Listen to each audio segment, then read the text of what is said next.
Chapter 173. Return to the camp. As dusk settled around 7 o'clock. Chen Huan and his companions navigated upstream in 2 speedboats, arriving at the camp's dock. After securing the boat, Zhao Lin, Zhang Long, and Cheng Ziyuan disembarked in succession. Meanwhile, on the opposite side, Zhang Zhongnan, having rubbed his aching waist, cautiously maneuvered a speedboat he had brought back mid-journey, anchoring it nearby before escorting the women aboard ashore. Initially, they had intended to return on a single speedboat, but by the time the last passenger boarded, the cabin had reached its capacity, and the boat was perilously close to the water's edge, risking flooding with any increase in speed. Chen Huan planned to make 2 trips to transport everyone back. At that moment, Zhang Zhongnan stepped forward, asserting that he had experience operating speedboats in his youth. With a blend of skepticism and hope, Chen Huan agreed to let Zhang Zhongnan accompany him to retrieve the remaining passengers. During their second trip, Zhang Zhongnan even insisted that his wife board Chen Huan's boat, leaving Chen Huan completely unfazed by the thought of Zhang Zhongnan abandoning her. Why are there so many people? Shen Jingzi had heard the commotion from afar and approached to investigate, observing the 6 additional women on the 2 boats. Her brow furrowed as she could not help but inquire. After disembarking, Chen Huan briefly recounted the events. Shen Jingzi fell silent, choosing not to elaborate further. However, this influx of individuals had pushed the camp's population beyond 20, raising concerns about attracting the attention of the undead. After a moment's contemplation, Chen Huan instructed the preparation of some fruits and vegetables, along with cooking utensils. He then drove with Zhao Lin to escort the newly arrived women, who were still adjusting to their surroundings, towards Wang Yinyuan's village. Watching the departing figures, Zhang Zhongnan frowned in silence. Shen Jingzi noticed his bewilderment but refrained from offering explanations, believing it prudent for Chen Huan to address the matter himself. "Professor Zhang, please follow me. Accommodations have been arranged for you," she indicated toward the nearby office building. "Very well. Please call me Professor Zhang," he replied after a moment's reflection, joining Cheng Ziyuan as they ascended to the 3rd floor. As they walked, he took in the environment, his gaze falling first upon the hastily constructed and somewhat rudimentary dock. Regardless of its rough execution, it served as a dock and indirectly suggested the presence of skilled individuals and a measure of labor within the camp. The more he observed, the more astonished he became. It appeared that life here had begun to establish a semblance of normalcy. The women washing vegetables in the courtyard regarded them without fear, leading Zhang Zhongnan to realize that there was no oppression of humanity within these walls. Otherwise, such tranquility would be impossible. His attention shifted to the courtyard wall, where he noted that a large gate had been completely sealed. At the main entrance, a movable barrier had been erected, allowing access to those who could simply remove it. In the event of a zombie incursion, it would serve as an effective deterrent. Although rudimentary, this arrangement suggested that they had settled here for an extended period. "Is there electricity?" Suddenly, the keen-eyed Cheng Ziyuan noticed a sliver of white light peeking through the curtain of a window on the 1st floor. Intrigued by her observation, Zhang Zhongnan turned to look as well. Aunt Zhou was busy cooking. Shen Jingzi said little, her face adorned with a smile as she observed the elderly couple. The absence of the generator's hum revealed the dam ahead. Was this the Jinintai hydropower station? Zhang Zhongnan pondered the significance and exclaimed in surprise. "Your guess is remarkably accurate," Shen Jingzi replied in astonishment, covering her mouth. "I visited this area for a picnic when the environment was still pleasant." Professor Zhang Zhongnan spoke with a complex expression. Although Shen Jingzi noticed his demeanor, she assumed he was merely reminiscing about the past, reflecting on the changes in the world. "Sister Cheng must be hungry. We'll be eating shortly," she said to Cheng Ziyuan, who was beside her. As they walked and explored, the spirits of Zhang Zhongnan and his companion gradually lifted.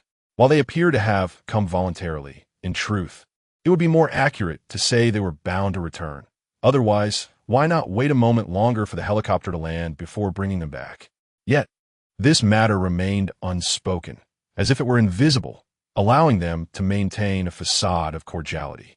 During the tour, Shen Jingzi suddenly recalled something, smiling as she remarked, "Tomorrow, you'll be able to see the construction of the greenhouse." Her face radiated hope.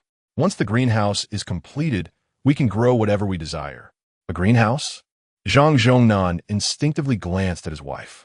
After a moment's contemplation, he proactively inquired, has the greenhouse begun construction? Could you take me to see it? Are you also interested in the greenhouse? Shen Jingzi, pleased by Zhang Zhongnan's rare request, beamed and readily agreed, of course. She then led the two men toward the entrance. On the highway, the first vehicle contained Zhang Long and 4 women. Chen Huan and Zhao Lin were in the second vehicle, accompanied by Qin Jie and 2 girls, all of whom looked apprehensively at Chen Huan, uncertain of their destination and fearful of encountering the beasts from before. As the vehicle ahead slowed down, Zhang Long followed suit. The group disembarked, and Chen Huan gathered all the women in the center. He opened the trunk, handing the prepared pots, bowls, fresh vegetables, and some instant food to the woman in the middle for safekeeping. After ensuring everything was secured, he removed the car keys, closed the trunk, and headed toward the village. At this moment, twilight had nearly enveloped the sky, yet due to Sichuan's geographical position, darkness descended more slowly than along the coast, negating the need for flashlights. Chen Huan led the way, with Zhao Lin and Zhang Long providing cover. The women walked in the center, traversing the eerie, overgrown streets, where decaying zombie bodies lay scattered.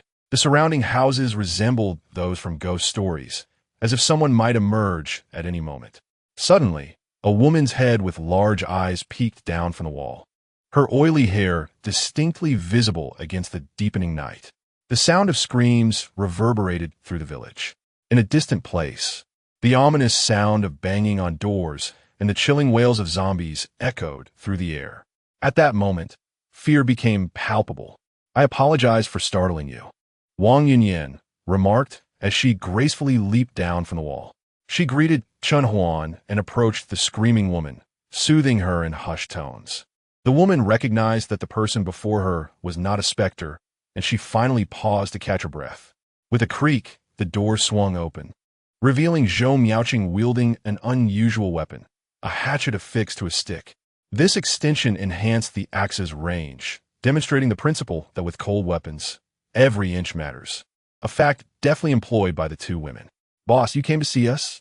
Zhou Miaoqing exclaimed, her braided hair framing a face that bore a slight ashen hue, eyes sparkling with excitement as she gazed at Chen Huan. Chapter 174. The second assessment. By the way, I have brought you a few companions. Chen Huan, observing her demeanor, felt a twinge of admiration. These two women had persevered alone for 2 days in this place, and they had performed admirably. Chen Huan did not hesitate to express his praise directly to Wang Yunyuan and Zhou Miaoqing. "You already knew?" Wang Yunyuan, after calming the woman, looked up in surprise as she walked halfway. "You knew all along? Truly the great hero who saved us." Zhou Miaoqing's eyes sparkled with excitement. She tugged at Wang Yunyuan and said with a smile, "Sister Wang, remember our agreement. If Chen Huan guessed it, you must give me that piece of cured meat." "I'll give it to you when we return," Wang Yunyuan replied helplessly, seeing the eager glint in Zhou Miaoqing's eyes. "How many zombies did you deal with?" Chen Huan watched the scene with a smile. 5 in total, Wang Yunyuan reflected before responding. "Initially, we were caught off guard by the zombie attack, which consumed a great deal of our time in weapon modifications." "Very well," Chen Huan interjected, speaking earnestly. "You have already met my expectations." Upon hearing this, not only did Wang Yunyuan's expression change, but even Zhou Miaoqing, who was jubilant over receiving a piece of cured meat, was taken aback. A glimmer of tears welled in their eyes as they gazed at Chen Huan with trembling excitement. "Do not be too overly emotional," Chen Huan said calmly. "You have merely passed the first hurdle. Countless challenges and trials await you.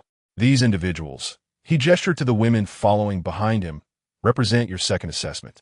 He reiterated, "Ensure their survival, food, clothing, safety, falls upon your shoulders. You must decide whether to rely on your own strength to keep them alive or accompany them in hunting zombies, saving more souls tormented like yourselves.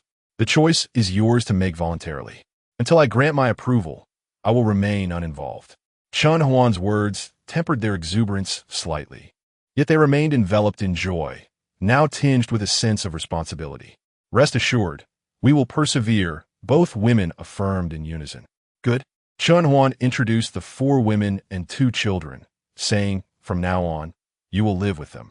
The women, having overheard the conversation, felt a slight relief knowing they were not sold. Potatoes, cabbages, carrots.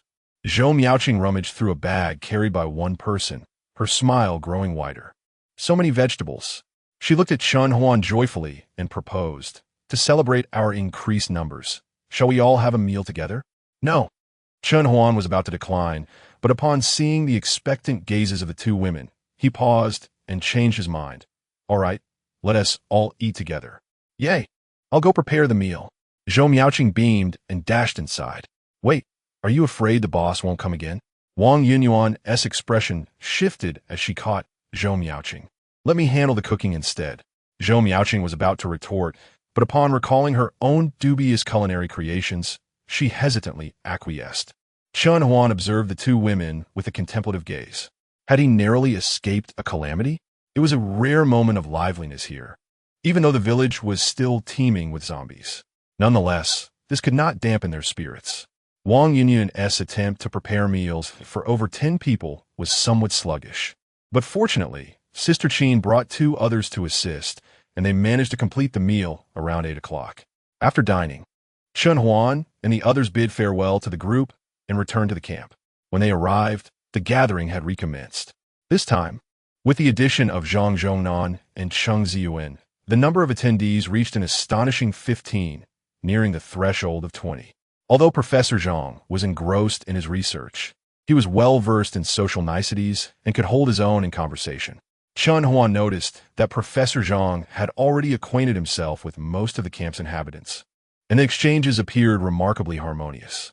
Upon their return, Zhao Lin and Zhang Long rushed to the dining table, regaling everyone with tales of their journey, eliciting gasps and wide-eyed expressions from the listeners, all eager to absorb every detail. Xiao Chun, this camp is truly a rare paradise, Professor Zhang remarked, raising a cup brimming with juice, a look of relief on his face as he turned to Chen Huan. How could there be a paradise on Earth? Chen Huan replied with a faint smile. This is merely the most rudimentary existence in a post-apocalyptic world. If this is paradise, then we once lived in an earthly paradise. Professor Zhang stared into the distance, not feeling angered by Chen Huan's rebuttal, but rather understanding his perspective. Indeed, their current lifestyle, if one were put kindly, resembled that of a rural farming existence. To speak bluntly, it was akin to the life of a peasant, or even inferior to that of an average farmer, lacking even basic electrical appliances. This is already quite good, Professor Zhang said gently. After taking a sip of juice, he casually inquired, by the way, where have those girls gone? Aren't they joining us to celebrate? With that, he held his cup and awaited a response in silence. Chen Huan cast a discreet glance, realizing that while the question seemed casual, the subtle tension in Professor Zhang's demeanor indicated that the answer was of great significance to him. This place was once the Jinintai hydropower station. Chen Huan pointed towards the office building, his gaze traversing the structure to the power station behind it. To the west, there are 3 villages. The first has no living souls. The second has a village head who protects his family and the surviving villagers. And the third has only a single location where life persists. Professor Zhang refrained from interjecting or displaying impatience, quietly absorbing Chen Huan's account of the local situation. A few days ago, I spotted an armored vehicle on a national highway. Professor Zhang's heart stirred, and he immediately looked up, yet saw no armored vehicle within the courtyard. A sense of foreboding filled him. He felt instinctively that this matter was somehow entwined with his own fate. Thus, we learned that the 3 surviving soldiers had ventured to a place known as the Radiant Building, and we sought our way there.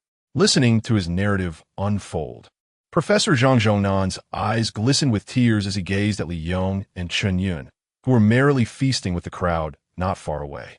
In that moment, he suddenly comprehended why they had hesitated to speak upon seeing him earlier.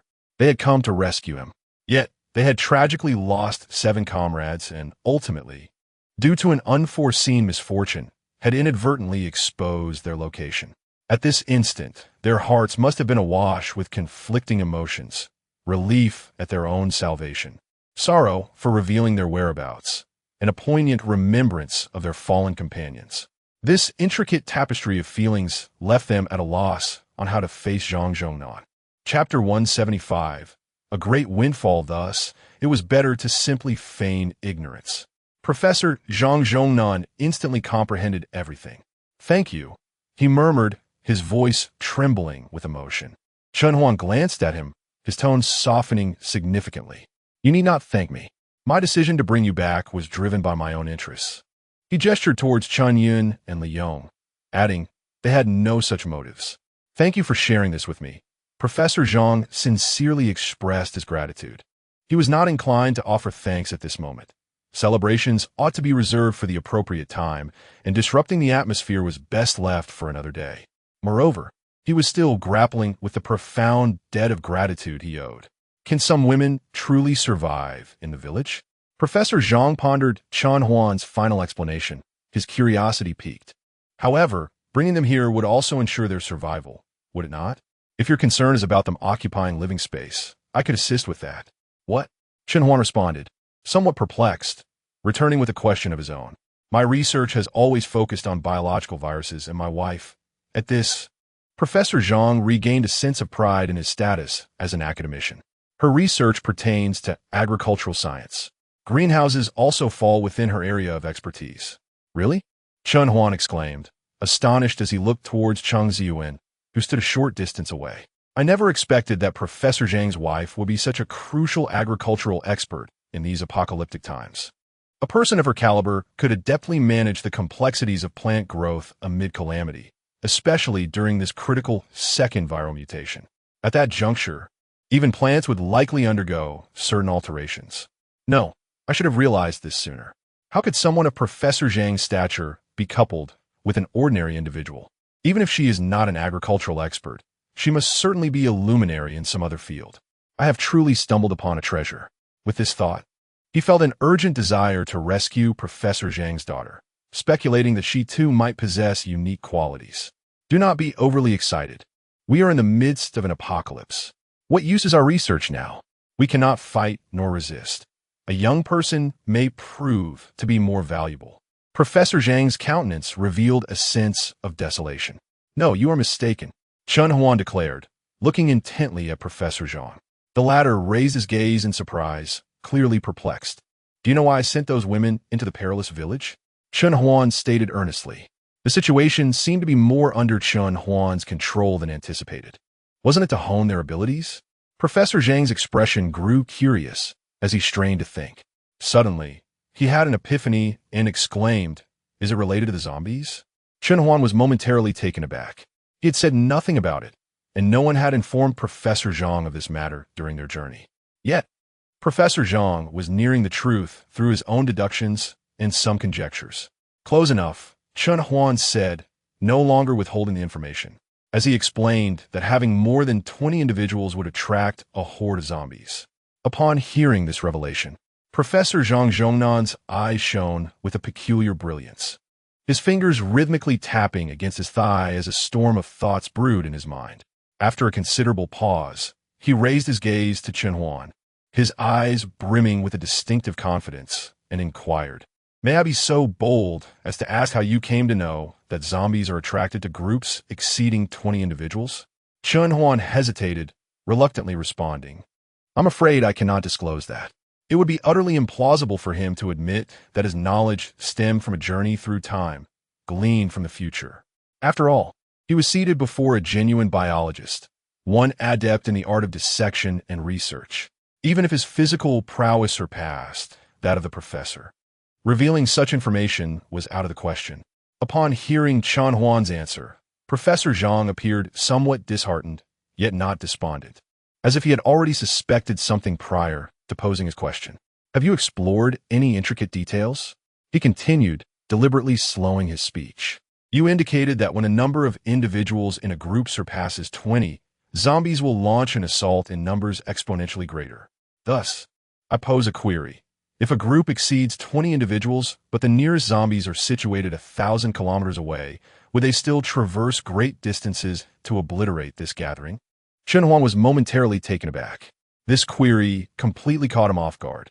His previous understanding dictated that to avoid a zombie siege, a group must consist of fewer than 20 individuals. He had never contemplated whether distant zombies would still approach if they were far removed from the group. He gazed at Professor Zhang, as though beholding a priceless, animated gem. With just a single question, the professor shattered his previous perceptions and ushered him into a new realm of understanding. Before he could fully reflect on this revelation, Professor Zhang, noticing Chen Huan's silence, pressed on. My second question is this. Does a gathering of 20 individuals necessitate spatial considerations? Spatial considerations? A sudden epiphany struck Chen Huan, akin to a thunderclap in his mind. Indeed, spatial requirements. Professor Zhang gestured expansively, stating, if 20 individuals congregate within 1 square meter, though that may be an exaggeration, let us consider whether 20 individuals within 10 square meters would attract zombies. Would they also be drawn if they were within 1 square kilometer, 100 square kilometers, or even 1,000 square kilometers? Listening to Professor Zhang's conjectures, Chen Huan fell into silence. Was this the caliber of a national pillar, a scholarly genius? How astonishing it was that, from a mere condition he had articulated, the professor could derive such remarkable hypotheses, appending the knowledge he possessed as a man from the future and casting his insights into disarray. He realized he had stumbled upon an extraordinary opportunity. A fleeting worry crossed his mind. Would Professor Zhang dismiss the relevance of his findings? Thus, he concluded that a thorough investigation into the underlying reasons was indeed warranted. However, Professor Zhang remarked gently, the tools and manpower available here are rather limited. Both men fell into a contemplative silence, reflecting on the rudimentary conditions of their camp. However, I am aware of a location where one can delve into the study of zombies and the viruses that govern them. Professor Zhang broke the silence, gazing earnestly at Chen Huan as he inquired, do you truly know the whereabouts of my daughter? Reflecting on the probabilities from his previous life, Chen Huan nodded affirmatively. I do. Professor Zhang Zhongnan took a sip of juice and gradually stated, might I implore you to assist me in bringing my daughter back? Regardless of her fate, I am willing to aid you in comprehending all of this. We must devise strategies to inform humanity on how to survive in an apocalyptic world. Professor Zhang Zhongnan did not threaten Chen Huan, nor did he impose the obligation of retrieving his daughter. Instead, he distinguished between his responsibilities as a father and those as an academician, affirming that whether or not Chen Huan chose to rescue her, he would continue to uphold his duty to guide humanity toward a better existence. Chapter 176. Setting off again, he spoke to Chen Huan, emphasizing that saving his daughter was the responsibility of a father. He did not intend to pressure Chen Huan, but merely hoped he would honor his word. For he had but one daughter. Very well, leave it to me, Chen Huan promised, gazing at Zhang Zhongnan. Thank you, Zhang Zhongnan replied formally, raising his glass of juice and downing it in a single gulp, as if partaking in a toast. With a somber tone, Zhang Zhongnan remarked, today we reviewed your greenhouse design, and there are numerous areas for improvement. He paused before adding, tomorrow, you can discuss it further. Ziyuan should be able to share her insights on the greenhouse. Chen Huan remained silent for a moment, raising his glass in gratitude. He pondered briefly before shaking his head in refusal. No need. Zhang Zhongnan was taken aback, not expecting Chen Huan to decline his goodwill. Once I retrieve my daughter, I will invite Professor Cheng to assist me, Chen Huan said with a smile, observing Zhang Zhongnan's astonished expression, which brought him a sense of joy. The greenhouse could wait. The matter concerning Professor Zhang's daughter was far more pressing. In his previous life, a few days' delay in rescue had cost him dearly, resulting in the loss of his beloved daughter. Such an error was one he could never afford to repeat. Professor Zhang, at a loss for words, gazed at Chen Huan, hesitating for quite some time as if wrestling with his thoughts. After a few minutes, he finally found his voice, saying slowly, when you return, I shall take you to a certain place. What place? A question arose in Chen Huan's mind, but it seemed Professor Zhang did not hear him. He began to eat his vegetables in silence, saying no more. Left with no choice, Chen Huan masked his curiosity. Yet he had an inkling that this place might be related to a subsequent objective of his. The evening gathering did not last long. The two elders, having spent considerable time in a city rife with zombies, were mentally and physically exhausted from their day of relocation. After tidying up, everyone retired for the night. Back in his office, Chen Huan reflected on the gains and losses. Their stockpile of firearms and ammunition remained untouched, The original plan had unfolded far more smoothly than anticipated. The only item they had contributed was a high-explosive grenade. The returns were indeed surprising, as they had not only gained a prominent academician, but also unexpectedly acquired an agricultural professor. After tallying the results, Chen Huan began to contemplate how to bring Zhang Zhongnan's daughter back the following day. Although he had gathered some information in his past life, it was largely hearsay, and he lacked clarity regarding her whereabouts and appearance. This was something he could inquire about with Professor Zhang tomorrow. The most crucial piece of information was the location of an inn. He traced his finger across the map, locating a place called Dongsheng Restaurant. This was the last known location of her sightings. Thus, he resolved to commence his investigation from there. The night passed in silence. Chen Huan woke early, requesting from Professor Zhang a token that his daughter would recognize, along with a photograph. Setting out alone on a speedboat, he chose not to bring anyone else along. It was not a matter of desire, but rather the complexity of the situation at hand. Traveling alone proves to be more convenient. The presence of others often hinders progress. The speedboat glides swiftly along the Pu River, delving deep into the development zone, eventually crossing over to another district of Langzhou, the Yindu district, where the Dongsheng restaurant is situated. He approaches the destination in a direct line. In a secluded spot, he secures the speedboat to an iron pillar before disembarking to inspect his gear. This time, he dons a seemingly ordinary mountain outfit, deliberately sprinkled with sand and shaken clean, giving it the appearance of having not been washed in ages. Tucked within his pocket is a .92 pistol and a spare magazine. The large pockets of the mountain attire conceal its shape well. His tang sword is wrapped in cloth, obscuring its remarkable scabbard and hilt to prevent any untoward intentions from others that might jeopardize his plans. Alongside this, he carries a large backpack filled with numerous compressed biscuits, bottled water, and various useful tools. This constitutes Chen Huan's gear. While not extravagant, it is certainly sufficient for self-protection and offers substantial concealment. As daylight breaks, the once desolate urban landscape reveals traces of human civilization. Chen Huan gazes into the distance, strategizing his route. This journey is markedly different from the last.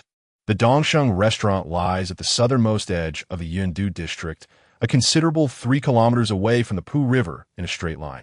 The rationale for not driving directly to the southern part of the district is straightforward. That area is encompassed by another community, no less extensive than Yindu, and driving would inevitably lead him to navigate through the amassed zombies on the road. With a simple plan in mind, he begins his trek along a narrow path. Unlike previous group endeavors, traveling solo is considerably easier. He is unburdened by the capabilities of others and can push himself to traverse areas that others cannot. By midday, he spots the silhouette of the Dongsheng restaurant. It stands 3 stories tall, its main entrance obstructed by 2 iron cabinets, allowing entry only through the side door, which is further fortified by a metal sheet, making external access challenging. Each window on the first floor is shrouded with curtains and reinforced with anti-theft grills. Besides that, the building bears numerous signs of past human habitation. Chen Huan seeks refuge in a nearby shop with a clear view of the main entrance, clears out the zombies within, and hides in a secure spot to observe quietly. He has no intention of forcing his way in. Gathering more information through careful observation before acting is prudent. After a while, noting the stillness within, he retrieves his instant food, tearing open the packaging and taking small bites to minimize noise. Halfway through, feeling parched, he takes out a bottle of water and gulps down a generous amount, feeling a sense of relief in his throat. Resuming his meal, he suddenly notices a peculiar situation with his keen eyes. On the far side of the street, wisps of delicate smoke drifted from a window, swirling gracefully before ascending into the sky. Gradually, guided by the breeze, it vanished from sight. Were they preparing a meal? Chen Huan repositioned himself for a clearer view, his mind engaged in quiet reflection. Did they still possess ample provisions? If so, it implied that the occupants of the establishment had no pressing need to leave the tavern before their supplies were exhausted. Nor did they possess a clever pretext for doing so. This was rather concerning. He gazed silently at the tavern, reassuring himself that there was no rush. He would wait a little longer. Should there be no developments by tomorrow, he would contemplate alternative strategies. After a simple lunch, Chun Huan commenced his observation of the surrounding environment. A brief survey revealed a surprising abundance of pharmacies, with establishments located not merely 50 meters apart, but rather every 5 or 6 meters. Chapter 177. An opportunity arises. Chun Huan sensed something amiss. Why are there so many pharmacies in this area? It seemed rather unusual. A thought crossed his mind, and he quickly retrieved the map from his backpack, unfolding it and placing it on the counter for a closer inspection. After locating the Dongsheng restaurant, he surveyed his surroundings. Baida Pharmacy, Ronghua Drugstore. As he continued to read, he was taken aback to find a tertiary hospital listed prominently. The First People's Hospital of Langzhou. Could it truly be here? Chun Huan was momentarily stunned, never expecting to find himself in this location. He deduced that he was positioned directly to the west of the hospital, a mere 100 meters from the main entrance. How surprisingly close. A sense of curiosity stirred within him, leading him to connect the hospital with Professor Zhang's daughter, Zhang Lingyun. Was there a potential link between the two? It wasn't mere conjecture. The daughter of a distinguished figure like academician Zhang could hardly be an ordinary person. This area lacked any renowned corporations. It was predominantly lined with eateries, pharmacies, convenience stores, and shops for daily necessities. Sometimes, intuition proved remarkably accurate. After a moment's hesitation, Chun Huan pondered whether he should venture into the hospital. However, considering the vast crowd and complex environment within a tertiary hospital, it was likely teeming with zombies. Entering alone would be exceedingly perilous. If he truly could not find what he sought, he would reconsider. He sighed, continuing to observe the nearby surroundings. The Dongsheng restaurant remained devoid of activity. Even as dusk settled, he found no viable means to engage with its occupants. This situation differed from before. Previously, he had gone in to rescue someone, forcefully dispatching any who dared to resist. This time, however, he needed to locate an individual. He was uncertain if Zhang Lingyun was even inside. If he recklessly stormed in only to discover she was not there, it would be rather awkward. Perhaps a brief rest was in order. He unfurled a sleeping bag and nestled inside, preparing to rest. Suddenly, a rustling sound emanated from across the street. Chun Huan's acute hearing, coupled with the absence of hospital-related noise nearby, allowed him to discern the subtle commotion. He promptly rose, stealthily approaching the window to peer through the gap. 3 figures emerged from the side entrance of the restaurant. 2 men and a woman, all tightly bundled in clothing, wielding a fire axe in each hand. They crouched low, cautiously advancing along the restaurant's perimeter. An opportunity had presented itself. Chun Huan's heart raced. He quickly gathered his belongings, slinging his backpack over his shoulder before positioning himself behind the counter, watching intently. The trio had stealthily approached a nearby pharmacy, seemingly intent on entering to procure medicine. Chun Huan's gaze flickered with intensity as he glanced at the Dongsheng restaurant, ensuring no one was on watch.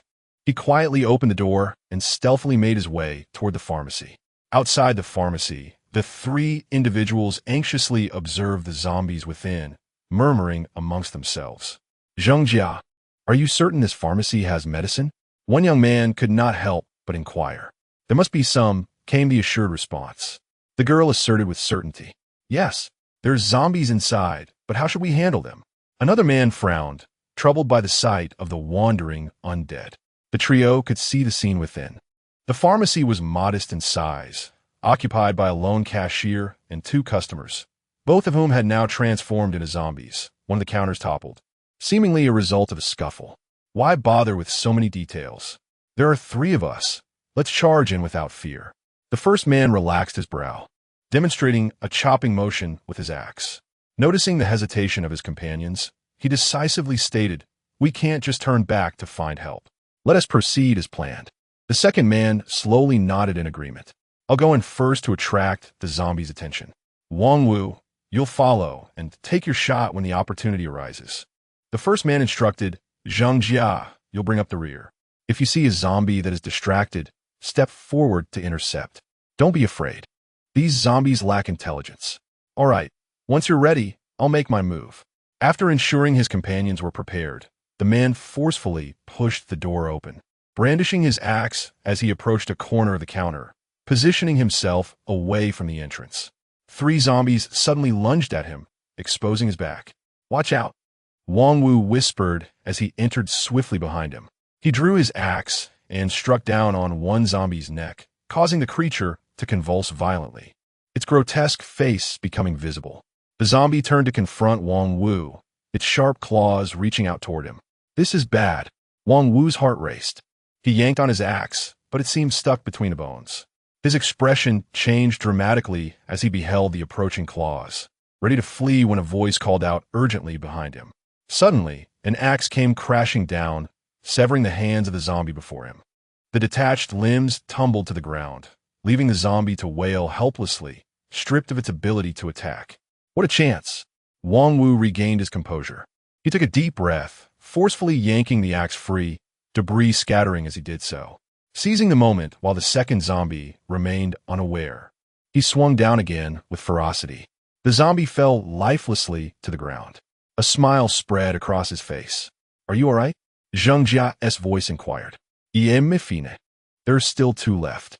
Wang Wu murmured his gratitude, glancing forward to see one zombie turning towards them, while another was engaged in a fierce struggle with Zhang Jin. He stepped forward, ready to confront the zombie ahead. With Zheng Jia's assistance, dealing with this particular zombie became significantly easier. In no time, the creature fell again. The 2 successfully regrouped with Zhang Jin to confront the final zombie. Just then, a loud thud interrupted them. "What does that sound?" Zheng Jia suddenly inquired. But before the 3 could investigate, a wooden door within the pharmacy was forcefully flung open. 2 zombies clad in white coats charged directly towards them, confronting Zhang Jin. Behind them were the 2 newly emerged zombies. "Be careful. Zhang Jin, run." The voices echoed in unison. Zhang Jin paused for a moment, immobilized, and in that fleeting instant, Wang Wu, sensing the dire situation, discreetly retreated a step, hiding behind Zheng Jia. Zheng Jia, her face etched with anxiety, remained oblivious to this unfolding scene. Suddenly, a pained wail escaped Zhang Jin's lips. The 2 zombies had closed in behind him, and in their moment of distraction, their claws raked across Zhang Jin's back, leaving a gaping wound that oozed crimson. "Quick, we must save Zhang Jin," Zheng Jia urged, her voice tinged with urgency. Just then a calm, emotionless voice called out from behind, "Step aside." Wang Wu, who had intended to retrieve supplies from the pharmacy, along with Zheng Jia, instinctively stepped aside, caught off guard. Chapter 178. Infiltrating the camp before the 2 men, a piercing light flashed. The zombie before Zhang Jin collapsed instantly. Then, to their astonishment, a man clad in mountain gear appeared beside Zhang Jin, wielding a gleaming longsword, ready to confront the remaining 2 zombies. Zhang Jin perceived the rescue. His face momentarily lit up. Suppressing his headache, he turned and swung his axe. Wang Wu had initially considered fleeing, but with the tide of battle now turned. He reflected for a moment, his expression shifting as he grasped his axe and charged at the zombies. "I'm here to help you," he shouted, slowly swinging behind the 2 men. Chen Huan glanced at him casually, furrowing his brow to evade a strike, positioning himself sideways to Wang Wu, careful not to expose his back. He had seen everything clearly at the entrance. Wang Wu's subtle movements had not escaped his notice. Chen Huan had chosen this moment to enter, yet even with his swift arrival, Zhang Jin was still clawed by a zombie due to Wang Wu's retreat. Such a person, he was reluctant to trust. However, to blend into the Dongsheng Tavern, he refrained from voicing his doubts. Instead of hastily dispatching the zombies, he chose to prolong the engagement, waiting until the others had eliminated the threats before sheathing his Tang Dao. The 3 men gasped for breath, staring at the fallen zombies in the pharmacy, filled with trepidation. "Thank you," Zhang Jin said, enduring the pain as he approached Chen Huan. "May I ask your name?" "Chen Huan," he replied coolly. "Xiao Jia, you should go find some medicine, and remember to gather extra supplies. It's not easy to venture out." He then turned to Wang Wu, instructing, "Wang Wu, go check the entrance and ensure no zombies get in." Responding to their tasks, both men hurried off. "Brother Chen, I'm truly grateful. If it weren't for you, we might have become zombie fodder," Zhang Jin sighed. "It was a trivial matter," Chen Huan said, observing him. Unable to restrain himself, he added, "You were caught by a zombie." "I know," Zhang Jin replied, his silence suggesting a hint of relief as he smiled. From now on, I need not worry about zombies, nor ponder how to survive each day. Chen Huan remained silent. In that moment, he found himself somewhat admiring Zhang Jin. To confront death with such candor in this apocalyptic world was, in a sense, a form of happiness. Nonetheless, this was not Chen Huan's philosophy. He was determined to face adversity head-on, to strive for a glimmer of hope amidst despair, even when challenges loomed and life hung in the balance. Otherwise, he would not have risked his safety to rescue Professor Zhang and Zhang Lingyan. May I ask, are you alone? Zhang Jin inquired, his complexion growing pale as he coughed a few times. Yes, Chen Huan hesitated, as if reluctant to disclose personal information, but ultimately met Zhang Jin's gaze and affirmed. In a post-apocalyptic world, survival is no easy feat. Zhang Jin shook his head and invited, Brother Chen, would you care to visit the camp where I reside? The people there are quite amiable. I'm not particularly fond of large crowds. Chen Huan replied with a slight frown. Cough, it's merely a visit. If you find it suitable, you may stay. If not, no one will hinder your departure. Zhang Jin persisted in his encouragement. Very well. After a moment of hesitation, Chen Huan ultimately consented. Zhang Jia, come here, Zhang Jin said, a smile gracing his face as he noticed Zhang Jia standing beside him, holding a bag filled with medical supplies, covering her mouth in concern. This is Brother Chen. He will be joining our camp from now on. Please lend him your assistance. All right. Zhang Jia's voice trembled as she observed Zhang Jin's increasingly grim expression. It's getting dark. You should head back. Wu Bin is still waiting for the medication. Zhang Jin waved them off, urging their departure. Wang Wu approached silently. Zhang Jin, aren't you coming with us? He inquired. I've been bitten. Following you could lead to my transformation into a zombie at any moment, Zhang Jin replied, shaking his head. Go on. I do not wish for you to witness my condition. Tears streamed down Zhang Jia's face uncontrollably. Let's go, it's getting late. Wang Wu said softly as he took Zhang Jia's hand. As they reached the door, Chen Huan cast a final glance at Zhang Jin, who appeared increasingly grotesque. The three exited the apothecary. Wang Wu guided the tearful Zhang Jia toward the tavern, only to notice Chen Huan trailing behind them, a hint of confusion on his face. However, he refrained from asking questions, having not overheard the conversation between Zhang Jin and Chen Huan. Upon arriving at the tavern's side entrance, Wang Wu knocked softly on the door. A moment later, a face peered through a crack in the door, scanning for potential danger before fully opening it. You've returned? A man inquired, turning to them. Did you bring the medicine?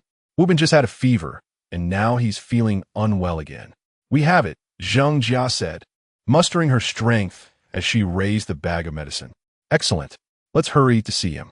The man's face brightened with anticipation, but as he stepped forward, he suddenly noticed an unfamiliar presence among them, and Zhang Jin was absent. Who is this? He asked, turning to Zhang Jia and Wang Wu. Where is Zhang Jin? Is he behind you? Tears that Zhang Jia had been holding back began to flow silently once more. Zhang Jin was captured by zombies. Wang Wu explained in a hushed tone. What? The man's eyes widened in disbelief as he looked at Zhang Jia, and upon seeing her expression, he staggered back in shock. His emotions surged, rendering him momentarily speechless. Please accept my condolences, Wang Wu said, lowering his head, his voice choked with emotion. Let us first go and see Wu Bin. One life has already been lost, and we cannot afford to lose another, Wang Wu declared. Come on, let us check on Wu Bin. The man, somewhat despondent, led the way ahead.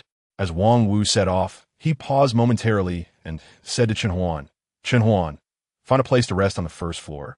We shall proceed to rescue our companion. Upon finishing his words, he ascended the staircase with the two others. Chen Huan stood idly, slowly surveying his surroundings. He noticed that the first floor was quite dim, illuminated only by a solitary candle placed at the staircase. Upon closer inspection, he observed that the wax remnants were relatively fresh, indicating that the candle had been lit recently. The entire hall was shrouded in shadows, revealing only a general outline of the space. Although the first floor had been tidied up, remnants of blood were still visible. The front door was barricaded from the inside by a cupboard, with various tables neatly piled at the entrance, leaving only a narrow path leading to the side door. All the windows within were secured by upright dining tables, blocking out any light. Chapter 179. The strange diary. The iron door of the kitchen stands at the opposite side of the main entrance, behind a table near the side door. A makeshift bed has been set up, presumably for the night watchman, as it is the only bed on the entire first floor. There is nothing particularly noteworthy aside from this. He chose a clean chair to sit upon. After a prolonged silence, he finally observed two figures descending the staircase. As they drew closer, he recognized them as Wang Wu and the man who had opened the door earlier. They paused before Chen Huan, their faces etched with profound sorrow, illuminated by the flickering candlelight. "I'll go check the door," the man said to Wang Wu before departing. He turned to Chen Huan and expressed his gratitude. "Thank you." With that, he silently retreated to the makeshift bed behind the side door. Wang Wu said, "Let's go. I will take you to find a place to rest." Ascending to the second floor, he continued, "It is quite late, and conditions are rather rudimentary. I can only apologize for the inconvenience. Having a place to stay is sufficient," Chen Huan replied quietly. "Indeed, once conditions improve, I will arrange for a better environment for you." Wang Wu responded with a wry smile. However, given the current situation with the zombies outside, the conditions cannot be too favorable. The two ascended the staircase, reaching the second floor, where a narrow corridor, over 2 meters wide, lay ahead. To the left, 5 exquisitely designed private rooms lined the wall, while to the right, a series of booths were arranged. At the far end, a semicircular platform boasted a piano, with an elegant rockery beside it. "By the way, how many people are there in our camp?" Chen Huan inquired suddenly. Wang Wu, taken aback, glanced at Chen Huan, but the dim light obscured his expression. After a moment's contemplation, he replied, "When Zhang Jin was still here, there were 16 of us." He paused, a realization dawning upon him. "Now, we are still at 16. After uttering this, Wang Wu lapsed into silence as they continued along the corridor. Upon reaching the penultimate private room, Wang Wu opened the door, retrieved a lighter, and ignited a candle on a table. The flickering light gradually filled the room, revealing its contents to both men. A single table occupied one corner of the private room. Opposite the entrance stood an expansive, genuine leather sofa, accompanied by several chairs adorned with everyday necessities. Beyond this, there was little else. "This is Zhang Jin's room," Wang Wu remarked solemnly from the doorway. "Currently, this is the best environment available. If it bothers you, I can arrange for another place," he added, "but only the booths on the second floor or the first floor remain." "That's quite all right. Let us stay here," Chen Huan said nonchalantly. Having emerged from a sea of corpses and blood, he had endured far worse conditions countless times.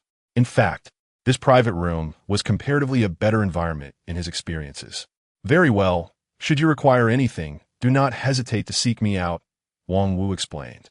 "I am in the third private room, which is adjacent to yours." With that, Chen Huan was left alone in the private room. He softly approached the door of the private room, pressing his ear against it to listen to the sounds outside. A footfall approached, and the door swung open. Subsequently, the noise was muffled by the walls of the room, rendering it nearly inaudible. After a brief wait, Chen Huan picked up the solitary candle that remained on the table. He meticulously searched the entire room, leaving no corner unchecked, even beneath the sofa. Ultimately, he discovered a bag of instant food tucked away in the corner cabinet. As he settled onto the sofa, he felt something hard beneath him. Reaching down, he retrieved a diary and a pencil. Intrigued, Chen Huan fixed the candlelight on the table, pulled up a chair beside him, and opened the diary, beginning to read from the first page. "August 12th, 2024, is terrifying. Everyone outside has turned into zombies. Only Xiaoqian and I remain in the house, and our food supply will last only 3 days. Is there anyone who can save us?" August 13th, 2024, Xiaoqian suggested that we should find a way to escape. Without food, we will ultimately perish from hunger. August 14th, 2024, I am so exhausted, truly worn out. We ran all day and finally found more companions, 5 of us in total, 3 of whom are actually chefs from the restaurant. When the zombie outbreak occurred, they bravely faced their transformed comrades with knives. They later remarked on how fortunate it was that the guests had already departed, leaving only a handful behind. We have decided to stay here. The next several pages chronicled the 5 of them clearing the entire restaurant and barricading the first floor. Chen Huan turned to the next page. August 26th, 2024. Xiaoqian confided in me that the man's gaze towards her seemed unsettling. I began to feel a sense of dread. All our food is under their control. I hope we're merely overthinking. August 27th, 2024. Beasts. The three of them brazenly threatened us with food, saying that if Xiaoqian did not comply with them, they would let us starve. August 28th, 2024. Today we went hungry all day. We refused to compromise. I would rather venture out in search of food than put Xiaoqian in a compromising position. Several pages were torn out in disarray. The next entry was dated 5 days later. September 2nd, 2024. In recent days, many more people have arrived outside. I wish to tell them of the evil that resides here, but those three remain close to Xiaoqian. If I speak out, she will be in peril. Forgive me, Xiaoqian. September 3rd, 2024. They were celebrating noisily on the first floor while I observed from the second. I watched as they gradually descended into darkness. Xiaoqian stealthily delivered some food to me without uttering a single word, only to be taken away by those who came searching. September 5th, 2024. That individual has been chosen as our supreme decision-maker. I cannot allow this to continue. I must seek revenge against them. September 7th, 2024. A person brimming with justice arrived at the camp. His name is Wu Bin. He brought 3 men and 2 women to join our camp, and I intend to approach him. The diary concluded here with no further entries. Chen Huan tucked away the notebook, his fingers gently tapping on the table. He had not anticipated that this seemingly cohesive camp concealed such a repugnant perversion. Although Zhang Jin had refrained from detailing his relationship with his girlfriend, the torn pages and subsequent content led Chen Huan to harbor unsettling suspicions. Furthermore, there was a dubious point. Zhang Jin had been in contact with Wu Bin for some time, and now, on September 16th, why had Wu Bin suddenly fallen ill with a fever? The timing was rather too coincidental. Chen Huan could not help but entertain a conspiracy theory. Could be the individual Zhang Jin had mentioned? Chapter 180. The first day at the tavern, Chen Huan sat in silence, the flickering candlelight casting distorted shadows of his figure within the private room. The once tranquil tavern was suddenly enveloped in an eerie ambience. To his surprise, this seemingly modest encampment was rife with complexities. He rubbed his forehead, contemplating under the dim light for an extended period.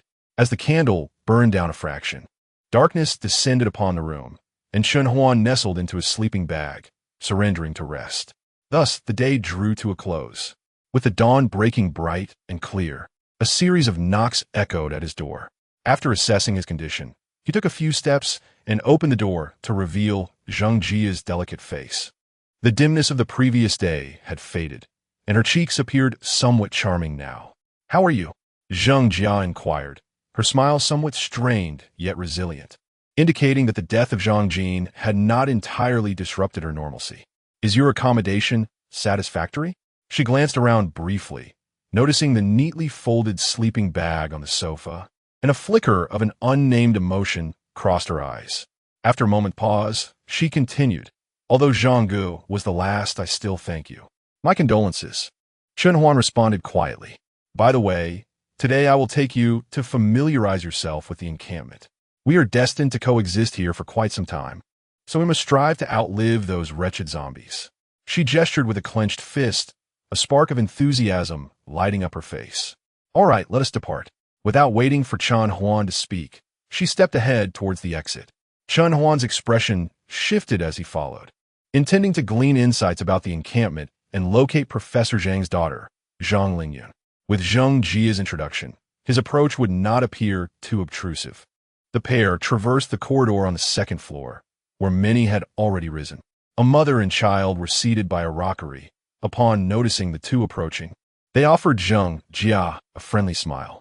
However, upon seeing Chen Huan, the child maintained a neutral expression, while the mother, in her 30s, displayed a hint of aversion. Oblivious to the mother's demeanor, Zhang Jia introduced Chen Huan, engaging in a lackluster conversation before they moved on to other areas. Did they join midway as well? Chen Huan pondered aloud once they had distanced themselves. "Well, they were among the last to arrive, coming just 5 days before you. They were brought back by Wu Ge during his food scavenging," Zhang Jia explained, a hint of admiration gracing her features as she spoke of Wu Bin. Wu Ge is quite remarkable. I heard he is a disciple of Yongchun. I wonder why he has felt unwell for the past few days, occasionally running a fever. A shadow of concern crossed Zhang Jia's face. Fortunately, we managed to retrieve some antipyretics yesterday, and he is feeling much better, though still somewhat weakened. Chen Huan felt a surge of curiosity. A disciple of Yongchun? Does he possess internal martial arts skills? Even if he did not, the potential of martial arts would become increasingly evident as the virus mutated and the human body underwent fundamental changes.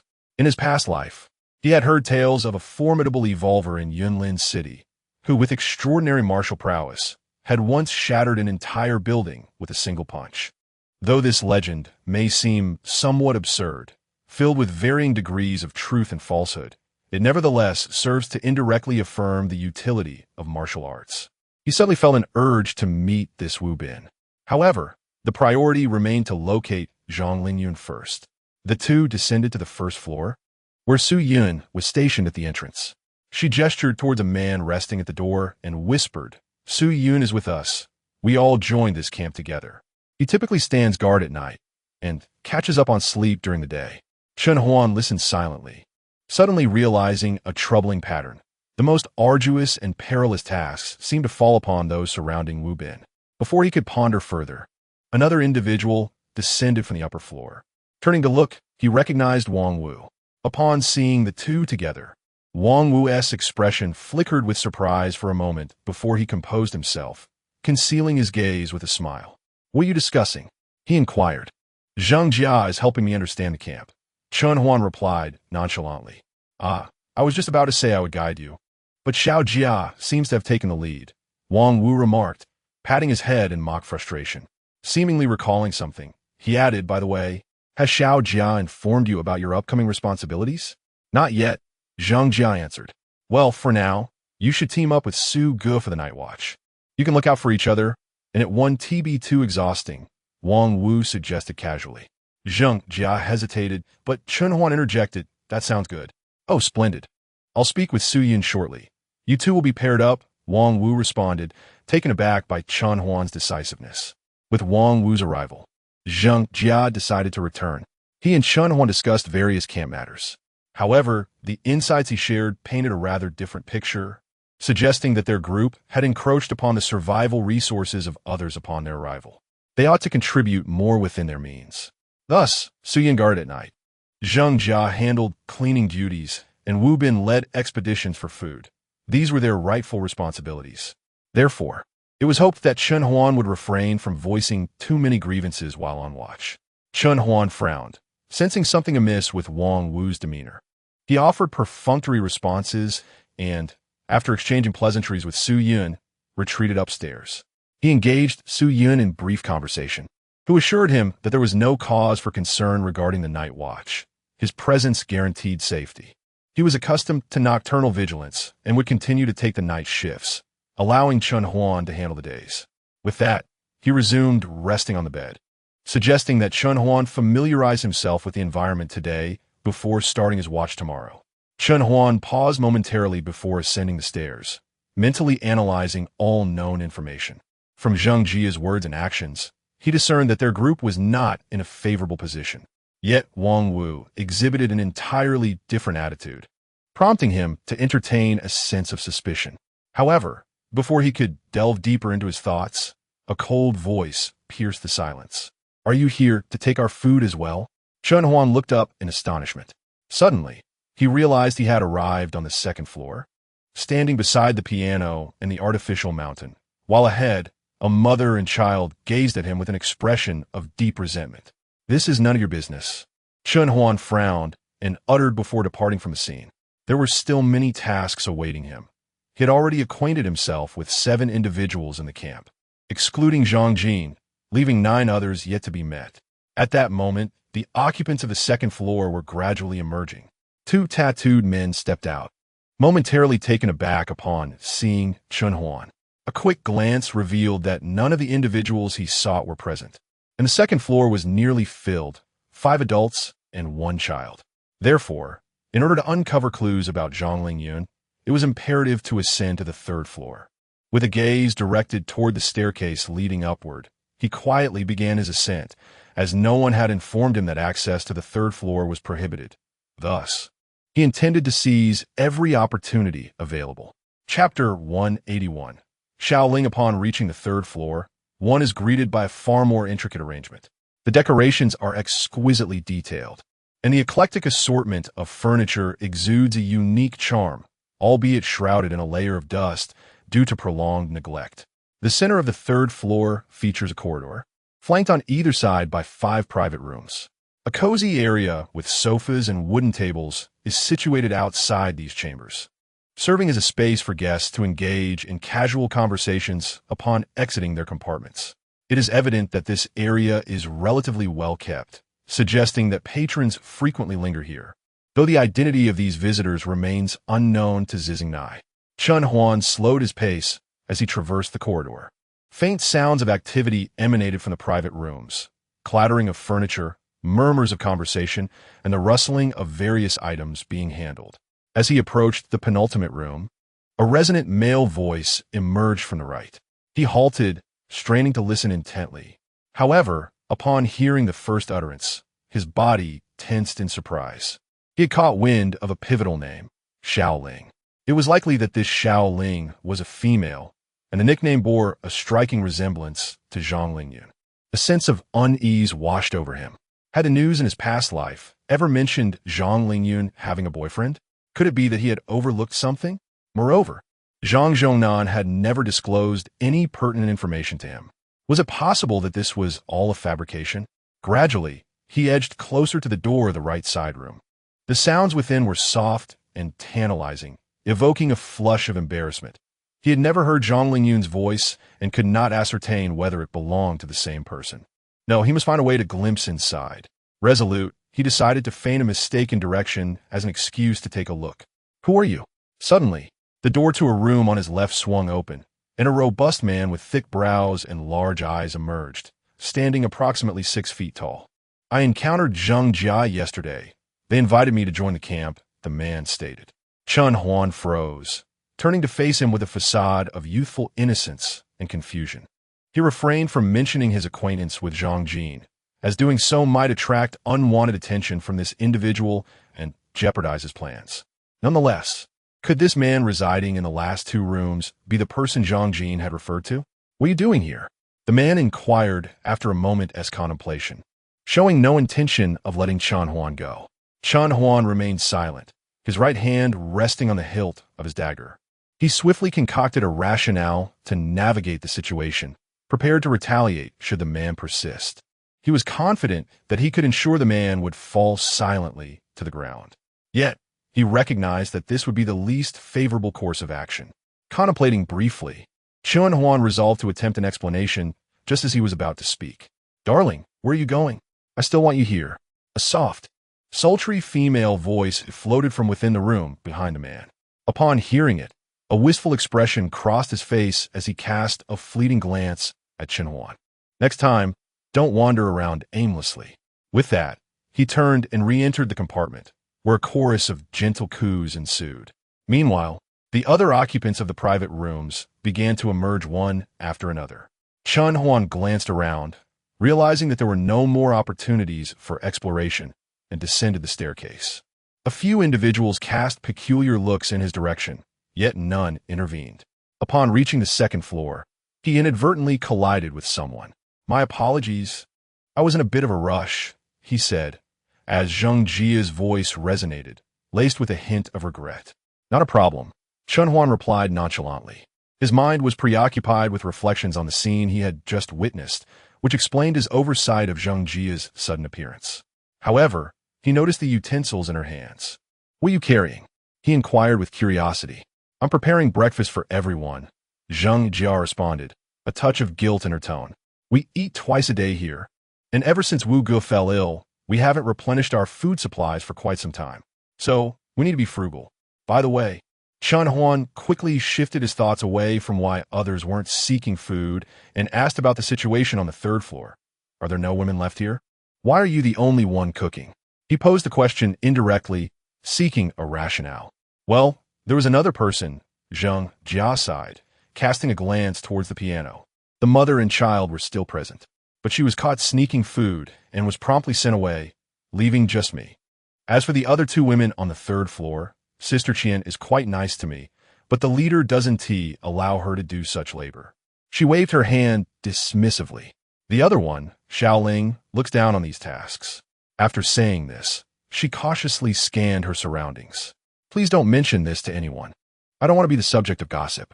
With that, Zheng Jia proceeded to the booth, beginning to tidy up and arrange the utensils. Chen Huan heard the name Xiao Ling once more, and a sense of unease washed over him. Zheng Jia's description of Xiao Ling's character seemed somewhat off. Yet before he could ask further, the young girl had already dashed to the booth to clean up. He chose not to press for more information, having already gathered a considerable amount. There were 4 women in total at the camp. The first was the woman with the child, followed by Zheng Jia, and it was certain that Xiao Qian was not included. This left only one possibility, the Xiao Ling he had overheard in the penultimate booth to his right. However, the outcome deviated slightly from his expectations. Nevertheless, he dismissed these thoughts. Regardless of Xiao Ling's disposition, his primary objective was to return with Zhang Zhongnan and his wife's sincere assistance. As for Zhang Lingyun, her presence was optional. Having made up his mind, he resolved not to linger any longer. During the meal, he would confirm once more that Zhang Lingyun was indeed the individual in question, and then he would depart. He possessed a firearm, rendering any mere games unnecessary. Wasting time was the most disgraceful course of action, and Chen Huan was resolute in his decision. One by one, individuals began to descend from the third floor, joining those on the second as they made their way to the booth. Zheng Jia prepared the meal for everyone alone, and Chen Huan, observing her efforts, refrained from offering assistance, aware that he was the one preparing to leave. His intention was solely to take Zhang Lingyun with him. Now is the moment to lend a hand, yet it only invites unwarranted grievances upon her. With my presence, others dare not act out, but once I depart, it is Zheng Jia who bears the brunt of misfortune. To refrain from interference is the greatest form of assistance, a truth he has long since come to recognize. Chen Huan, come, let us sit together. Wang Wu emerged from the room and, upon noticing Chen Huan standing aside, pulled him to a nearby seat. At this moment, 9 individuals were already seated in the booth. Zheng Jia had arranged the food with care before taking her place opposite Chen Huan and Wang Wu. I'm so tired. Let us begin to eat, Zheng Jia said, beads of sweat adorning her forehead. Chen Huan glanced at the spread before him. Each person had a bowl of thin rice porridge. A modest assortment of cold dishes lay on the table, and each was served half a steaming ear of corn. Chapter 182. Seizing the opportunity, is there actually corn today? Wang Wu exclaimed in astonishment as he picked up an ear of corn. It can't be helped. If we don't eat it soon, it will spoil, as it has been sitting for quite some time. Zheng Jia cradled the corn in her hands, taking a delightful bite while murmuring, I see now. Wang Wu nodded in agreement and also took a piece. Chen Huan, however, did not pay attention to the food, having already eaten in the morning. Though he carried instant meals, they were far superior to the meager fare of those around him. Yet he wondered why Xiao Ling had not come downstairs. A frown creased his brow as he noticed only 10 people seated in the booth. Compared to the total number of people in the camp, 5 were absent, which contradicted his plans. Without confirming Xiao Ling's appearance, he could not simply overturn the table. What if she was not the person he sought? That would be a significant loss. More concerning was the possibility of his presence disrupting the timeline, causing Zhang Lingyun, who was meant to be here, to disappear. Why are there only 5 people here? Chen Huan inquired softly. The boss and a few others are still upstairs eating. They chose to dine in the private room. Wang Wu replied casually. This was troublesome. He needed to find a way to go upstairs and see Xiao Ling. However, having already been seen once, he could not ascend in the same manner again. The best course of action would be to wait until everyone was asleep and then stealthily investigate. This corn belongs to my son. Suddenly, a woman's voice pierced the air. A dusty right hand reached out, grasping the corn in an attempt to reclaim it. Chen Huan's brow furrowed as he swiftly seized the woman's wrist, firmly holding her in place to prevent her from withdrawing, then took back the corn from her grasp. Let go of me. The woman was taken aback by his speed and the strength that exceeded her expectations, causing her wrist to throb painfully. She found it impossible to pull away. Her expression shifted as she realized Chen Huan had no intention of releasing her. She began to shout, "Help! He is attacking me." This newcomer not only stole my food, but also assaulted me. The others in the booth turned their gazes toward her. "How can you slander someone like that?" Zheng Jia stood up in anger, pointing at the woman. "You are the one stealing from others. It was indeed him who stole from me. If it weren't for him, I would have had an extra half-ear of corn for my son today." The woman glared defiantly at Zheng Jia. "You may have lost your people, but why should we bring back someone we don't even know? Our food is already scarce. Do we need to share with outsiders?" The woman continued to grumble. Chen Huan rose indifferently, having released the woman's wrist. Although the corn remained with him, it was now tainted with dust, and he had no intention of touching it again. Yet, he would not simply give it away. Had the woman approached him with kindness, he might have complied. But her aggressive attempt left no room for leniency. "What nonsense are you spouting?" Zheng Jia's face flushed with indignation. "Zhang Jin was captured by zombies while trying to find medicine for Wu Bin.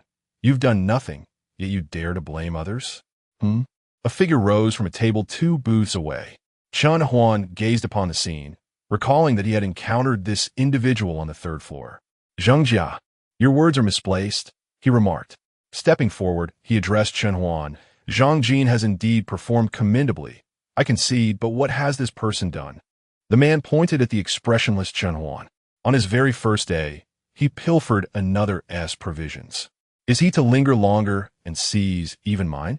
"Deng Chong," Zheng Jia exclaimed, her anger palpable, pointing at him, rendered speechless. "Do not fret," Chen Huan interjected, stepping forward to restrain the irate Zheng Jia. "I do not require a woman to defend me. You claim I have done nothing, yet what of yourself?" The proximity between the 2 men intensified. "Are you seeking a fight? What I do is of no concern to you." The man, humiliated and furious, directed his finger at Chen Huan. Yet, in that very moment, a flash of light appeared, and a severed finger flew into a bowl, splashing water everywhere. The individual, about to voice his outrage, turned pale upon seeing the contents of the bowl and stumbled backward. On my index finger, Deng Chong clutched his bleeding right hand, veins bulging on his forehead, gritting his teeth in fury. "How dare you? How dare you wield a knife?" he repeatedly exclaimed. "Only you may point fingers at me, yet I am not permitted to retaliate?" Chen Huan responded coolly. "Why such double standards?" He maintained his gaze on the man, while subtly observing the stairs. Before engaging further, he noticed a figure at the stairwell, the very man who had previously spotted him. Chen Huan felt a surge of determination and prepared to act decisively. Meanwhile, the others at the table rose, glaring at Chen Huan, one tattooed individual stepping forward, eyes blazing with menace. "How dare you lay a hand on Brother Deng? I will end you." With that, he brandished a watermelon knife, advancing threateningly. In that dire moment, an authoritative voice echoed from the staircase. "Halt!" The ruffian instinctively paused, glancing towards the stairs, pointing at Chen Huan. "Brother Zhao, this newcomer is ignorant of the rules." "Xiao Deng, attend to your wound first," Brother Zhao instructed, frowning as he turned his gaze toward Chen Huan. "My friend, your actions are rather inappropriate. Would you not agree?"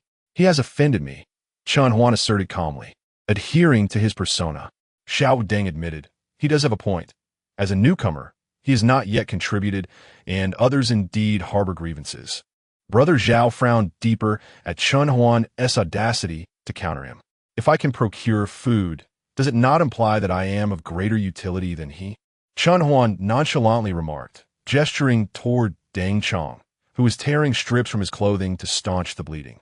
"That is an entirely different matter," Brother Zhao mused, his expression momentarily brightening before swiftly concealing it. "If you can retrieve food like Wu Bin, you may stay. If not, do not blame me." With that, he turned and ascended the stairs. Deng Chong glared at Chen Huan, seething with resentment. Chen Huan returned to his seat, sipping porridge, having successfully completed the first step of his plan. The next move was to secure provisions, allowing him to blend in on the 3rd floor and fulfill his subsequent objectives. "Chen Huan, why did you resort to violence so directly?" Wang Wu furrowed his brow as he regarded Chen Huan, his tone tinged with inquiry. "Chen Huan, the outside world is fraught with peril." Zheng Jia's face was etched with uncertainty. Forget it. I shall accompany you in search of sustenance. I was quite familiar with this area when Wu Gu was still around. Wang Wu, without Wu Gu, venturing outside is tantamount to courting death, he retorted, a hint of anger in his voice. Yet, Chen Huan's solitary expedition posed considerable danger. Zheng Jia, after a moment's contemplation, her eyes brightening, suggested, Wang Wu, you have accompanied the boss before. Perhaps you could escort him. Chen Huan silently listened to their bickering. He rapped his fingers on the table, prompting both to cease their argument and look at him in confusion. I shall go alone, Chen Huan uttered casually. After finishing his porridge, he turned and strode towards his private booth, leaving behind two astonished individuals. Chapter 183. Wu Bin's Map. Chen Huan. Zheng Jia shouted halfway before being silenced by Wang Wu. All eyes were fixed on Chen Huan as he emerged from the private room, backpack in tow, making his way down to the first floor. To the onlookers, a solitary figure departing the tavern and traversing the zombie-infested city was tantamount to courting death. They perceived Chen Huan's actions as merely a matter of whether he would perish sooner or later. Even Deng Chong, whose bleeding had just ceased, regarded Chen Huan with a sense of grim satisfaction, watching him embark on his solitary and perilous journey. As Chen Huan paused on the staircase, he cast a cold glance back at Deng Chong.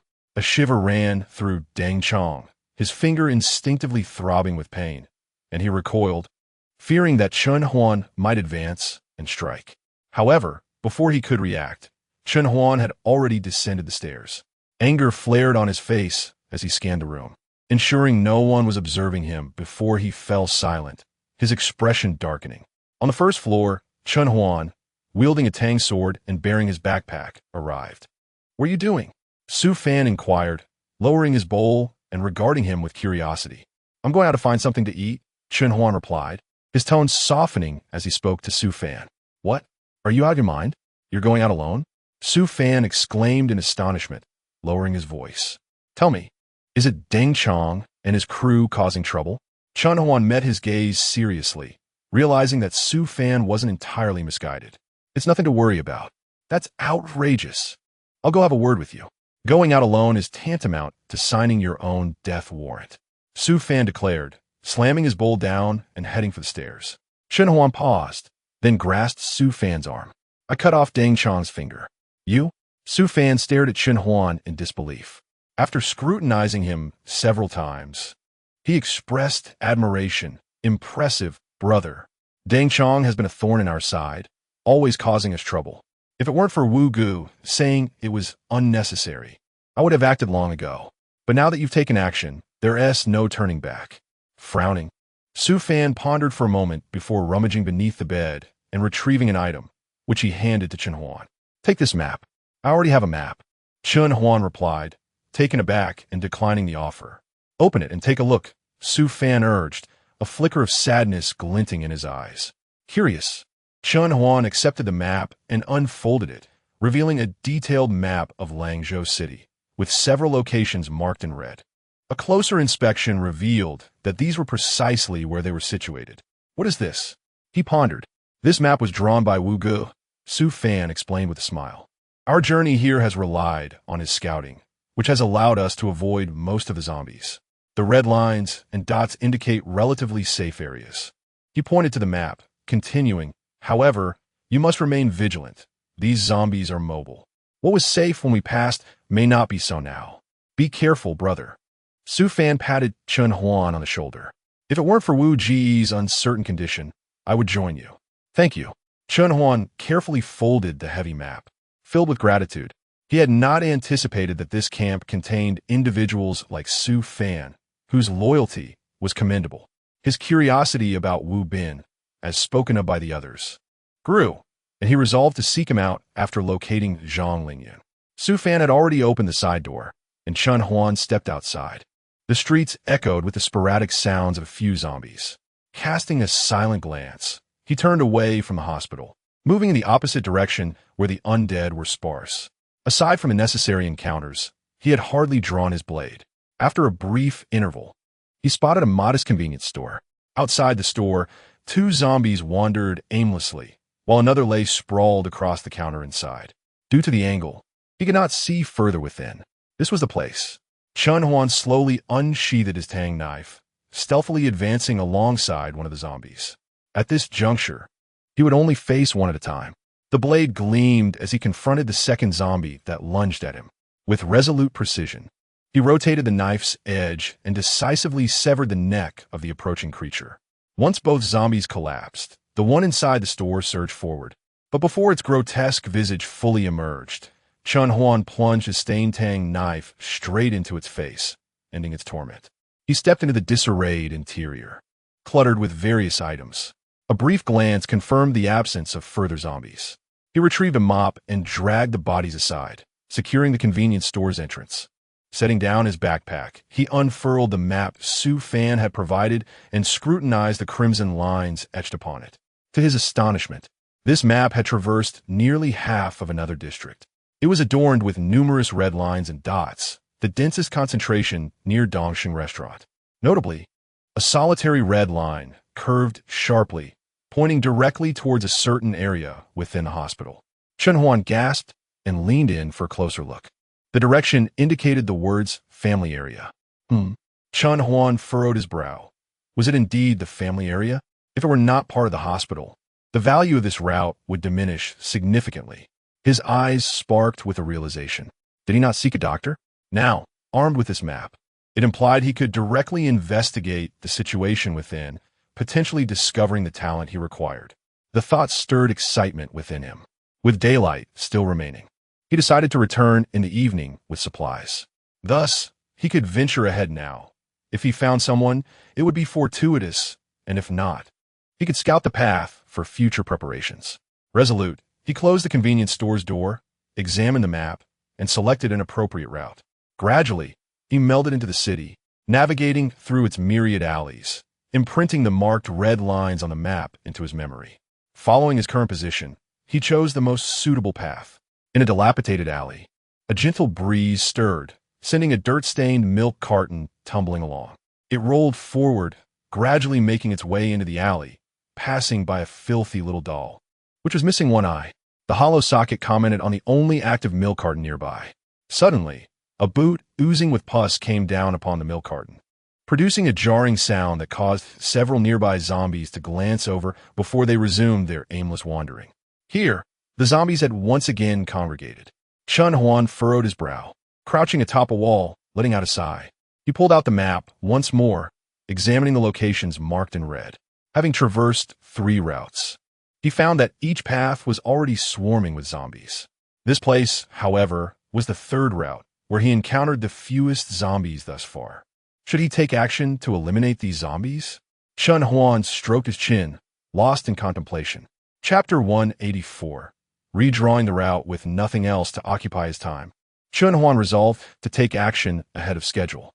Silently, he unsheathed his tang sword, its sharp glimmer scattering light as he stealthily approached the nearest zombie along the wall's edge. When he reached a close enough distance, he suddenly sprang into action. The zombie, upon turning its head, found itself spinning in a daze, its grotesque head severed and rolling away. In quick succession, the remaining zombies, alerted by the commotion, charged toward Chun Huan. Unfazed, he withdrew his sword with ease, dismissing the threat they posed. Once he had dispatched them, he pressed onward. To enhance his efficiency, he consulted his map, meticulously identifying the routes with fewer zombies. He then took a black pen, which he had acquired from a convenience store, and marked a new path. Given the fluctuating movements of the zombies during this period, areas with high foot traffic, such as supermarkets and pharmacies, had undergone significant changes, with more than 2/3 of them transformed. Rather than confronting the zombies head-on, Chun Huan opted for the path least populated by them, devising simple traps, such as platforms to obstruct their movements, thus minimizing his risk of encounters. He drew a red line on the map, indicating his chosen route. The sun was beginning its descent, indicating it was around 3 in the afternoon. Although September still bore the remnants of summer, the atmospheric conditions had become peculiar and unpredictable since the apocalypse. Having traversed more than half of his planned route, Chun Huan contemplated his next steps. With determination, he decided to continue until 5 o'clock, at which point he would return and resume his efforts the following day. Having made this decision, Chun Huan set forth. Though fatigue had considerably slowed his pace compared to the beginning of his journey, after over an hour of back and forth, he had made some progress. As he approached the hospital, the density of zombies increased, though not every area was overrun. This offered Chun Huan an opportunity. He set down the freshly cleaned Tang sword, added a mark to his map, and stowed it away in his backpack. A glance at his watch revealed it was now 4:50 in the afternoon. The road ahead was teeming with zombies, making it an unsuitable choice for further clearing. Opting for another location would risk insufficient time to navigate and cleanse it. Thus, he decided to call it a day. Alone, armed with nothing but his sword, Chun Huan began retracing his steps. His silhouette, illuminated by the slanting rays of the setting sun, appeared elongated as he stepped over the fallen zombies, not sparing them a glance. The air was thick with the stench of decay. In this moment, Chun Huan found profound tranquility within himself. Around 5:30, he returned to the convenience store. The 2-kilometer journey had consumed considerable time, primarily due to its winding nature and the occasional zombie drawn to his scent from unknown corners. Nevertheless, these challenges paled in comparison to the initial difficulties he had faced. Upon entering the hotel, he first retrieved provisions from his backpack, followed by selecting some non-perishable, nutritious instant foods from the convenience store. He began to eat simply. There is certainly a lingering odor here. It is important to note that the 3 zombies prior were merely pushed aside. The foul stench still wafted through the crevices, yet Chun Huan remained unfazed, calmly enjoying his meal, unaffected in the slightest. After 10 minutes, he finished eating and then discovered a large bag within the convenience store. He proceeded to fill it with food until it was brimming, then tied it securely, fashioning a strap for ease of transport. Subsequently, he sat in the store, closing his eyes to rest for 20 minutes, ensuring that he was in optimal condition before making his way towards the Dongsheng restaurant. At the Dongsheng restaurant, on the first floor, Su Yin concealed himself behind the side door, gazing outside with an expression of concern. He had been anxiously watching for hours, yet there was still no sign of Chun Huan's return. It was known that a convenience store was nearby, albeit recently emptied. Surely, he would not be delayed indefinitely? Could it be that he had encountered a zombie? With such troubling thoughts, Su Yun's worry deepened, and he could not help but sigh, lamenting the loss of a promising companion. Footsteps approached from behind, and he turned to find Zheng Jia holding a bowl of congee, a small portion of pickled vegetables, and half a corn on the cob, though hers appeared considerably larger. Yet, this meant that the individual sharing the other piece of corn would receive less. "Brother Su, your meal," Zheng Jia said, placing the items down and instinctively glancing outside. "Has Chun Huan still not returned?" "Not yet, and I worry he may not come back at all," Su Yin replied with a hint of regret. He looked at the food with some exasperation. Once again, it's congee and pickles. When will we have a proper meal? What are Brother Zhao and the others eating? Zheng Jiao withdrew her gaze from the window, biting her lips softly. She glanced behind her and, seeing no one, discreetly retrieved a piece of chocolate from her pocket, offering it to him. "You should eat this first. This camp belongs to Brother Zhao. Don't overthink it." This afternoon, Brother Wu had another fever, and I sensed something was amiss. Brother Zhao, being one of the original members of the camp, had access to better provisions, often ensuring that they were fed first. When Brother Wu was around, they could still venture outside to gather some supplies. Now, they were left with these meager rations. "You keep the chocolate. I cannot take your things," Su Fan insisted, his expression growing stern as he thought of Wu Bin's condition. "Hasn't he been taking medication?" "I do not know," Zhang Jia replied, seeing Su Fan refuse the chocolate, and placed it in his hand. "I can only force-feed him some medicine, but only helps for a short while. Before long, he begins to suffer again." There was a hint of grievance in her voice as she added, "If only Dr. Zhang were here." She said she had an elderly person to care for and could not accompany us. "Dr. Zhang?" Su Fan scratched his head, recalling. "Is she the female doctor we encountered when we accompanied Brother Wu to fetch medicine?" "Indeed," she confirmed. Zheng Jia did not respond to him. Suddenly inspired, she turned to Su Fan and suggested, "Shall we go find her? I am certain she would be willing to come. Are we looking for Dr. Zhang?" Su Fan hesitated for a moment, stammering, "I have given the map that Wu Gu provided me to Chun Huan. However, it's all right. I remember it all." He quickly added, "Let us observe for another evening." If the situation continues to deteriorate, we shall seek out Dr. Zhang. I will also inquire with Wang Wu. He will surely accompany us. Zheng Jia sighed with relief, as if finding Dr. Zhang would unveil a solution to their predicament. What are you doing? Suddenly, an eerie voice echoed from a staircase. Chapter 185. Chen Huan's return. Both individuals were taken aback. Upon glancing behind, they beheld Deng Chong, his right hand wrapped in cloth. A fierce expression etched upon his face, descending the stairs step by step. Beside him stood two equally menacing men, adorned with tattoos, once spirited youths before the apocalypse. Who are you to dictate our conversation? Zheng Jia exclaimed, hands on her hips, her voice laced with indignation. If it were merely a chat. Will we linger down here for so long? Deng Chong approached his lover, a mocking smile curling his lips. Tonight, it seems you're once again partaking in this unappetizing fare. Tell me, are you hoarding something for yourself? His gaze traversed between the two, briefly skimming over the meager meal on the table, before settling on Zheng Jia's right hand. No wonder you chose to hide down here. You've been secretly taking Brother Zhao's belongings, haven't you? With a swift motion, Deng Chong's unblemished left hand lunged forward, catching Zheng Jia off guard. In an instant, the nearly melted chocolate in her grasp was seized.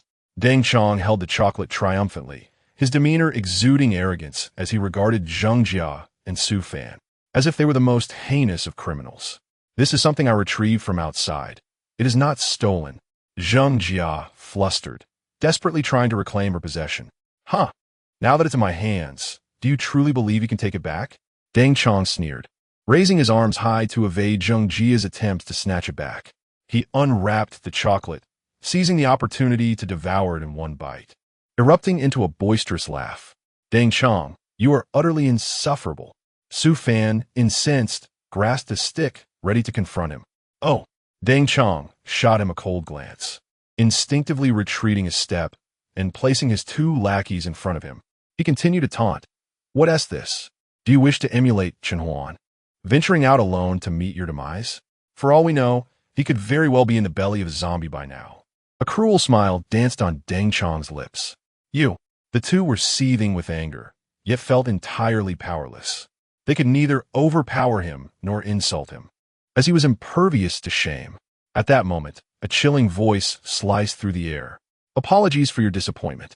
Chen Huan's icy tone resonated from outside, having just returned with supplies, overhearing the mockery directed at him. Chen Huan. The crowd gasped in unison. Zheng Jia and Su Fan's faces illuminated with joy, while Deng Chong instinctively panicked, retreating behind the two. Right, let me open the door for you. Su Fan fumbled to unlock the door, his usual routine marred by two blunders before finally succeeding. Chen Huan's silhouette emerged before them.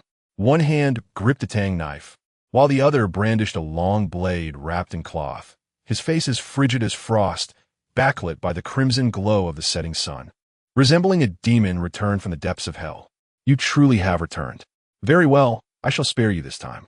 Sweat beaded on Deng Chong's forehead as he turned to ascend the stairs. Stop! Chen Huan set down the bag in his hand, then withdrew his tang knife, approaching Deng Chong with an air of indifference.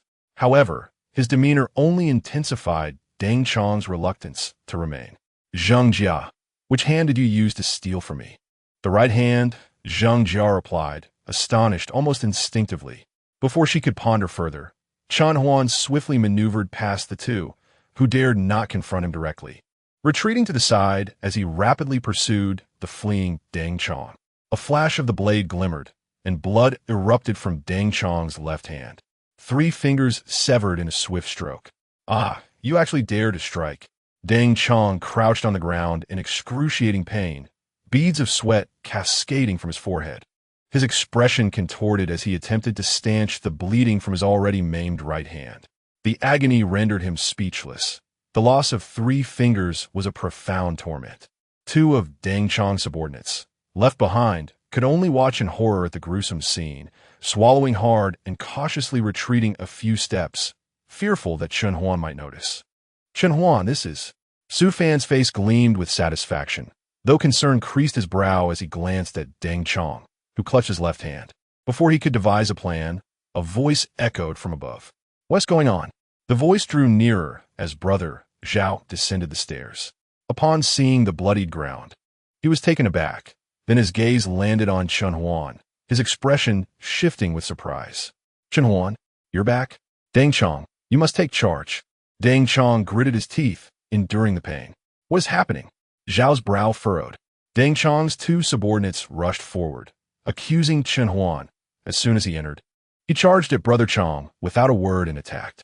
This is the second time. Brother Zhao, it's unreasonable not to punish him. They pleaded desperately. Am I using your authority? Zhao's expression hardened as he turned to Zheng Jia and inquired, Xiao Jia, enlighten me on the matter. Brother Zhao, Su Fan and I were conversing when Deng Chong recklessly stole our belongings. Zheng Jia explained directly. Deng Chong, what do you have to say? Zhao directed his gaze at Deng Chong. I only took back what they stole from you. Zheng Jia was secretly hoarding a piece of chocolate. Deng Chong hastily justified. Where's the chocolate? Zhao's expression shifted ominously. Deng Chong hesitated, struggling to articulate a response. Enough. You must have consumed it yourself, Zhao stated coldly, then turned to Zheng Jia. Xiao Jia, this is also inappropriate. If everyone resorts to thievery, our camp will be in disarray. Chen Huan, you cannot resort to violence so readily. He glanced at Chen Huan, uncertain how to resolve the predicament. I went out this afternoon to gather food. It's all here, Chen Huan replied without elaborating, placing a large bag of provisions before Brother Zhao. Zhao's expression brightened at the sight, but he quickly masked it, speaking nonchalantly. Although you have procured so much food, this merely serves as a punishment for today. I shall continue tomorrow. Chen Huan afforded Zhao no opportunity to elaborate further. He still needs to scout the route to the family quarters of the hospital. Once he has rescued someone tonight, he can leave this camp directly. Their fates and affections are of no consequence thereafter. He can easily find another place to stay and continue his search for a doctor. Fine. Brother Zhao was slightly offended, his expression darkening. However, considering the large bag of food, he refrained from further comments. He cast a final glance at Deng Chong and advised, don't push it too far. It's just a chocolate. If you want it, go get it yourself. If Chen Huan can manage it alone, surely you all could do the same. With that, Brother Zhao turned and departed, leaving Deng Chong, filled with resentment towards Chen Huan, standing there. Two of his subordinates helped him retreat in a disgraced manner. Are you all right? Zheng Jia approached, inspecting Chen Huan. Seeing he was uninjured, she sighed in relief, but then her expression turned to one of concern. You were fortunate to return once. Why would you speak of a second time? Chapter 186. The unexpected, there is no need for concern. If one can return once, they can return again. Chen Huan's demeanor towards the two softened considerably. You should go eat first. Su Yin glanced at Chen Huan and remarked with admiration, Brother, you truly have a way about you. I'll take the night watch from now on. It's too taxing for you to be out during the day and then guard at night. Thank you. Chen Huan pondered for a moment before expressing his gratitude. Initially, he intended to observe a while longer, but upon seeing Su Fan prepare to take action, he interrupted. Although Deng Chong would not last a single move against him, allowing Su Fan to engage could lead to significant complications. Thus, he chose to cease his scrutiny. Chen Huan, you haven't eaten yet, have you? Gome, let me take you for a meal. Zheng Jia suddenly remembered that Chen Huan had just returned and must surely be hungry. It's all right. I've already eaten. Chen Huan replied with a smile. You all go ahead. By the way, keep some for yourselves. After a moment's thought, he retrieved several packets of instant food and a can from his backpack. Zheng Jia and Su Fan were taken aback. Drunken peanuts. Su Fan gazed longingly at a bag of peanuts, saliva pooling at the corner of his mouth. However, before he could indulge his imagination further, a similarly astonished voice broke through. Lunch meat, it's really lunch meat. Zheng Jia whispered excitedly. We haven't had meat in ages. Chen Huan, where did you find this? She turned to speak, only to discover that Chen Huan had quietly slipped away, leaving her to share the delightful discovery with Su Fan. Ultimately, she concealed the lunch meat, claiming it was for Wu Ge to enjoy later. On the second floor, Chen Huan naturally made his way to his private room. Along the way, the diverse gazes from the booths converged upon this seemingly ordinary man. Deng Chong had just returned to his own compartment. They had gleaned information from the side about the events below, realizing that the person who had been punished to seek food had unexpectedly returned alive and had once again injured Dang Chong. Everyone regarded Chun Huan with a sense of wariness, particularly a woman cradling her child, who cast him a venomous glare. When Chun Huan turned to look at her, she quickly averted her gaze, lowering her head to soothe her child, though her words were somewhat distorted. "Child, look at that man. He is the one who stole our food." Hearing her whispered remarks, Chen Huan chose to ignore her and continued on his way to his private room. "Chen Huan." Wang Wu stood up, his face brimming with excitement. Just as he was about to greet Chen Huan, he noticed that Chen Huan disregarded him and directly entered his compartment, not joining them for a meal. This action left him feeling quite awkward. He paused momentarily, then silently sat back down to eat, though his expression darkened slightly amidst the silence. The booth once again buzzed with hushed whispers. Inside the private room, Chen Huan set down his backpack and took out some papers, wiping his Tang Dao with a damp cloth. He had witnessed the scene at the booth and had heard Wang Wu calling out to him. Choosing not to respond, he simply wished to ignore him. The commotion on the first floor was so loud that even Zhao from the third floor came down to investigate. Alone on the second floor, watching Deng Chong lead his men away, it was impossible for him not to foresee the unfolding events. Yet, from beginning to end, he remained conspicuously absent. A man devoid of intellect and as timid as a mouse, perhaps for other reasons. Nevertheless, he was not one of his kind. Tomorrow, he would depart, making it unnecessary to squander time with him. After meticulously polishing his Tang knife, Chun Huan retrieved his sleeping bag and thoroughly inspected the room. Upon confirming that no one had disturbed his space, he finally relaxed and lay down in his sleeping bag, ready to rest for the day. He intended to retire early, for he had matters to attend to that night. The sounds from outside gradually diminished after a while, until most had returned to their rooms. The clattering of dishes from a booth indicated that Zhang Jia had begun to clear the table. Eventually, Chun Huan slipped into a deep slumber. The night enveloped the entire city of Langzhou. A crimson moon hung high in the sky, casting an eerie glow. The Dongsheng restaurant had shed its daytime vibrancy, now shrouded in silence. The occasional snoring echoed through the corridors. Even the private rooms could not muffle the sounds. Creak! At that moment, the penultimate door on the second floor creaked open. A figure wielding a Tang knife silently closed the door behind him, treading softly down the corridor. He paused at the third door, listening intently to the sounds of deep slumber within, before continuing his ascent to the third floor. As he passed the staircase, the dim light from outside illuminated the man's face, revealing the serene expression of Chun Huan, who had just awakened. Noticing the time was around 1 o'clock, he rose and stealthily made his way to the third floor. Upon reaching the penultimate row, he halted in front of the room on the right.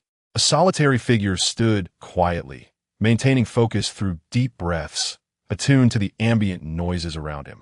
After confirming the absence of danger multiple times, he placed his hand on the doorknob. The door to the private room was designed for simplicity, lacking the capacity for a deadlock. This feature had been intentionally omitted by the establishment for safety reasons, to prevent patrons from locking themselves in and engaging in illicit activities. Thus, the door could be opened from the outside with a mere press of the handle. Chun Huan gently pressed down on the doorknob, and the door silently opened a crack. He pivoted, stepping inside. The decor here was decidedly superior to that of the second floor, with an abundance of furnishings, and even the sofa was significantly larger, comfortably accommodating 2 individuals. He approached the sofa, observing a man and a woman deeply asleep. Producing a flashlight, he shielded most of the light with his hand, allowing only a sliver to illuminate the wall, using the remaining glow to scrutinize the couple. The man was overweight, nearing 40, with a weight of around 170 to 180 pounds. Chun Huan frowned at the sight, a sense of unease creeping into his mind. Zhang Lingyun was merely 28. No matter how infatuated she might be, she could hardly be drawn to such a specimen. Taking a deep breath, he turned his gaze towards the woman. Her beautiful face bore the traces of a tumultuous life. Her body was half exposed, carefree and indifferent to the possibility of being seen. One leg rested on the man, while the other hung loosely outside. Chun Huan remained silent, casting another glance before quietly stepping out. Indeed, Unexpectedly, the anticipated twist had manifested. The individual named Xiao Ling was not Zhang Lingyun, but rather a stranger. After waiting for an eternity, Chen Huan had planned to depart the following day, only to find himself confronted with this unforeseen outcome, leaving him somewhat speechless. He reluctantly closed the door, a mild headache beginning to form. With Zhang Lingyun absent from the Dongsheng Tavern, where could she possibly be now? Did this mean he would have to continue waiting? Just as he was about to leave, the door of the corner room across suddenly swung open, revealing a figure rubbing sleep from their eyes. Chapter 187. Understanding Xiaoqian, who are you? A woman's voice exclaimed in surprise. Chen Huan furrowed his brow at her, his Tang Dao quivering in his grasp, ready to strike. Silence. Follow me, she commanded, glancing around before leading him to the door across the room. She opened it and ushered Chen Huan inside. He remained silent, intrigued as he followed her. Once they stood within the dimly lit private room, illuminated only by a faint glimmer near the window, Chen Huan observed the woman. Her features were exquisite and delicate, clad solely in a nightgown that revealed much of her fair skin. However, as she approached him, an unmistakable odor wafted through the air, a scent of neglect, signaling she had not bathed in a month. Even a beauty as ethereal as she could not escape such a stench. Are you Chen Huan? The woman whispered. Did Zhang Jia tell you about me? Chen Huan was not surprised. Having been here for some time, he knew she could have learned of him through others, even if not directly from Zhang Jia. Her inquiry suggested a close relationship with Zhang Jia.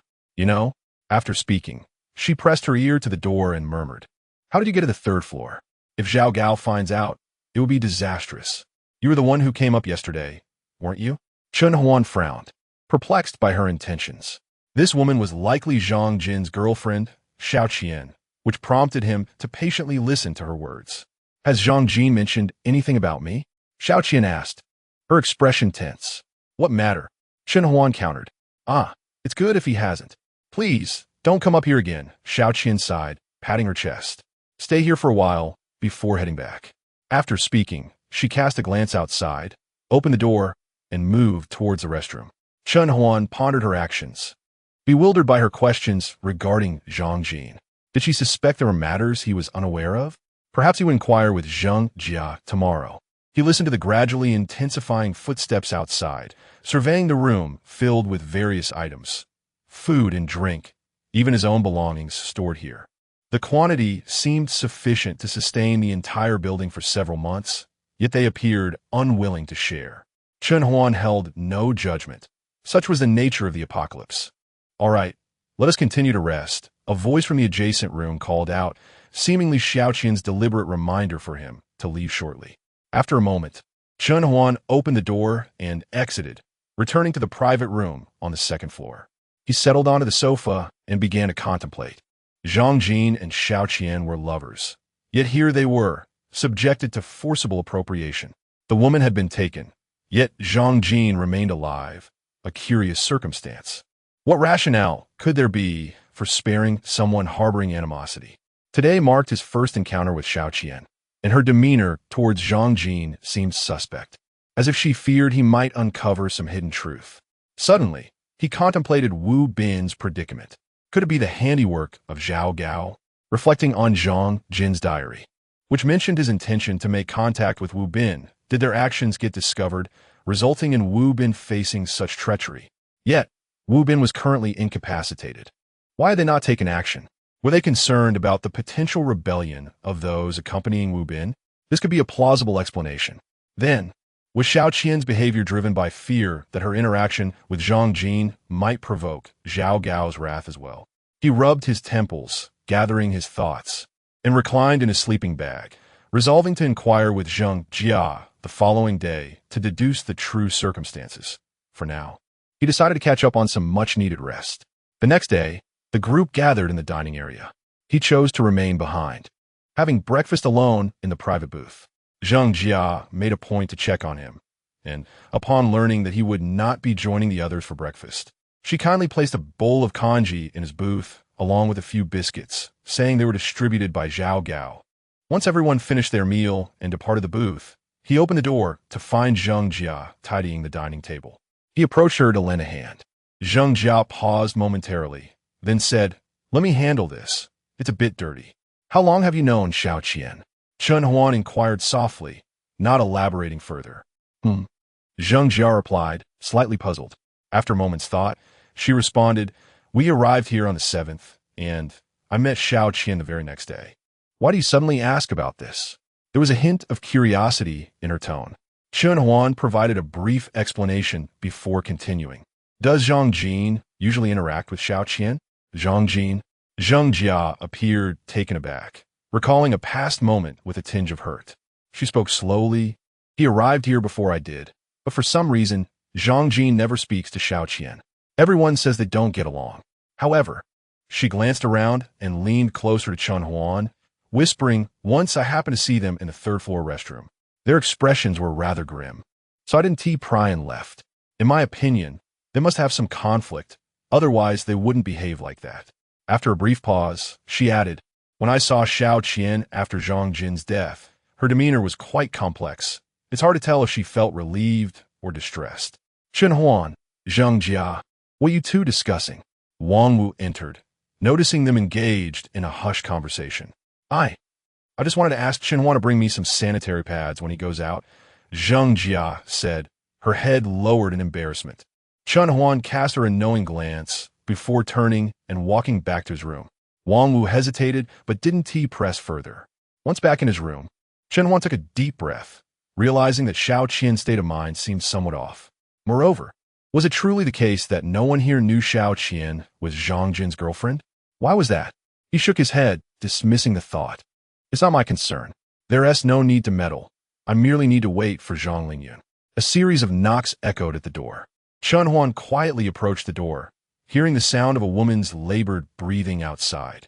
He silently opened the door to find Zheng Jia standing awkwardly at the threshold.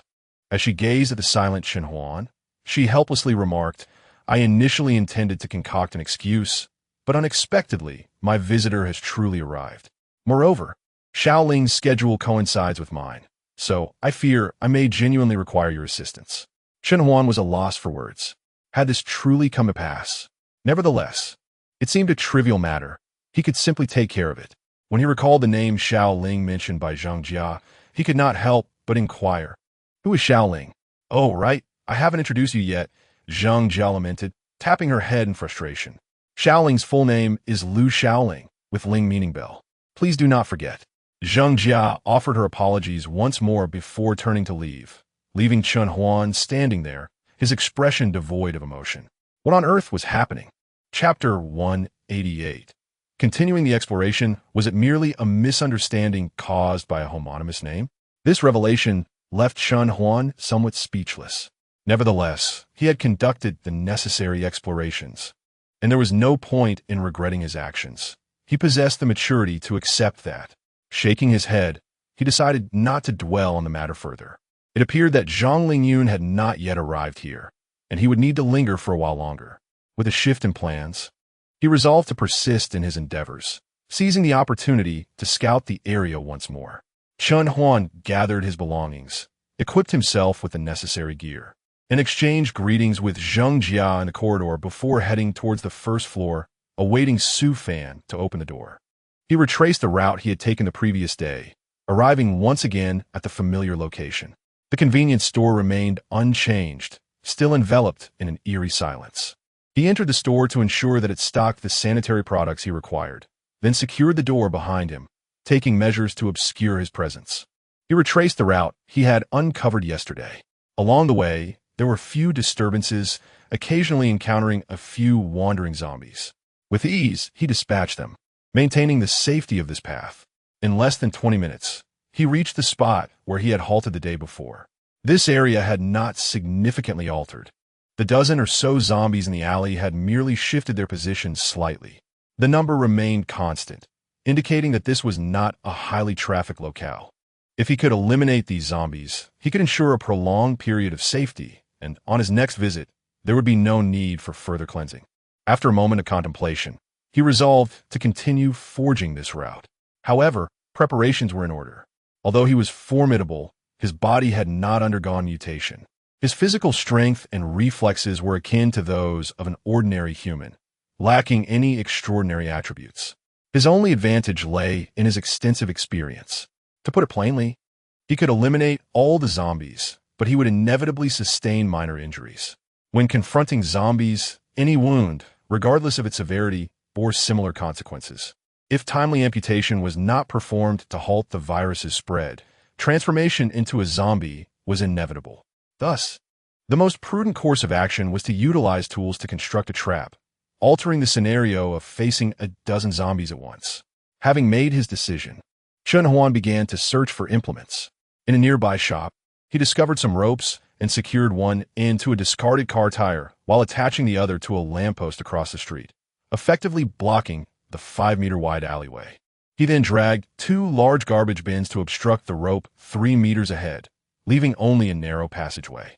Now, the zombies, having encountered 2 obstacles, would no longer charge forward with their previous speed and danger, allowing him to confront only 1 or 2 who might evade the trap. Once the preparations were complete, Chen Huan hesitated not. He gently tossed a small stone into the fray. The sound of the stone rolling indeed attracted the attention of the patrolling zombies. They resembled feral beasts that had not eaten in ages, charging towards Chen Huan with a frenzied rush, although a few dazed zombies remained motionless in place. Nonetheless, this did not hinder Chen Huan's meticulously devised plan. The faster the zombies sprinted, the more they unwittingly fell into his trap. One of the most dreaded pitfalls for cavalry on the battlefield is the tripwire. A robust steed, honed by years of training, could fall victim to such a simple snare, resulting in fatal consequences. However, the zombies lacked the swiftness of galloping horses. Thus, the most apparent effect was that, propelled by their own inertia, they would fly 2 to 5 meters before crashing to the ground, a delay that successfully advanced Chen Huan's strategy. He stood at the breach, wielding a tang knife, and struck downwards at the fallen zombies. In such a state, they were utterly defenseless. 1, 2, 3, one by one the zombies fell before him. A simple trap had conserved a significant amount of his strength. Suddenly, one zombie, towering at nearly 6 feet 3 inches, leaped over the tripwire. For this imposing creature, the tripwire, set at the knees of the other zombies, posed no challenge whatsoever. Chen Huan furrowed his brow. It was somewhat troublesome, yet merely a minor inconvenience. Perhaps such formidable zombies would become increasingly difficult to handle in the future, but for now, they were nothing more than mindless beasts, lacking the intelligence of even the most ordinary of pets. Nevertheless, he remained vigilant. He first dispatched the other fallen zombies, then retreated behind a dumpster. With his tang knife firmly in hand, he focused intently on the towering zombie that was now approaching, its grotesque visage becoming more pronounced as it drew nearer. With a flick of his wrist, Chen Huan brandished his knife. He shifted his right foot to evade its lunge. The zombie lunged forward, missing him entirely, its body swaying precariously, nearly toppling over. Yet at the last moment it regained its balance. But would Chen Huan allow it to stabilize and resume the fight so easily? Seizing the opportunity, he drove his foot forcefully into the zombie's knee joint. The creature let out a pained shriek as its right leg buckled, forcing it to kneel on one knee. Simultaneously, Chen Huan did not relent in his assault. He delivered another kick, compelling the other leg to collapse as well, stripping the monster of its height advantage. With both hands gripping the knife, he delivered a precise and decisive strike to the zombie's neck. The defiant head fell away, rolling to the ground. The lifeless body remained motionless for a few seconds before finally succumbing and crashing face first into the earth, kicking up a cloud of dust. Ensuring the zombie's demise, Chen Huan turned to eliminate the remaining zombies, even dispatching those few that had lingered in place, unwilling to approach. Afterward, he produced a map and marked an additional black line. On the second floor of a nearby shop, he peered out, gazing towards the entrance of an aging residential complex. At the entrance lay a multitude of hundreds of zombies, congested at the community's threshold. Among them were the elderly and the young, men and women, as well as numerous patients who had rented accommodations in this vicinity, clad in hospital gowns. Together with their relatives, they had succumbed to the fate of the undead. The cost of hospitalization was exorbitant, and for ailments that were not acutely urgent, families would rent a residence in the area for prolonged treatment. Alas, They had all transformed into emotionless zombies, with no hope of recovery in sight. Chun Huan gazed intently, noticing several individuals donned in white coats. A flicker of curiosity ignited within him. It is known that physicians typically wear white coats only within the confines of the hospital. Once their shifts end, they change into casual attire, making it rare to encounter such a multitude of white coats outside. A thought struck Chun Huan, suggesting a possibility. Could it be that these doctors and nurses, in the midst of the zombie outbreak, instinctively rushed home to save their loved ones, only to find themselves ambushed by the horde at the community's entrance? Chapter 189. The intruder. What began as a promising event swiftly morphed into a tragedy. The individuals did not immediately transform into zombies. However, just as hope glimmered in their midst, calamity struck, resulting in the senseless loss of lives. Chun Huan remained uncommunicative, his silence betraying the small stirrings of emotion within, despite his familiarity with the horrors of the apocalypse. After a lengthy pause, Chun Huan reinvigorated his focus, meticulously surveying the situation at hand. Presently, the sole means of accessing the community appeared to be through the main gate. As the number of zombies was unlikely to be as overwhelming as it was now in other areas he had previously explored, which had been relatively free of the undead. This location's distinct peril might be attributed to its proximity to a hospital, where numerous medical professionals could promptly assess the situation upon encountering zombies, inadvertently precipitating this unfortunate tragedy. A well-intentioned act had wrought dire consequences, now leaving Chun Huan stranded outside. How would he gain entry? Furrowing his brow, he unfolded the map, only to discover that the red line marking his path ceased at this point, offering no further routes. It remained uncertain whether Wu Bin had ceased his drawings or if he encountered a predicament akin to Chun Huan's, halting his progress. Bereft of the map's guidance, he was compelled to devise a solution on his own. Chun Huan tapped his fingers against the window frame, his gaze flitting about. The main gate was unequivocally insurmountable. Flanking the gate were various shops, 3 stories tall, meticulously designed by the developers, each floor slightly exceeding standard height. Furthermore, these 3-story buildings were completely interconnected. The only viable option was to procure specialized tools to scale the 3rd floor, thereby affording him a chance to enter the community. At that moment, Chun Huan found himself ensnared in hesitation. It was not that he lacked the tools. Rather, the streets were populated with roaming zombies that would undoubtedly prevent him from scaling the walls in safety. The endeavor was fraught with peril, especially without any means of cover. Was there not a wall he could surmount? Should he be fortunate enough to discover a climbable wall, the difficulty of his task would diminish considerably. Yet, as he surveyed the area, he was confronted with a uniform expanse of shops from afar to near, offering no opportunities for cunning, compelling him to resort to the most rudimentary methods. With no alternatives at hand, he found himself trapped at this juncture, save for the prospect of assistance from others.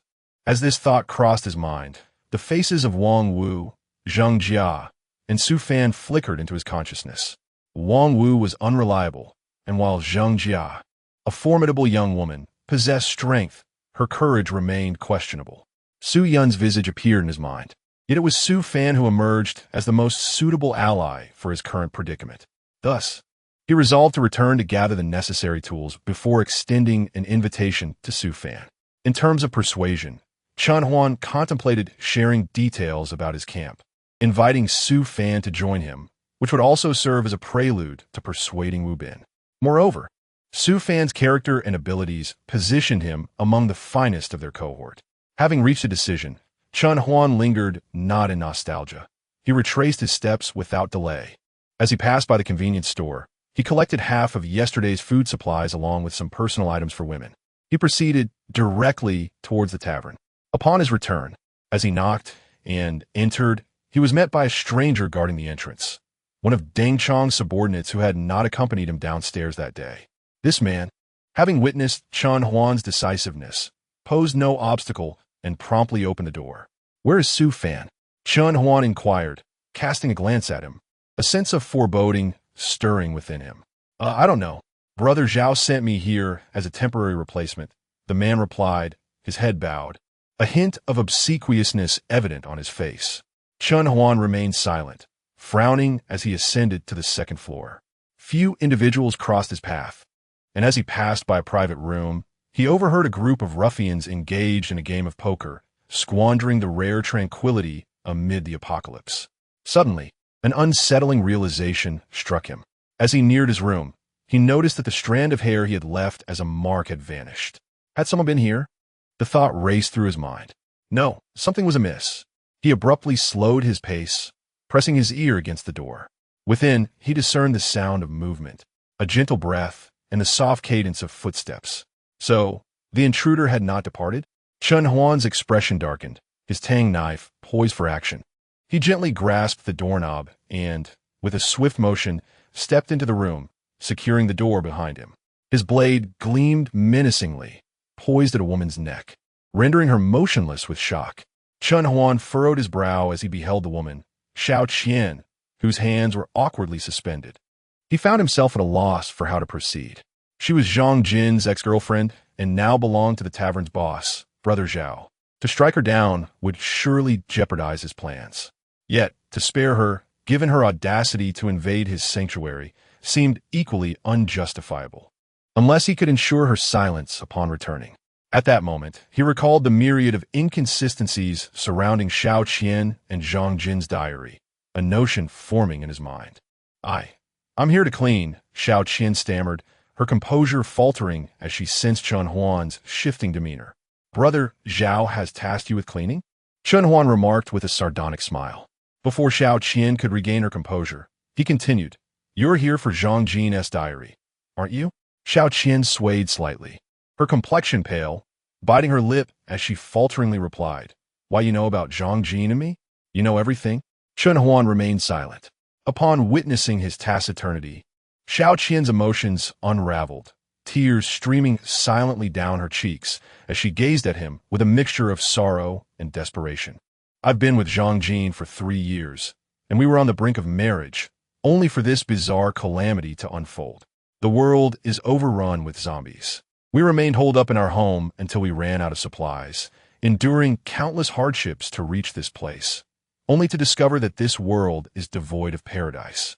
It is more terrifying than hell itself, and Zhao shamelessly seeks to wrench me away from Zhang Jin. When Zhang Jin refused, Zhao brought his men to beat him, threatening to starve us to death. I cannot bear to witness him being beaten on my account. In my helplessness, I could only. Consequently, the deviant Zhao Gao would unleash his thugs upon him whenever I had any interaction with Zhang Jin. Reluctantly, I was forced to feign unfamiliarity with him. Chun Huan, you have perused Xiao Jin's diary. You must understand my plight. Am I not right? Rest assured, I shall never divulge this matter to Zhao Gao. My hatred for him is profound, yet I seek neither vengeance nor wish to bring harm to others. Xiao Qian gazed at Chun Huan with hopeful eyes.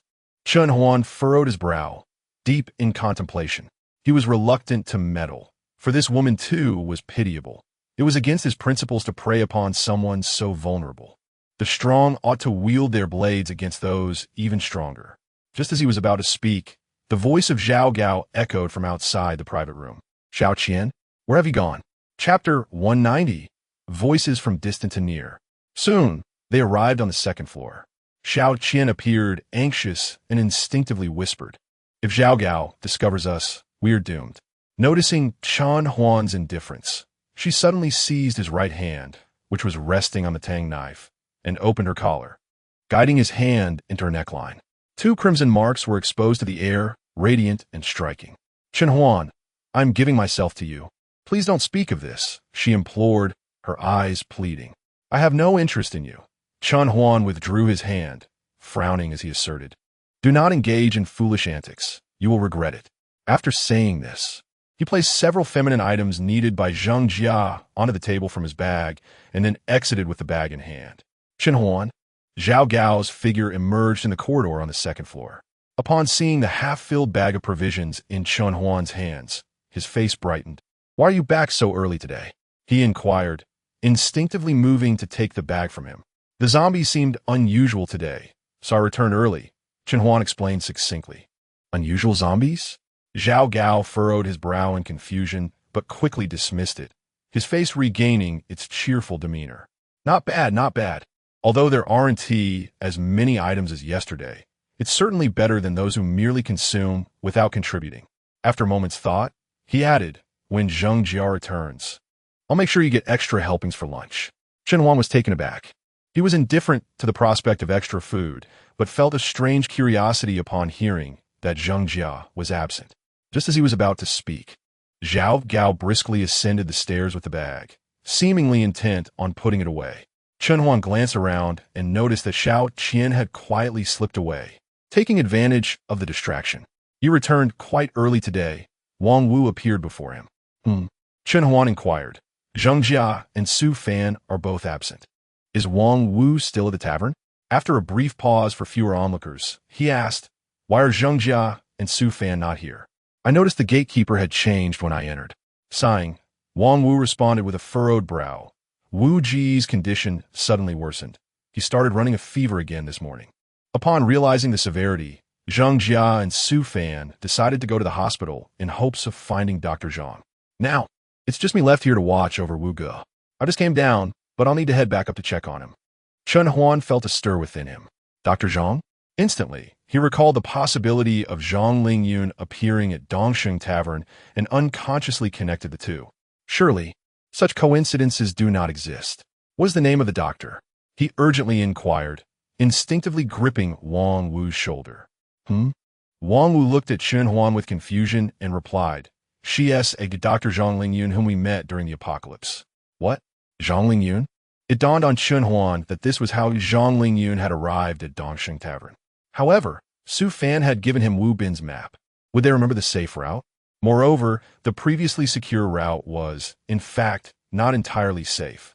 However, he recalled that in his past life, Zhang Lingyun had managed to traverse it safely, implying that the two individuals certainly possessed considerable strength. Yet, not long after, the Dongsheng Tavern was besieged by zombies. Possibly a consequence of this very incident, he resolved that he must seek out the two individuals. Zhang Lingyun must not face even the slightest danger. This concern was not solely for Professor Zhang and his spouse, but also for himself. An accomplished physician was precisely what he needed, especially since they shared such profound connections. Undoubtedly, it was far preferable to search for another doctor. How long have they been gone? Chen Huan inquired urgently. Not even an hour, Wang Wu replied, somewhat puzzled by Chen Huan's demeanor. Just as he was about to ask, Chen Huan turned and retreated to his room, reassembling his gear without affording Wang Wu a moment for dialogue. He dashed towards the first floor. Do you know where Dr. Zhang's residence is? He quickly asked upon returning to Wang Wu, who stood on the second floor. I'm not quite sure. I only encountered them later. The ones who know are Zheng Jia and Wang Wu. Wang Wu's words trailed off. Without a further word, Chen Huan departed once more, making his way to the first floor. The bewildered doorman looked on as he reopened the side door. Once outside, Chen Huan compelled himself to remain calm, understanding that in such a hazardous environment, maintaining vigilance was essential for survival. He could not afford to let his mind become chaotic. After pausing momentarily to regain his composure, he resolved to find Zheng Jia and Wang Wu without wasting any time.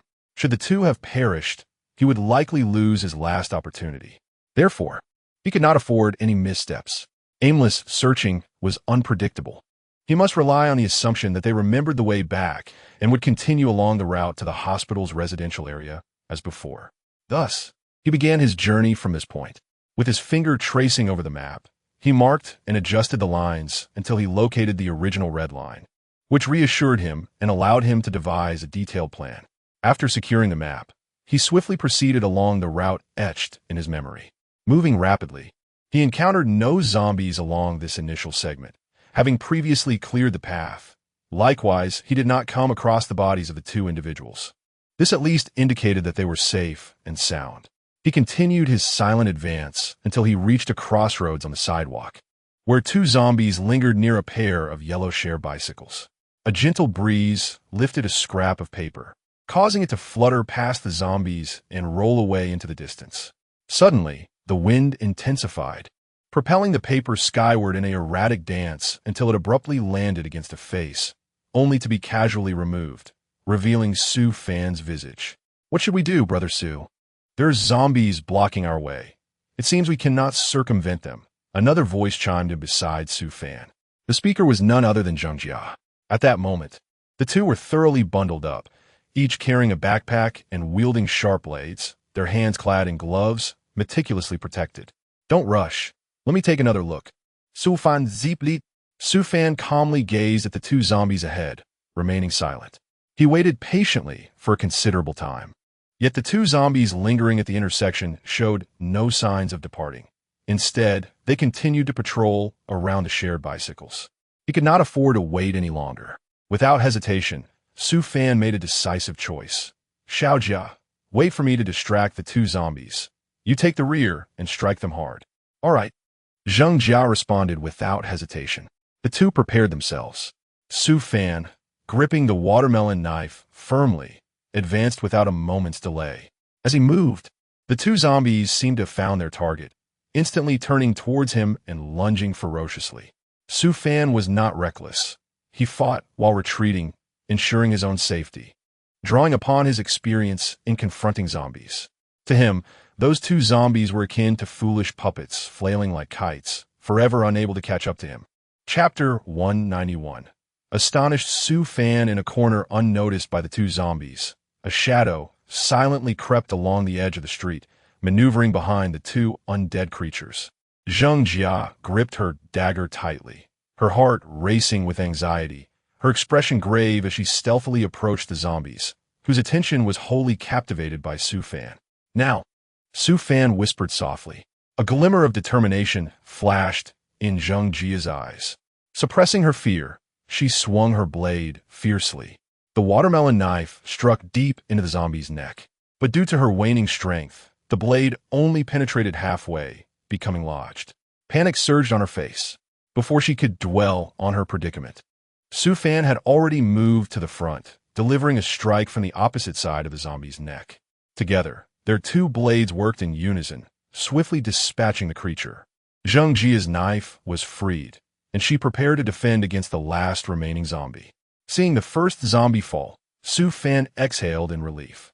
He swiftly evaded the remaining zombie's attack, and alongside Zheng Jia, they easily vanquished it. After such a short distance, we've encountered so many problems. Can we truly find Dr. Zhang? Moreover, is Dr. Zhang even still here? Zheng Jia pondered heavily, her face etched with concern. If only Wu Ge were still with us. Su Ge has already led us this far. If he is unwell, we must ensure Dr. Zhang returns with us, Su Fan replied calmly.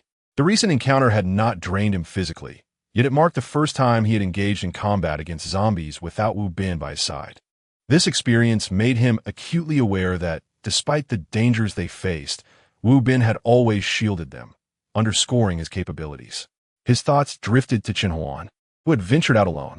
If Chen Huan could return with so much food, just like Wu Ge, perhaps they could thrive in this apocalypse without our burdens.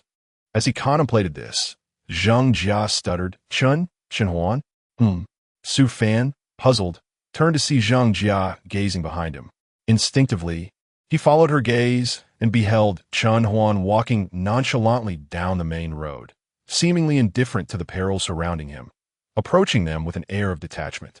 In that fleeting moment, Su Fan felt a sense of disorientation, as though he were witnessing Wu Bin leading them in their flight once more.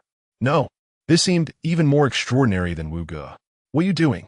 The voice snapped Su Fan back to reality.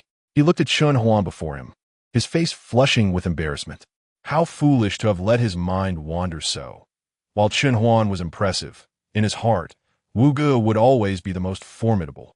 Chen Huan, what brings you here? Su Fan inquired, taken aback by Chen Huan's unexpected appearance. Without a word, Chen Huan retrieved a packet of sanitary napkins from his backpack and handed them to Zheng Jia. After receiving her blushing thanks, he turned to Su Fan and said, I returned to the tavern and heard Wang Wu mention that you were searching for Dr. Zhang Lingyun. He emphasized Dr. Zhang Lingyun's name, seeking confirmation once more. You know, how did you find us? Oh, right, the map. Su Fan suddenly realized. Are you here to deliver the map to us? By the way, Chen Huan glanced at him, surprised that this fellow was quite clever and perceptive. I am also here to find Zhang Lingyun. You're looking for Dr. Zhang? Zheng Jia, putting away her sanitary napkin, looked at him in astonishment.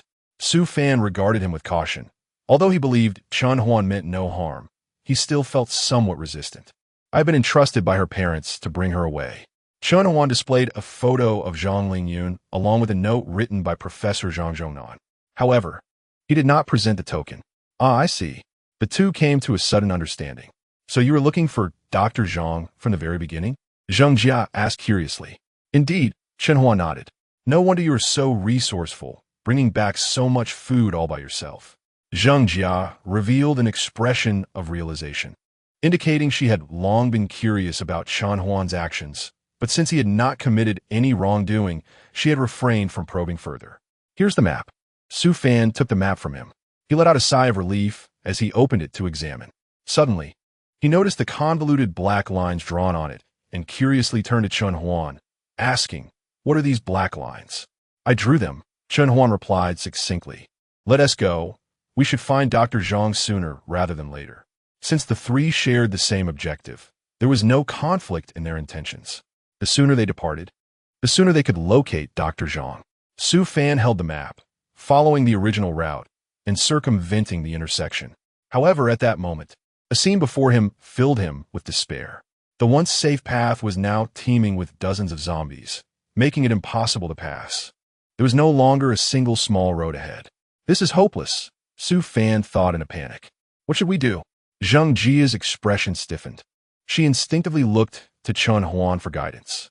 Just as they caught sight of him, they noticed his demeanor remained unchanged, exuding an air of confidence, seemingly unfazed by the adversity before them. "Follow me," Chen Huan instructed, casting a glance before retracing his steps. The two exchanged bewildered looks, hesitating momentarily before following him. As the familiar scenery passed by, they felt perplexed. Wasn't this the route back? Chen Huan appeared to have everything under control. Was he intending to lead them back? They couldn't help but inquire, but before they could voice their questions, they recalled Chen Huan's resolute tone and decided against asking. After a while, seeing Chen Huan still leading them on the original path, Su Fan finally gathered the courage to speak up. Just then, Chen Huan abruptly changed direction, veering onto another small road. Su Fan opened his mouth, unable to suppress his curiosity. "Chen Huan, where are we going?" Without breaking his stride, Chen Huan understood their unspoken questions and explained, "The previous road is filled with zombies. Over the past couple of days, I have charted a new route. Look at the map. The black lines indicate the new path." As Su Fan walked and glanced at the map, he found himself momentarily taken aback. This path intriguingly winds from the Dongsheng restaurant to the family quarters of the hospital. There is not a single gap along the way. The dark line nearly deviates from the original route, boldly suggesting a newly charted safe passage. How is this even conceivable? Did Chen Huan accomplish this alone? Su Fan recalled how Chen Huan had ventured out in search of food these past few days, and he couldn't help but let his imagination run wild. Yet, this defies all logic. Previously, it was Wu Bin who had left him in profound shock, as the original route had been mapped out collaboratively by Wu Bin and the others. Even then, Wu Bin had not acted alone. What, then, is the true nature of Chen Huan? How could he possibly delineate an entirely new route by himself? Chapter 192. The Hot Pot Restaurant. Could it be that these routes are not as formidable as one might envision? It is indeed plausible. Chen Huan was able to traverse a city teeming with zombies, identifying a narrow path of safety, which is not entirely beyond comprehension. Although the map depicted a direct route to the residential area, Su Fan surmised that it was more likely that Chen Huan had discerned the safest path through his own awareness. There would undoubtedly be errors along the way. As Su Fan pondered these thoughts, his earlier tension and astonishment dissipated, allowing him to relax and observe his surroundings with greater ease. However, something seemed amiss. Su Fan and Zheng Jia, perplexed, followed closely behind Chen Huan, having traversed half of an alley without encountering a single zombie, let alone any other dangers. The level of safety appeared to exceed their expectations. It seemed Chen Huan's prowess surpassed what they had initially believed. Yet, as the three ventured deeper, departing from the narrow alley and following Chen Huan around a considerable bend, they arrived at another alley where Su Fan began to sense that circumstances were gradually becoming unusual. When Wu Bin had led them, they had frequently encountered zombies. Yet now, having passed through two alleys, not a single zombie had appeared. Had something changed here? Had the zombies vacated this area, creating an abundance of safe spaces? As these thoughts swirled in his mind, Chun Huan guided the two away from a path congested with zombies, leading them onto a secluded road. Here, too, there were no zombies. Su Fan's demeanor grew increasingly numb. Was there a shift in the zombie situation? It seemed that Chun Huan was simply too formidable, even discovering such narrow paths. Chun Huan's presence gradually ascended in Su Fan's mind, eventually rivaling his idol, Wu Bin. Finally, upon their safe arrival across from the residential area, where Chun Huan had earlier paused, his stature eclipsed Wu Bin, establishing him as the strongest in Su Fan's eyes. Did you discover this entire route on your own? Su Fan hesitantly posed a question that already had a clear answer. Zheng Jia, upon hearing this, gazed curiously at Chun Huan, eager to learn the exact truth. Although she had followed closely, she lacked Su Fan's awareness. Nonetheless, she too recognized Chun Huan's exceptional abilities. Yes, Chun Huan replied, casting a puzzled glance at the two. Why were they inquiring about such trivial matters? The current zombies, in comparison to their future evolved forms, were remarkably feeble. A normal adult, with the right tools, could easily dispatch one or two. If properly trained, perhaps even 10 would pose no challenge, not to mention someone of his professional caliber. Yet, why were there no zombies here? A bold thought suddenly surged within Su Fan, growing increasingly insistent, as if it were about to consume all his contemplation. If the truth remained elusive, it would gnaw at his peace of mind. It would be simpler to eliminate them. Chun Huan began to feel impatient with the need to explain these inconsequential matters. Look at Zhang Long and Zhao Lin, who usually ask themselves such trivial questions. He suddenly pondered whether Su Fan was being somewhat reckless. Indeed, it was astonishingly true. Chun Huan had single-handedly carved out a path to safety. And even though he had utilized Wu Bin's map, his prowess left Su Fan utterly astounded. Meanwhile, Zheng Jia finally grasped Su Fan's sentiments. Chun Huan had genuinely begun to inspire admiration and longing within her. Wu Bin brought you all here. Chun Huan paused before continuing. He indeed brought you here, correct? Yes. Su Fan finally regained his composure, his expression a mixture of complexity as he surveyed the surroundings, particularly the entrance piled high with zombies. These zombies had once posed significant obstacles for them. Had it not been for a deceased comrade's mention, they might never have successfully entered the residential area. There were too many zombies here. We had to choose a clever route, Su Fan murmured. Now, the secrets not depicted on the map no longer required concealment. What is it? Chun Huan inquired with curiosity. Su Fan remained silent, moving to the window to scrutinize the scene outside. After a moment, a smile graced his face as he pointed to a hot pot restaurant named Xyleman, exclaiming, "It's right there. One of our companions worked there, and he informed us that this restaurant has a security door that leads directly into the community." A sudden realization struck Chun Huan, understanding the implications of Su Fan's words. One should not assume that a community has only one entrance. In truth, establishments near the road often possess passages that directly connect to the residential area. These passages are known only to familiar faces. Without a connection, one would remain oblivious to them. Now, this presented a golden opportunity. Chun Huan carefully inspected the surroundings, ensuring that the path to the hot pot restaurant was not perilous, and then led the two directly onto the main road. Along the way, zombies lunged at them. Su Fan and Zheng Jia prepared to engage, but Chun Huan swiftly dealt with the reckless zombies without hesitation. The two stood behind, uncertain whether to maintain their readiness or lower their defenses. This moment further validated Chun Huan's true strength and the authenticity of his earlier claims, which were far from exaggerated. They successfully entered the Xyleman hot pot restaurant, finding it devoid of zombies. Wu Bin had eliminated all the zombies within the building during his prior visit. It did not take them long to locate a security door on the first floor that led into the community. It was not locked, and with a gentle twist, they opened it successfully. Upon opening the door, they did not rush out immediately, instead observing for 5 minutes to ensure that there were indeed not many zombies within the residential area before proceeding under Chun Huan's guidance. Although it was termed a hospital residential area, it bore no difference from a small to medium-sized community, with 5 10-story buildings within. The zombies on the streets had mostly congregated at the community entrance, so Chen Huan made his way toward Building 3, effortlessly dispatching a few zombies along the way. Su Fan had just revealed Dr. Zhang's precise address, located at Room 1 on the 5th floor of Building 3, a mere 100 meters away from them. Chen Huan stepped through the entrance of the building. As soon as he entered, he was met with a pungent odor of decay. The poorly ventilated corridor, over the years, had fostered a multitude of bacteria. They covered their noses and proceeded towards a staircase. Just as they rounded a corner, a ferocious zombie leaped down from the 2nd floor. Su Fan and Zheng Jia were startled and swiftly drew their weapons. However, before they could react, Chen Huan had already taken action. With blades in hand, he aimed directly at the descending zombie. A sharp sound echoed as the blade pierced through, and the zombie before them fell lifelessly, its eyes wide open in eternal darkness. No longer a threat. Upon closer inspection, they could see the blade had penetrated through its neck. Chapter 193. Zhang Lingyun, the fatal weakness of the zombies lay precisely here. Chen Huan shook off the zombie, flicked the filth from his tang knife, and continued his ascent with unwavering composure, heading towards the 5th floor. Although there were zombies in the stairwell, their numbers were few and posed no significant threat to them.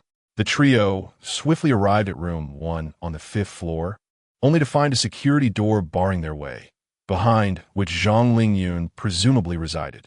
"Knock, knock, knock, Dr. Zhang. Are you there?" Zheng Jia approached the door and softly called out. However, after waiting for 3 minutes, no one came to answer. Could it be that Dr. Zhang has already left? Zheng Jia felt a pang of confusion, gazing at the still door, her heart beginning to race. Their mission was to locate Zhang Lingyun, each driven by distinct motives. Yet all hinged on the ability to find her. If she had indeed departed, in this vast sea of humanity, how could they possibly discern her presence? Moreover, could Zhang Lingyun safely make her way alone? Why didn't Zhang Lingyun leave with you? Chen Huan interjected, his mind racing as he posed the question directly. Zheng Jia stammered, flustered. "Boss, Dr. Zhang was taking care of a patient at the time. The patient is over 60 years old and physically weak, unable to run long distances. Therefore, she chose to stay behind instead of leaving with us." Su Fan stepped forward to explain, instinctively using a respectful tone during his conversation with Chen Huan. Taking care of a patient? Chen Huan pondered deeply, weighing the possibilities. In his previous life, even in his absence, they had managed to bring Zhang Lingyun back to the tavern, suggesting she had not left, or perhaps had not strayed too far from the community. What sacrifices they made to do so remained unknown to him. Caring for a patient was a commendable thought in times of safety. However, amidst the apocalypse, such a mindset indicated her inherent kindness. But how could a kind-hearted person suddenly change their mind and leave their home alone? Unless there were no provisions left. Or perhaps something had happened to the elderly patient? Does anyone know where that elderly person resides? Chen Huan increasingly felt the need to ascertain the facts. "I don't know," Su Fan replied, shaking his head. Chen Huan turned to Zheng Jia, who furrowed her brow as if recollecting something. After a moment, she exclaimed, "On the 7th floor, the elderly person's rented room is in this building. Let us go." Without hesitation, Chen Huan led the way to the 7th floor. Upon arrival, they faced 2 doors, uncertain which belonged to the elderly resident. "Zheng Jia, you knock on both doors. Don't be afraid of attracting the zombies," Chen Huan instructed, brandishing his tang knife, standing guard at the stairwell to deter any zombies that might descend upon hearing the commotion. With his presence, Zheng Jia felt emboldened. She approached the first door and knocked. "Knock, knock, knock, Dr. Zhang, are you there?" A minute passed with no response. Only a single zombie was lured by the noise, which Chen Huan effortlessly dispatched. However, there was no information regarding their target, Zhang Lingyun. Zheng Jia's initial confidence began to waver. But seeing Chen Huan's lack of urgency as he continued to knock on the door, she persisted in her attempts, rapping on door 1 for 3 minutes. Just as she sighed and prepared to abandon hope, the security door creaked open a small crack. Zheng Jia was momentarily taken aback, but Chen Huan suddenly glanced sharply toward door 2. It turned out that the door that had just opened was not the one Zheng Jia had been knocking on, but rather the untested door 2. This created a rather delicate situation. "Zheng Jia, A cautious female voice emerged. Su Fan, what are you doing here? A partial visage of Zhang Lingyun appeared, her eyes wary as she scrutinized Chen Huan, asking, Who are you? Why are you with Xiao Jia and Su Fan? Dr. Zhang, you truly are here? Zhang Jia and Su Fan exclaimed in unison. Zhang Jia's face relaxed as she made her way toward Zhang Lingyun. Upon arriving at the door, she caught a glimpse through the crack and froze momentarily. Zhang Lingyun was holding a bloodied scalpel, fresh droplets of blood slowly sliding down and dripping onto the carpet of the doorway. Zhang Lingyun? Chen Huan approached cautiously, fearing he might startle her. Instead, he retrieved a necklace from his bag, holding it up for her to see. Do you remember this? Zhang Lingyun's gaze fell upon the necklace, and she appeared lost in thought for a moment before exclaiming, Isn't this the birthday gift I gave to my mother? How did it end up in your possession? What have you done to them? In an instant, she brandished the scalpel as a threat toward Chen Huan. Yet, how could such a small instrument intimidate Chen Huan? Even with the ominous blood staining its surface, it held no sway over him. This is a photograph of you, isn't it? Chen Huan confidently produced a picture, which left Zhang Lingyun momentarily dazed. He then unveiled one final token. This is a note written to you by Professor Zhang. He handed the note to Zhang Jia, who curiously peered at the folded paper before passing it to Zhang Lingyun. Upon seeing the photograph, the tension on Zhang Lingyun's face visibly eased. She took the note, promptly closing the door and leaving the three outside. Zhang Jia, clearly unprepared for this turn of events, opened her mouth, fearing their plan had failed. However, before she could dwell on it further, the door creaked open once more. Zhang Lingyun pushed the door ajar, addressing Chen Huan. Come in. Is it really open? Zhang Jia's heart leaped with joy. Wu Ge was saved. She cast a grateful glance at Chen Huan, astounded that he had indeed managed to locate Dr. Zhang and gain her trust. Chen Huan's standing in her eyes rose significantly. However, he did not bask in his triumph too much. Observing the scalpel in Zhang Lingyun's hand, he had already formed a rough judgment. The elderly individual inside was likely. After Zhang Lingyun dealt with the situation regarding the elderly person, she would undoubtedly return to her room, and at that moment, without his guidance, Su Fan and Zhang Jia would arrive belatedly. Hence, the reason for their missed encounter with Zhang Lingyun was that Chen Huan's guidance had been excessively smooth. Ironically, this very ease had increased their difficulties. Chen Huan shook his head and entered the room last. The dwelling was relatively free of dust, and the furnishings were complete, indicating that the previous caretaker had been diligent in their duties and had not been remiss. As he took a few steps inside, he was drawn to a trail of blood on the floor. Zhang Jia and Su Fan also noticed this scene. The three of them remained silent, their hearts heavy, as they followed Zhang Lingyun towards the bedroom. Upon entering the bedroom, they all simultaneously grasped the situation. Did the old man pass away today? Zhang Jia could not restrain himself from inquiring. Yes, Zhang Lingyun replied, continuing her tidying up. He mentioned not wanting to become a zombie after death and asked me to cremate him instead. At this point, a wry smile crossed her face. But my strength is limited, and with zombies lurking in the corridor, I cannot carry him down for cremation. The three fell into a thoughtful silence upon hearing her words. Chapter 194. Return to the tavern, why can't we?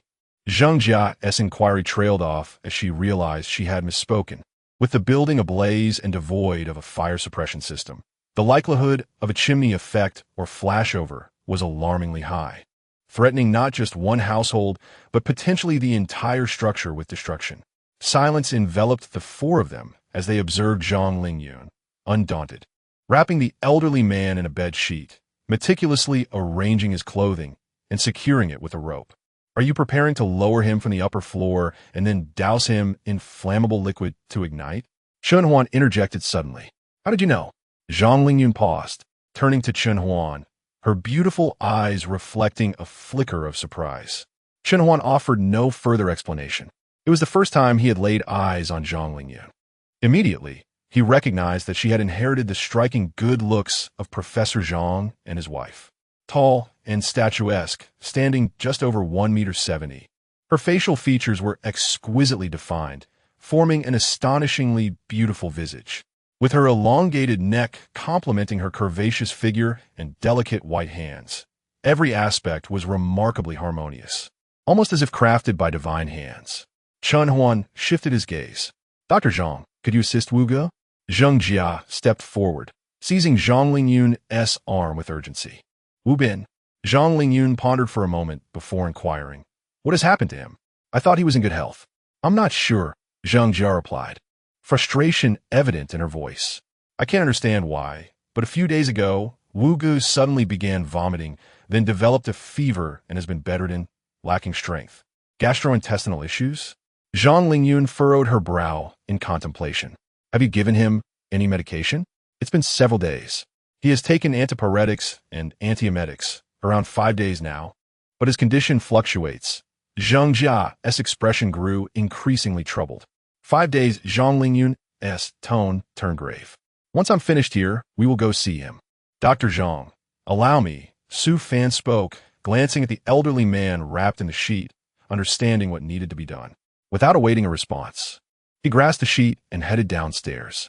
Zhang Lingyun intended to caution him about the zombies below, but suddenly recalled that they had just ascended from there, certainly more familiar with the surroundings than she was. What has happened to my parents? Zhang Lingyun inquired softly to Chen Huan as she hurriedly organized the scene. By the time she had managed the situation in the elderly man's room, Chen Huan succinctly recounted the status of Zhang Zhongnan and his wife. Hearing that her parents were safe eased her heart considerably. The three returned to her room to gather essential clothing and documents. She casually collected some potentially useful medications, stuffing them into her backpack. When Su Fan reappeared, Zhang Lingyun had already packed her belongings into 2 backpacks.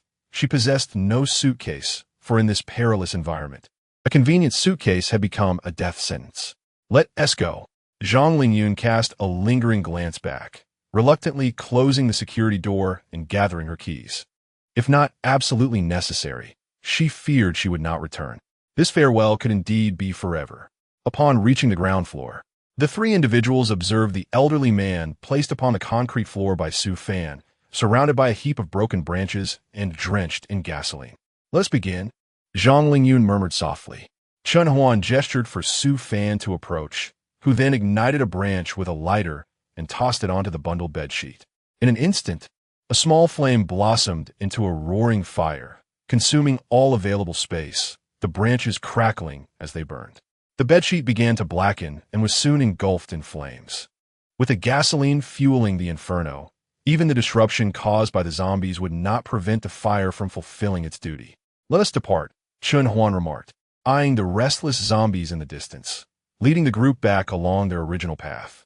As they retraced their steps, Zhang Lingyun couldn't shake the feeling that something was amiss.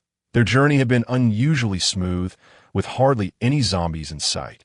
The few that did appear were swiftly dispatched by this man. She cast her gaze towards Chen Huan, her expression intricate, lost in thought. Before long, the sign of Dongshang Restaurant came into view. Entering through the astonished gaze of the doorman, they ascended the staircase, not pausing until they reached the 3rd floor. Initially, Zheng Jia suggested that Dr. Zhang rest for a moment, but Zhang Lingyun declined, insisting that saving lives took precedence. The group proceeded directly to a private room. With a creak, the door to the room swung open, revealing Wang Wu carrying a bowl. Upon stepping out, he was taken aback by the unexpected assembly of people before him, instinctively placing the bowl down. Zheng Jia, Su Fan, Chen Huan, what brings you here?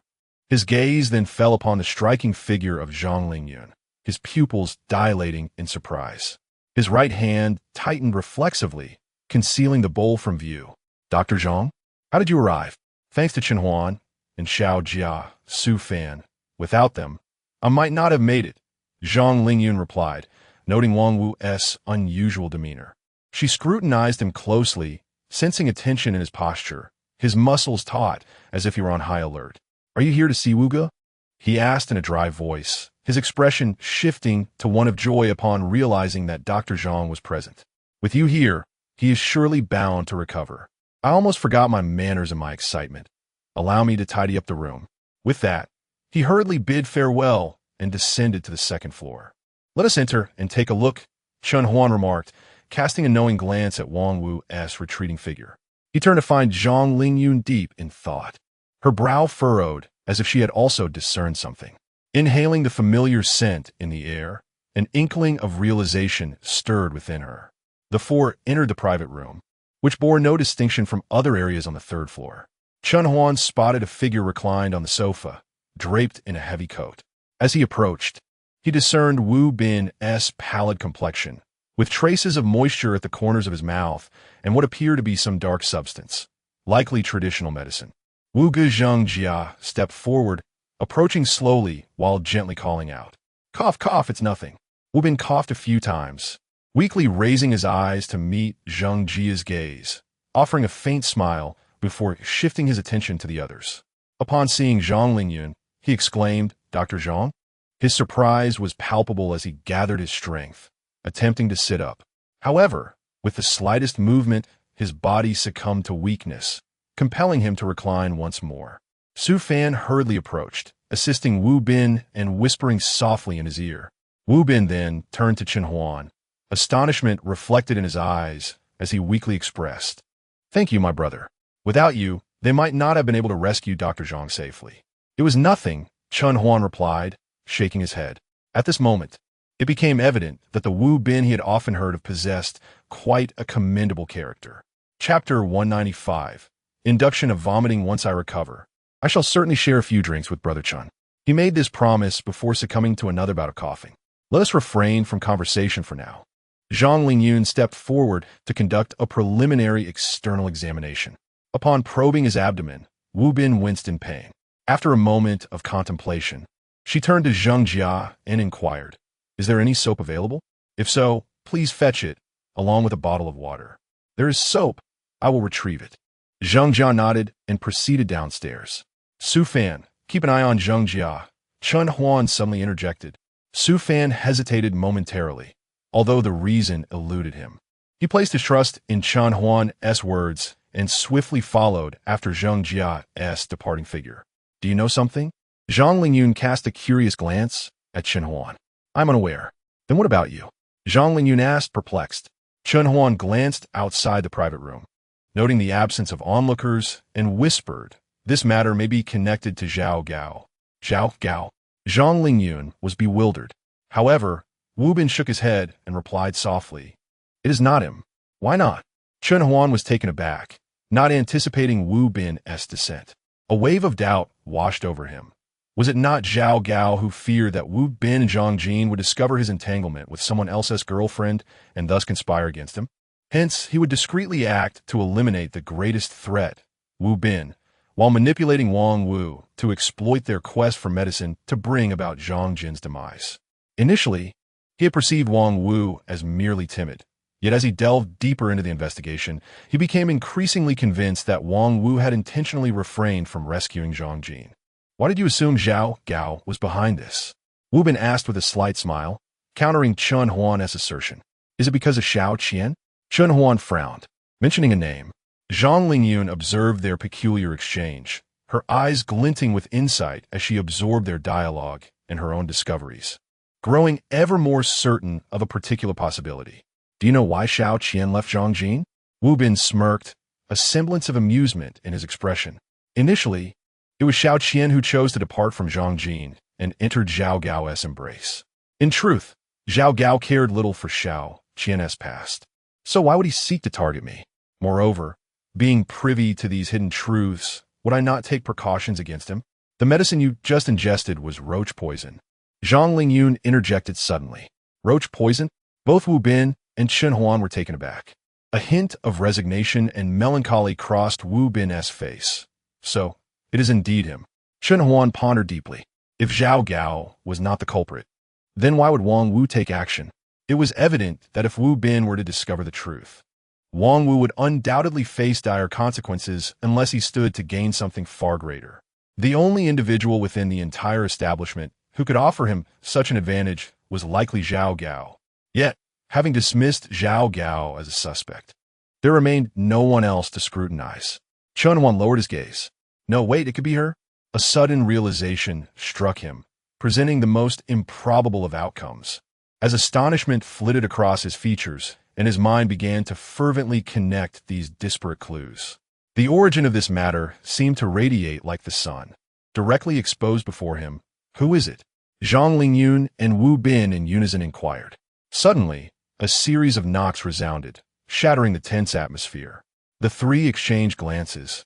Falling silent, Chen Huan approached the door, and upon learning it was Zheng Jia returning with supplies, he promptly opened it.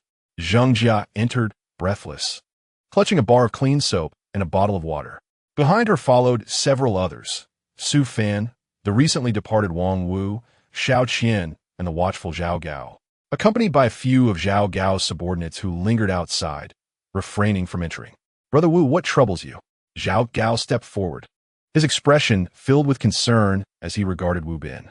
"Not too well." Wu Bin shook his head, a bitter smile gracing his lips. Chen Huan stood nearby, his right hand resting at his waist. The visibility of his tang knife was too stark to serve as an immediate deterrent, so he also held a .92 pistol. Should conflict arise, swiftly regaining control was paramount. "This must be Dr. Zhang," Zhao Gao remarked earnestly, gazing at Zhang Lingyun, a flicker of admiration in his eyes as his tone softened. "I just learned from Xiao Wu that a Dr. Zhang is attending to Brother Wu's ailment." He patted his head, eager to approach Zhang Lingyun for a handshake. However, Zhang Lingyun, glancing at Chen Huan and noting his composed demeanor, smiled and gently shook her head, refraining from the gesture. "The priority is Brother Wu's condition. Any delay could exacerbate the situation. Dr. Zhang, please attend to him promptly." Zhao Gao appeared somewhat awkward, yet quickly plastered on a smile. "Without Brother Wu, we were nearly starving." He observed Zhang Lingyun preparing the soap water.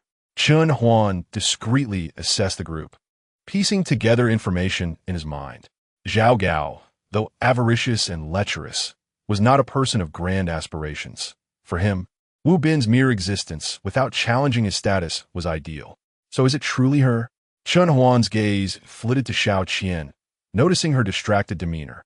The soap water could induce vomiting, yet one must be cautious not to concoct it themselves, as variations in preparation and concentration could harm the stomach.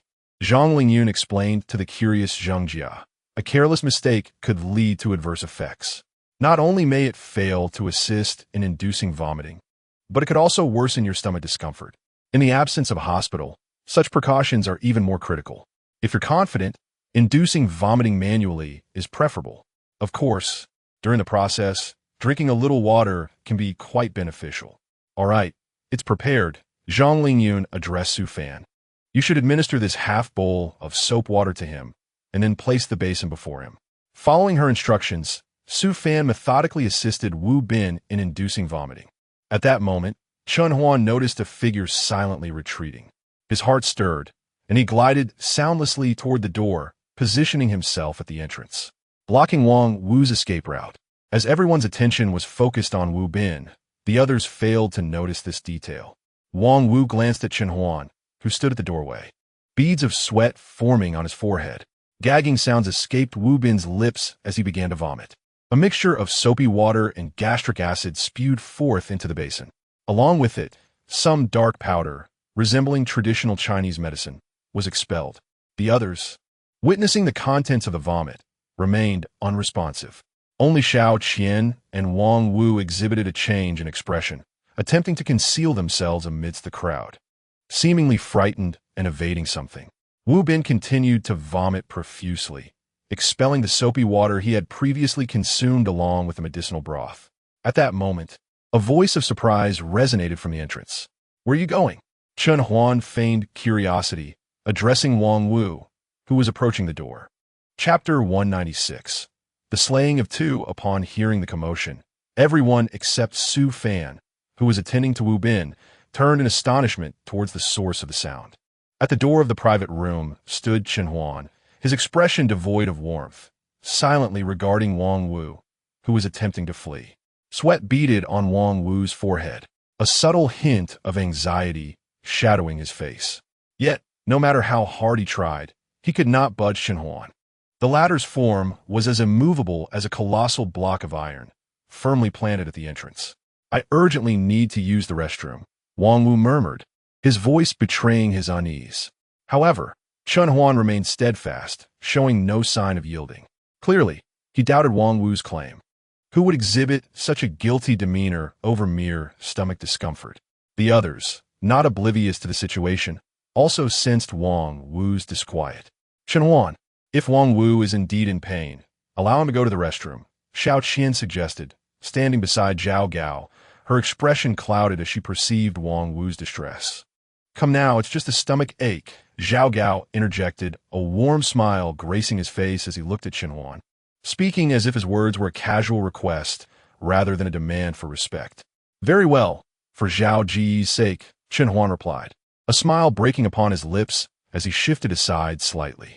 Gratitude flickered across Wang Wu's face as he glanced back at Zhao Gao, realizing the woman was indeed correct. Zhao Gao seemed to heed her words. It appeared that his investment in this situation would not be in vain. He looked at Chen Huan, who had made a concession, and a smile crept onto his face. What a brute! In the face of Deng Chang's provocation, he showed no tolerance, decisively severing the opponent's finger, while that coward dared not retaliate. Yet here he was, able to exit Chen Huan's presence unscathed without loss. This alone filled him with an overwhelming sense of superiority. As Wang Wu regained his composure, the beads of sweat ceased to fall, and as he stepped forward, his stomach no longer ached and his posture straightened, as if instantaneously relieved of discomfort. Just as he basked in his newfound confidence, a gleaming tang knife blade emerged from before his abdomen.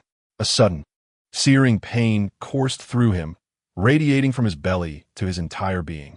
His mind screamed in alarm, his limbs convulsing in agony, as if he existed in utter isolation, disconnected from the world around him. The chill of despair accompanied this disconnection, the dread of death crashing down upon him like a tempest. Despair, resentment, confusion, and bewilderment erupted within him in that fleeting moment.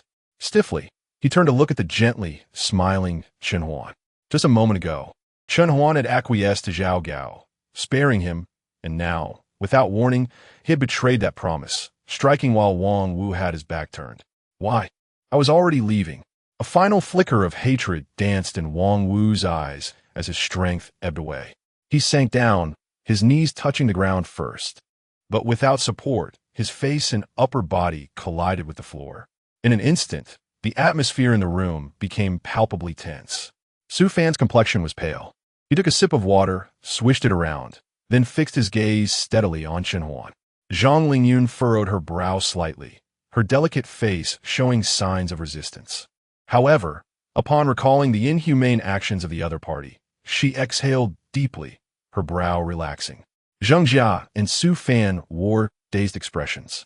Their knowledge of the situation was scant, and given their long acquaintance with Wang Wu, the shock they experienced was profound, plunging them into confusion as they struggled to comprehend why Chen Huan would resort to violence against Wang Wu. Zhao Gao's expression darkened. An innate aura of authority emanated from him as he coldly regarded Chen Huan. This man spoke one way but acted another, having previously assured him of safety, only to act without hesitation the next moment. This was a slap in the face, a blatant humiliation before everyone present. With a gloomy demeanor, Zhao Gao grasped the boning knife at his waist. Once a head chef, this knife had accompanied him for many years. As long as he wielded it, he felt invincible. Chen Huan, you have crossed the line. Zhao Gao roared like a ferocious tiger, his voice a low growl akin to an enraged beast guarding its prey. He advanced, the boning knife extending the length of his forearm. The hard blade gleamed ominously, a clear indication of the threat it posed in Zhao Gao's hands. Chen Huan observed all of this, yet remained unfazed. It was merely a boning knife, in a contest of cold weapons. An inch of length translates to an inch of strength. Not only did his tang knife surpass in length, but the opponent was merely a chef, skilled though he was, reduced to dismembering creatures devoid of struggle day after day. Living beings and lifeless objects could not be compared. Furthermore, he had acquired various killing techniques during the apocalypse. Even if he were to face the fully realized Wu Bin now, as long as both parties employed weapons, he was confident that he could eliminate a top martial artist before meeting his own demise. Of course, in unarmed combat, 10 of him would not suffice against Wu Bin's prowess. Chen Huan possessed a clear understanding of his own capabilities. Thus, when Zhao Gao charged towards him, he maintained an expression of indifference, simply positioning his bloodied tang knife before him, aimed at the oncoming Zhao Gao. The private room was small. Zhao Gao reached Chen Huan's side in a mere second. In that fleeting moment, Zheng Jia and Su Fan were engulfed in chaos, intending to rescue Chen Huan. But it was too late. Meanwhile, Xiao Qian stood frozen, staring at Chen Huan, her gaze shifting to the lifeless Wang Wu on the ground. All her plans hinged on Wang Wu. Yet now, he had suddenly perished before her scheme could bear fruit, and all her actions were likely to be uncovered. Why? Why had it come to this? A surge of rage erupted within her as her eyes darted around, landing on a striking figure, her body instinctively shifting. Zhao Gao bellowed, thrusting the boning knife directly at Chen Huan. In that instant, time seemed to freeze, the gleaming short blade rapidly closing in on Chen Huan, mere centimeters from his nose. Clang! Just as the most perilous moment unfolded, time suddenly accelerated as the Tang Dao, long since altered in its trajectory, rose sharply from below to intercept. A cascade of sparks erupted upon impact, accompanied by a piercing sound that grated on the senses. The bone-slicing knife spiraled uncontrollably through the air. Ultimately, after Chen Huan's Tang Dao pierced the heart of his adversary, the bone-slicing knife was hurled away, striking the ground with a crisp resonance. Zhao Gao gazed in astonishment at the Tang Dao embedded an inch deep into his chest, his expression clouded with confusion. Before he could utter a word, he collapsed before Chen Huan. In that moment, Chen Huan stood exposed before the onlookers, resembling a demon risen from the depths of hell. In a mere 10 seconds, he had dispatched 2 men without the slightest hesitation. Zhao Gao's subordinates were gripped by fear, swallowing hard as they retreated. Until there was no further retreat possible, their backs pressed firmly against the walls of the private room, they crouched down in a state of despair, pleading for mercy. Chapter 197. Ultimately to be returned, the atmosphere momentarily relaxed just as Chen Huan was about to enter the private room. Don't come any closer.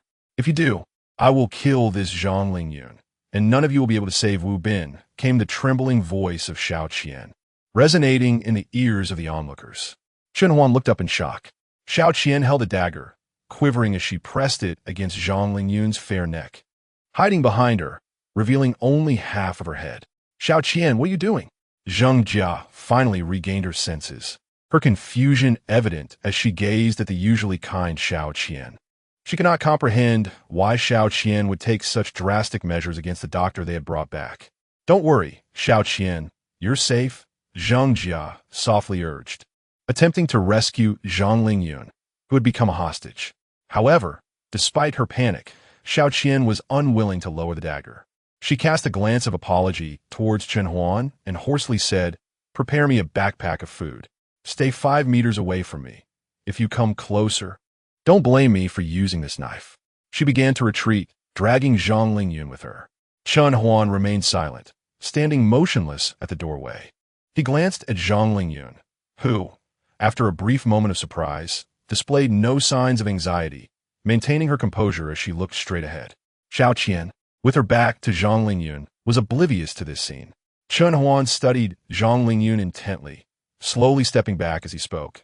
Zheng Jia, go and fetch a backpack of food for Xiao Qian. Zheng Jia hesitated for a moment before instinctively heading towards the 3rd floor, where all their supplies were stored in the private room. Thus, both sides maintained their standoff as they gradually moved towards the 1st floor. In a corner of the 2nd floor, the malevolent-eyed Deng Chong looked on in shock at the unfolding situation. Once both parties had left the 2nd floor, dark thoughts began to fester within him. He approached the 2 lifeless bodies on the ground, casting a sinister smile at Su Fan and the unconscious Wu Bin, then called his underlings to drag the bodies away. Su Fan took a deep breath, remaining vigilant in the private room to ensure Wu Bin's safety. At the entrance of the 1st floor, Xiao Qian's hair was disheveled, her right hand gripping the dagger, her back against the ajar side door, while Zhang Lingyun remained calm in her arms, facing Chen Huan, who held a tang knife, standing 5 meters away. The standoff had persisted for a minute. "The supplies are here," Zheng Jia announced, hurrying down from the upper floor, panting as she clutched a large backpack, attempting to pass by Chen Huan to approach Xiao Qian. "Stop!" Xiao Qian suddenly called out, her voice steady. Throw the backpack over here and retreat to where Chun Huan is standing. Xiao Qian? Zheng Jia still could not fathom what was happening, but for the sake of Dr. Zhang's safety, she complied with the request. The backpack slid to the ground, landing at the feet of the two women. Xiao Qian glanced around at the others, crouching down with Zhang Lingyun. She reached for the backpack with her left hand while continuing to threaten Zhang Lingyun with her right. The shoulder strap of the backpack was lifted, and the two women slowly rose. However, at that moment, Zhang Lingyun's expression changed, and she suddenly drew a surgical knife from her hand. Taking advantage of Xiao Qian's unsteady stance, burdened with items in her left hand and her right hand wavering, a sharp strike was delivered to the meridian on her right forearm. A moment later, she emitted a pained cry, her backpack slipping from her grasp, blood gushing forth. Simultaneously, Zhang Lingyun crouched down, colliding with Xiao Qian and forcefully pushing her through the side door, swiftly securing it and locking it behind her to isolate herself from the adversary. How decisive! This thought involuntarily arose among all present, not just Chen Huan. Panting, Zhang Lingyun hastily approached Chen Huan, having narrowly escaped danger. You all rendezvous with Su Fan. I will pursue her, Chen Huan declared, making a snap decision. Despite the certainty of Xiao Qian's demise outside, he could not shake off his unease. He needed to witness the demise of his foe firsthand. Mercy shown to an enemy is cruelty to oneself. The two women, upon receiving their orders, ascended to the second floor. Chen Huan approached the side door and grasped the doorknob. Stepping outside, he caught sight of the fleeing Xiao Qian. Maintaining a calm demeanor, he followed closely behind, and within mere seconds, the distance between them had diminished significantly. Xiao Qian, realizing she was being pursued, pressed her left hand against her right arm and staggered forward. It appeared that the injury inflicted by Zhang Lingyun still impeded her movements. Xiao Qian reached the entrance of a pharmacy, but could advance no further. Zhang Lingyun, wielding a scalpel, prepared to strike at Xiao Qian's artery. She had run a long way, blood pouring from her wounds, leaving her weak and nearly devoid of strength. Why won't you let me go? Xiao Qian asked. Confusion etched on her face, despair flickering in her eyes. Have you forgotten the deeds you have committed? Chen Huan retorted coolly. How, what have I done? Xiao Qian scoffed, tears glistening in her eyes. You've seen Xiao Jin's diary, haven't you? She said with a sorrowful smile. Didn't it portray me as a hedonist? Betraying him for power, becoming the mistress of a man in his 40s? Do you think I chose this willingly? We fled to the tavern with nothing to eat, and Zhao Gao provided us with nothing. If I sacrificed myself and followed that scoundrel, would Xiao Jin still be alive? We would have starved to death. I gave the most, yet he doesn't understand. With tears blurring her vision, her disheveled hair clung to her sweat-drenched neck, while blood continued to flow from her right arm. So, is this the reason you attacked Wu Bin? Chen Huan asked, remaining silent to allow her to speak. If I kill Wu Bin, he won't have those thoughts anymore. He can live properly, Xiao Qian murmured dreamily, her lips trembling.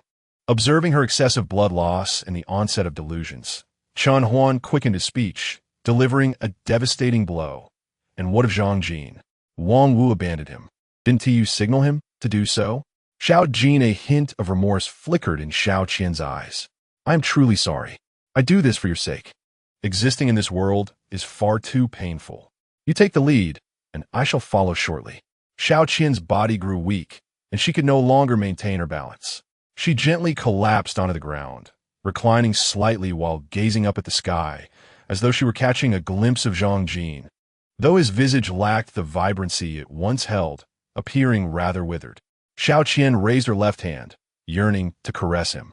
Yet at that moment, the small figure of Jin, without hesitation, sank his teeth into her arm, seizing her with a ferocious hunger before lunging at her, indulging in a gruesome feast. Chen Huan silently observed as Zhang Jin transformed into a zombie, sinking his teeth into Xiao Qian's neck. In that fleeting moment, a wave of emotions surged within him. Even in her final moments, Xiao Qian continued to weave a web of deceit, attempting to construct a self-indulgent narrative. But Chen Huan had long since unraveled the intricate tapestry of events leading to this tragic juncture. Chapter 198. The demise of the Tavern of Truth is far from what Xiao Qian has articulated, nor is it as gentle as Zhang Jin has described. The root of all this turmoil lies in Xiao Qian's selfishness. When she accompanied Zhang Jin to the Dongxing Tavern, Zhao Gao did indeed use food as a means of coercion, yet he refrained from taking direct action. It was ultimately Xiao Qian who chose to side with him. As for the reason behind Zhang Jin's survival, it is likely that Xiao Qian initially pleaded for him.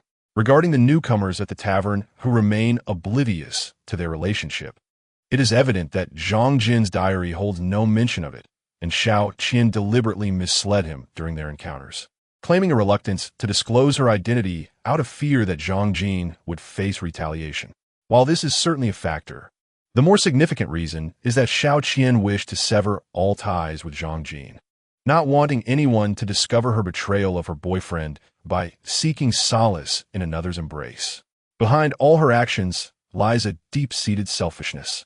The subsequent events involving Wang Wu, the conspiracy against Wu Bin, and Zhang Jin's subsequent plight are unequivocally unrelated to her professed intentions for Zhang Jin's welfare. All of this has been orchestrated to pave her own path, ensuring her survival. The baseness of human nature before Chen Huan unfolds like a bashful maiden, layer by layer revealing the stark reality. Today, Xiao Qian has achieved her desires, becoming one with Zhang Jin. Chen Huan stood for a minute, confirming that Xiao Qian had breathed her last before making his way toward the tavern's side entrance. However, halfway there, he sensed something amiss. A horde of over a dozen zombies had amassed before the side door, and in the distance, an unending stream of zombies continued to approach. The Dongxing Tavern was on the verge of being engulfed by the thronging undead. If the occupants did not flee soon, they would be trapped in this dire situation. Chen Huan refrained from attempting the side door. After a moment of contemplation, he swiftly headed towards the rear of the tavern. After dispatching several zombies, he arrived at the tavern's back, where a row of greasy windows adorned the exterior. The upper right corner housed a kitchen exhaust vent, and the second and third floors were equipped with external air conditioning units, making climbing rather convenient. Taking a deep breath, Chen Huan grasped the windowsill and nimbly ascended. Peering through the small kitchen door on the first floor, he observed the dining area below, teeming with zombies that were relentlessly surging towards the staircase to the second floor. A few individuals struggled on the ground, unable to shake off the zombies clinging to them, gradually succumbing to silence. Maintaining his composure, Chen Huan continued to climb. He moved with remarkable speed, making his way to the second floor, where he found a suitable ledge and leaped up, using his arms to propel himself inside. Upon entering the second floor, he first dashed to his private booth, quickly retrieving his backpack before racing toward the staircase leading to the third floor. At this moment, the second floor was a cacophony of chaos, with a woman clutching her son, her face pale as she frantically sought refuge in a booth. Chen Huan cast a silent glance, knowing that the booth door would offer no protection against the zombies. Their doom was inevitable. He chose not to intervene further and pressed on toward the staircase leading to the third floor. The swiftest of zombies had already reached the second floor, one charging towards a booth, and upon spotting the living, it lunged with ferocity, only to unwittingly select an opponent it should not have chosen. A tang knife spun along its neck. The feeble body of the zombie, governed by inertia, surged forward a short distance. The rockery trembled with a resounding thud, sending countless particles of dust swirling into the air, creating a mist-like haze illuminated by the sunlight. Save me. At the staircase, a man was cornered by a zombie. He extended his right hand towards Chen Huan, his face etched with despair. A mere glance from Chen Huan revealed the futility of the man's plight. The zombie had already lunged at his legs, gnawing ferociously, eliciting a pained cry from him. The third floor was reached. "Run, the zombies are coming." Panic erupted among a few as they dashed towards the private room. Unfazed, Chen Huan pressed on, advancing to Wu Bin's compartment. Upon opening the door, he sighed in relief at the sight of those inside, unharmed. "Su Fan, carry Wu Bin. The tavern has been breached by zombies." "Zombies have come?" A wave of panic washed over the group. Su Fan hoisted Wu Bin onto his back, with Zheng Jia and Zhang Lingyun closely trailing behind Chen Huan. The sound of zombies' footsteps echoed ominously from the staircase, and in mere seconds, these unopposed creatures would likely flood into the private rooms on the third floor. "We can't escape," Zheng Jia exclaimed, her expression fraught with anxiety. Chun Huan remained silent as he swiftly made his way to the innermost room, the others following suit.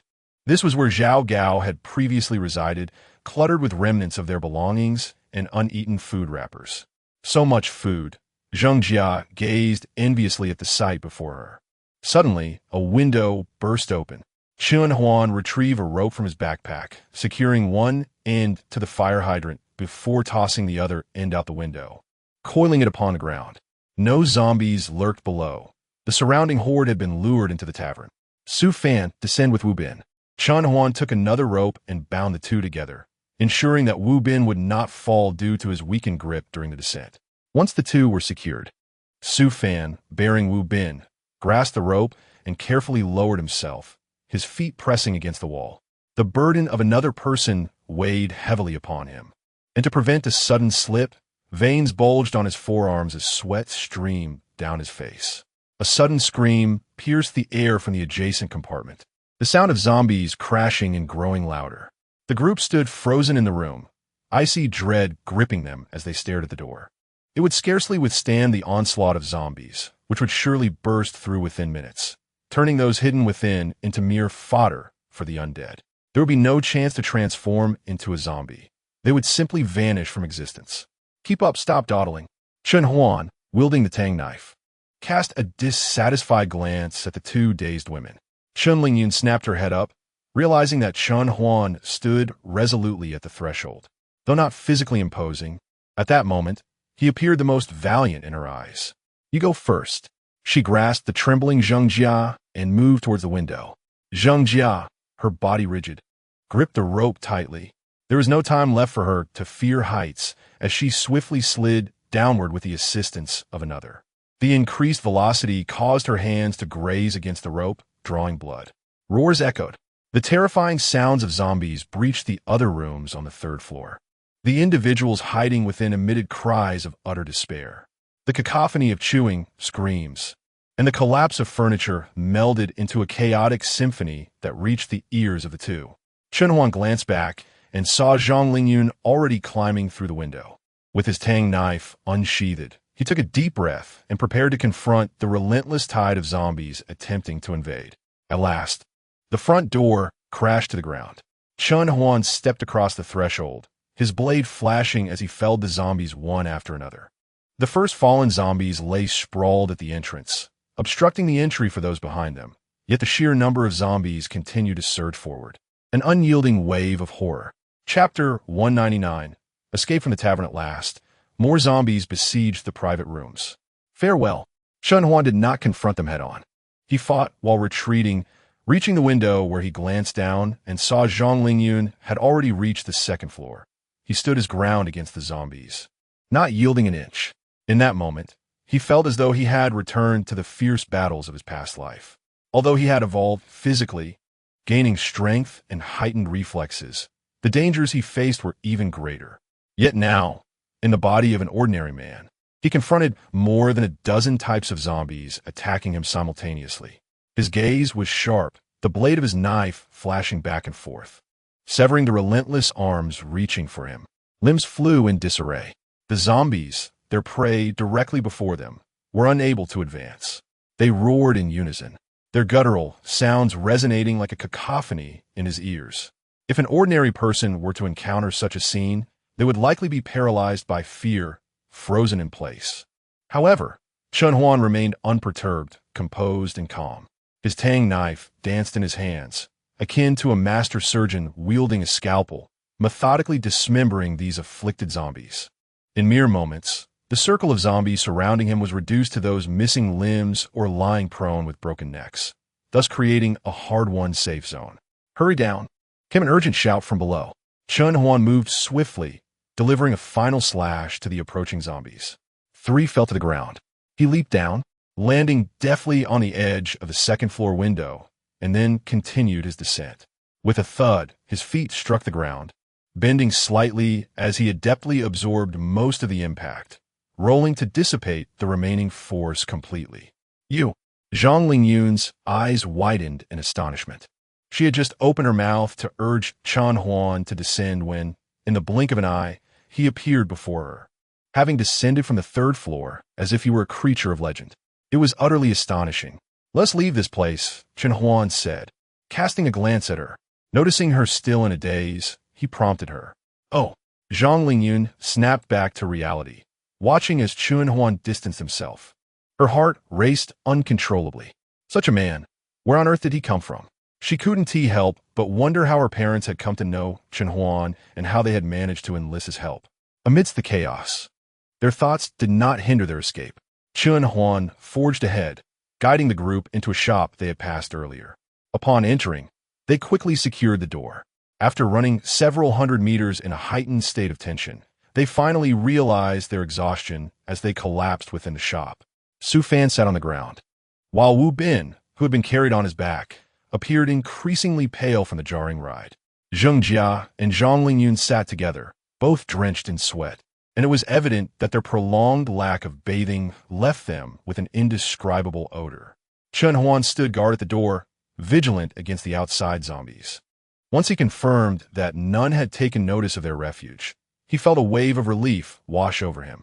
The sky had turned to dusk, and the dim light filtered through the gaps of the tall buildings, casting a soft glow upon the shop's windows, enveloping everyone in its warm embrace. "Have we truly escaped?" Zheng Jia spoke with a dazed expression. "Do not worry, we are safe now." Zhang Lingyun was the first to regain her composure. As a physician, she had witnessed a plethora of horrifying scenes that would leave ordinary individuals petrified. These were far more terrifying than zombies or giants. "How is Wu Bin?" A thought struck Zheng Jia as she gingerly approached Wu Bin, whose condition seemed to worsen. He was burning with fever, his complexion increasingly pallid. His frail body was already in a weakened state, and the induced vomiting only exacerbated his discomfort, especially after all the turmoil. Just because he didn't perish earlier doesn't mean he is in immediate danger. Zhang Lingyun hesitated for a moment before speaking. He was drugged and ingested an excessive amount of cockroach poison. She meticulously recalled her earlier diagnosis and explained to the others. The cockroach poison currently prevalent in the market primarily contains imidacloprid. This substance does not harm humans or mammals, as the receptors it acts upon are absent in the human body. However, an excessive intake can lead to health issues. Looking at Wu Bin, she felt relieved, stating, "His condition aligns with this. With some time for recovery and the right medication, he should improve." The vomiting merely expelled what he had consumed today. It wasn't effective earlier. This can be considered fortunate, as the cafeteria is particularly averse to cockroaches and worries about the effects of insecticides on food. Thus, imidacloprid is the most suitable. Had it been a different poison, Wu Bin would likely her unfinished sentence left no doubt as to its implication. Zheng Jia and Su Fan were reassured that Wu Bin would be fine, their anxiety finally easing. Suddenly, they recalled Wang Wu's unusual behavior and Chen Huan's decisive actions. Both were momentarily lost in thought, instinctively glancing at Chen Huan. Could it be Wang Wu? Zheng Jia mused. "I remember it was always Wang Wu administering the medication." "The one who drugged him is the Wang Wu you mentioned," Zhang Lingyun interjected timely. "Why?" Anger swelled within them. If it weren't for Wu Bin, that beast would have met his demise long ago. The thought of their esteemed Wu Bin nearly losing his life at Wang Wu's hands ignited their fury, leading them to realize they had misjudged Chen Huan. "Forgive us," they said, shame evident in their voices. Chen Huan waved his hand dismissively, seemingly unconcerned. He retrieved the last of their provisions from his backpack and distributed them among the group.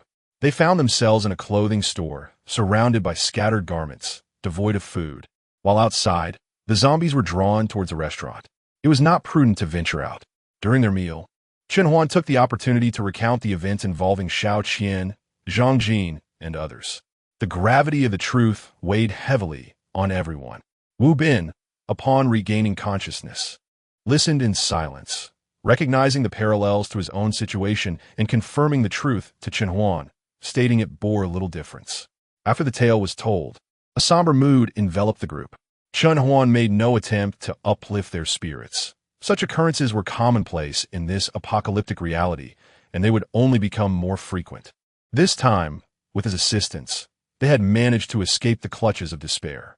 One may lend assistance once, yet cannot perpetually extend a helping hand. It is imperative to avert such scenarios. Reliance must be placed upon one's own consciousness and capabilities, for no one else can provide aid.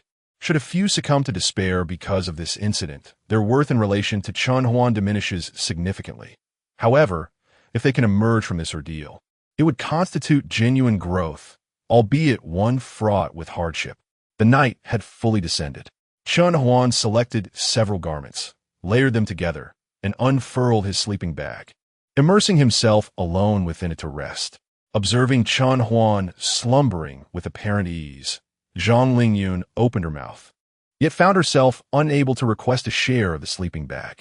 Imitating Chen Huan, she arranged a pile of clothes neatly beneath her and draped a coat over herself, succumbing heavily to the realm of dreams. Chapter 200. A night in the small shop. Su Fan gazed at the wandering zombies outside.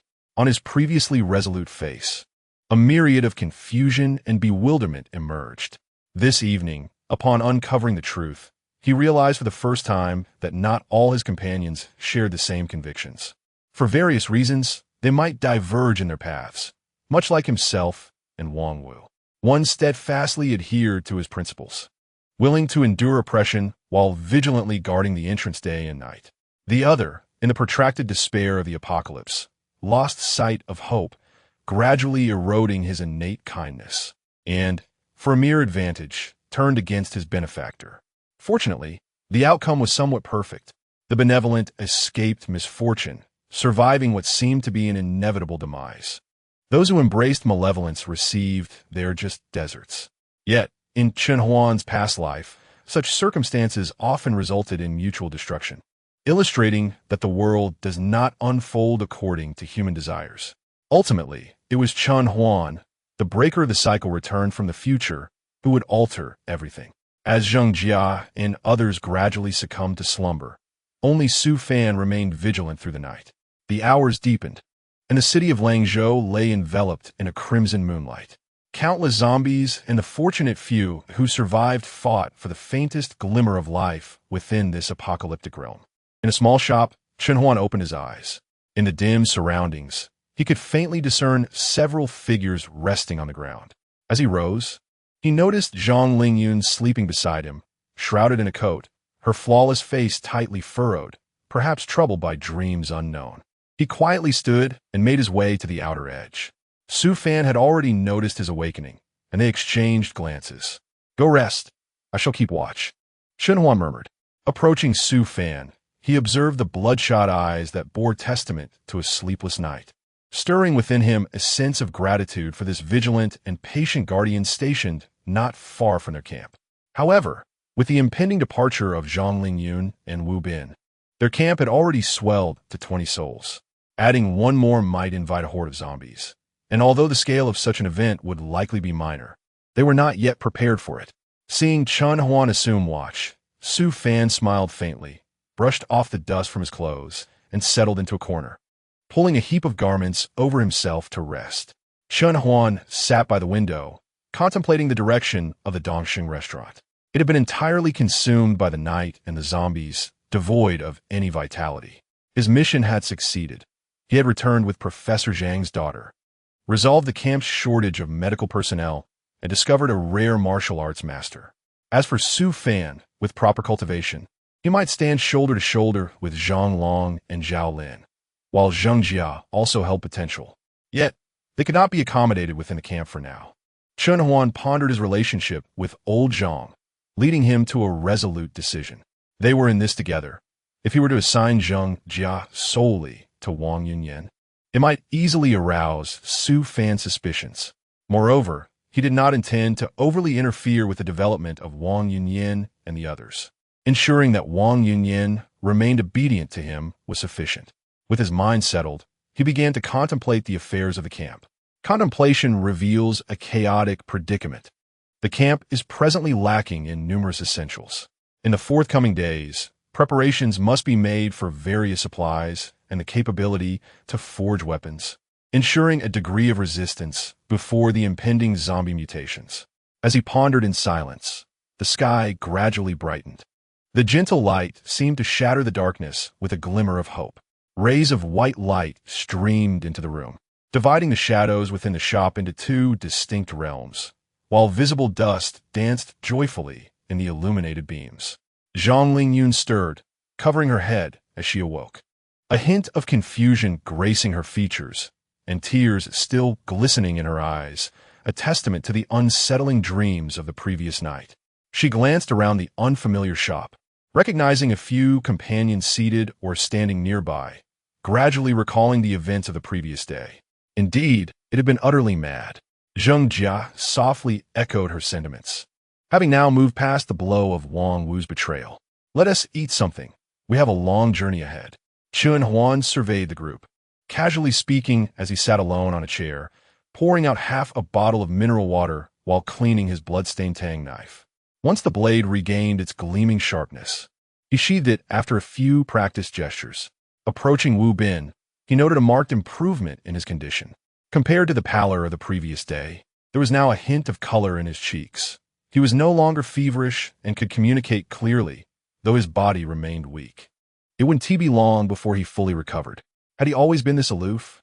Zhang Lingyun quietly munched on her food, her curiosity barely concealed. Sitting with Zheng Jia, she occasionally stole glances at Chen Huan's impassive demeanor, engaging in hushed discussions with Zheng Jia, embodying the essence of gossiping girls. He seems fine, Zheng Jia mused, attempting to recall her experiences with Chen Huan. He has indeed always worn this expression. Do you think he was once a soldier, or perhaps a figure from the underground world? Such a notion was rather exaggerated. Zhang Lingyun paused, subtly observing Zheng Jia. She was taken aback by the startling insight from this seemingly ordinary, slightly refined girl. Whatever the case, our leader is as formidable as Wu Ge, Zheng Jia remarked. Her mouth full of bread, cheeks puffed like a hamster hoarding provisions, struggling to chew until the dryness in her throat prompted a fit of coughing. After gulping down a large sip of mineral water, she felt considerably better. Zhang Lingyun nodded in agreement, but her thoughts drifted to her parents. She wondered how they were faring amidst such extraordinary circumstances, both aged and now entangled in this bizarre reality. A silence enveloped them as they continued eating.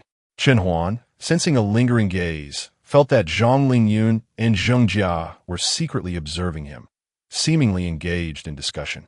Unfortunately, his hearing had yet to evolve, leaving him oblivious to their whispers. Let us go, he announced once everyone had finished their meal. After organizing their personal belongings and weapons, Chen Huan took the lead and stepped out of the shop. A night had passed, and the zombies on the streets were not particularly adept. The vicinity was in close proximity to the tavern, and the repercussions of the previous day had yet to dissipate. He guided a few companions along winding paths, seeking routes with the fewest zombies. Occasionally, they encountered a handful of zombies, which he deftly dispatched alone in less than half a minute. If there were a greater number, he would opt for an alternate route. However, fortune did not always favor them. On one occasion, they found themselves confronted with a street they had no choice but to traverse, where more than 10 zombies awaited them, while at other intersections, the number swelled to dozens, leaving them no option but to face the challenge head-on. This time, even Su Fan joined in the confrontation, leaving Wu Bin to contend alongside them. Chapter 201. Anomalies of the rogue Zheng Jia and Zhang Lingyun stood behind, positioned at the side to fill in the gaps, preventing the zombies from breaching their defenses and attacking Wu Bin, who lingered behind. Su Fan leaned slightly forward, wielding a watermelon knife, the first to engage with the approaching zombies. The creature's claws lunged towards him, its mouth oozing foul liquid, eyes gleaming with a desperate hunger akin to that of a predator spotting its prey. In a swift motion, the watermelon knife decisively struck the zombie's wrist. Although the creature possessed strength comparable to that of an adult male, its low intelligence, coupled with the emaciated state of its body from prolonged starvation, rendered its wrist almost severed with a single blow. Despite the horror that zombies embodied, they too required energy expenditure at this stage. Seizing the moment, Zheng Jia deftly gripped her knife with both hands, aiming for the opposite wrist of the zombie. One grotesque claw was lifted into the air, akin to a kite severed from its string, colliding with the zombie behind it, bouncing back and forth, ultimately crashing to the ground, trodden upon by another zombie. On the other side, Chun Huan wielded a tang knife with calm composure. Positioned beside him was Zhang Lingyun, who observed Chun Huan's actions with acute clarity. She recognized his formidable strength, yet his apparent disregard for the zombies instilled a sense of concern within her. She lacked the time to issue a warning as the second zombie approached, slightly lagging behind Su Fan's encounter. With a flick of his wrist, a long knife, seemingly radiating crimson light, reflected in the zombie's eyes. The blade resembled a fierce arrow released from its quiver, and before it could comprehend the shimmering light, it was already upon it. The tang knife expanded in its lethality, transforming into a weapon that glowed with a blinding white light. The zombie feebly extended its claws in a futile attempt to intercept, but it was insufficient. Its claws shattered, first the right, then the left, before the glimmering sword unleashed its final brilliance. In a daze, the creature perceived the world spinning around it, only to realize that its head had been severed. The second zombie fell. Chun Huan did not pause. He advanced with resolute strides. Though his pace was measured, his determination was unwavering. Every zombie that dared to impede his path was either cleaved in two, had its claws severed, or met their demise with a knife plunged into their forehead, collapsing silently to the ground. With Chun Huan's relentless advance, the burden on Su Fan and the others diminished significantly, allowing them to breathe easier. It was only when they looked up in astonishment that they realized Chun Huan had traversed the horde of zombies, cutting through to the other side. The fallen zombies numbered 10, while those still standing in defiance were now but a handful. So he is this strong. Zhang Lingyun gaped in disbelief, her lovely face etched with an expression of astonishment. She had always known Chun Huan was powerful, but the reality before her surpassed her imagination, shattering her previous understanding. No wonder he remained so composed in the face of these zombies, dispatching them with such ease. Who had harbored deep resentment towards mere monsters. Remaining vigilant to avoid any missteps was all that occupied Chun Huan's mind. He gazed ahead, relieved to find no zombies in sight. With a deep breath, he turned to face the last few undead, advancing directly to eliminate them. His objective was to return to the camp, not to assess or train his team. There was no need to leave any behind. After a brief respite, Chun Huan moved back 10 meters from the zombies and sat down to rest. The others, numbly traversing past the corpses, were increasingly astonished by Chun Huan's calm demeanor as he sat on the ground. They understood that when he suggested a break, he meant for them to rest. He appeared capable of dispatching dozens more zombies without fatigue. 10 minutes later, Chun Huan led his team toward the location of the speedboat. The remainder of the journey proved significantly smoother, encountering no more than 5 or 6 zombies at a time. Chun Huan did not allow anyone to stop. He moved forward, effortlessly resolving the situation in less than a minute. Initially surprised, his companions soon grew accustomed to this display of prowess, fully acknowledging Chun Huan's formidable combat abilities. After nearly 3 kilometers of intermittent walking and resting, they finally arrived at the riverside by 10 o'clock. The Pooh River, as always, flowed with a white-green hue, the waves frothing gently, and the occasional fish could be seen surfacing for air. As they beheld this comforting scene, Zhang Lingyun inhaled deeply, feeling invigorated. Chun Huan discreetly withdrew his gaze, a smirk tugging at his lips, astonished by the situation. His extensive online knowledge had allowed him to discern the nuances at a glance.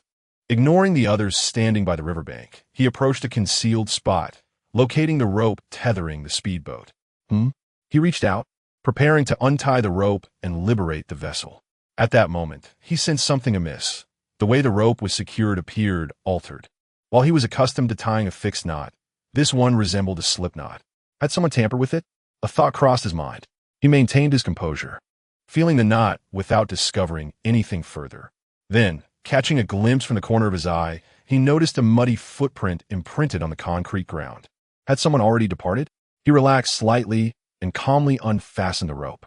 Turning to his companions, he simultaneously scanned the surroundings for any suspicious figures, but after a thorough search, he found no one. Frowning, he began to scrutinize potential hiding spots and soon perceived a problem. This was the riverside, where the structures had primarily been repurposed. To his left stood a solitary 2-story building. Its windows were shrouded in darkness, concealing unknown horrors within, and a faint sense of caution arose within Chen Huan. It seemed as though he was being watched. Was the unseen observer assessing them, determining their threat level before making a move? As this thought crossed his mind, his brow furrowed tightly before gradually relaxing. Just then, he noticed a glimmer of light reflecting from a window on the second floor. Bang! The deafening sound of gunfire shattered the silence as the window exploded. The few individuals nearby were momentarily taken aback, gazing at Chen Huan with a look of bewilderment. They beheld him wielding a remarkably striking firearm, their faces etched with astonishment. They had presumed they had already regarded Chen Huan highly, yet they were unaware that he concealed such a formidable weapon. Had he brandished it upon entering the tavern, it was likely that all would have capitulated before him.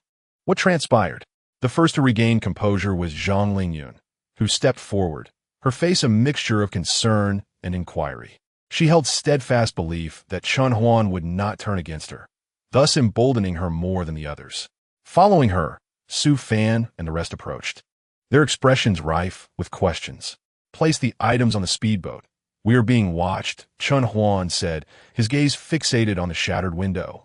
The earlier reflection had vanished completely, as if it had never existed. Only the broken window remained, a testament to Chen Huan's actions, revealing nothing but a meticulously concealed interior. Chapter 202. Returning to the camp were it not for Chen Huan's heightened vigilance, he would have certainly believed he was hallucinating.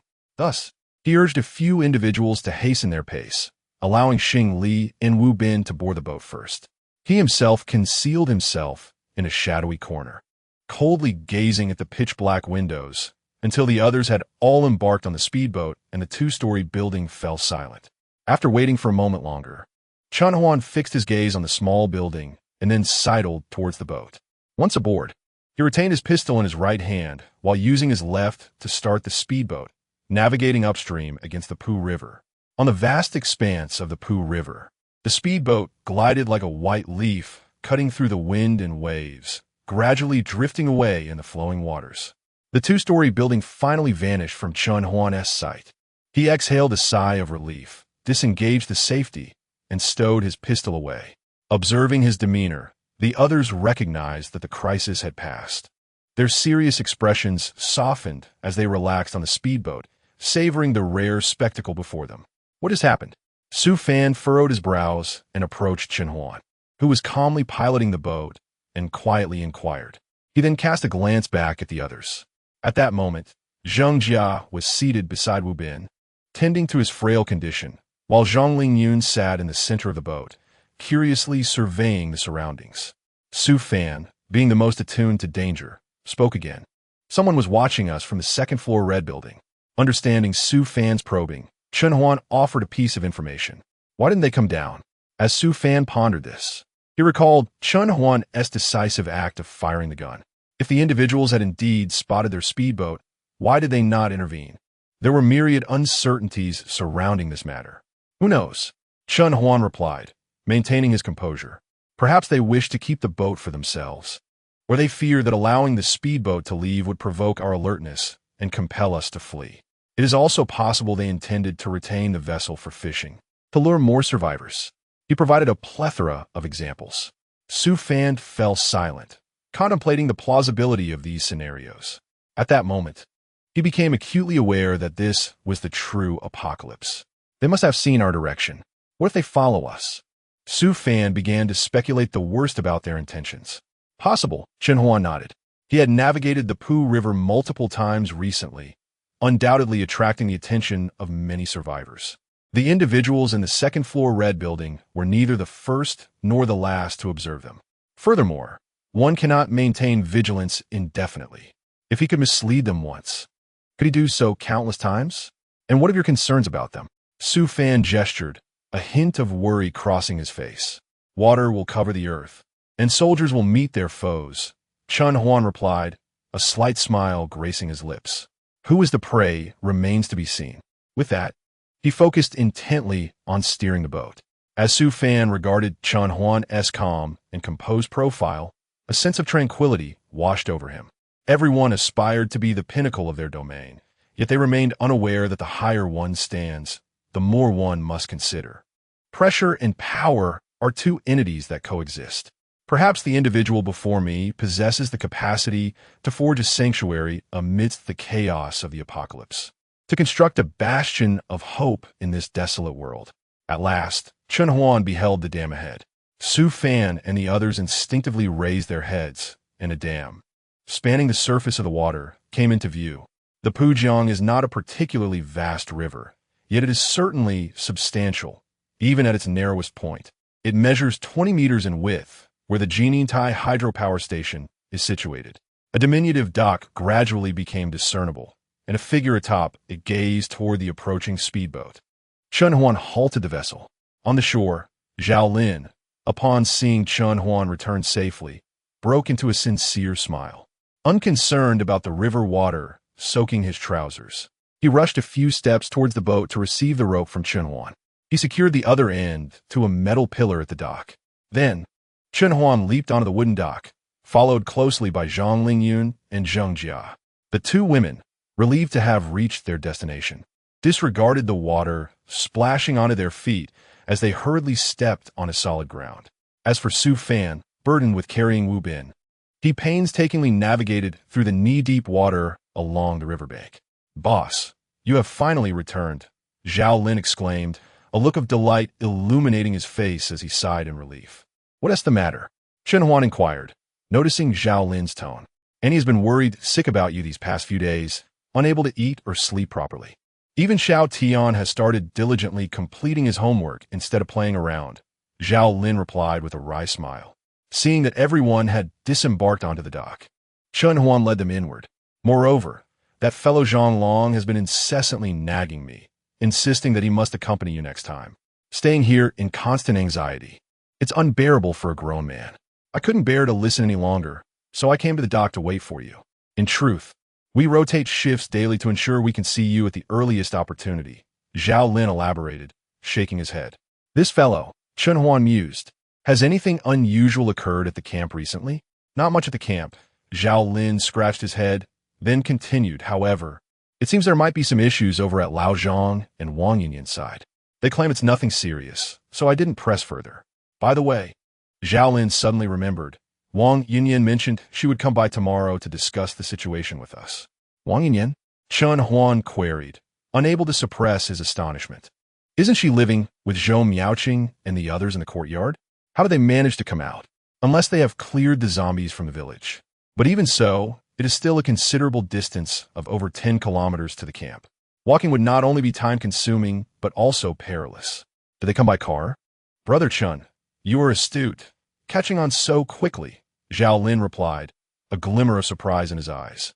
"Indeed, just yesterday, Wang Yinyan and Zhou Miaoqing arrived in a van at our camp, and it was Shun Miaozi who received them. Anything else?" Chen Hua nodded, contemplating that he could inquire further with Shun Miaozi later. Since Wang Yunyao mentioned she would come tomorrow, it indicates that there is no immediate urgency. One should first comprehend the situation before deciding how to address matters over there.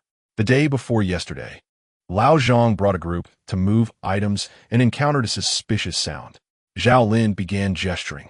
He took a few individuals to investigate and discovered a 20-year-old young man who, undeterred by shyness, approached Lao Zhang and inquired if he would like to join their camp. Did Lao Zhang agree? Chen Huan asked curiously. How could he possibly agree? Zhao Lin scoffed, remarking that the young man insisted Lao Zhang bring all their provisions, stating that they only required young men and women, dismissing the elderly entirely. With several seniors in Lao Zhang's camp, how could he possibly comply? Chapter 203. What developments are there? Chen Huan inquired. He understood that since they had been observed, there would surely be subsequent actions.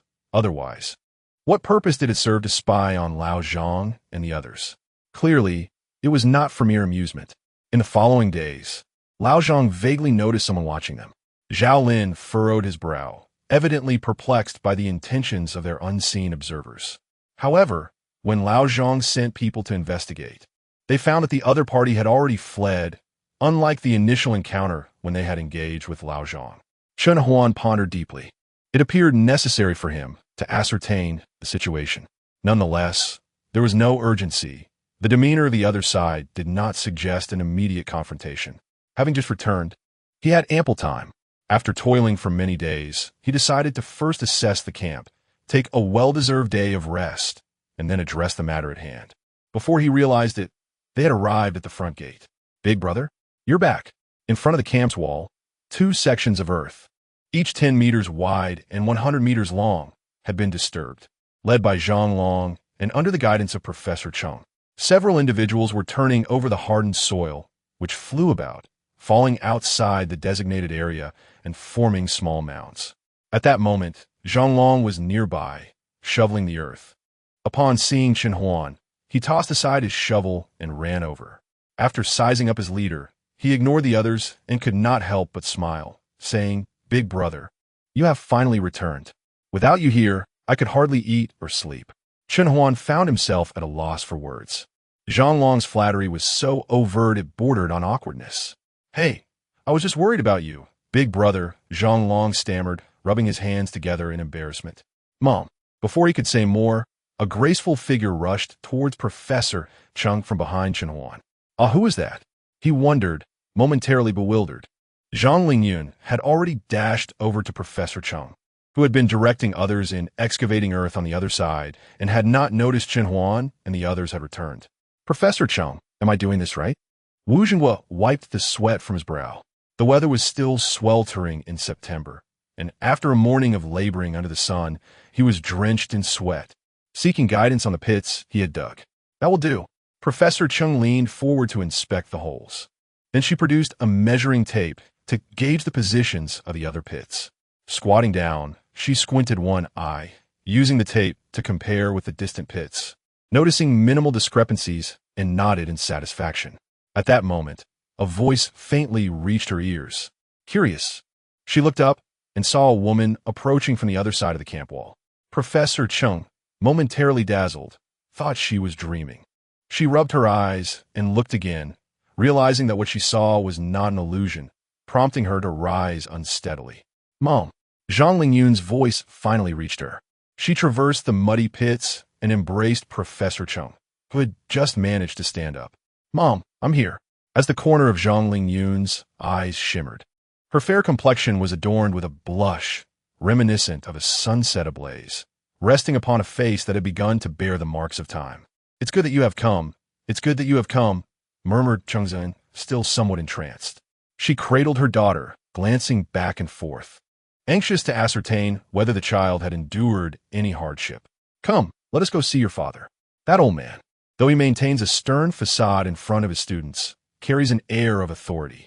He knows you are in danger and has been unable to sleep soundly each night. A smile flickered across Chang Ziyuan's face as a thought crossed her mind. With all her strength, she tugged at Zhang Lingyun, leading her into the camp. Upon entering, Chen Huan and several others stood at the site designated for the greenhouse, curiously observing the uneven ground. Unable to contain his curiosity, one of them inquired, "What is being done here?" Professor Chung mentioned that a foundation must be laid before constructing the greenhouse, Zhao Lin explained. He said that without a proper foundation, the walls of the greenhouse could easily collapse. Previously, I had constructed a greenhouse by simply inserting poles and laying a sheet over them. I never imagined it was akin to building a house. "Well then, let's heed Professor Cheng's expertise," Chen Huan replied, refraining from voicing any objections.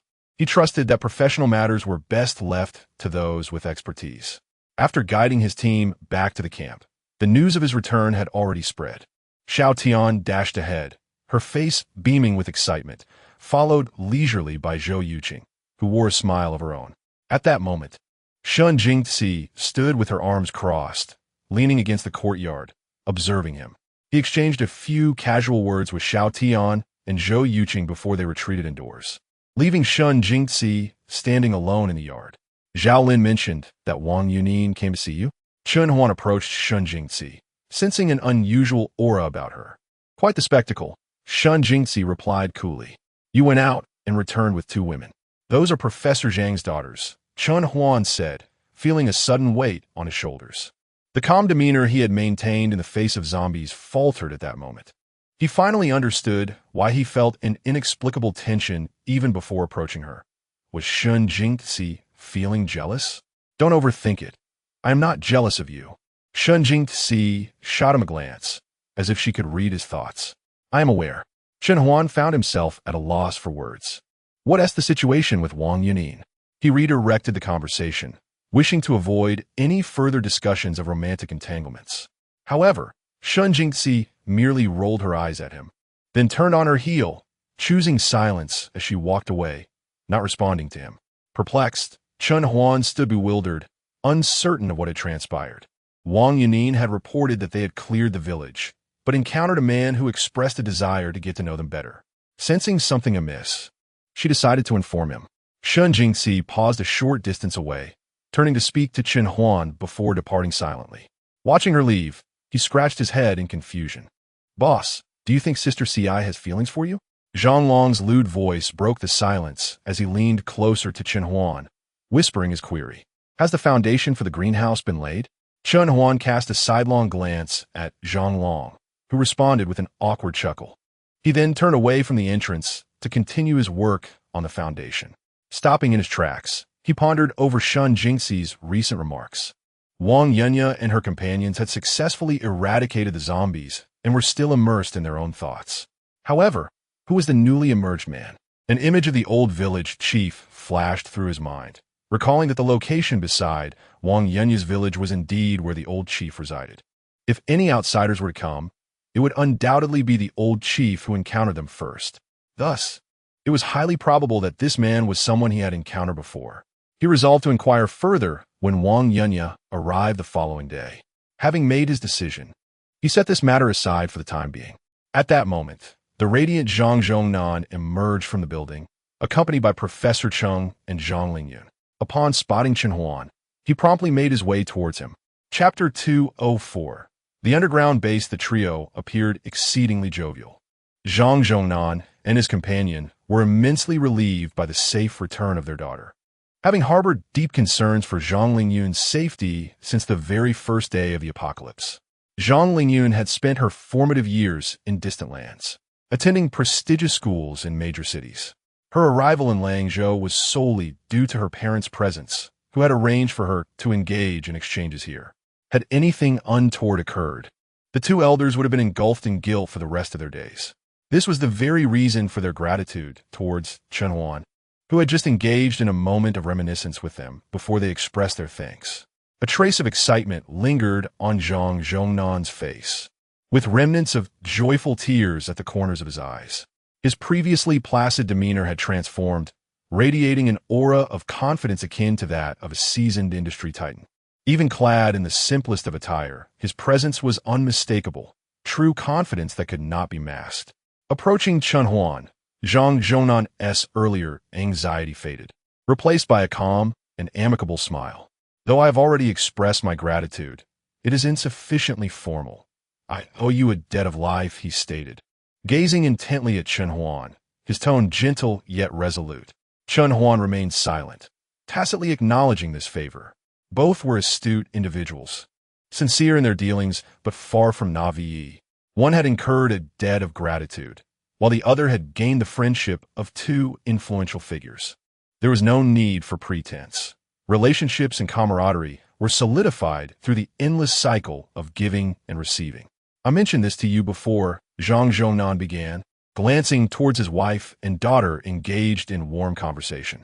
After a brief hesitation, he continued, now that Lingyun has returned, amidst the chaos and devastation of our nation, I see no reason to continue concealing the truth.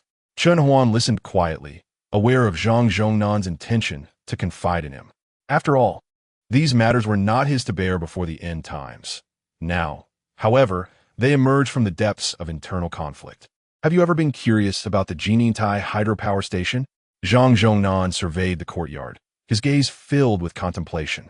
After a moment, he looked towards the center of the building, as if his vision pierced through to the hydropower facilities beyond. Indeed, there are two thermal power plants nearby, as well as a nuclear power station. The overall electricity supply is adequate. There is no necessity for a small-scale hydropower station like Jinintai to exist. Chen Huan silently articulated his reasoning. Oh, a flicker of surprise crossed Zhang Zhongnan's face as he regarded Chen Huan with newfound respect. You are correct. Langzhou does not require an additional hydropower station. His gaze returned to the office building, descending until it rested on the unseen depths below. Yet, what it truly needed was a power facility that could remain concealed within the grid. Zhang Zhongnan's tone took on a softness and focus, as if he were speaking of a cherished woman, someone dear to his heart. Had it not been for Cheng Ziyuan and Zhang Lingyun being present, Chen Huan might have almost believed such a person existed. However, he understood that it referred to the very entity he had discovered in his previous life. An iceberg concealed beneath the sea's surface. An underground research facility of unknown layers. In a previous life, he had only accessed the first level of this establishment. Inside were incomprehensible experimental instruments and sophisticated protective measures. The first underground level harbored no living quarters nor any storage rooms. It was stark, yet monotonous. "You are fortunate to have chosen this campsite," Zhang Zhongnan remarked, then, seemingly recalling something, furrowed his brow. "Did you select this site because you are aware of what lies within?" Upon finishing his words, he scrutinized Chen Huan closely. His mind raced in search of any pertinent information about the other man, yet found none. Prior to the cataclysm, he had been in charge of the research facility, and although security was not his responsibility, he had a mental record of everyone who entered and exited.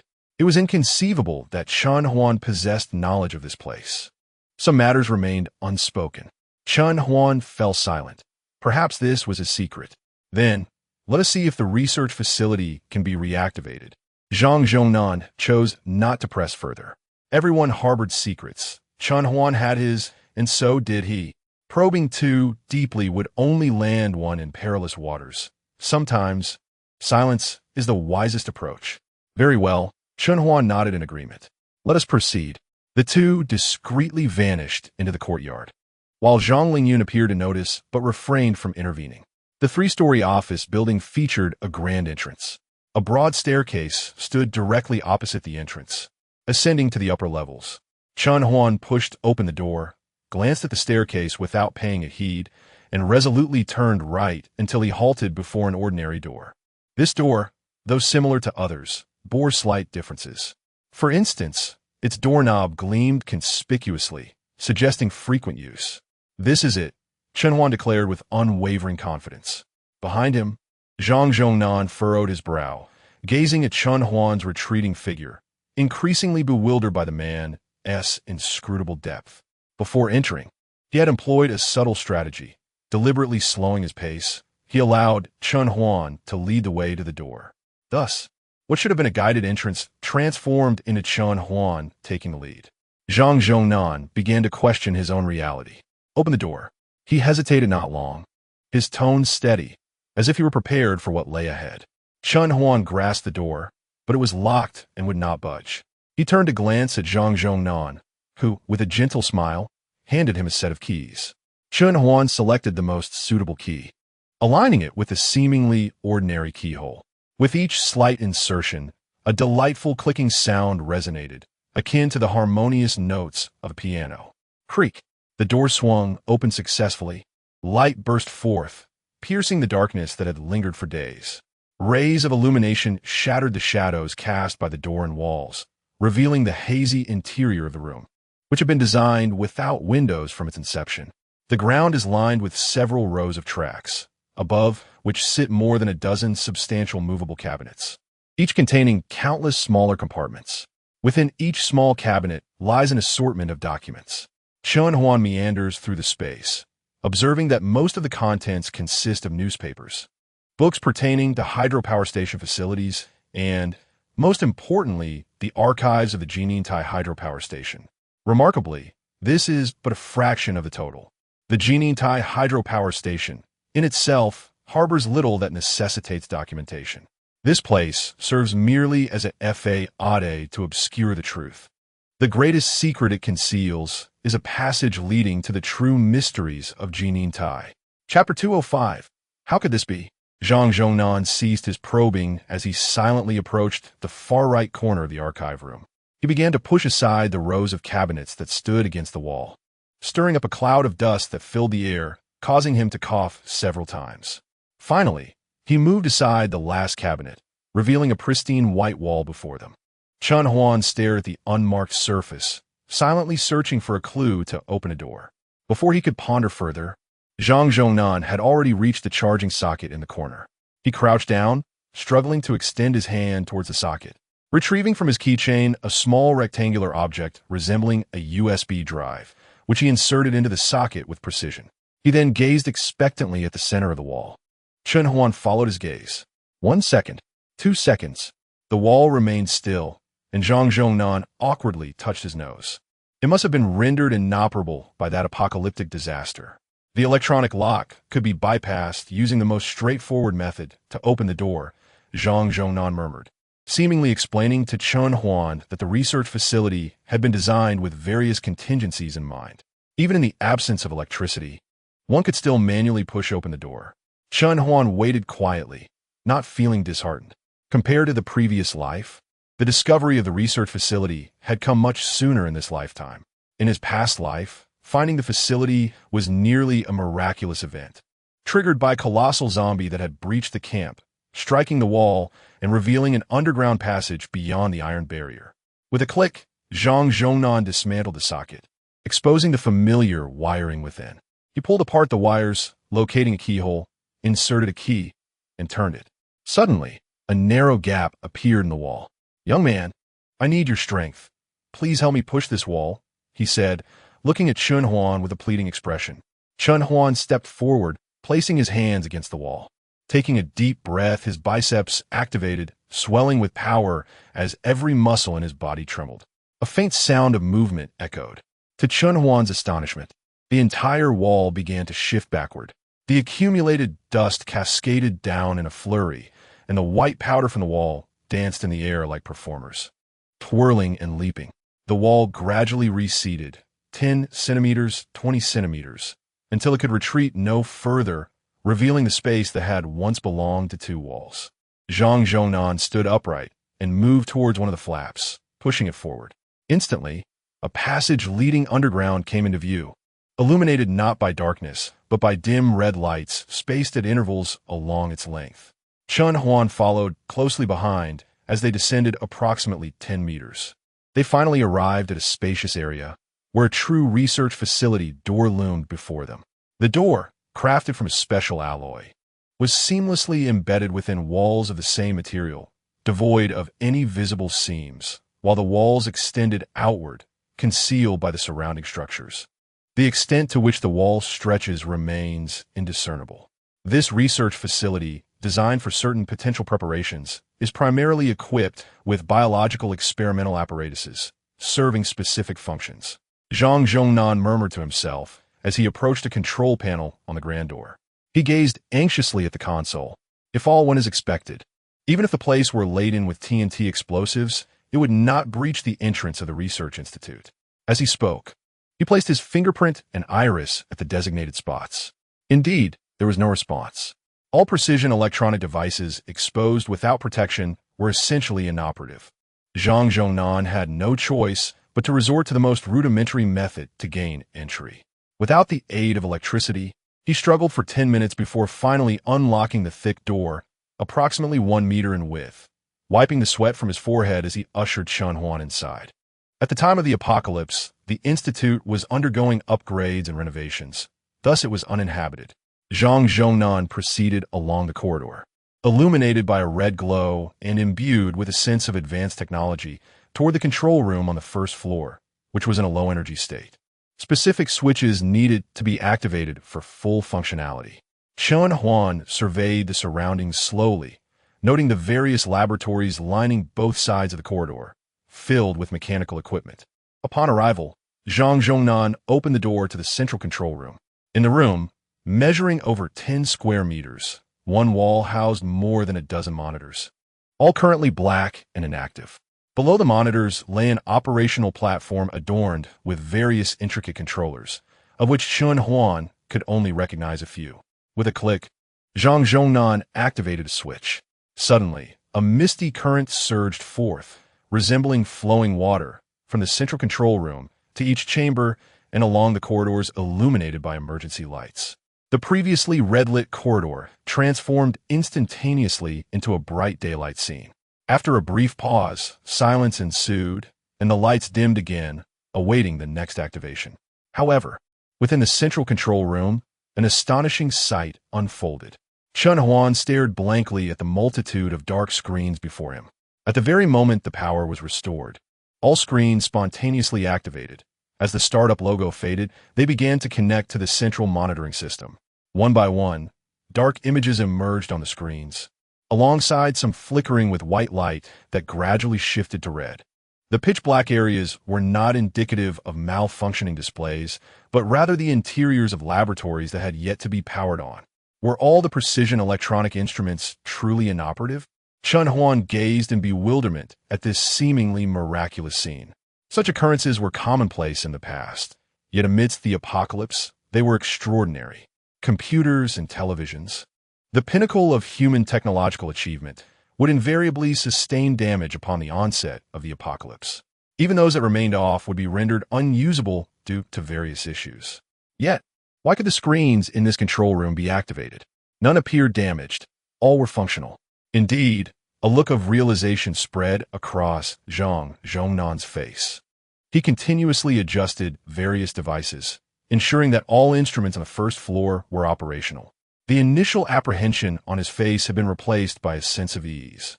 What's going on? Chun Huan murmured to himself. In his past life, he had never contemplated visiting the control room even once. In his mind, all precision electronic instruments should have been rendered inoperable in the aftermath of the apocalypse. Yet here, everything contradicted his understanding. This was largely attributed to the protective walls of the research institute. Zhang Zhongnan gently remarked, "The walls here are over 2 meters thick, composed not merely of simple alloys, but rather an array of materials designed to withstand disasters, including specialized layers intended to safeguard electronic instruments from damage. Although it remains unclear which protective layer mitigated the lethal impact, it is of little consequence." Zhang Zhongnan gestured towards the control room, a hub of human technological civilization, his expression imbued with solemnity. Chapter 206. Kuanping. As long as the instruments within can function, numerous paramount experiments can be conducted. Zhang Zhongnan spoke slowly, deeming this a stroke of fortune amidst misfortune. Chun Huan remained silent, his gaze reflecting the ethereal hues on the screen, the intense white light, and the myriad colors of the central control panel. Since the computers here are operational, let us thoroughly explore the research facility. Zhang Zhongnan led Chun Huan towards the elevator. In the crimson corridor, a beam of scorching light, akin to the sun, seemed to envelop their domain, extending forward with each step they took. Behind them, the red light gradually enveloped their figures. Upon reaching the elevator shaft, 2 doors constructed from a special alloy came into view. To the right of each elevator, a complex control platform was present, equipped with fingerprint and iris detection systems, along with stairwell buttons. Zhang Zhongnan selected the leftmost elevator, placing his thumb upon the door. Beep authentication successful. Level 3 access granted. Please enter the elevator, Academician Zhang. Inside, the closing elevator doors, the sound of the elevator in motion resonated. 3 seconds later, the doors opened, allowing the 2 to step inside. The control panel on the elevator wall displayed a total of 5 levels below ground. The previously dim buttons illuminated softly in a warm yellow glow following the successful authentication. All 4 buttons were now unlocked. Zhang Zhongnan directly selected the 5th level below ground. The Qingyao Research Institute, also referred to as the Qingyao Sanctuary. Zhang Zhongnan explained gently. The highest access level at this institute is level 3. Level 1 is designated for ordinary researchers who face restrictions on the laboratories and floors they can access. Level 2 is for key researchers and most managerial personnel. Level 3 is singular, primarily responsible for the entire operation of the institute. Additionally, there is a visitor access level, which requires temporary assignment of level 3 privileges. Upon expiration, these privileges are automatically revoked, rendering one immobile within the laboratories without access. Without access, one cannot navigate the institute? Chun Huan pondered, a glimmer of understanding in his gaze as he looked at Zhang Zhongnan. The direct journey to level 5 likely indicates. Yes, thus, I am bringing you to the main server of the Institute to grant you level 3 privileges. Zhang Zhongnan chuckled with satisfaction, raising the keychain in his hand as if to flaunt it. Is it truly so simple? Chen Huan was taken aback, a hint of confusion crossing his handsome features. Of course, it is not that simple. The elevator arrived, and Zhang Zhongnan led the way out. Chen Huan, filled with questions, followed suit. Upon stepping out of the elevator, the layout of the 5th level unfolded before him. It was divided into 3 rooms, 2 large and 1 small. The 2 larger rooms were positioned parallel to each other, while the 3rd room was located in front of them, its length equal to the combined width of the 2 rooms plus the corridor in between. Zhang Zhongnan first opened the left larger room, from which a chill emanated. Chen Huan shivered involuntarily.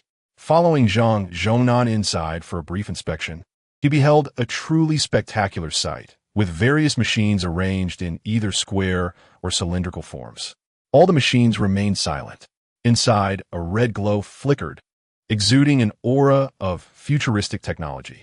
The Kunping supercomputer, with a peak computational capacity of 450 billion calculations per second and an average speed of 250 billion, may not be the most advanced supercomputer, but it is certainly sufficient. Isn't it impressive? Zhang Zhongnan extended his arms, embracing the intangible essence of technology, his mood exceedingly buoyant. Is this supercomputer still operational? Chen Huan inquired, a flicker of skepticism lingering in his heart.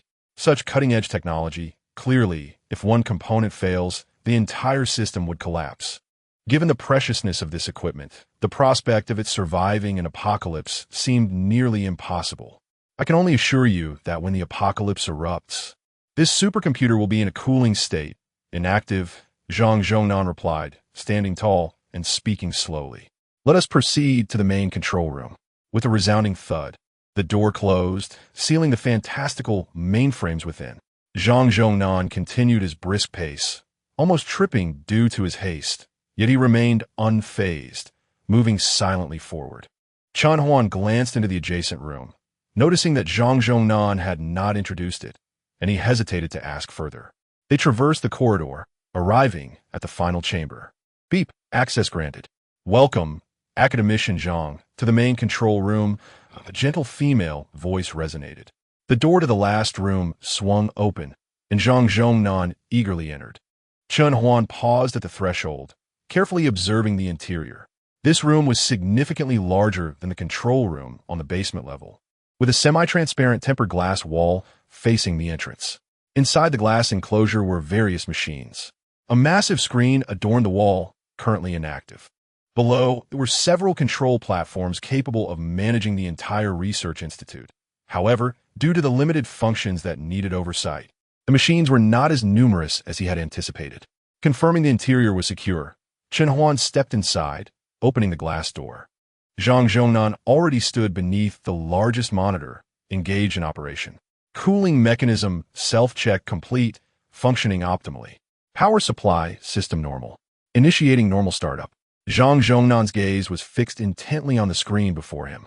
He did not take a seat, instead leaning forward with his hands on the table, his eyes reflecting the blue light of the startup sequence. Beep, Kunping supercomputer successfully initiated. Welcome back. With the successful activation of the supercomputer, the tension in Zhang Zhongnan's body eased. He exhaled deeply and sank heavily into the chair, rubbing his temples, fatigue evident in his eyes. Despite having done nothing, it felt as though he had gone 2 days without sleep. Is this truly Kunpeng? Chen Huan wondered, captivated by the ever-fluctuating images on the large screen. His curiosity was piqued. He had heard of various supercomputers boasting capabilities of computing tens of billions of calculations per second, consuming tens of thousands, even hundreds of thousands of kilowatts daily, with annual electricity costs reaching hundreds of millions. The Kunpeng supercomputer operates at full capacity, consuming 4,000 kilowatt-hours daily, equivalent to 4,000 units of electricity. In contrast, the Jinintai hydropower station can generate a maximum of 6,000 units per hour. It can be said that this is just barely sufficient. However, utilizing it in such a manner leaves no room for other activities at the facility. Zhang Zhongnan silently calculated a few figures, astonished by the significant electricity consumption. Chen Huan gasped in silence. Having previously believed that the maximum output of the Jinintai hydropower station would be adequate, he never anticipated that such a considerable amount of electricity would be required merely to sustain a supercomputer. The image of the densely packed square machines in the room left him in awe. Yet, there is no need for haste. In the absence of pressing matters, there is no necessity for the supercomputer to operate at full power. During regular usage, the electricity consumption is not excessive, Zhang Zhongnan remarked gently. Chapter 207. The link begins if necessary. Do not hesitate to express your thoughts. In comparison to the fleeting loss of electricity, conducting research on the virus, even if it yields limited results, holds significantly greater importance. Chen Huan did not intentionally impose restrictions. One who does not manage a household cannot appreciate the value of oil and salt. He had always believed that having an abundance of food and electricity would suffice. However, he did not anticipate that merely 2 months into the apocalypse, the power station he had specifically visited, despite producing a considerable amount of electricity daily, faced a proportional surge in consumption. Could the supercomputer grant permissions? Chen Huan remained more concerned about the issue of authority. It would not. Zhang Zhongnan shook his head, pondering the matter. The third-level authority of the Qingyao Research Institute requires the top-level permissions from 2 other research institutes of the same rank, with a majority agreement to confer such authority. The other 2 research institutes? A majority is still required. Chen Huan immediately contemplated a possibility. If the other 2 research institutes had been destroyed at the onset of the apocalypse and were unreachable, would it not mean there would be no way to confer permissions? There are alternative methods. Zhang Zhongnan began to tap the buttons on the table. Various operational data began to appear on screen. A progress bar slowly moved from left to right, while various interfaces opened and closed automatically. If the remaining 2 institutes are unable to establish normal communication for 3 consecutive days, after 3 days, the highest authority can directly appoint the highest third-level authority. A sorrowful expression crossed Zhang Zhongnan's face. Compared to the Qingyao Research Institute, the other 2 institutes had not undergone comprehensive repairs when the apocalypse struck, housing dozens, if not hundreds, of researchers. He glanced at Chen Huan, who immediately grasped the implication. Dozens or even hundreds of researchers, most of whom were elderly, would likely stand little chance of survival in the event of a zombie virus outbreak. The worst-case scenario would be the total destruction of the other 2 institutes, leaving only the Qingyao Research Institute intact. Were the other 2 institutes? Chen Huan pondered, asking another question. They're my colleagues. Zhang Zhongnan's eyes glimmered with nostalgia. Of course, there is one old fellow with whom I do not see eye to eye, who is quite arrogant. Our encounters often lead to arguments. All 3 institutes are focused on biological research. Chen Huan's expression turned contemplative. He continued to sit silently beside Zhang Zhongnan, resting his chin on his hand in thought. Do not worry, Zhang Zhongnan, believing he was concerned, spoke gently. Regardless of whether the other 2 institutes still exist, I am confident in conferring upon you third-level authority. Those 2 old fellows will not reject me. Moreover, is there even a need for power struggles at this juncture? I am contemplating the principle behind a gathering of 20 individuals attracting zombies. Since that day when Chen Huan was inspired, he had spent his leisure time pondering related questions. In his previous life, he had meandered aimlessly, merely accepting others' reminders. This time, it ought to be different. For what purpose would he have to relive his life otherwise? This is not urgent. I already have some ideas. Zhang Zhongnan cast a glance at Chen Huan, a glimmer of profound understanding and admiration flickering in his eyes. If I could still reach the other 2 old fellows, I would have a firmer grasp on the accurate situation. An uneasy pause lingered over Zhang Zhongnan. Should contact prove elusive, we would have to rely solely on ourselves. Is this progress bar nearing completion? Chen Huan observed as a progress bar on the large screen reached 100. Zhang Zhongnan leaned forward, one hand resting on the console, awaiting the final moment while the progress bar was still in motion. He elucidated. Under normal circumstances, we would connect with the other 2 research institutes via a secure network. akin to the video conferences you typically conduct on your computers and mobile devices, albeit a more advanced version. However, the current environment has rendered such connections impossible. Zhang Zhongnan continued to explain slowly. Hence, I have activated an update protocol, altering the port pathways to the limited network established at the inception of the Research Institute. A wired network? Chen Huan looked up in surprise. The instant he heard this term, a semblance of understanding dawned upon him. Indeed, you are correct. This method of communication is exceedingly secure, Zhang Zhongnan asserted confidently, unless someone manages to locate the cables buried several meters underground.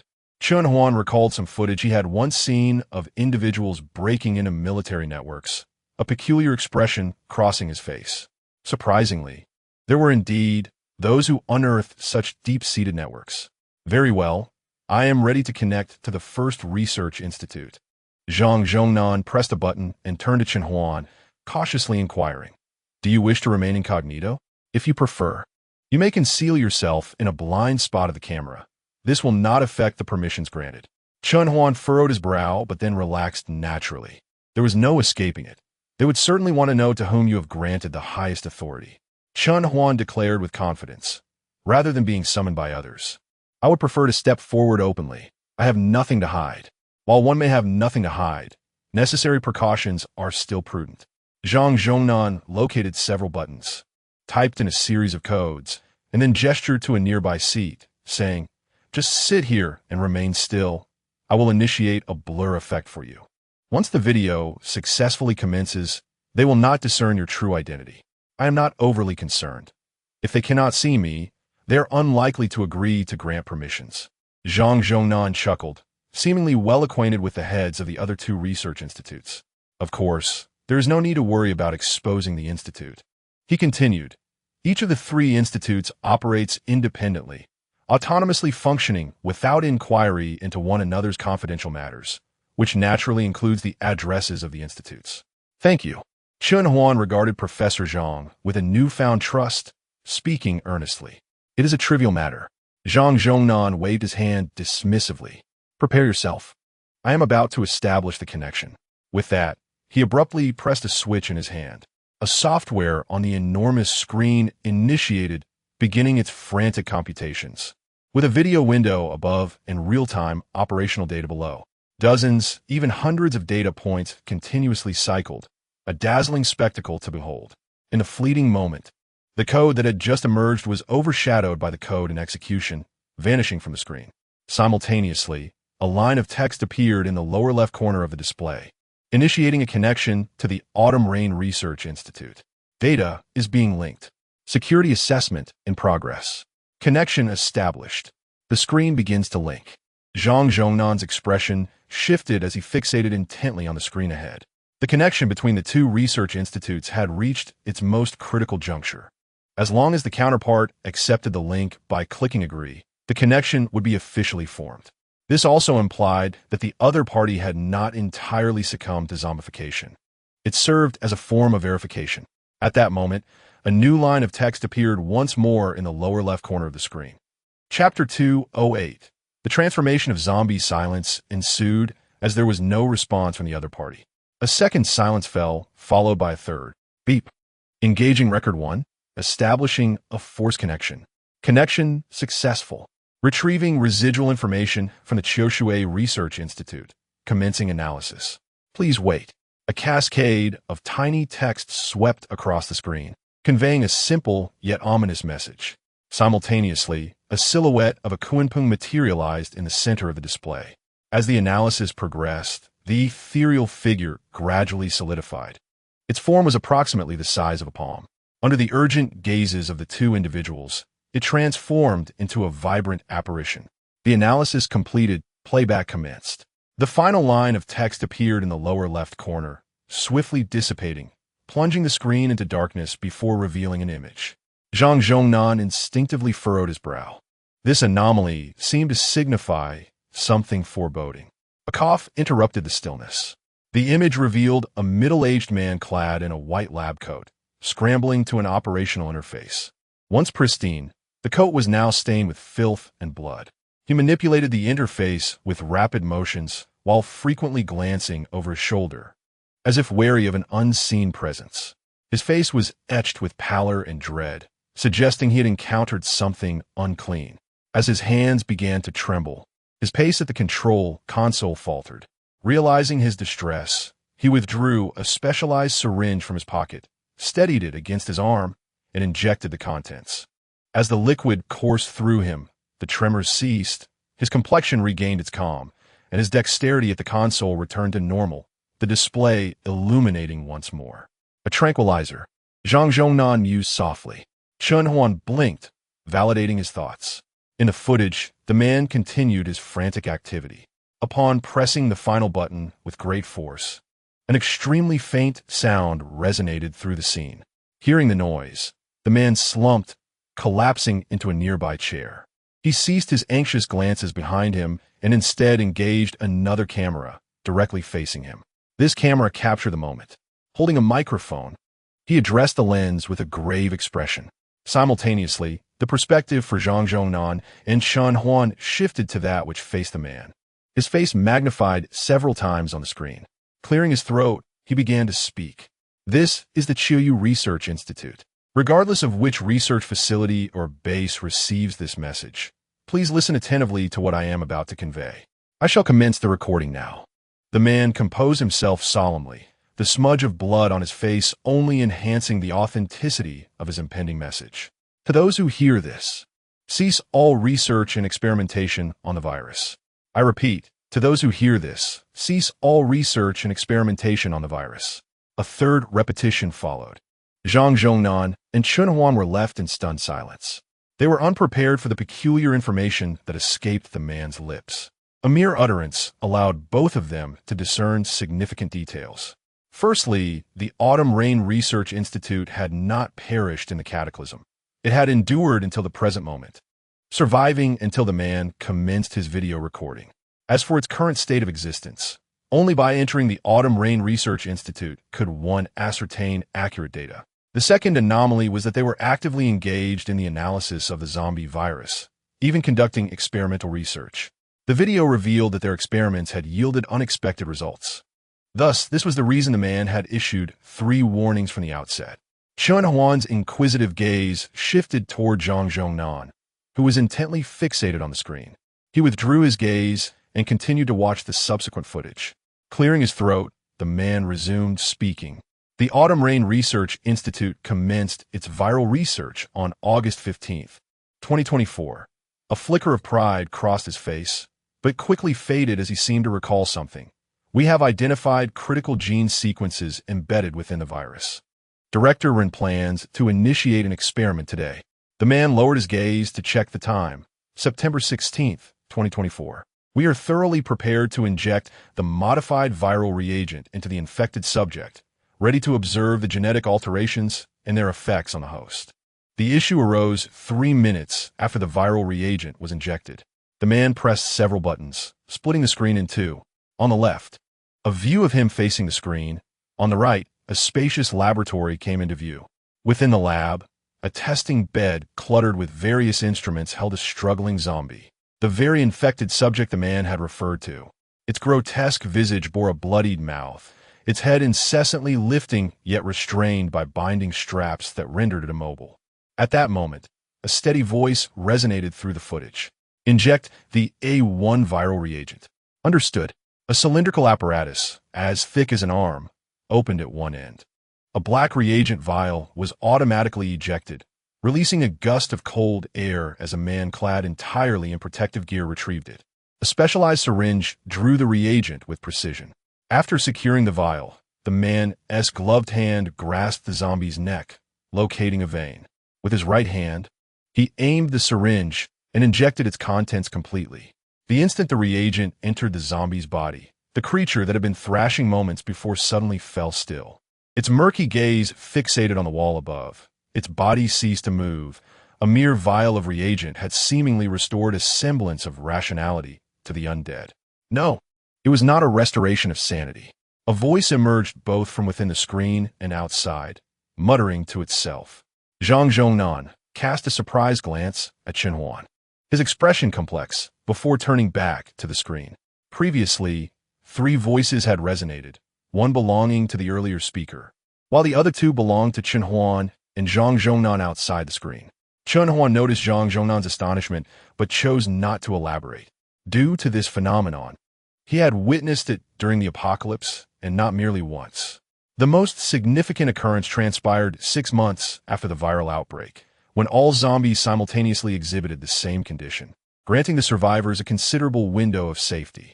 During this period, they were able to flee the city without fear, undeterred even by the presence of zombies. This state endured for a duration of 12 hours.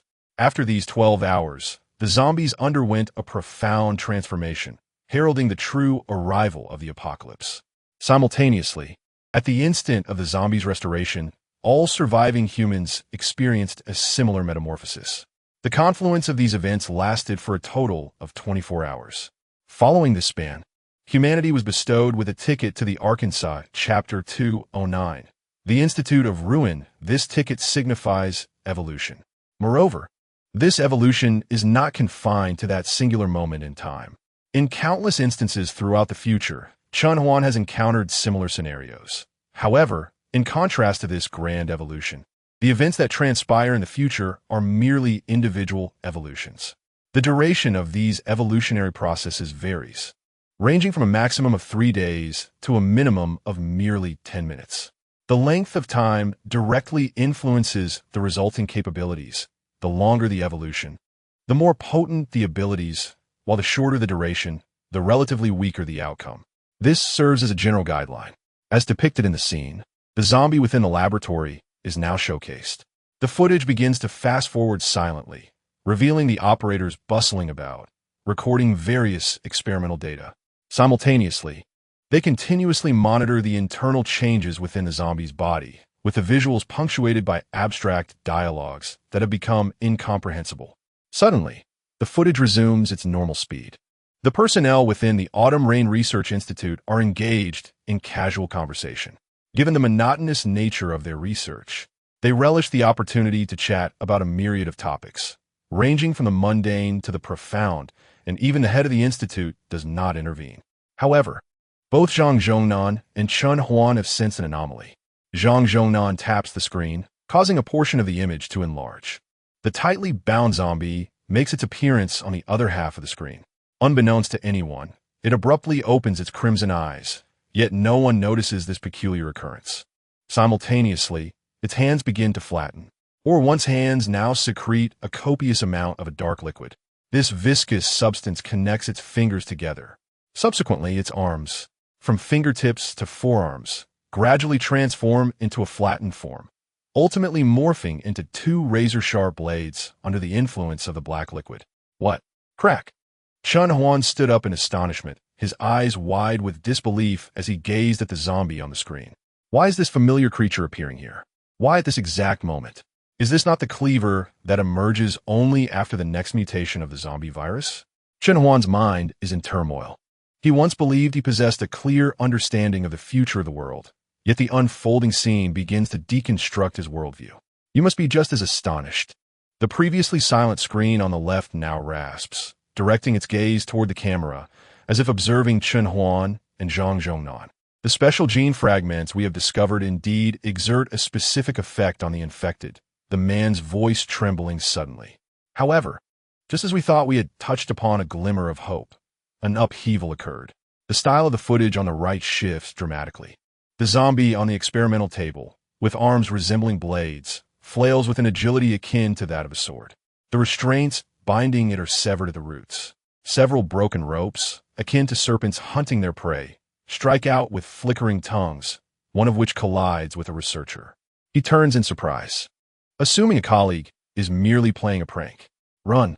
At that moment, a voice filled with terror emanated from the headphones belonging to the supervisor. However, it was too late. He helplessly clutched his neck as a sharp glimmer of a blade silently sliced through his throat, blood gushing forth as he collapsed lifelessly to the ground. Until his last breath, he remained oblivious to the unfolding horror. This was the work of a demon. The man standing beside him stared in shock at the scene, paralyzed until the moment the body fell at his feet. Only then did he react, fleeing in a frenzy, but it was already too late. The laboratory erupted into a chaotic massacre, blood splattering across every instrument. A demon from the depths of hell had arrived prematurely on Earth. It was the Cutter. How could this be? Chun Huan gazed silently at the screen, aware without needing to guess what the subsequent images would reveal. A single cutter was enough to obliterate the defenseless research facility. Nothing could stand in its way except the heavily fortified main entrance. Nothing was impossible. The man in the footage seemed to respond to Chen Huan's thoughts. Therefore, everyone, please cease all experiments on the zombie virus. The man's voice was fragmented, laced with dread. This was a Pandora's box. Suddenly, a faint sound of footsteps echoed from outside the frame. Chen Huan pulled himself from his reverie and turned back to the screen, only to be met with an unexpected sight. The previously rampaging Cutter was now slowly entering the control room. The man remained oblivious to the impending doom. I have left the address of the research facility within the transmitted files. Conventional decryption methods will reveal it. Suddenly, his mouth fell agape. For within the recording screen, a cold Cutter had appeared, raising its arm, sharp as a blade, and with a swift motion, the man could no longer make a sound. The final image showed a bloody blade, the camera severed. The footage concluded, leaving only the heavy breaths of two men in the research facility. Silence enveloped the room, yet their thoughts raced chaotically. Both Chen Huan and Zhang Zhongnan were rendered speechless, shaken by the scenes before them as they prepared for the possibility of other research facilities being overrun by zombies. Yet, the Chiyu Research Institute had not fallen to an apocalyptic outbreak. Instead, it had been destroyed as a mere laboratory rat. Let us connect to the next research facility, Zhang Zhongnan said weakly, continuing to adjust the software to initiate contact with the second facility. Chen Huan remained silent. With the example of the Chiyu Research Institute, their hopes for the last facility had dwindled. The connection began. The screen flickered to life. Yunlin City Research Base. The base's entrance. 3 military transport trucks rolled out. In the cabin of the second truck, 2 individuals were engaged in casual conversation. One, clad in military uniform, appeared calm. He had returned to the base after being penalized for a failed mission, now tasked with assisting Dr. Li in testing the zombie aggregation plan. Essentially, he was to serve as a laboratory rat. Dr. Li, how many more tests will you require to ascertain the final values? Mu Fei Bai, in a state of agitation, retrieved a cigarette box and picked up a cigarette, ready to ignite it. However, recalling the presence of a woman in the car, he resignedly returned it to the box. Uncertainty loomed. Dr. Li sat beside him, clutching a hefty file, diligently scribbling and calculating, seemingly engrossed in some form of analysis or record-keeping. The passage of time felt squandered. Understanding these matters seemed futile compared to engaging in the battle against zombies. Mu Fei Bai's irritation grew. This cannot be articulated. What we are doing, Dr. Li began, but Mu Fei Bai interjected, I understand, I will comply. I only hope you can expedite the process. Many others are waiting for our assistance. In a gesture of surrender, he raised his hands, effectively silencing Dr. Li's discourse. Such actions had become a recurrent theme since his mission's failure and subsequent assignment to this place, with Dr. Li consistently presenting an array of justifications. The frustration was becoming unbearable. Chapter 210, Tier 3 Permissions, Rest Assured. Dr. Li paused his note-taking and lifted his gaze to regard him. We are nearing the final outcome. That's good to hear. Mu Fei let out a sigh, wishing only to expedite the completion of this tedious task. Suddenly, just as they were about to depart the base, a horn blared from behind. A motorcycle sped towards them. In the intricate layout of the base, the motorcycle stood as the swiftest means of transportation, necessitating its use to intercept the group before they exited the city. The 2 individuals on the motorcycle exchanged bewildered glances. The commander instructed the vehicles ahead to halt, awaiting the motorcycle's approach. As the motorcycle came to a stop beside them, Mu Fei leaned out to address the subordinate of General Yun, inquiring, "What is the situation?" "Report to Captain Mu. General Yun urgently seeks your presence." The soldier dismounted, standing at attention and saluting Mu Fei. "Now?" Mu Fei asked, taken aback. "Yes, please hurry." The soldier replied earnestly. "Well, Dr. Li, it seems you'll have to go alone now." "As you heard, I must attend to pressing matters," Mu Fei said, turning to Dr. Li, his hands raised in a gesture of resignation. Dr. Li frowned, about to speak when the soldier interjected. The general said you should accompany him as well.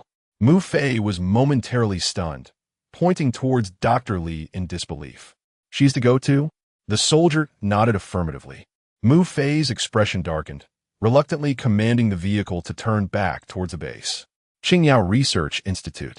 Level -5. In the main control room, a line of small text appeared on the screen.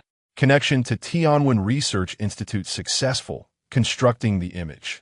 Zhang Zhongnan's eyes brightened at the sight, his right hand slapping the table as he exclaimed, "Good." He then anxiously focused on the screen, hoping to avoid a recurrence of the situation with Qiuyu Research Institute. Chun Huan raised his head, observing the screen where an image materialized. An elderly man, approximately 60, clad in a still intact protective suit, appeared, equally tense as he gazed at the screen, as if he had just emerged from the laboratory. "Hello, can you hear me?" The old man on the other side waved his hand nervously in front of the camera, seemingly attempting to greet them. Zhang Zhongnan, momentarily dazed, finally uttered, "Old Wang, I never imagined you would be so fortunate. The zombies didn't take you." Upon hearing Zhang Zhongnan's voice, the old man's eyes glimmered with a hint of excitement, quickly transforming into a look of disdain as he retorted, "You think I could die so easily? Dream on. By the way, how are things on your end? Do you need me to speak with Xiao Yun and have him send some people over?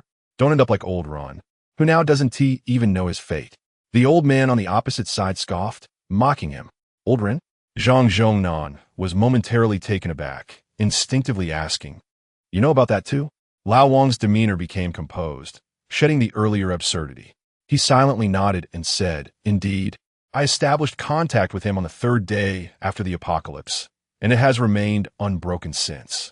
Just the day before yesterday, on the 16th, the Qiuyu Research Institute transmitted several segments of footage. So, you were aware of this?" Lao Wang glanced up at Zhang Zhongnan, only to discover a silhouette beside him obscured by pixelation. Puzzled, he inquired, "What is happening on your end? Why have you only just contacted me now?" Zhang Zhongnan chuckled softly, detecting the underlying implication in Lao Wang's words. It was an inquiry about the identity of the indistinct figure beside him. Was he being threatened by this individual? If assistance were needed, he could discreetly convey that. "This brother, Chun, recently rescued me, and today, Lingyan managed to escape safely as well. Otherwise, I would have had no means to reach you." Zhang Zhongnan spoke without embellishment. Their relationship at this moment was both that of friends and life saviors. There was no need for him to betray Chen Huan. "Very well, Brother Chun.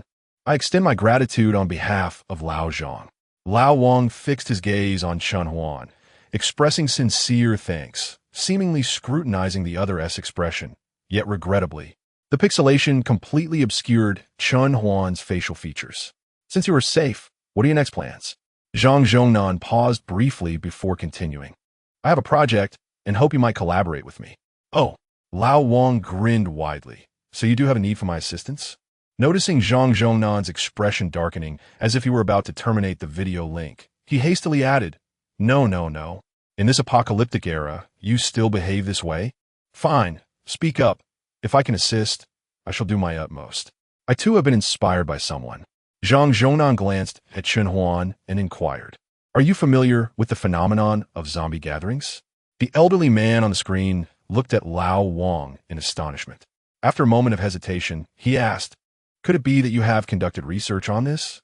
Seeing Lao Wang's expression, Zhang Zhongnan's words struck a chord, and indeed, the elder revealed a smile. "Within a certain radius, if over 20 individuals congregate, it will attract the attention of nearby zombies, inciting a riot and gathering of the undead," Zhang Zhongnan stated earnestly. Suddenly, the elder on the opposite end gaped, staring silently at them. Zhang Zhongnan, puzzled, repeated his inquiry twice, yet received no response. Lao Wang. After several silent calls, the elder finally regained his composure. "Are you certain that 20 individuals gathering will provoke a zombie congregation?" Lao Wang asked, fixated on the screen, his words deliberate and measured. "I am certain," Zhang Zhongnan affirmed with a steady nod. "Wait for me." Lao Wang exited the frame, seemingly seeking someone for communication. 5 minutes later, he returned to the screen, still bearing a hint of astonishment in his eyes. How did you arrive at this number? Zhang Zhongnan hesitated briefly before turning to Chen Huan. The elder on the other side was momentarily taken aback, surprised that Zhang Zhongnan would look toward the person beside him. Wasn't this young man the one who rescued Lao Zhang? To rescue old Zhang, one must possess formidable strength and extraordinary stamina to extricate someone from the clutches of a horde of zombies. Yet now, old Zhang claims that this individual has uncovered the answer he has long sought. This pursuit began with the investigation into the phenomenon of zombie aggregation, leading him to organize researchers at the Institute to delve into the anomaly. To this end, he even reached out to General Yun for assistance. Over 100 individuals dedicated a week to establish a tentative set of data. Yet this young man simply articulates it outright. What grants him such audacity? How has he managed to surpass the progress of our own research single-handedly? Could it be a deception? Instinctively, he glanced at Zhang Zhongnan. If it were false, old Zhang would not assert it so confidently. Is it truly possible for someone so extraordinary to exist? Observing Chen Huan, he suddenly felt the weight of age upon him. There is no rush regarding this matter. Zhang Zhongnan awaited old Wang to fortify his resolve. There is a pressing issue. We are currently unable to reach Old Run, and I hope you can concur with me in granting Chen Huan a Level 3 authorization at the Qingyao Research Institute. He spoke with utmost seriousness. Chapter 211. Who is trying to harm me? Level 3 authority? Are you certain? Old Wang was momentarily taken aback, furrowing his brow as he gazed at Chen Huan. This was the first time he had come to know the name of this young man. Yet, why had Old Wang classified him under Level 3 authority? Did he not realize that if Chen Huan attained this level of authority, he would possess the same power, and should he encounter peril, the entire laboratory would effectively belong to Chen Huan? The gravity of this matter made him hesitate. Wang Lao, you're also conducting related research, correct? Understanding the other man's sentiments, Chen Huan did not intend to impose too much on Zhang Zhongnan. He continued, we can first arrange for someone to conduct a preliminary test. Matters of authority can be discussed later. Very well. Old Wang cast a deep glance at Chen Huan. He had previously instructed someone to contact General Yun, relaying the information he had obtained, prompting Dr. Li and the others to alter their plans. They briefly bypassed the subject and resumed their discussion on other topics, including the confirmation of sending personnel to the Autumn Rain Laboratory in 3 days. The other party even extended an invitation for Chen Huan to accompany them, but he shook his head, lacking any desire to partake. At this stage, engaging with the military recklessly posed a considerable risk. Yinlin City Base. 3 trucks set off once more. The hour had progressed into the afternoon, nearing dusk. Dr. Li held the intelligence he had received from Director Wang, beginning to calculate in his mind. Earlier that morning, they had narrowed the number to a range of 15 to 26 individuals. Yet now Director Wang had suddenly provided him with a definitive number, 20. Why 20? In a state of confusion, the group arrived at their destination without incident. There were a total of 21 individuals in their party. The plan was to first assess whether the presence of 21 would provoke any zombie activity, and before such a disturbance occurred, one person would be separated and sent back to the base, leaving just 20 behind for further evaluation. Although this value might lack precision due to the absence of a control group, a simple verification was the quickest method available. Time passed swiftly. An hour later, Dr. Li and Mu Feibai observed their party, now reduced by 1, and were inexplicably astonished. The mere subtraction of a single individual had revealed a noticeable change in the situation. It was worth noting that when they had arrived with 21, nearly 300 zombies had converged upon them within 10 minutes. Now, aside from a few zombies drawn in due to proximity, they were not under siege. To confirm once more, Dr. Li decided to bring back the individual who had departed earlier. At that moment, the zombies began to gather. They fled at great speed. It truly is 20 individuals. Mu Feibai exclaimed, parched and bewildered. How could this be understood? Was this deduction made by old Wang? He looked at Dr. Li, who wore a similarly perplexed expression. No, Dr. Li replied, his demeanor complex. It was not Dr. Li. Not Dr. Li? Mu Feibai asked in astonishment. Then who made this discovery? This information was disclosed by Academician Zhang. Dr. Li's eyes were filled with admiration and respect for Dr. Zhang. Academician Zhang? Mu Fei Bai Post. Feeling a flicker of familiarity with the name. Wait, are you referring to Academician Zhang Zhongnan? Yes, that's him, Dr. Li nodded. What? Bang! Mu Fei Bai exclaimed, suddenly standing up, only to bump his forehead against the car ceiling, eliciting a painful reaction. Ouch, my head! He muttered while rubbing his forehead. What happened? Doctor Li invited, perpliet. Nothing. Mu Fei Bai grimacede, forcing a smile. I just got a bit too excited. He hesitated to reveal his own failure in the task. Is Academician Zhang with Director Wang? Mu Fei Bai asked cautiously. He's not here. Dr. Li noticed the growing peculiarity in Mu Fei Bai's demeanor and continued. Director Wang mentioned that Academician Zhang was rescued some time ago and just arrived at the Qingyao Research Institute today. Academician Zhang was rescued? Mu Fei Bai recalled his foolish actions from that day. After piecing together various bits of information, he concluded that there had undoubtedly been a person, no, a team, who had exploited his ability to attract zombies to whisk Academician Zhang away right before his eyes. He couldn't fathom how those individuals had so brazenly slapped him in the face, causing him to endure half an hour of training from the general. Mu Fei Bai fell silent, fearing that his embarrassment might be unveiled. The group swiftly returned to the base, presenting their credentials as they navigated through all security measures to meet General Yun. In the room, General Yun's face lit up as he listened to Dr. Li's account. You say the data indicates 20 individuals? He quickly summoned 2 officers to verify the information. Before the data was confirmed, making hasty judgments about the necessary manpower would have been imprudent. Now, however, knowing the answer meant that dispatching just 5 or 6 teams would suffice to ascertain the data's accuracy. At this moment, he was more than willing to allocate resources. Soon, the results were in. All 6 groups confirmed that 20 was indeed the critical threshold. Exceeding this number would cause the zombies beyond that limit to be inexplicably drawn towards the target. Excellent. General Yun paced back and forth, a broad smile gracing his face. He turned to Dr. Li and Mu Fei Bai, exclaiming, You both have worked diligently during this period. The information you uncovered is of paramount importance to us. General Yun, Dr. Li interjected, This discovery wasn't ours. General Yun paused in surprise while Mu Fei Bai's face paled. He quickly retreated to the corner, anxious that General Yun might notice him and begin reprimanding him again. It was Academician Zhang who made this discovery. Dr. Li expressed, his admiration evident in his gaze. Academician Zhang? General Yun hesitated, observing Dr. Li's affirming nod. He furrowed his brow and directed a scrutinizing gaze at Mu Fei Bai, suppressing his irritation to seek further details. Once Dr. Li concluded his explanation, General Yun sincerely expressed his gratitude. General Yun, I must take my leave now.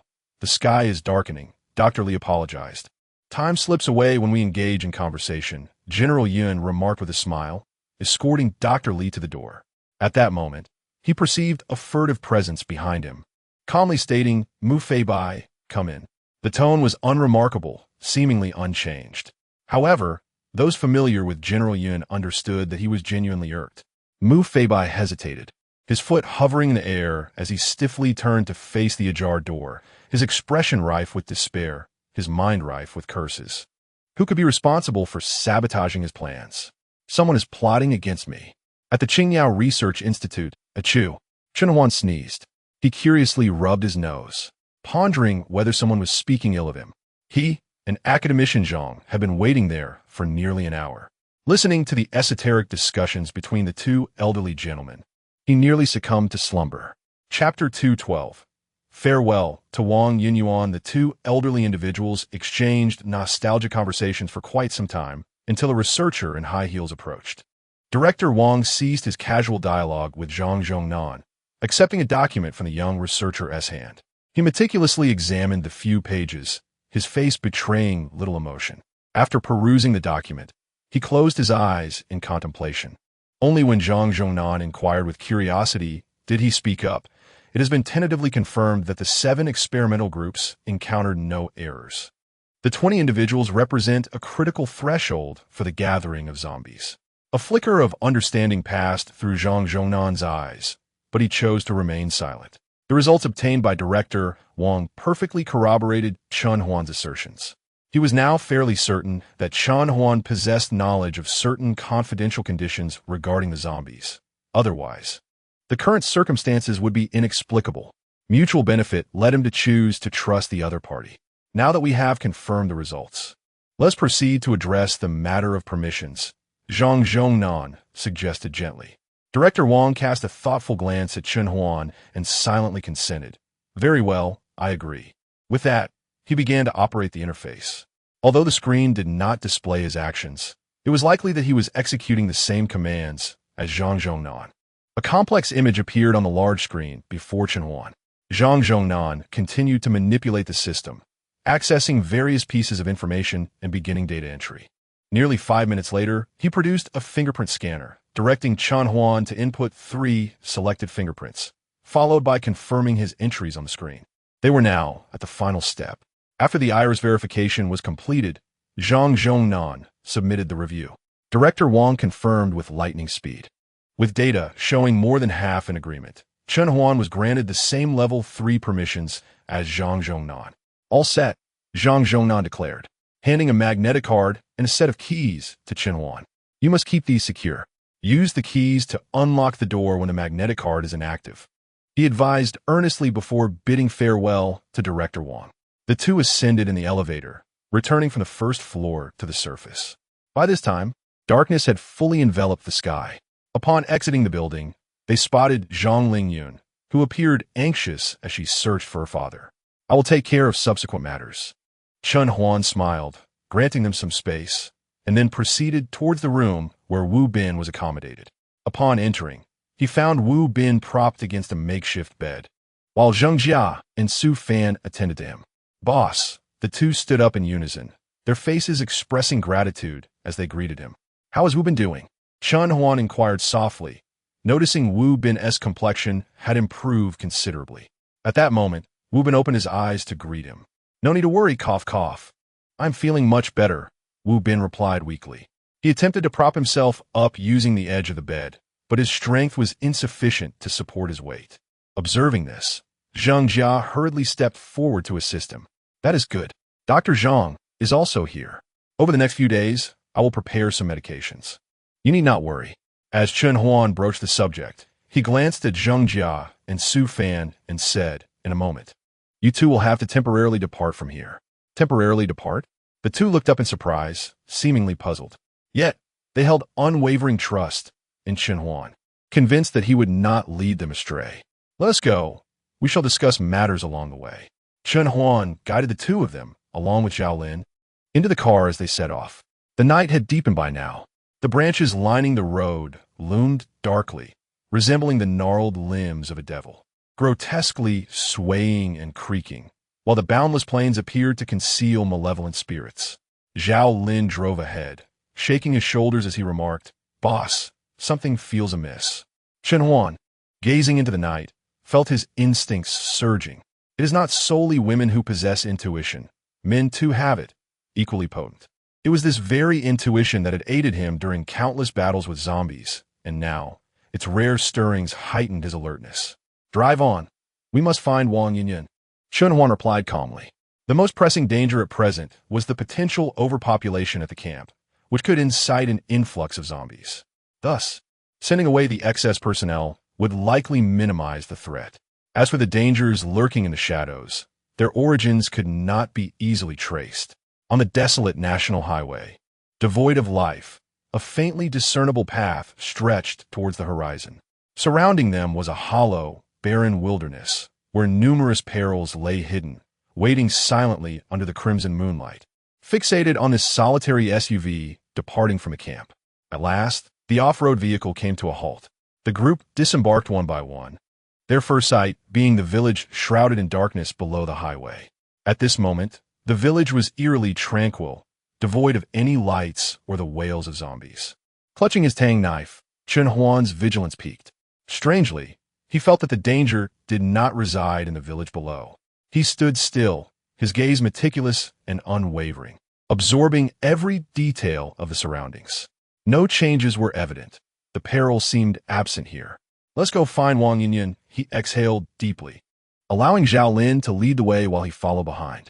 Zheng Jia and Su Fan, now aware of Chen Huan's reasoning for their departure, cautiously walked in the middle. The road became increasingly rugged, the night shrouding the abandoned village in a sense of unease, as if something unclean lurked within. However, such feelings were merely psychological. The group finally reached the courtyard where they resided. Before they could enter, a chilling female voice called out, "You are back again? How many times must I say? If you come again, do not blame us for taking action." "Shou Ye." "Wait, boss. Why are you here?" The tone of the woman shifted abruptly as she suddenly lifted her head, revealing her upper body. Chen Huan's gaze sharpened as he recognized the woman before him, Zhou Miaoqing. She was clad in a rather unremarkable garment, yet even so, it could not conceal her exquisite features. "I shall open the door," she declared, leaping down from the wall. Moments later, the heavy door creaked open, revealing Zhou Miaoqing alongside another woman, the very one Chen Huan had previously rescued from the hotel.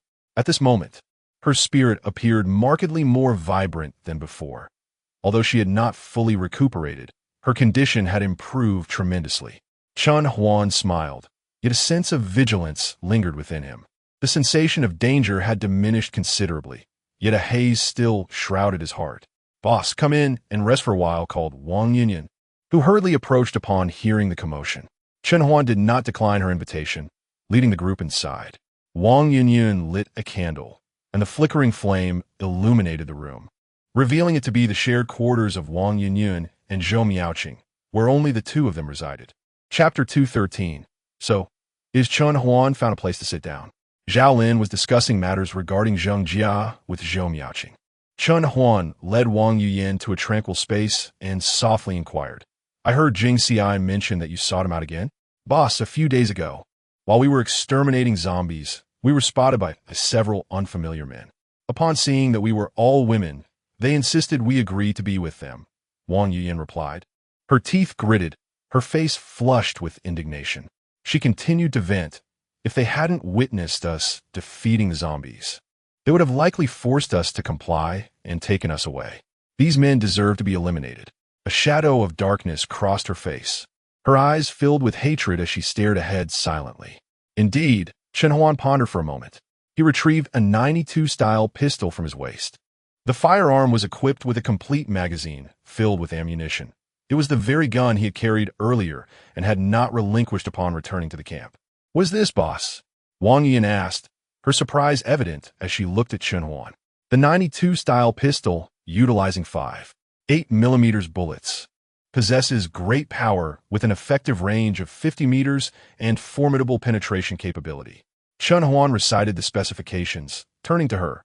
"Can you handle it?" Wang Yuyin shook her head, hesitating as she regarded Chen Huan. "You don't mind if I kill indiscriminately? Those with a tender heart cannot survive in this world." "Do you truly believe they are good people?" Chen Huan calmly retorted. His pupils were exceptionally dark, as if they could see through all the suffering in the world. Yet he remained steadfast, never forgetting his original intent, but also showing no mercy. "I understand now." Wang Yuyin took a deep breath and nodded earnestly at Chen Huan. "Cool, me. Allow me to teach you how to use it." Chen Huan led Wang Yuyin to the candlelight, where he began to disassemble the pistol, instructing her on its fundamental functions, such as how to disengage the safety and aim accurately. The 92-style pistol, using 5.8mm ammunition, was vastly superior to the 9mm variant. The former had less recoil, greater accuracy, and more power, with a magazine capacity of 20 rounds, allowing for considerable margin for error even if one were miss. Moreover, it did not suffer from the various issues inherent to the latter. Though there were still flaws, it was considered a relatively good firearm. The two engaged in quiet instruction. Despite being a girl, Wang Yuyin proved to be remarkably quick to grasp the concepts, and her past experiences alleviated any psychological burdens regarding firearms. Chen Huan taught swiftly, and she learned just as quickly. In less than half an hour, Wang Yuyin comprehended most of the material, leaving only the final step, live fire shooting. After some contemplation, Chen Huan decided to take Wang Yuyin outside while he was still present. At that moment, Zhao Lin was on guard outside. Upon seeing Chen Huan and Wang Yuyin emerge, he silently followed them without a word. The three proceeded along the route, making their way to the national highway, striving to distance themselves somewhat. Ordinary people would not immediately associate the sound of a pistol with gunfire. Thus, he led the two women away from the vicinity, in an effort to shroud their actions from the others, despite the fact that the women here were all rescued by him. One could never be certain if any among them harbored ill intentions or colluded with outsiders. To keep their adversaries in the dark, they opted to distance themselves before testing their firearms. Shadows of tall grass bent underfoot as they traversed the uneven terrain, stepping cautiously through the dense undergrowth. Further ahead lay sprawling farmlands, overrun with weeds due to the lack of maintenance, which now encroached upon the crops, stifling their growth. "Wait!" Chen Huan suddenly gestured, speaking softly. Just moments ago, his instincts had screamed of impending danger. His expression grave, he scanned the surroundings, where the thick grass stood still, devoid of wind, revealing no apparent threats. He lowered his voice to caution, disengage the safety. "Understood," Wang Yunyan replied, sensing the shift in atmosphere. She quietly complied, releasing the safety and gripping her weapon firmly, mindful of the recoil that could affect her accuracy. The tension in the air thickened, punctuated by their slightly hurried breaths. In the desolate wilderness, an ominous presence seemed to linger. Suddenly, with a swift motion, the grass stirred without a breeze, the sound of rustling growing closer, reminiscent of a ferocious beast lurking and waiting for the opportune moment to strike. The group's alertness peaked. At that moment, "Fire!" Chen Huan exclaimed, astonished as a creature leaped forth, urging Wang Yunyan to take aim. Bang! Bang!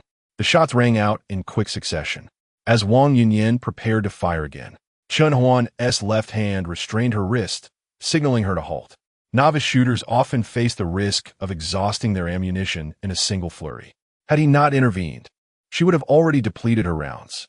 Zhao Lin stepped forward to inspect the creature that lay lifeless from the first shot, his tone laced with uncertainty. "Is it a rabbit? A rabbit?" Wang Yunyan echoed in disbelief, her cheeks flushing as she regarded the creature she had just slain. Initially suspecting it to be a fierce beast, she was taken aback to discover it was merely an ordinary rabbit, unmutated and suitable for consumption. Stealing a glance at Chen Huan, she noted his calm demeanor and distant gaze, realizing he was far less agitated than she. "Let's take it back," Chen Huan said, approaching the rabbit. He extracted a knife and deftly removed the bullet from its wound, then marred the injury to obscure the cause of death. He turned to Zhao Lin, advising, "Remember to switch off the safety." He glanced at Wang Yunyan, who still held her weapon at the ready, and reminded her, "Oh, right." Flustered, she hurriedly deactivated the safety, concealing the handgun in a hidden spot. Observing her actions, Zhao Lin instinctively stepped aside, wary of an accidental discharge. Chen Huan lingered for a few moments before leading the two back on their return journey. As they walked, he cast several glances behind them. Just moments ago, when he called out to Wang Yunyan to shoot, he had already realized that the thing approaching the few of them was not substantial, thus granting the adversary an opportunity. Otherwise, he would have taken action himself to confront it. Once Wang Yunyan had dispatched the rabbit, his sense of crisis diminished significantly. However, a considerable portion still lingered, prompting him to check repeatedly on their return journey. Regrettably, he could not uncover the fundamental cause. "Where have you been?" Zhou Miaoqing inquired as the three returned. Hastening to ask, for just a moment prior, the sky had rumbled with 2 thunderclaps, and if they did not return soon, rain would surely follow. Chen Huan's expression was peculiar. He had not anticipated that Zhou Miaoqing would associate the gunfire with the sound of thunder. Wang Yunyan stifled a smile, her lips pressed tight, and cast a pleading glance at Chen Huan, silently inquiring if he could share the truth with Zhou Miaoqing. Chen Huan nodded silently. Zhou Miaoqing and Wang Yunyan were the two individuals he trusted most in this place. Chapter 214, The Wild Boar, Part 1. Wang Yunyan leaned closer to Zhou Miaoqing and whispered a few words. Zhou Miaoqing's delicate face suddenly registered surprise as she cast a curious glance at Chen Huan, her eyes reflecting a mix of eagerness and grievance. It was evident that she felt a twinge of dissatisfaction regarding Chen Huan's decision to provide Wang Yunyan with a firearm while neglecting her. "Next time there are gains, you will have yours," Chen Huan replied softly. "Then I shall begin to anticipate it from this moment forth." Zhou Miaoqing clasped her hands together, raising them to her chest, her half-closed eyes resembling a prayer. While speaking, she secretly watched Chen Huan, fearful that he might renege on his promise. Chen Huan shook his head in bemusement. He had no intention of deceiving her. Nonetheless, this could be seen as a manifestation of the subtle competitive spirit often found among young women. Both had sought refuge under Chen Huan's protection, and it was natural for them to feel a sense of unease about fairness in their circumstances, indicating that they were gradually emerging from their previous gloom. "All right, let Sister Qin stew this rabbit," Chen Huan gestured, leading Zhao Lin toward the village's outskirts.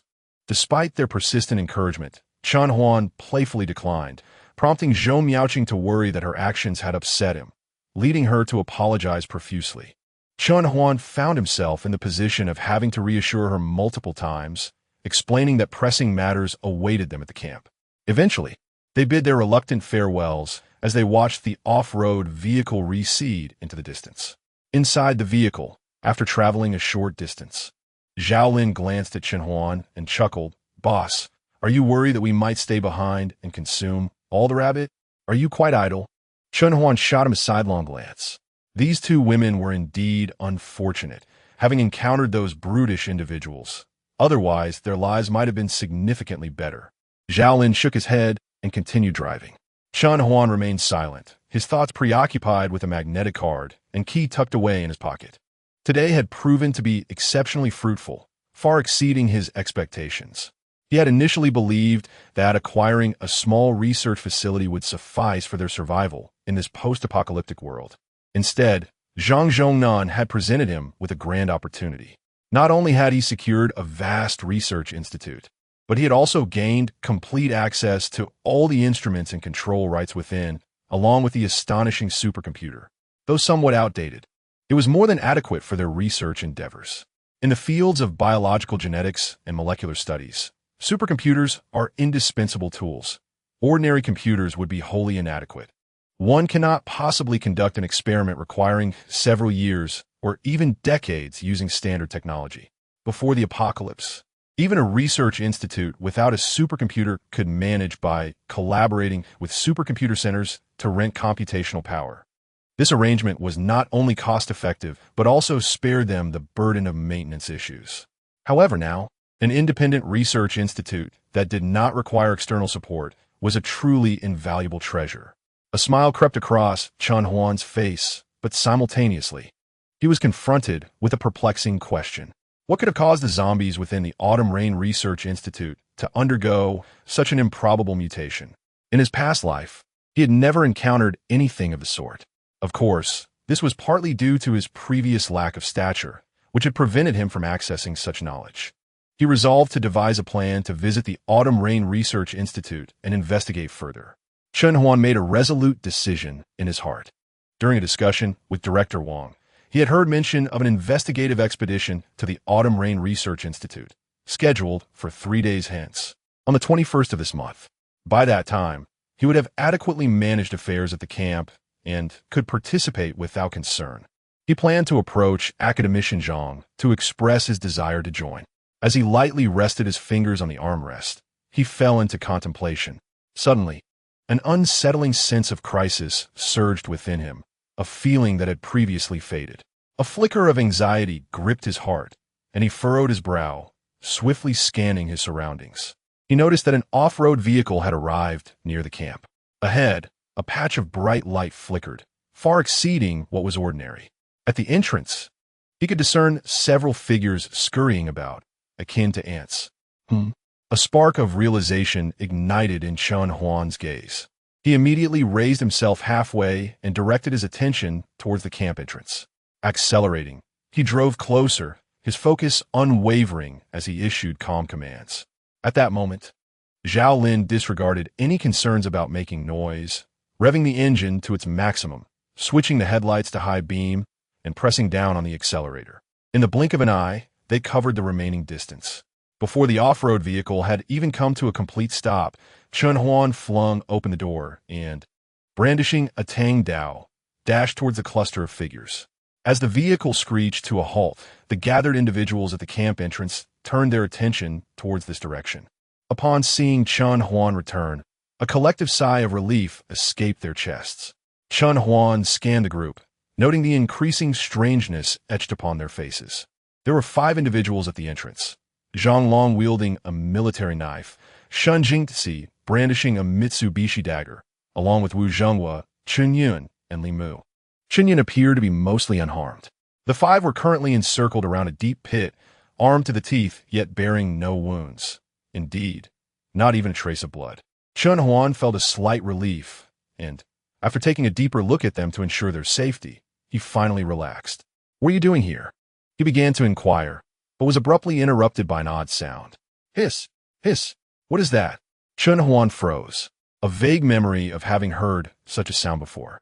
Following the gaze of the others, he was astonished to discover a shallow pit that had been excavated during the day. It was not particularly large, measuring approximately 5 meters in length and over 3 meters deep.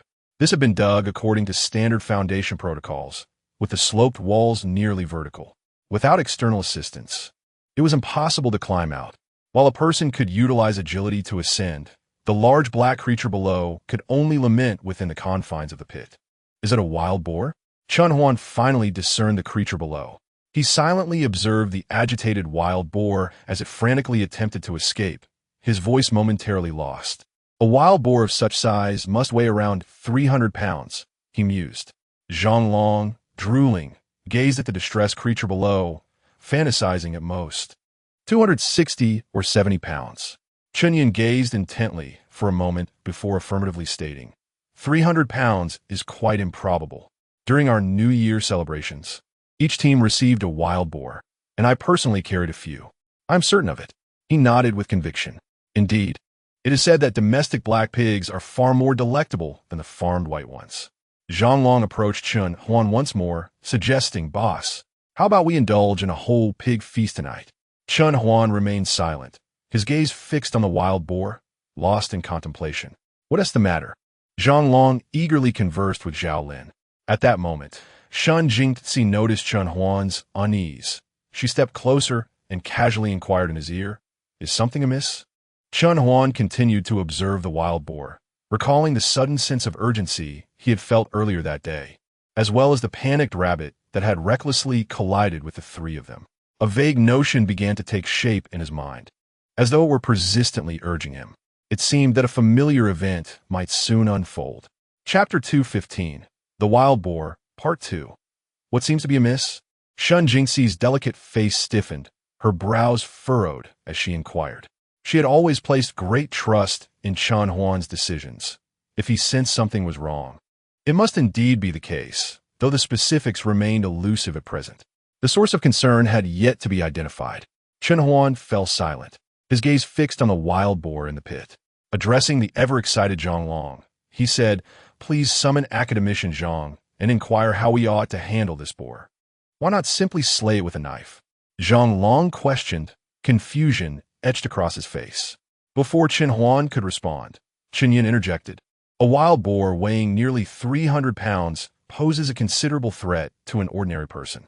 Not only must we consider how to capture it alive, but even the act of killing it would require the strength of 3 or 4 competent individuals. Otherwise, we would merely be offering ourselves as a meal." Zhang Long shuddered at the thought of facing the boar alone, imagining being trampled and tossed about by its fury. He promptly turned to seek out Academician Zhang. "You all stay here. I will step outside to conduct an inspection." Chun Huan, still feeling a twinge of unease, grasped his Tang Dao and ventured outside. Shun Jingzi, noticing his departure, followed closely behind. At that moment, the moonlight cast a forlorn glow. Before the camp lay a tangle of wild grass and trees. Due to the presence of a hydroelectric power plant and an important research institute, the area was devoid of farmland, dominated instead by dense woods and unruly undergrowth. The pair walked along a makeshift concrete path leading away from the camp. "Have you noticed where this wild boar might have come from?" Chun Huan muttered, observing the traces in the surrounding forest. Shun Jingzi scanned their surroundings with a gentle gaze, piecing together what she knew. "If I'm not mistaken, this boar likely emerged from the mountains across the way." She gestured towards the undulating hills near the national highway. At that moment, a veil of mist enveloped the mountains, and under the moon's silvery light, it appeared to be tinged with a sanguine hue, shrouding the valleys within and rendering them indistinct. Chen Huan's expression grew grave, his sense of impending danger reaching its zenith. He halted, his eyes fixed intently on the opposite side until Shen Jingxi, curious, gently nudged him, causing him to relax and the sense of foreboding to dissipate. "Let us return. There is nothing here." Chen Huan had completed his survey of the woods, stretching several hundred meters in front of the camp, finding none of the undead he had feared. Only a chorus of unmutated insects chirping incessantly. "You're looking rather ominous," Shen Jingxi remarked, casting him a sidelong glance. The two began their journey back, soon spotting figures at the entrance of the camp. "Oh, your spirit companion has arrived. It seems my presence is no longer required," Shen Jingxi remarked lightly upon seeing a familiar silhouette amidst the crowd. "Do not speak so carelessly," Chen Huan frowned. "Haha, I was merely teasing you," Shen Jingxi replied, a hint of a smile gracing her lips as she clasped her hands behind her back and strode ahead. At that moment, Zhang Lingyun was seen holding a syringe, conversing with several individuals. As Chen Huan approached, he could finally discern their discussion. The syringe contains an ample amount of anesthetic. Once the drug is injected, the wild boar will promptly lapse into unconsciousness. After that, you may choose to handle it as you wish. However, I would recommend that it be raised instead. She leaned forward, her curiosity piqued as she observed the wild boar below, her face alight with fascination. "Boss, academician Zhang mentioned this is a trivial matter, and that doctor Zhang should take care of it," Zhang Long remarked nonchalantly upon seeing Chen Huan return. "We kindly ask for Dr. Zhang's assistance." Chen Huan nodded at Zhang Lingyun, fully aware that academician Zhang was certainly knowledgeable about handling wild boars. He merely deemed the task too simple, delegating it to Zhang Lingyun. After all, those who research biological viruses are quite familiar with laboratory mice, not to mention the creation of significant humanoid biological entities. He would undoubtedly utilize anesthetics in this process. Simply insert the needle into the wild boar, and it will remain unconscious for 2 hours, Zhang Lingyun stated, articulating a long series of instructions. Chen Huan remembered the last line distinctly. "Allow me to handle it." He steadily accepted the syringe, lifting it for a brief inspection. It was clear that neither Zhang Zhongnan nor Zhang Lingyun had carried the syringe and anesthetic on their person. It was likely stocked from the basement of the research institute. This must have been personally retrieved by Zhang Zhongnan, who would never permit anyone else to enter without his consent, not even his daughter. Thus, despite his words, Zhang Zhongnan had provided tangible assistance. Chen Huan silently chuckled and began to observe the wild boar below. The creature seemed aware that it was being scrutinized, much like an animal in a zoo, and its temperament grew increasingly agitated as it continuously dug around its pit. Chen Huan gestured for everyone to step back. All retreated from the boar's line of sight.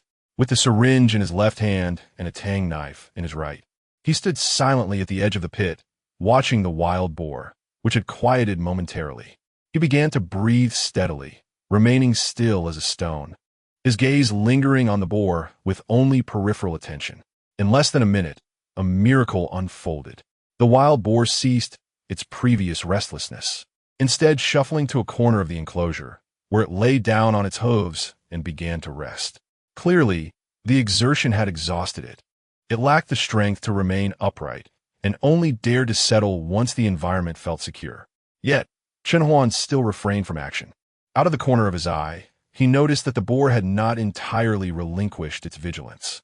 Its resting position allowed for a sudden spring into action at any moment. Chen Huan stood nearly 3 meters away from the boar at the pit's edge. Even with swift movement, he would require a second to approach. During that time, the boar could easily rise and prepare to defend itself, presenting a significant danger. Thus, he maintained his silence. Ironically, while he remained calm, the onlookers around him began to grow increasingly anxious. They held their breath, paralyzed with anticipation, their eyes fixed on Chen Huan, silently awaiting the outcome, too apprehensive to utter a word that might disrupt the tense atmosphere. Just as the collective tension began to wane, Chen Huan sprang into action.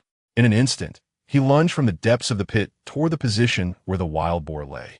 A chilling aura of menace coalesced in the warm breeze, striking directly at the drowsy creature, which, sensing imminent danger, attempted to rise.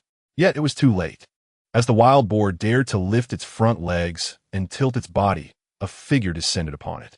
A substantial syringe plunged into the boar's neck as Chun Huan, with unwavering steadiness, administered the liquid without a single drop spared.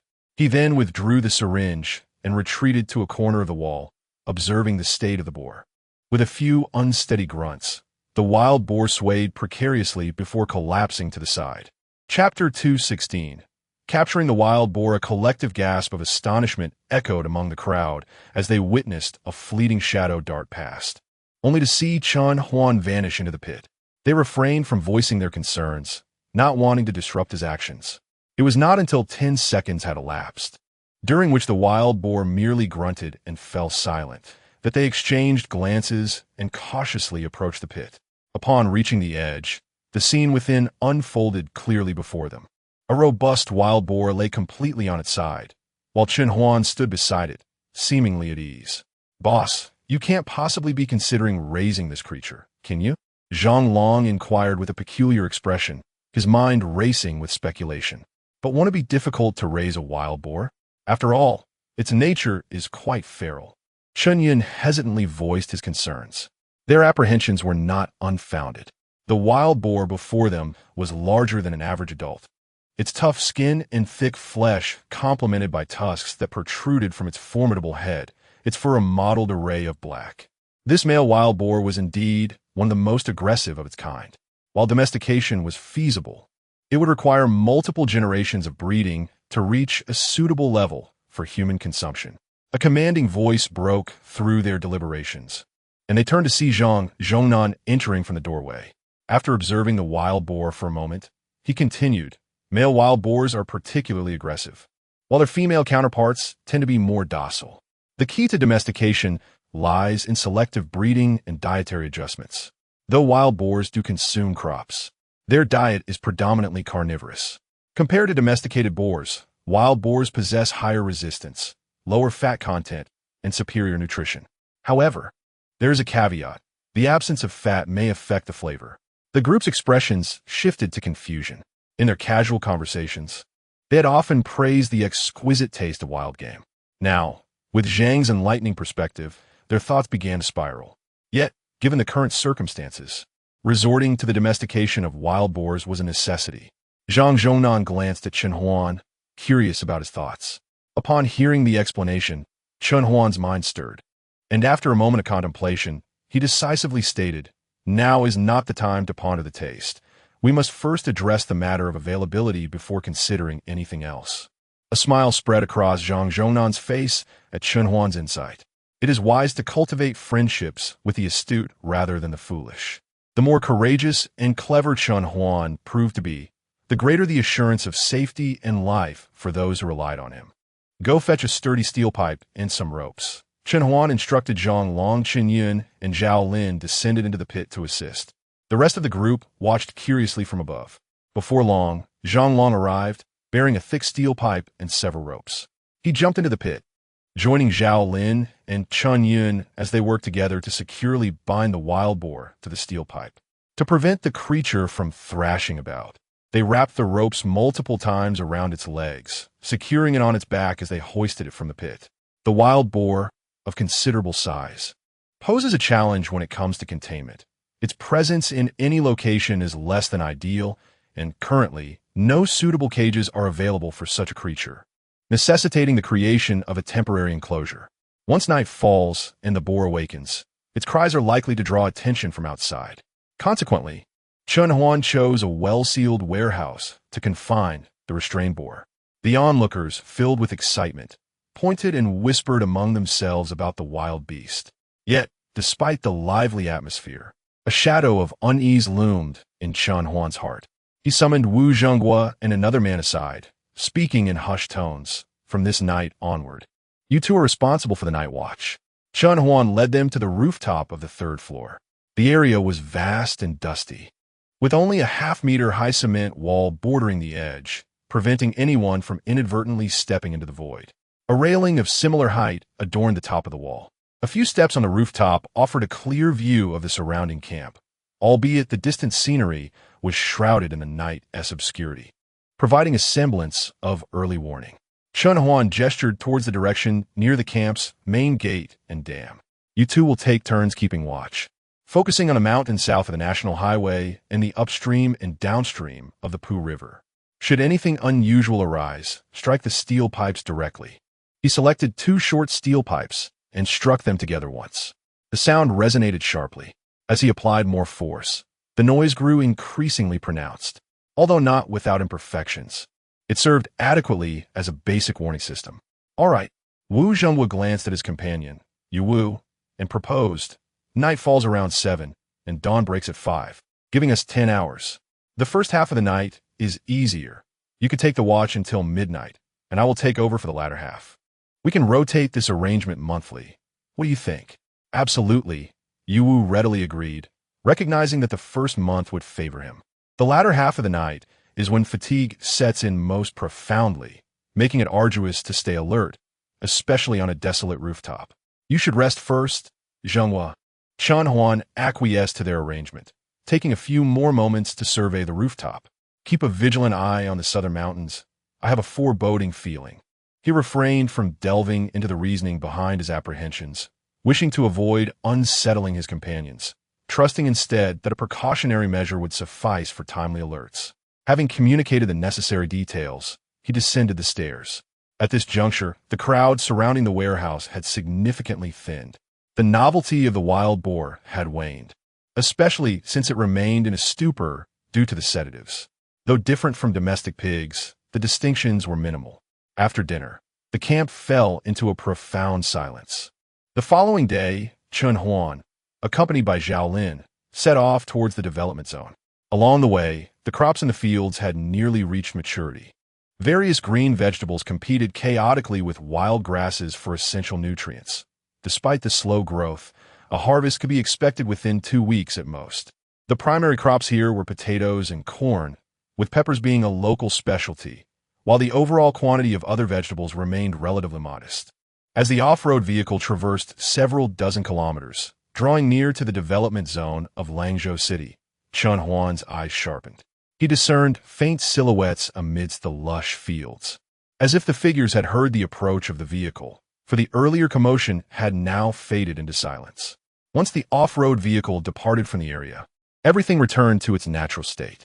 Chun Huan suppressed his rising astonishment, unable to refrain from contemplating that after a month of apocalyptic turmoil, individuals had finally chosen to abandon the city in pursuit of survival opportunities in the rural outskirts. This could indeed be regarded as a pursuit of advantage while evading peril. In a small city, such as Langzhou, immediate military assistance was unlikely, leaving the surviving populace to devise their own means of survival amidst the encirclement of the undead, striving to seize any chance to endure. Few were the ones who realized at the outset that rural areas, with their diminished zombie presence, offered a more viable chance of survival compared to urban settings. However, such fortuitous circumstances would likely persist for no more than a few months. Chapter 217. Suspicion. As the city succumbed to a viral mutation, most animals began to transform, leaving no sanctuary in sight. "Boss, we've arrived," Zhao Lin announced as he parked the vehicle in a discreet location. Chun Huan alighted and guided him to a nearby construction site, an area desolate and sparsely populated, with relatively few zombies, having previously learned that something unusual might be occurring with old Zhang. Thus, upon venturing out, he had instructed Zhao Lin to conceal the vehicle from prying eyes. Adjacent to the construction site stood a relatively open structure, followed by a residential complex they had visited several times. This time, the two men, fully equipped, made their way toward the previously identified high-rise. Within the residential area, the zombie presence had proliferated, and the duo dispatched 5 or 6 of the undead before finally reaching the tall building that had raised their suspicions. They ascended to the rooftop within 5 minutes, first surveying the surroundings to ensure their safety. They then approached the side facing the construction site, concealing themselves behind the eaves to observe the situation across the way. The high-rise of the construction site was only half erected and did not tower as high as their current location. allowing them a clear view of the area except for certain blind spots. They could see old Zhang and his group, who had risen early to load various building materials onto their vehicle. Zhao Lin explained that although the environment was rudimentary, it offered more safety and freedom compared to the residential complex, where they felt compelled to remain indoors, afraid to venture out. Chen Huan listened quietly, noting the absence of anomalies. Each evening, either he or Zhang Long would accompany Wu Jinghua and others to transport items back, leaving behind an empty vehicle and some provisions. A few days prior, old Zhang had suddenly shared that he felt as if he was being watched. What did old Zhang say about where he sensed this? Chen Huan pondered before inquiring. Zhao Lin furrowed his brow, recalling the circumstances. Old Zhang mentioned that during lunch and dinner, he always felt as though someone was observing him. He thought further and added, "Oh, and during the evening handover as well." Evening handover? Chen Huan paused, gazing toward the construction site's entrance. Directly across from them were two connected commercial buildings, each 8 stories high, linked by a skybridge. From within these structures, one could clearly see the construction site and the interactions occurring between the two parties. However, the temporary barriers erected around the construction site stood only 3 meters tall, insufficient to obstruct the view from above. A glance from the highest floor would provide a clear view of all activities within. It seems unlikely to be the twin commercial buildings, Chen Huan mused, resting his chin on his hand while sitting atop a makeshift seat. Noticing Chen Huan deep in thought, Zhao Lin remained silent, fixated on the opposing construction site, his gaze unwavering. If it isn't from here, it's also improbable that it originates from this residential complex. Chen Huan concluded, rising to survey the area. The already sparse residential complex had grown even more desolate since old Zhang's group had departed. Even if there are survivors within, their timing does not align with Lao Zhang's perception. The view here is expansive, even more so than the one from the Gemini commercial building earlier. By the way, Zhao Lin mentioned that Lao Zhang sensed something unusual during lunch. Don't they usually dine in front of the construction site? Chen Huan inquired nonchalantly. No, they do not, Zhao Lin replied, regaining his focus. At noon, during this season, it is particularly hot, and they prefer not to eat inside the building, opting instead for the shaded areas. The shaded areas? Isn't the sun directly overhead at noon? Where could there be shade? Chen Huan furrowed his brow, glancing up at the sun, which was slightly south of east at just past 9 in the morning. The sunlight was gentle at this time, but soon it would become glaring and uncomfortable. This did not seem to indicate the presence of shaded areas. Wait a moment, something feels off. Chen Huan suddenly stirred. He scrutinized the position of the sun, realizing that although it was nearing its zenith, it was still somewhat southward, closer to the direction of the Gemini building. His mind raced with thoughts. It is well known to anyone who has attended secondary school that the sun reaches the Tropic of Cancer at approximately 23.5 degrees north latitude during the summer solstice, which typically occurs around June 21st, sometimes on the 20th or the 22nd. After the summer solstice, the sun's direct rays gradually shift southward. Given that Langzhou is situated around 30 degrees north latitude, one can infer that the sun will never be directly overhead in Langzhou. Even if it is not easily discernible to the naked eye, one can confirm that shadows will always point toward the north. Not to mention, the date is already September 18th, with the autumn equinox just 5 days away. Even at noon, the shaded areas will be quite evident. Chen Huan suddenly lifted his gaze toward the northern side of the construction site, where a stretch of undeveloped land lay enclosed by the construction site's walls. There could be no one there. Therefore, it must be the further back. Chen Huan narrowed his eyes, peering into the distance. He could faintly see several solitary self-built houses, 3 or 4 stories high. These structures were primarily erected by villagers before the development zone was established, constructed in a crude manner with exposed red bricks, lacking any plaster. Surrounding the self-built houses were some bungalows lining a nearby road, separated from the construction site by only a single road. The only view that could overlook the site would come from these self-built houses. To the west of the construction site lay more farmland, which could also be ruled out. Eliminating all impossibilities leads to the most plausible conclusion. Could it be here? Chen Huan felt he was on the verge of uncovering the truth. Stay here and keep an eye on this direction, he instructed Zhao Lin, gesturing toward the back. He added, Pay close attention to the Southern Gemini building and the structures within this community. There must be at least one survivor here. Understood. Zhao Lin quickly grasped Chen Huan's intent. Retreating to the western wall not only shields against the southern exposure, but also prevents prying eyes from the self-constructed dwellings to the north, such as the strategic utility of a vantage point. Chen Huan descended from the upper floors in silence, securing the hatch leading to the rooftop to deter any potential trespassers. He then made his way along the narrow path toward the main entrance of the construction site. Upon reaching the entrance, he was spotted by a woman stationed there. Her face brightened upon seeing Chen Huan, and she promptly opened the door to admit him, rushing off to summon old Zhang. Chen Huan cast a brief glance around, noting the expressions of gratitude on the faces of those present as they continued their tasks, refraining from approaching him directly. "Brother Chen, it has indeed been quite a while since your last visit." Old Zhang greeted him with a warm smile as he approached.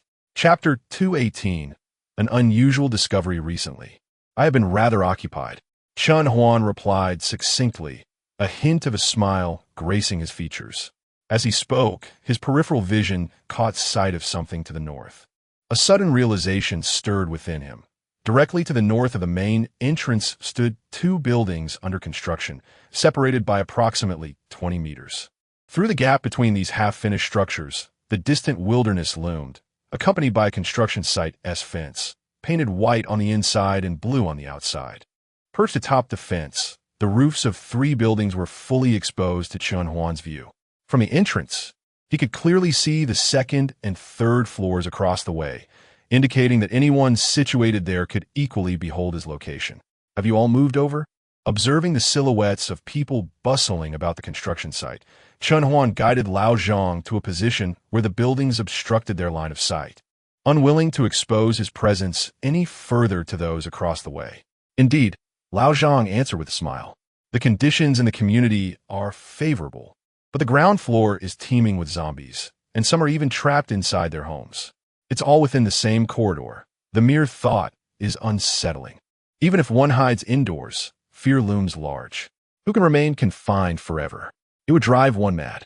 If the only option is to stay at home, it will be a different story." He glanced at Chen Huan. "But now that you've helped us discover such a splendid location, even if the conditions are slightly inferior, everyone will vie to come here. Who would wish to stay there any longer?" "That makes sense." Chen Huan nodded in agreement with his perspective. "Do you know if there are still people left in the community?" "There should be." Lao Zhang pondered for a moment, speaking ambiguously. "Previously, I heard someone in the building say that there were still people in other buildings who were greeting them. However, since the ground floor is filled with zombies, we dared not investigate." "Boss, why not bring them all over?" Lao Zhang suggested with a grin. "The more of us there are, the stronger our collective power, making it easier to get things done." Chen Huan surveyed his surroundings thoughtfully. The construction site was replete with materials, not to mention the storage areas. Even the goods stored outdoors had left the 8 individuals present drenched in sweat and utterly fatigued. Despite Chen Huan's camp delivering fresh vegetables and food daily, physical endurance had its limits. Moreover, there were more women than men among them. It would indeed be wise to add more people. Chen Huan finally spoke. "However, since we are collaborating, there must be a prerequisite. Any new additions must be trustworthy. Those with ill intentions should stay as far away as possible." "Indeed, Brother Chen speaks wisely." Lao Zhang's gaze sharpened as he discerned the caution in Chen Huan's words, nodding in agreement. "Wait, aren't we one person short?" Chen Huan suddenly recalled that Lao Zhang's camp consisted of 9 individuals. "Short one?" Lao Zhang paused, mentally counting. Including himself, there are only 8. Damn it, that lazy Liu Fei is slacking off again. Lao Zhang soon realized that the absent individual was none other than the mischievous Liu Fei, suppressing his anger as he remarked. "I knew it was him. That guy never attends to proper business, always the first to race over for a meal." After several instances, my patience wore thin, and I informed him that if he failed to complete his tasks within the day, he would only be allowed to consume the bare minimum to stave off hunger. To my surprise, he immediately transformed, working with a fervor that surpassed all others. Old Zhang chuckled softly, yet sighed in resignation. However, after 2 days of adherence, he once again absconded for a rest, showing no concern even as rations dwindled. I had long ceased to monitor his actions. Old Zhang, perplexed, wondered aloud. Where has this lad run off to today? Shielding his eyes from the sun with his hand, he scanned the surroundings and the interior of the building, failing to spot a single soul. What could be over there? Suddenly, Chun Huan pointed out Li Yufei, who had just emerged from the western side of the construction site. Old Zhang redirected his gaze, observing Li Yufei approaching with 3 or 4 steel pipes, each over a meter long, glistening with sweat upon his brow. Hang Ye, where should I place these? Li Yufei panted as he reached the 2 men. While conversing with Old Zhang, he instinctively glanced at Chun Huan before quickly averting his gaze, as if anxious of his presence. Old Zhang noted this gesture, his expression darkening. Nonetheless, recognizing that Li Yufei had indeed brought something, he pointed to a nearby truck and said, "Just place them on there." Without hesitation, Li Yufei complied, walking over to the truck and depositing his burden while engaging in light banter with the individual receiving items from the vehicle. Chun Huan withdrew his gaze from the retreating figure and continued to observe the direction from which Li Yufei had come. That area was the warehouse of the construction site. As Old Zhang led Chun Huan onward, he remarked, "Despite the multitude of items piled outside, the warehouse contains an abundance of supplies." Taking a deep breath, he added, "Come, allow me to show you." Chun Huan nodded, trailing behind, navigating the uneven terrain. Even the main path of the site was laden with dirt, splattering dust with each step. Chun Huan remained unfazed, continuing onward. Upon rounding the towering edifice, they beheld the vast temporary warehouse to the west, constructed from plywood, with the door ajar, indicating recent activity. "Do you usually retrieve supplies from here?" Chun Huan inquired casually. "Not quite," Old Zhang replied with a smile. "We can store things here for a while longer. We plan to move them later. In these dire times, every bit counts. We cannot afford waste." Entering the dimly lit warehouse, Chun Huan observed the gloom within. A ring of rebar lay at the entrance, while deeper inside were several long steel pipes, numerous bags of cement, bricks, and various tools required for construction. However, it appeared that the items Li Yufei had been carrying were absent. He glanced at Old Zhang, who now wore a troubled expression, having sensed an unusual situation. Swiftly, he guided Chun Huan towards the rear of the building, where they immediately encountered a machine for cutting steel pipes, surrounded by pipes of varying lengths. "This lad is indeed slacking off in the warehouse," Old Zhang fumed, kicking a few of the steel pipes in frustration. "He must have seen someone coming, deliberately emerging to avoid my reprimand." At that moment, a thought sparked in Chun Huan's mind. Facing Old Zhang, Yu Guang cast his gaze towards the self-built house to the north. He faintly noticed a head fleeting past the opposite window, lingering for a moment before quietly disappearing. He unobtrusively withdrew his gaze. "Let us go. There's nothing more to see." Just then, Chun Huan seemed to perceive something peculiar within his line of sight. He furrowed his brow and scanned the area once more, indeed discovering a patch of flattened weeds. This place had been cleared for farmland. The crops were gone, leaving only wild grasses. In nearly a month, no one had traversed this area. Thus, the artificially flattened path of weeds was remarkably evident. Chapter 219. The Traitor. What has happened? What is the situation? Old Zhang felt a tightening in his chest at Chun Huan's actions and instinctively inquired. Having served in the military for several years, he sensed that Chun Huan's unusual behavior indicated there was a problem, prompting him to tense up and prepare to grab the steel pipe lying on the ground. "It's nothing," Chun Huan replied, shaking his head. He feigned nonchalance and continued to walk with Old Zhang around the building, casually inspecting the various construction materials piled at the back, as if merely passing by to check for irregularities. Old Zhang, now aware of the underlying tension, played along with Chun Huan's charade.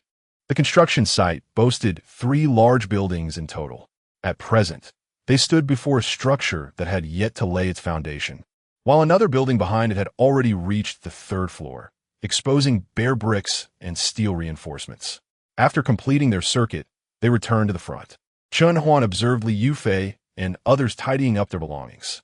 Silently, he led Old Zhang into the building. The 1st floor featured a small pathway that led upwards, and following the trail, Chun Huan ascended. The lower levels of the building were relatively complete, while the upper floors had been capped.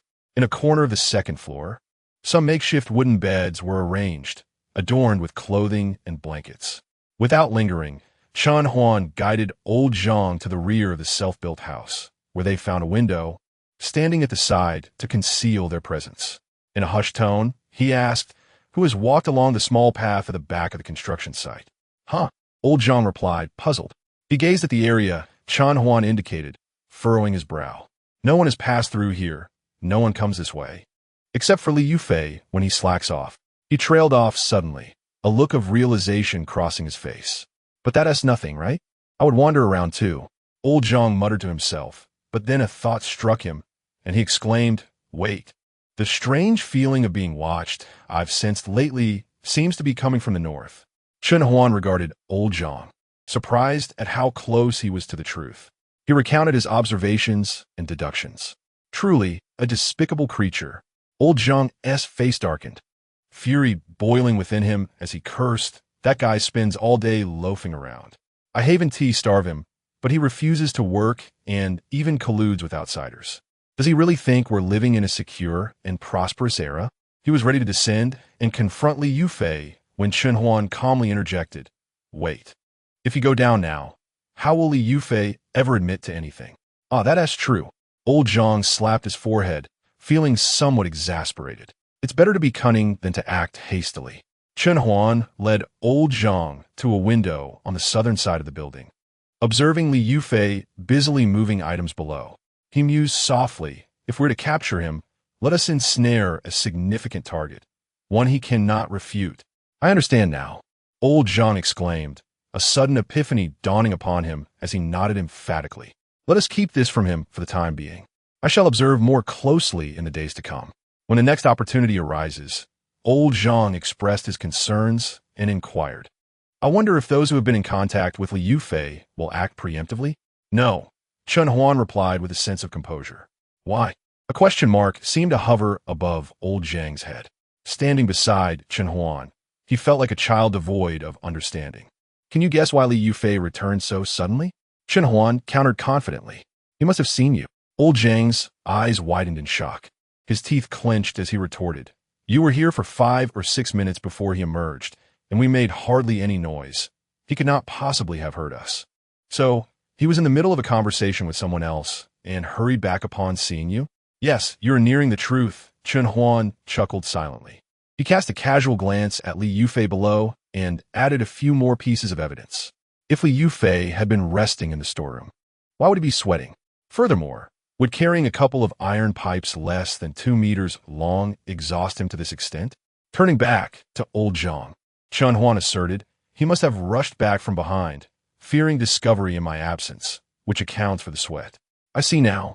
Old Zhang regarded Chen Huan with an expression of awe, reminiscent of the last time he encountered a similar figure, a middle-aged man descending from the upper echelons during a military inspection. Now, he found himself feeling the same way about Chen Huan, deepening his admiration and obedience towards him, as if no matter what he did, he could not escape Chen Huan's influence. What should we do then? Old Zhang was now almost entirely reliant on Chen Huan's guidance. We shall continue to wait for the next flaw to present itself. Half of Chen Huan's face was obscured by shadows, the interplay of light and dark bestowing upon him an air of mystery and elusiveness. "My arrival here is likely to disrupt their plans," he remarked nonchalantly. "When they can no longer contain their impatience, we shall ensnare them like fish in a barrel." A splendid idea. Old Zhang clenched his right fist, delivering several impactful strikes into his palm, his face alight with resolve and tenacity. Although he was inherently good-hearted, he was unafraid of confrontation.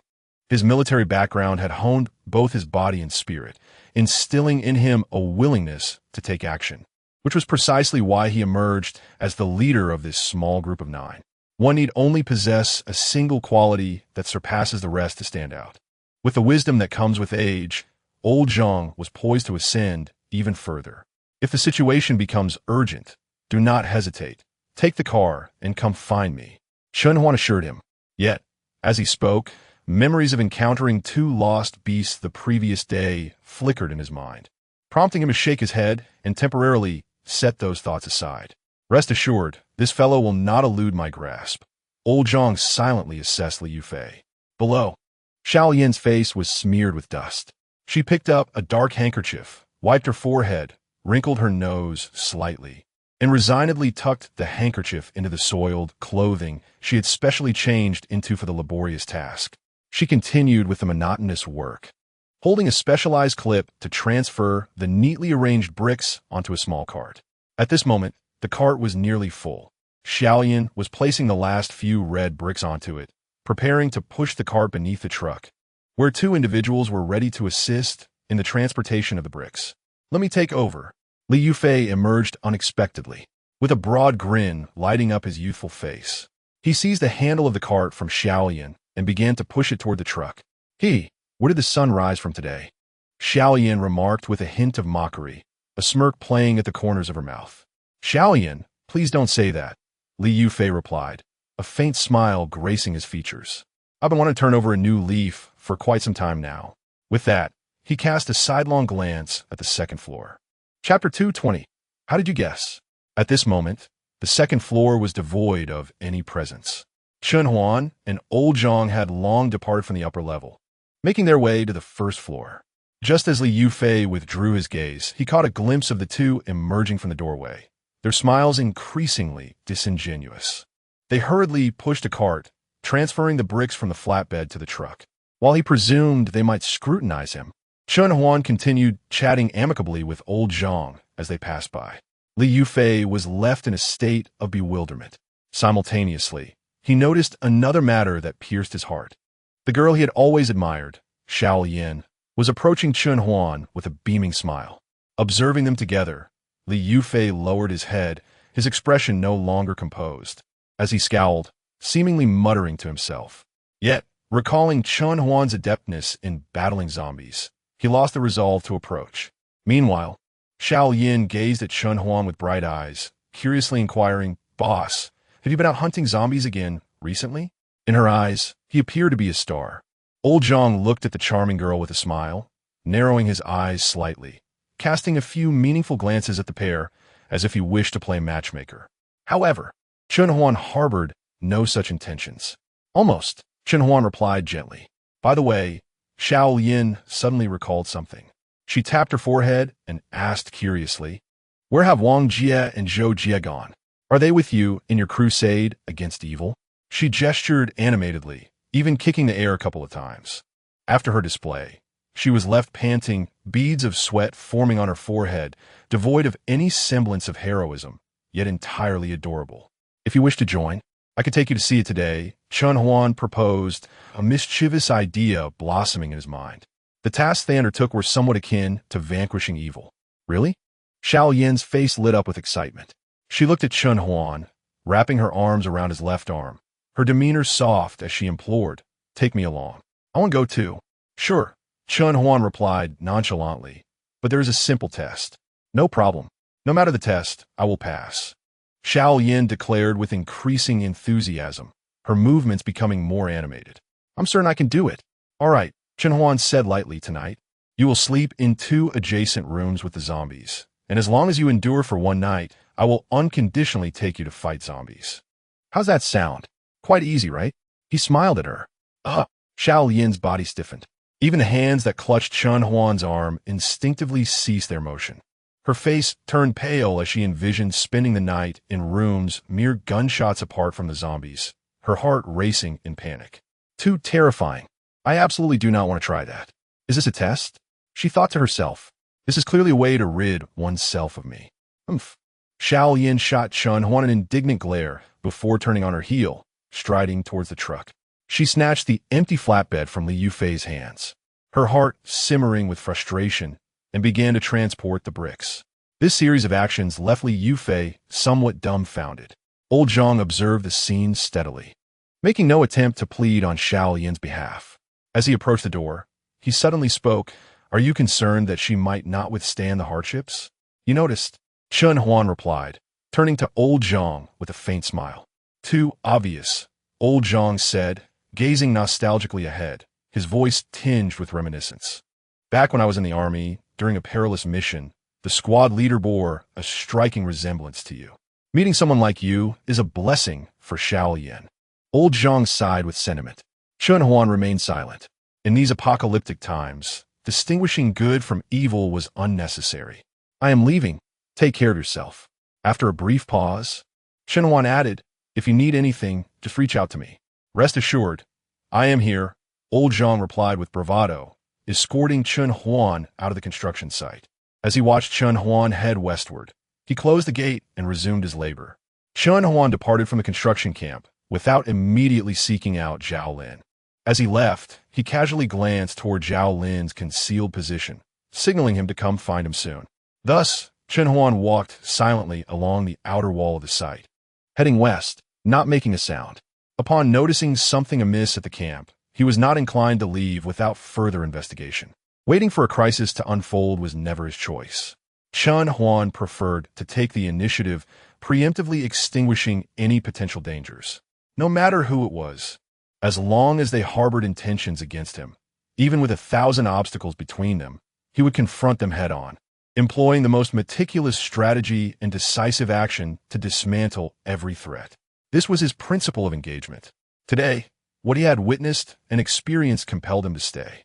Although old Zhang had not explicitly declared his allegiance, the bond they shared had grown significantly. Daily, old Zhang toiled alongside the camp's inhabitants, performing the most grueling labor for Chen Huan and his companions, offering only vegetables scavenged from the wild. However, such measures were insignificant in the context of the apocalypse. For old Chen and the others, Chen Huan was a savior, having rescued them from the clutches of the undead and providing them with a secure place to dwell. Not to mention the promise of ample food for those willing to engage in safe work. Yet, that was not the crux of the matter. Chen Huan had reached the junction of two walls at the construction site. He stood silently behind the western wall, motionless. Suddenly, a low rumble announced Zhao Lin's arrival in an off-road vehicle, which he parked with utmost caution and minimal noise before opening the passenger door. Chen Huan entered and closed the door securely. Zhao Lin, however, did not immediately drive off. He looked at Chen Huan, his expression serious. "Boss, guess what I just saw?" Chen Huan turned, casually replying, "Someone meeting with Liu Fei?" "Exactly." Zhao Lin nodded, only to realize something was amiss. How did his boss know such a significant clue? He was remarkably tight-lipped, revealing nothing at all. Moreover, positioned in the optimal vantage point, he witnessed the unfolding events throughout, fully aware when Liu Fei began to retreat. Chen Huan exhibited no trace of awareness. What could possibly explain this? Even Zhao Lin, who had unconditionally placed his trust in Chen Huan, began to feel bewildered. "Tell me, what did you see?"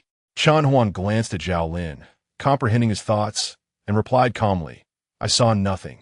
These are merely my conjectures." Conjectures? Merely conjectures. How absurd that is. The construction site remained tranquil, while Liu Fei pretended to be diligently working. How did the boss arrive at such conclusions? What grounds did he have for his assumptions? In that moment, Zhao Lin found himself once again in awe of Chen Huan. After considerable reflection, he finally came to terms with this astonishing revelation. There was no denying it. The boss was indeed formidable. Knowing all of this was simply expected. Zhao Lin muttered to himself.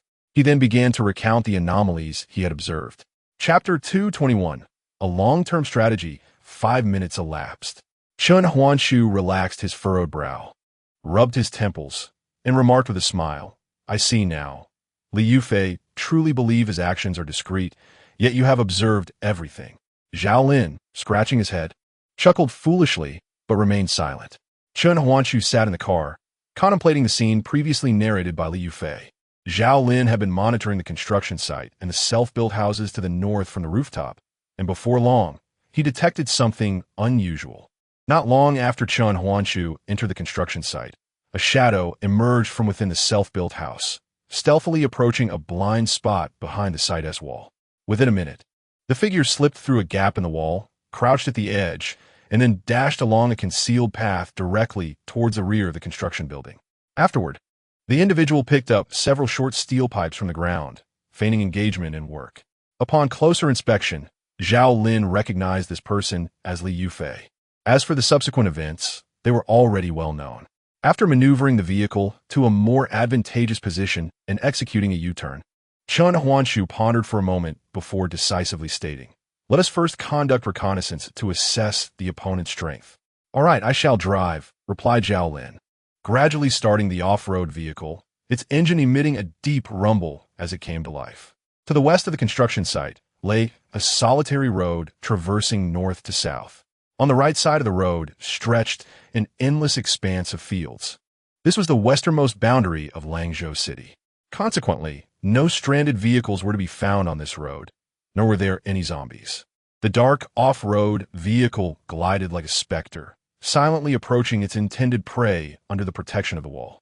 Meanwhile, those who fancied themselves cautious remained oblivious to the unusual presence, continuing their revelry without a care. Zhao Lin executed a 180-degree turn, parking the vehicle. He left the engine running as he stepped out and walked several paces forward, arriving at the edge of the wall. From this vantage point, he could easily see 3 self-built houses. Chen Huanshu took in the entire scene. Alongside the road stood 3 adjacent self-built houses, one window directly facing the construction site. A 3 to 4 meter high wall bordered the first floor, obscuring the view. Nevertheless, the overall situation suggested a considerable number of occupants. After lingering for half an hour, Chen Huanshu occasionally caught glimpses of shadows moving within the windows. The courtyard wall would sporadically open, allowing several rough-looking individuals to emerge, adorned with tattoos that exuded a menacing aura. In this brief span, Chen Huanshu had already identified 5 distinct figures. This presented a considerable challenge. Frowning, he pondered his strategy. Charging in alone would be too slow. By the time he engaged, the remaining accomplices would have undoubtedly fled, and he would be unable to pursue them. Eradicating evil entirely is akin to uprooting weeds. One must strike decisively and instill fear, rendering them incapable of retaliation.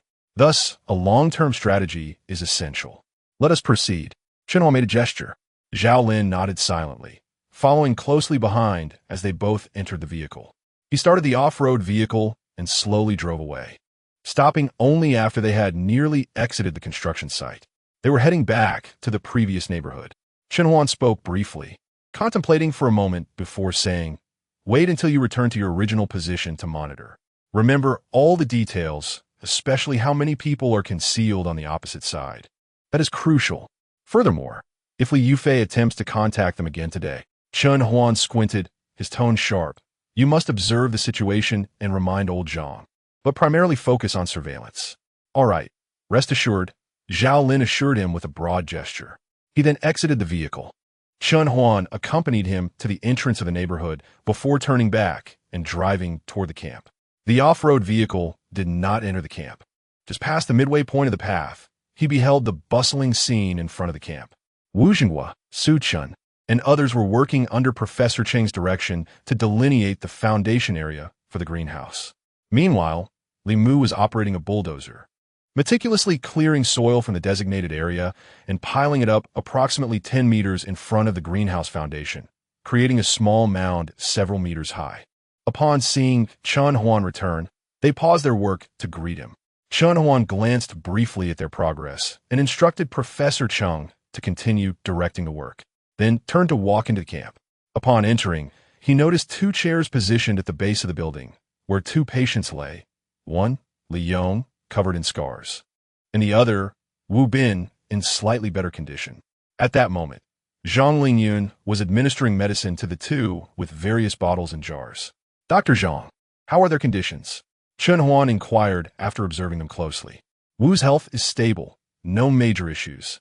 Just ensure he eats and drinks properly and rests for a few more days," Zhang Lingyun replied, her gaze towards Chen Huan somewhat peculiar, as if suppressing something. As for Li Yong, many of his wounds have scabbed over, but some are festering. Fortunately, we have the tools here for disinfection. The remaining recovery depends on the effectiveness of the antibiotics. "Thank you. Let me know if you need anything," Chen Huan said, feeling a slight sense of relief. Zhang Lingyun, observing him intently, remarked with subtle implication, "I didn't expect you to still be polite." Chen Huan was momentarily bewildered, casting a puzzled glance her way, a thought flickering in his mind. Could it be that she had learned the details of his rescue of her parents? He acknowledged that his actions had indeed been forceful. Yet given another chance, he would act the same way. After all, the research facility beneath the camp was enticing enough. Well, I'm not overly concerned, he replied. Noticing that Chen Huan had grasped something, Zhang Lingyun gently smiled and said, on the contrary, I should thank you. Thank me? Chen Huan echoed, furrowing his brow in confusion. Zhang Lingyun smiled, but said nothing more, focusing on treating Li Yang's injuries before administering medication to both men. She then collected her medical kit and walked aside. And Chen Yun, with so many injuries himself, insisted that I tend to his comrade first, Zhang Lingyun remarked with mild sarcasm. The two, their conversation growing deeper, made their way toward a storage warehouse. Before approaching the warehouse, the sound of electric welding could already be heard emanating from within.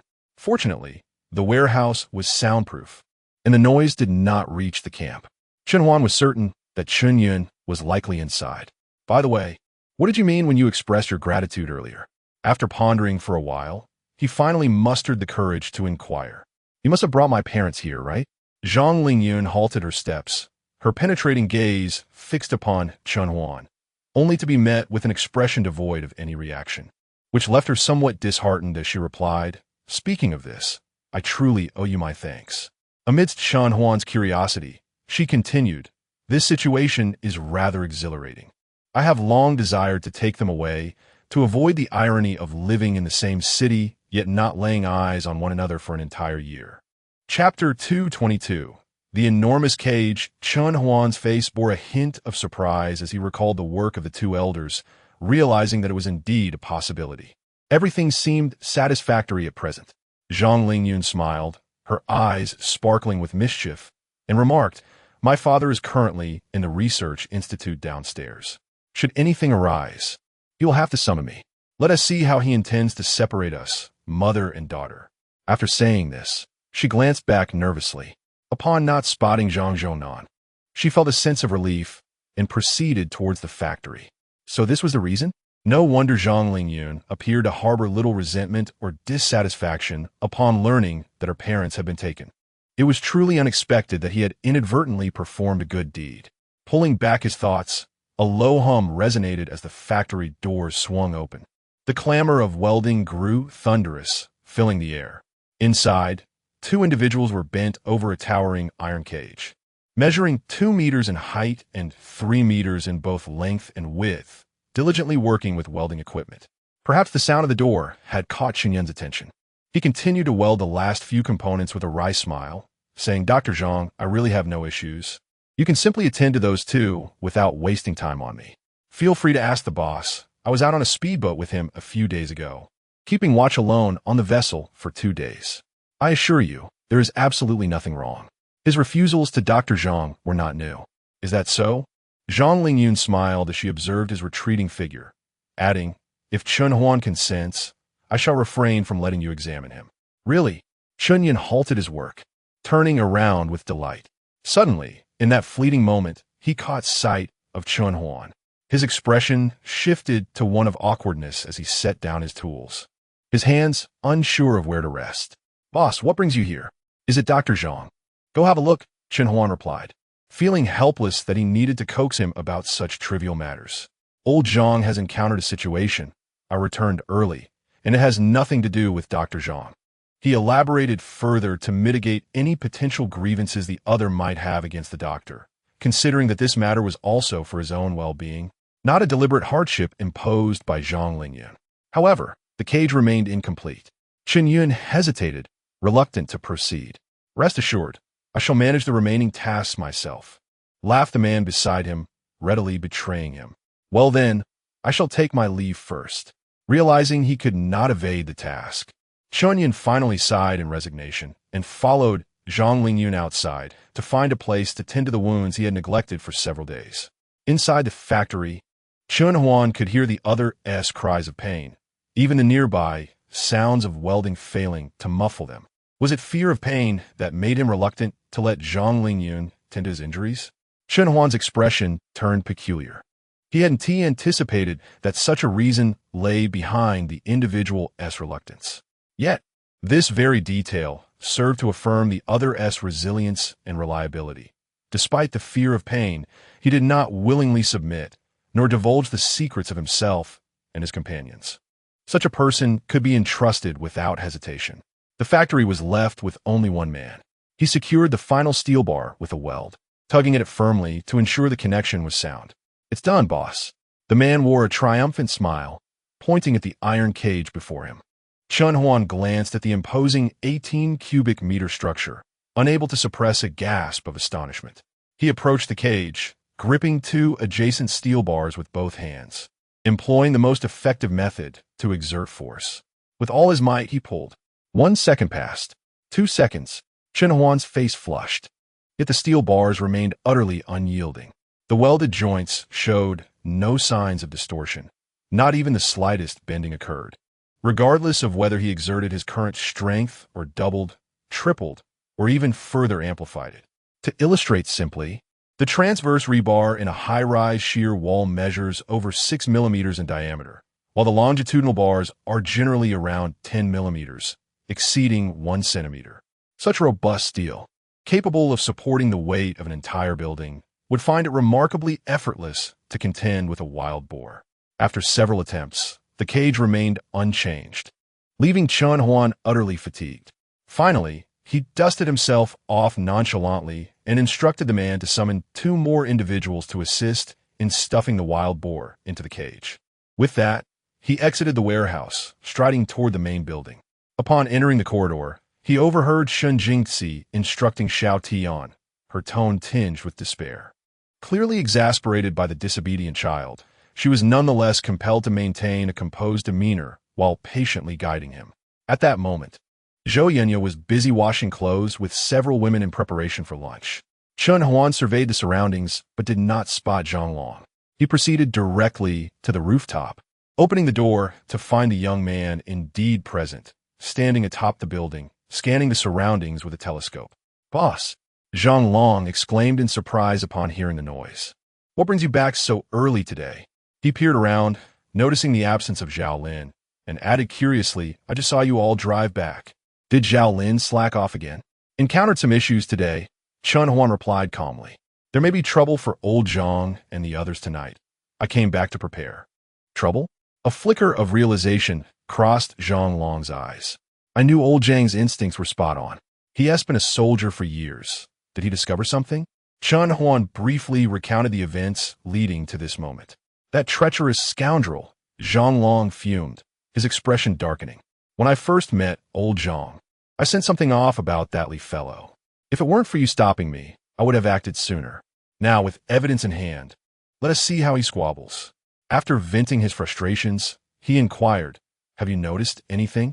Chun Huan remained silent, observing the rooftop for a while longer before softly asking. Returning to the camp, he felt an unsettling sense of foreboding creep back in, seemingly intensified compared to the previous day. His inquiry, directed at Zhang Long, who had been on lookout duty for some time, was also a means to confirm his own apprehensions. Nothing unusual, Zhang Long pondered carefully, reassuringly concluding that there was indeed no cause for concern. He further added, "Boss, I must say, this floor isn't particularly high, at most. It's about 10 meters above the ground, making it difficult to see anything clearly. Look at those trees in the back. They're quite tall. From here, I can only vaguely perceive some movements. If we could construct a higher watchtower, wouldn't we be able to see much further into the surroundings?" Chun Huan gazed towards the north and indeed noticed numerous trees, standing over 10 meters tall, obstructing the view ahead. While these trees shielded the camp from detection, they simultaneously hindered visibility, resulting in a lack of clarity regarding certain situations. Coupled with his faint sense of impending danger, the idea of erecting a watchtower akin to those used in ancient military expeditions was not merely a fanciful notion. It could prove to be quite beneficial. Once they dealt with the wild boars, Chun Huan succinctly instructed, "Summon Shin Yun and Li Mu. Let us devise a plan to construct a watchtower." Chapter 223. The Art of the Blade. Zhang Long nodded enthusiastically, rubbing his hands together with palpable delight. He understood that he was not particularly astute. Yet after Chun Huan had resolved most of the survival issues, he could identify gaps and propose a beneficial suggestion for the camp. This was already his utmost effort. Chun Huan, in turn, was quite open-minded. The success of a camp could not rest solely on his shoulders. It would be unwise for him to invest all his energy while others remained lethargic, merely responding with a nod and a slight movement. Should any unforeseen circumstance arise and he were delayed outside, the camp would undoubtedly descend into chaos. Moreover, Zhonglong's thoughts resonated deeply with Chen Huan. Just then, Chen Huan spotted 4 individuals laboriously carrying a large wild boar, emerging from the storage area on the opposite side, struggling towards the warehouse where the cages were placed. He caught a glimpse of the boar's foul and yellowish patches, and his expression began to shift into one of peculiar discomfort. To be frank, it was entirely plausible. To prevent the wild boar from rooting around and becoming difficult to capture, the steel pipes and ropes arranged since the previous night had remained in place. This creature, unable to move for an entire day, must have relieved itself, resulting in a rather unfortunate situation. Even from a considerable distance, Chen Huan could detect a faint odor. It was uncertain whether it was merely an illusion or if the scent genuinely reached him. If they were to place it inside like this, the entire warehouse would likely become unbearable. Chen Huan descended with Zhonglong, and upon exiting the main building, even Shun Jingzi, Xiao Tian, and Zhou Yuqing emerged to witness the spectacle. They rushed to the team, carrying the wild boar. Chen Huan addressed Wu Xinghua, who was stationed in the middle to guard against the boar's erratic movements, saying, "Fetch a bucket of water to rinse this wild boar." As Chen Huan approached, he confirmed that the wild boar indeed bore excrement on its body, and the extent was rather considerable. The simplest solution was to wash it off. Within the camp, aside from the main pathways, the ground was adorned with greenery. However, the small square connecting the various warehouses in front of the main building had been hardened with concrete. If they were to wash it directly in place, the foul water would accumulate, negatively influencing everyone's spirits. Therefore, the group dragged the wild boar to the grass behind the factory, rinsed it clean, and only then did they lift it again to enter the building. As they stepped into the factory, the wild boar seemed to sense impending danger, writhing and struggling vigorously. Had Chen Huan not been there to restrain it, the individuals transporting the boar would have almost been freed by its immense strength. The pitiful grunts echoed, as if it were not destined for a cage, but rather for a slaughterhouse, growing louder until they could only place it in front of the cage. "Brother Chun, how do we remove this rope from it?" Zhonglong, gazing at the boar that was larger than himself, swallowed hard. The process of untying the rope could very well result in a kick that would prove fatal, leaving no opportunity for rescue. Not only was he timid, even Brother Chun would likely hesitate. "Should I administer another injection?" Zhang Lingyun inquired curiously, holding a new syringe and an unopened box of medicine. "Let us go ahead with the injection. It's better to be safe." At this moment, Chun Yun was entirely coated in medication, with some areas wrapped in bandages. The initial sight of him raised doubts about whether he had sustained severe injuries. He stood at an angle, seemingly in agreement with Zhang Lingyun's opinion. The anesthetics were to be kept in reserve. Chen Huan glanced over and softly remarked that these substances should be used sparingly, as they were insufficient for everyone, urging not to waste them. Zhang Lingyun hesitated, struggling to comprehend the situation. With such a large wild boar, was there truly no other method to confine it without the use of tranquilizers? As curiosity and concern rippled through the group, Chen Huan and his companions first maneuvered the wild boar into a cage, then secured its bound limbs facing the cage door. Zhonglong removed the steel pipe that had been used for restraint from the inside.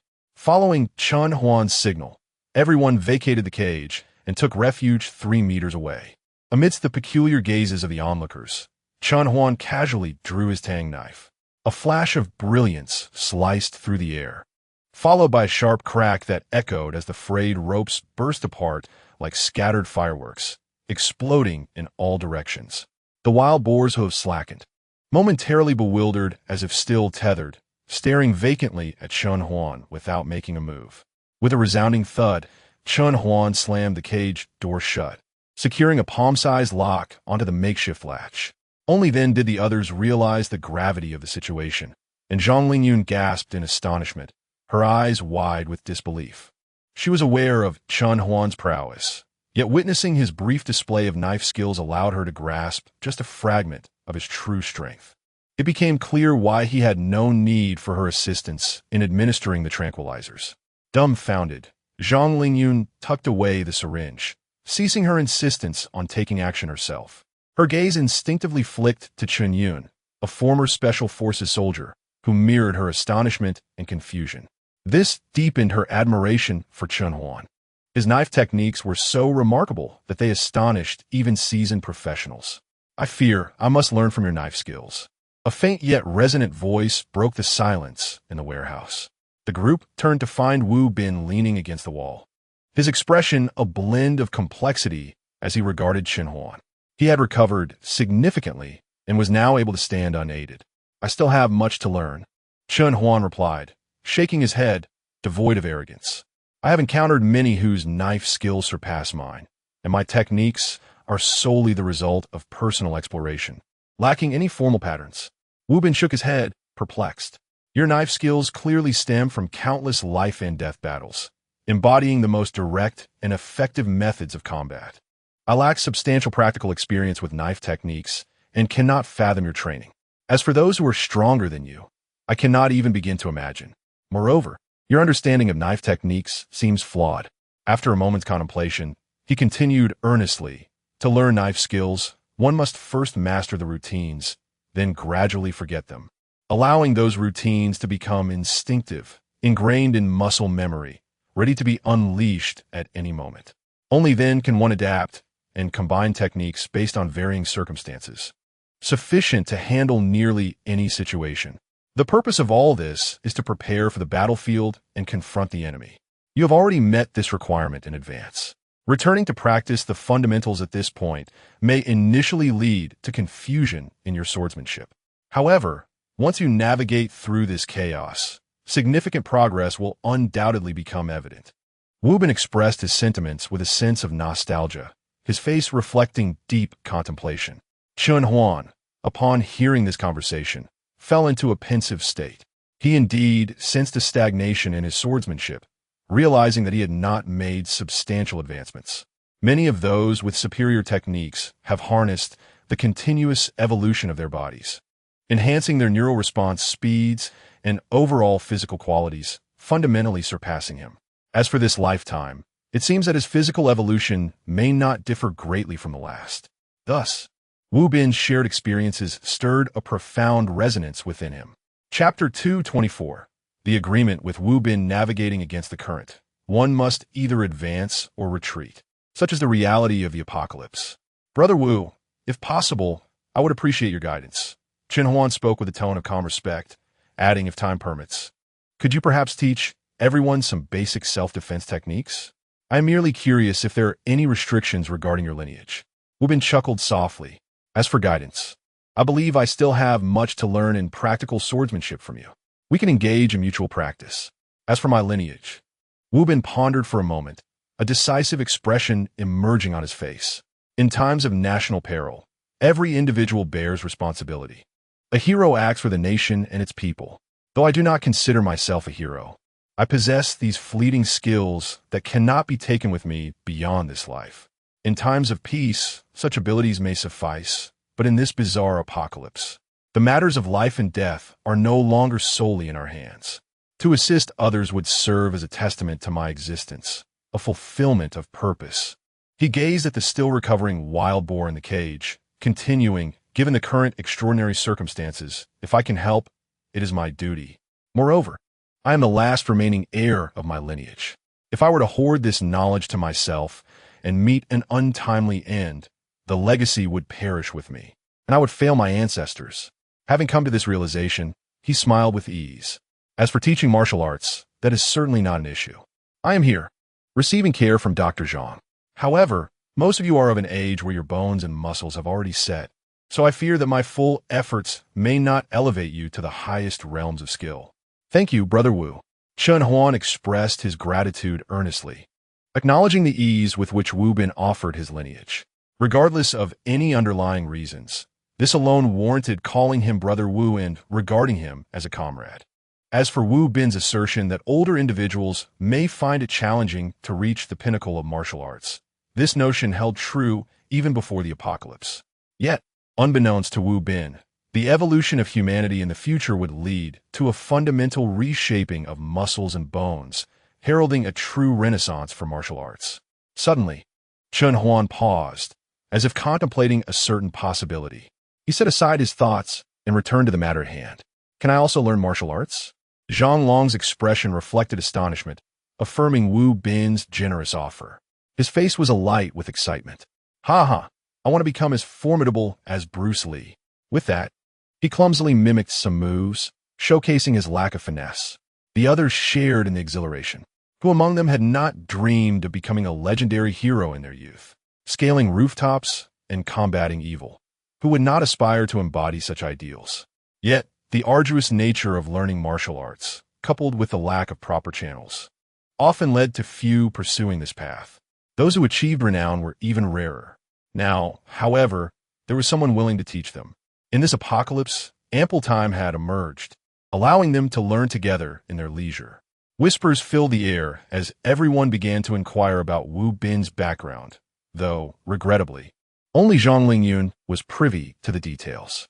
At that moment, her focus remained solely on Chen Huan, not joining in the discussions of the others. Boom! Suddenly, a startled cry erupted, akin to a muscular man awakening to find himself stripped of his garments, followed closely by a resounding clang. The gaze within the factory returned to the wild boar. At this moment, it had awakened from its astonishment, finally realizing that it was no longer bound by ropes.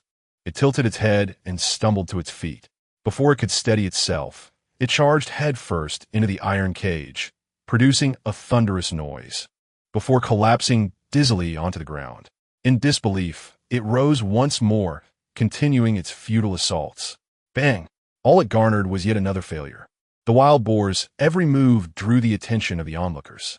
Chen Huan, observing the boar persistently rising and stubbornly ramming into the cage, could not suppress a frown. He approached Zhang Lingyun and inquired, "Is it truly possible to tame this creature?" "Well, it should be possible." Zhang Lingyun hesitated, her gaze fixed on the dim-witted boar, her confidence wavering. However, there were no other options available now. She continued, "Typically, to tame a wild boar, male and female boars are mixed together. Of course, the wild boar is kept in a cage to prevent it from harming domestic pigs. Once it shows no signs of aggression and begins to circle around the domestic pigs, the cage can be opened and gradually it will become tamed. But this one, the conditions are rather rudimentary. I hope it can be tamed. Given that, let's have Dr. Zhang supervise closely," Chen Huan suggested, surveying Zhang Lingyun. "Wait," Zhang Lingyun exclaimed. Taken aback, "I am not a veterinarian. I only treat humans, and it's not unwell. What use is it for me to tend to it?" "True," Chen Huan mused, stroking his chin. "Professor Chung specializes in agriculture, so he should have some knowledge regarding the taming process of wild boars. I will seek his assistance." "You, Chen Huan." Zhang Lingyun initially expressed her irritation, but then softened, recalling her current dependence on others. "Please don't ask my mother. She studies greenhouses and has been exhausted these past few days. I will handle this."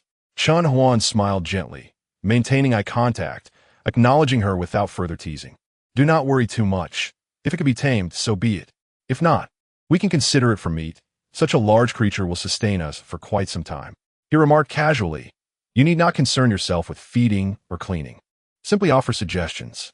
As you mentioned, healing and saving lives is your forte. If there is anything you require of me, please do not hesitate to say." Zhang Lingyun stared blankly, slightly taken aback, a warmth inexplicably blossoming within her heart. She instinctively replied, "If you genuinely wish to establish a better medical facility, this place is severely lacking in various medications and diagnostic equipment. Presently, I am left to guess while treating patients only capable of addressing simple ailments. By the way, within the Research Institute, numerous instruments are available for examining the human body, and to my astonishment, the abundance of valuable equipment nearly surpasses that of our hospital." A hint of astonishment flickered in her eyes. Can the instruments of the Institute truly be utilized for healing and saving lives? The Research Institute? Chen Huan felt a momentary disorientation. Indeed, Zhang Lingyun gazed at him with curiosity, inquiring, "Aren't you well acquainted with this Research Institute? Otherwise, why would you mention my father?" Suddenly, she seemed to realize she had inadvertently let something slip. She began to sidestep the topic, attempting to recover the conversation. Chen Huan paid little heed to her words, although a subtle suspicion lingered within him, suggesting that he had been aware of the significance of this institute long before the apocalypse, which only served to further engross his attention on the matter at hand. Chapter 225. Greenhouse Design Proposal. Although Chen Huan was aware of the plethora of instruments within the research institute, he had seldom pondered their purposes. After all, who would conceive that the machines in a laboratory could also serve therapeutic functions? This notion was a mere blank slate in his understanding, prompting a desire to delve into the laboratory for a thorough investigation. However, he recalled the pressing objective of his return and realized that he could not afford to squander time. After all, who could predict when the individuals within the self-constructed dwellings might take action, even if he believed that night operations had a higher success rate? It was no match for the possibility of their adversaries acting impulsively and choosing to assault the construction site at unexpected times. He could only linger at the camp for a while longer before preparing to depart. First, jot down the medications we lack. Tomorrow or the day after, we can scour for supplies. Chen Huan contemplated, only to interrupt his own plan. Never mind, when I have time in a couple of days, I'll gather some individuals to procure medical supplies, bringing back whatever we can. He realized that the production of pharmaceuticals by medical companies would cease in the future, making the acquisition of medicines increasingly arduous. Recalling the fate of many medications in his past life, which surpassed their 2-year shelf life, he understood that even the gravest ailments suffered by survivors forced them to gamble with expired drugs, akin to playing the lottery. Among the fortunate few, some still found effective medications, while others encountered no side effects but also no relief. The unfortunate majority not only remained unwell, but also saw their conditions worsen from consuming expired medicines, ultimately resigning themselves to the absence of treatment. The situation was dire. Yet, it was not to say that the post-apocalyptic world was devoid of pharmaceutical production. In several colossal gathering places, certain pharmaceutical companies exerted immense effort to reconstruct production lines dedicated to manufacturing essential medications, ensuring that humanity would not crumble in the face of illness. However, the drugs produced by these companies were primarily for their own use or exchanged for benefits with other large gathering places, leaving small to mid-sized enclaves with only meager supplies. In the channels Chen Huan had access to in his previous life, a box of antibiotics produced in the apocalypse could command a price exceeding that of a rifle, rendering it nearly impossible for an average person to afford even a single box without exhausting a substantial portion of their savings over the course of a year.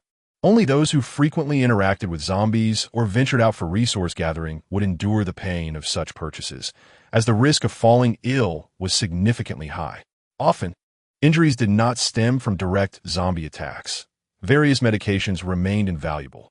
Zhang Lingyun gazed at him intently, her silence speaking volumes. Chen Huan had already anticipated everything she might wish to articulate. Asking her to compile a list was unnecessary. Even reciting 100 types of medications without reference would be an exercise in futility for her. She was well versed in the corresponding symptoms of each medication, but memorizing them without context was merely torturous. It would be far more prudent to gather everything in one go, categorizing the medications by their uses thereafter.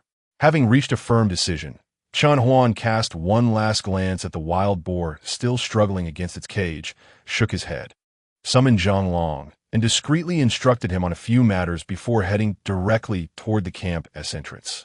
At this moment, outside the camp, only Professor Cheng, immersed in his research, and a couple of men working on the foundation remained. Chen Huan observed for a moment, then approached Professor Cheng to seek his counsel. Professor Cheng, is it really necessary to dig so deep for the greenhouse foundation? He inquired curiously, gazing at the deep pit before him. It is not required to be this deep, Professor Cheng gently explained. Since the inception of cellars, they have evolved significantly, now taking on various forms to suit different environments.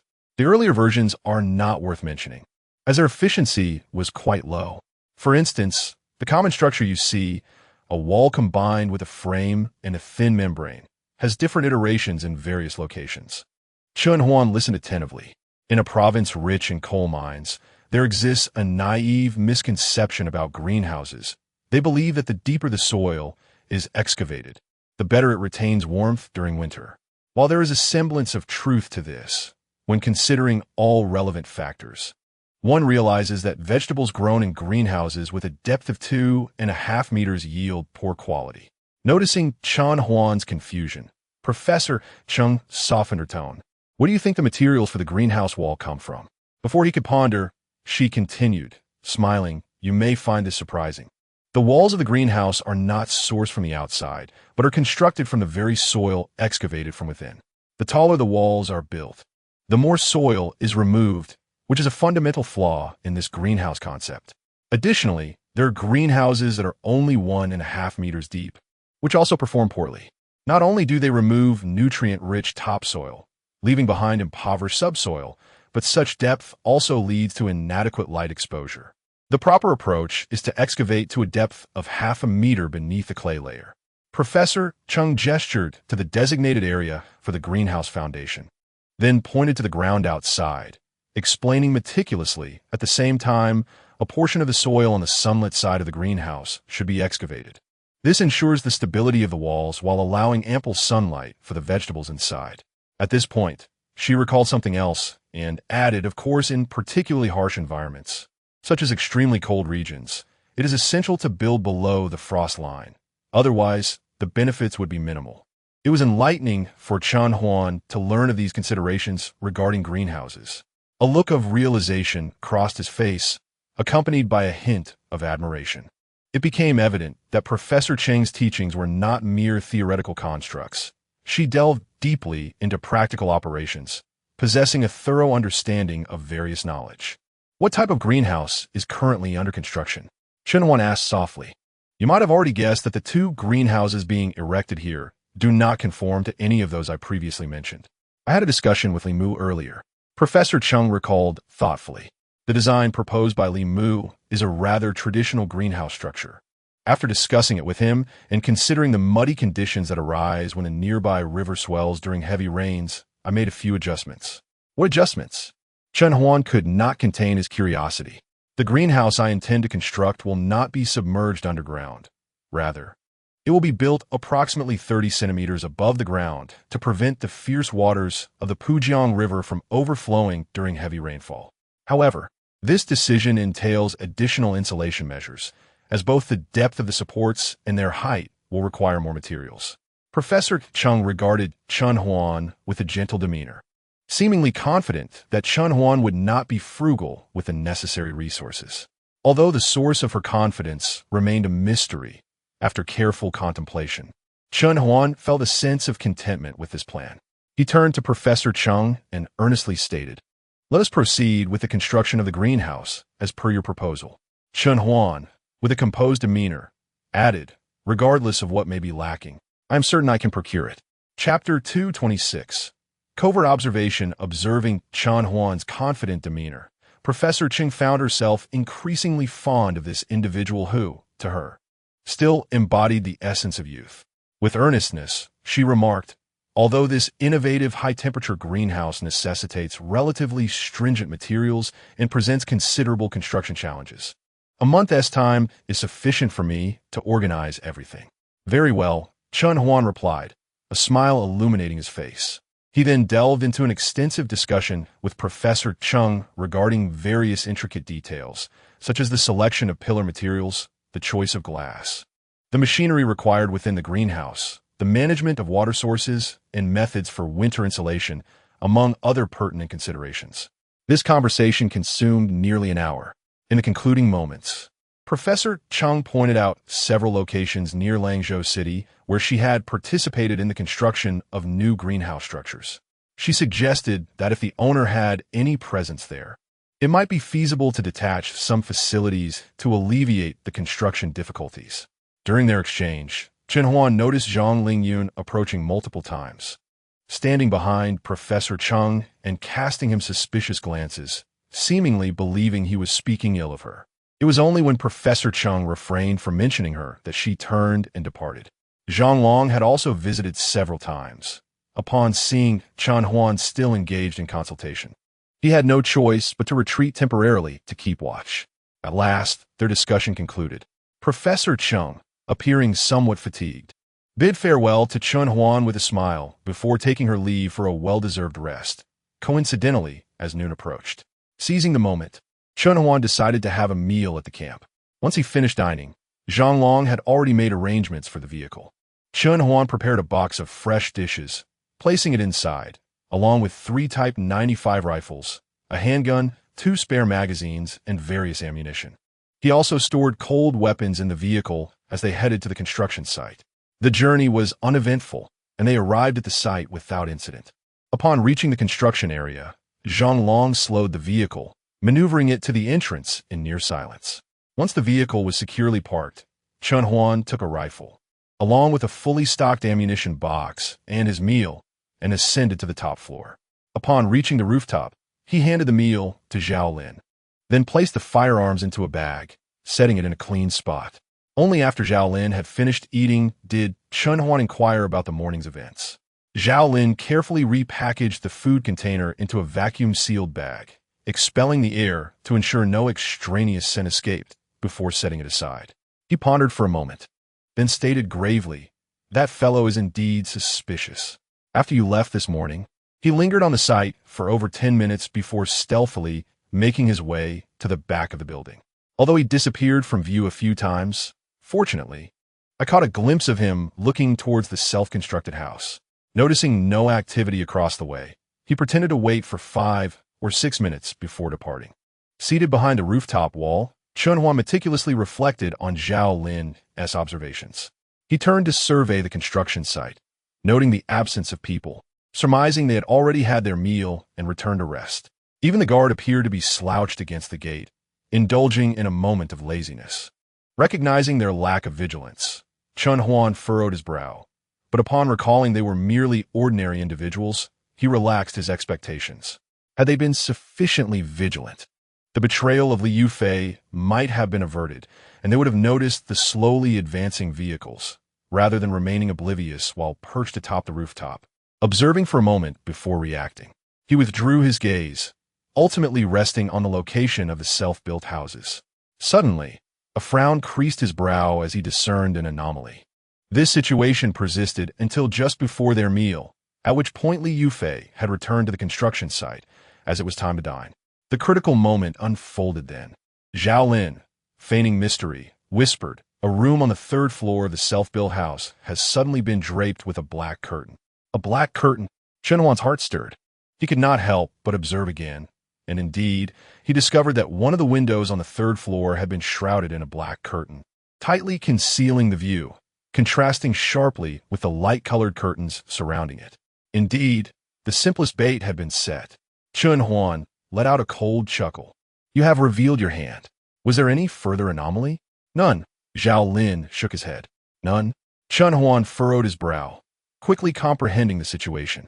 Liu Fei, dining with the others, must have noticed this information, which only he could understand. With everyone resting together, his sudden departure would easily reveal his whereabouts. Not to mention, the hidden path was clearly visible from the back of the building.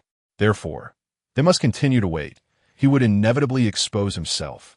Chen Huan remained calm, stabilizing the group's spirits, instructing Zhao Lin to rest while Zhang Long kept watch for a while.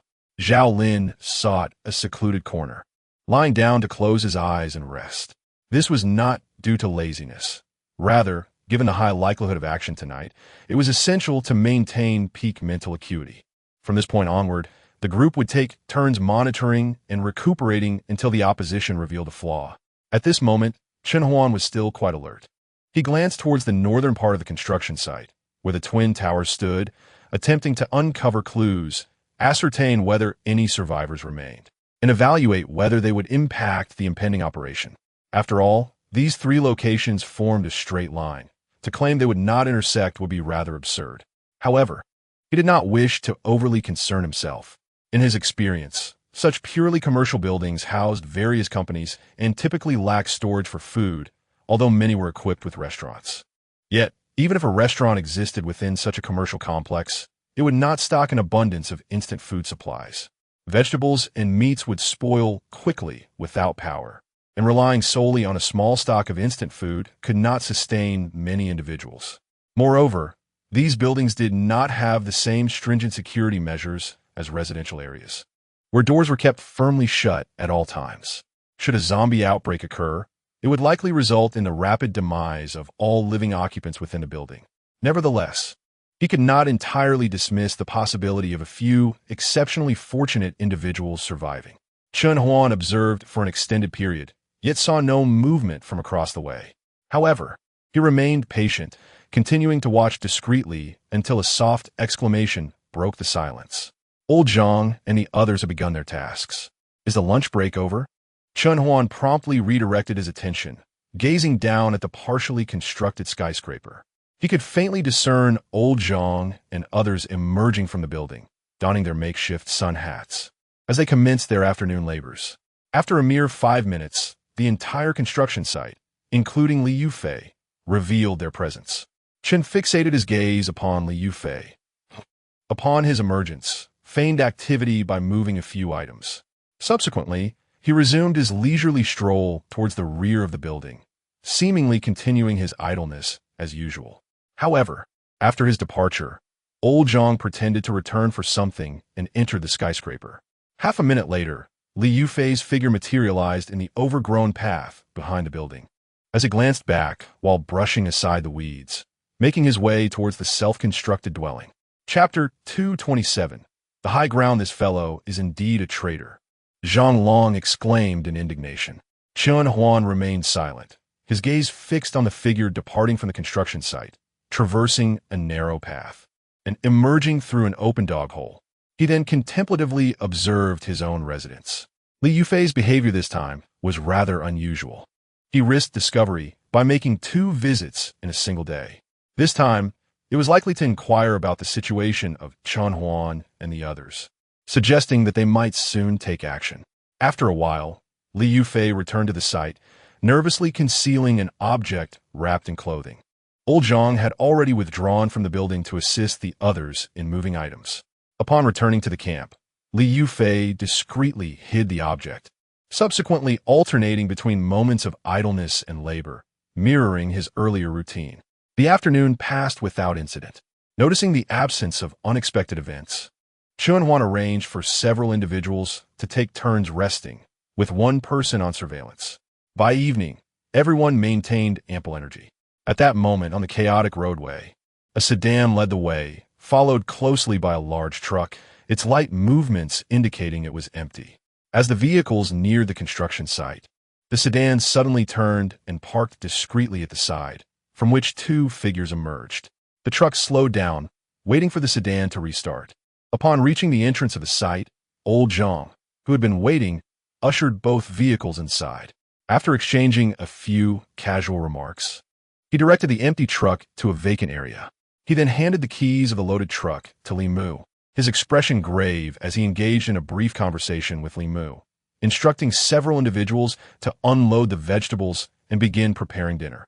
Li Mu checked the truck's fuel level, waved a farewell, and departed alongside the preceding sedan. Upon returning to the spot where they had previously parked, Li Mu disembarked, allowing Su Chun, who had exited earlier, to take the sedan back to the camp with the truck. Meanwhile, he and another individual carried a large thermal container, stealthily ascending to the rooftop of the residential complex. Once the 2 entered the complex and vanished from sight, Chen Huan withdrew his gaze. He had just observed both the southern and northern sides.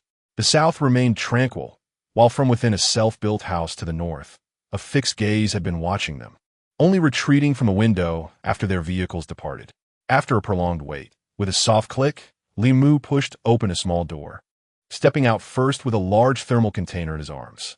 Behind him, Chun Yun, whose complexion had turned somewhat pale, leaned against the wall, gasping for breath as he ascended the stairs. Only after Li Mu entered did he follow suit. "Boss, you all eat first," Li Mu said softly, arranging the food. "Old Zhang informed me that Li Yufei was up to his little tricks again this afternoon. I saw it." Chen Huan nodded silently as Zhao Lin laid out the meal. A generous portion of stir-fried vegetables filled the bottom of the food container, while 6 steam buns were snugly packed on the second layer. The three of them quickly devoured the meal, employing their previous method to preserve the remnants, a skill he had gradually honed in the apocalypse. Until a few days ago, we truly had the capability to implement our plans. Thank you for your hard work this time.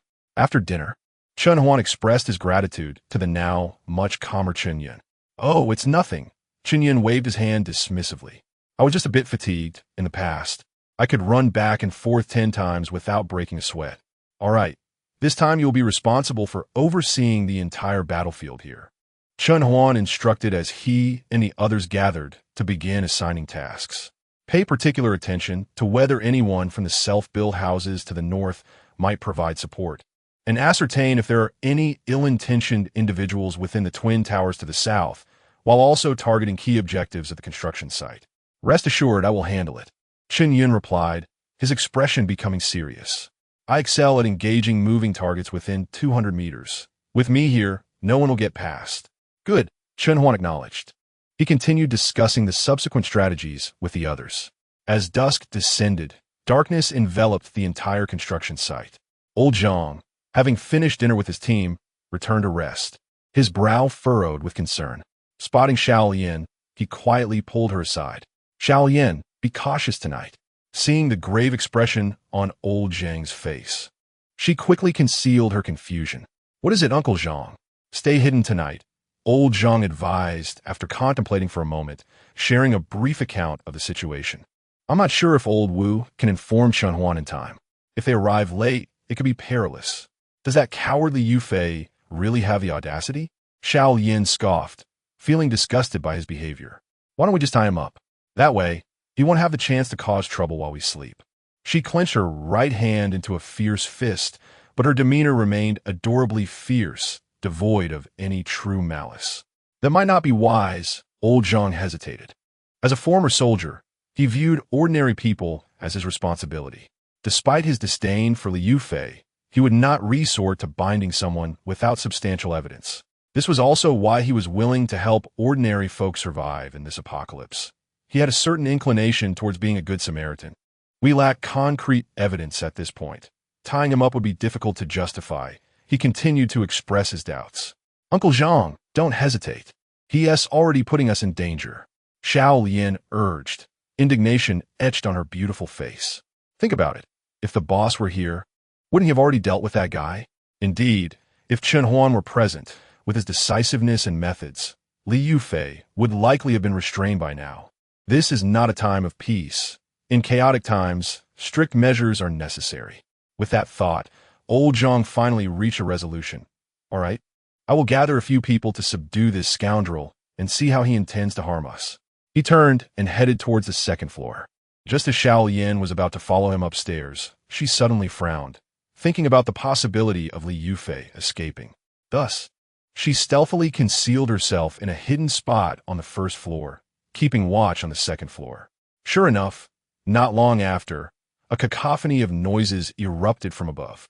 Old Zhang, accompanied by others, commenced the search for Liu Fei, making quite a commotion that showed no signs of abating. Haven't they found him yet?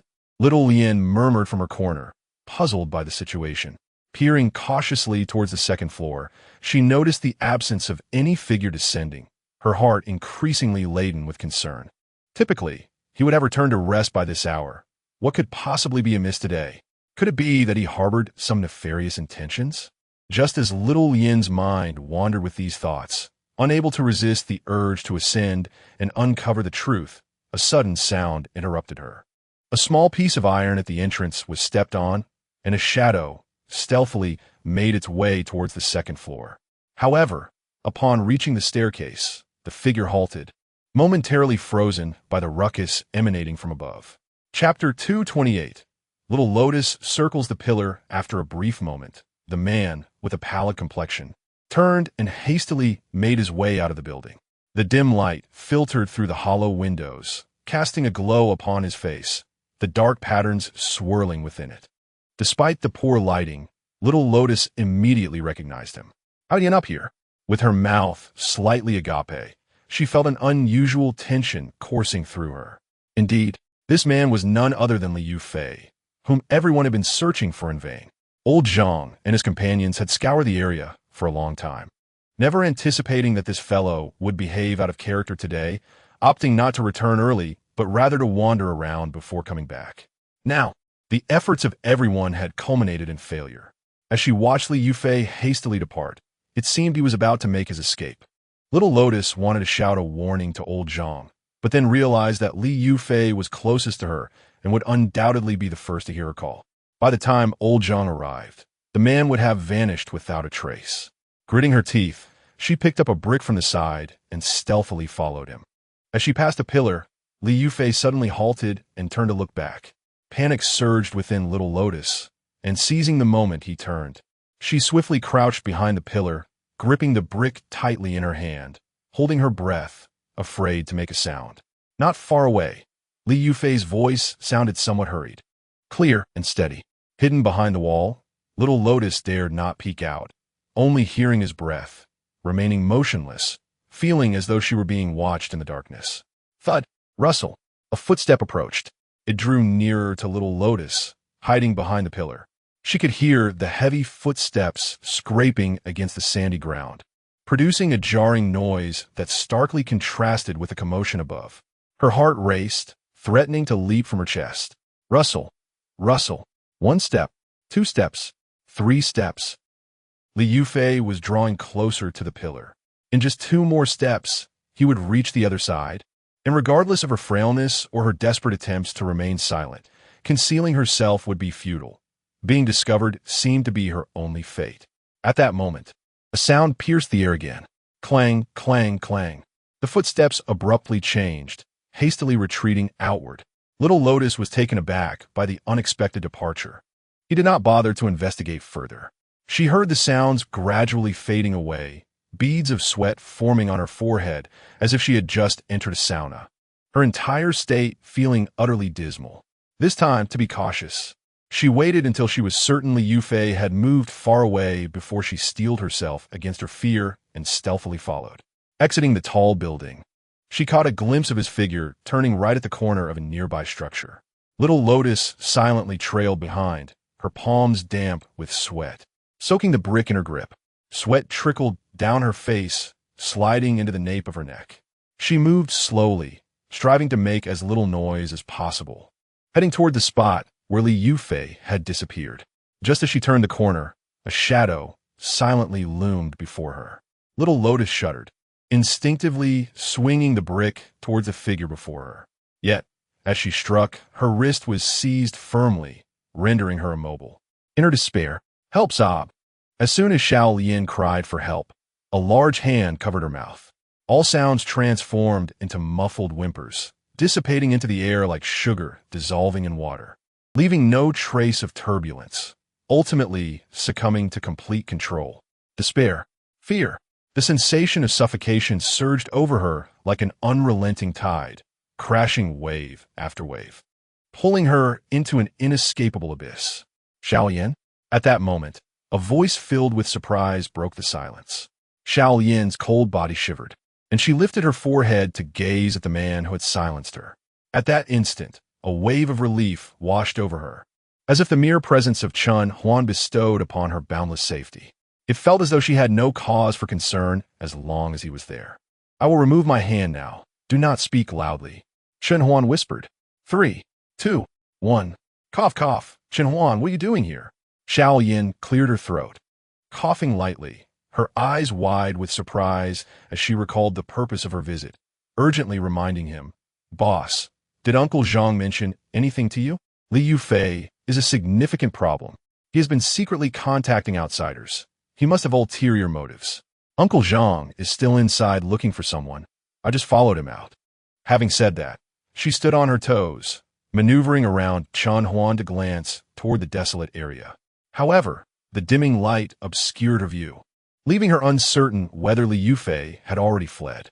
A sense of frustration washed over her. It had taken considerable effort to locate him, only to encounter.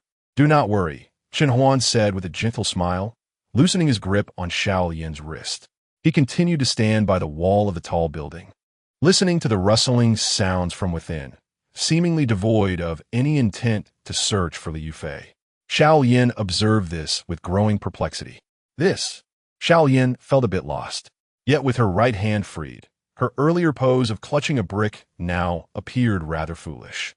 Her face flushed, and she quickly hid her right hand behind her, concealing the oversized brick. However, the movement was a bit too exaggerated, causing her wrist to ache. Xiao Yin couldn't help but recall how Chen Huan had just held her right hand, her cheeks reddening as she shyly lowered her head, unsure how to explain this blunder.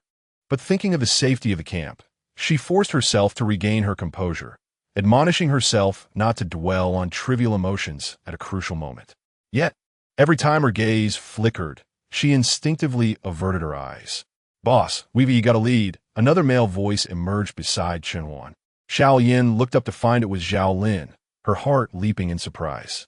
Shortly after, she listened to their conversation. He had come out of the building because Uncle Zhang was searching for him. He feared his actions had been discovered and sought refuge across the way. Zhao Lin spoke in one breath. Then, Chen Huan shook his head, uncertain whether he was criticizing Uncle Zhang's lack of diligence or lamenting that Li Yufei had just escaped only to fall back into the den of thieves. The very scenario he dreaded most. What about the number of people at the address across? Chen Huan inquired next. Approximately a dozen individuals. Li Yufei had only encountered a few. Zhao Lin pondered for a moment before adding, "Their encampment is situated in the self-constructed building across from us, where they store provisions. The walls are quite tall, allowing them to evade the initial wave of zombies, and they have remained there ever since." Li Yufei was not lacking in intelligence. Chen Huan mockingly inquired about the most crucial information. "At what time do they operate?" Zhao Lin promptly replied, "They will come around 1 or 2 in the early hours." "So late?" Chen Huan expressed his impatience, unwilling to wait any longer. He directly questioned, "What does the other side require Li Yufei to do?" Zhao Lin fell silent and produced a small white bottle. Chen Huan uncapped it and inhaled the scent. It was not foul, yet reminiscent of a certain type of tablet he had previously encountered. "Sleeping pills?"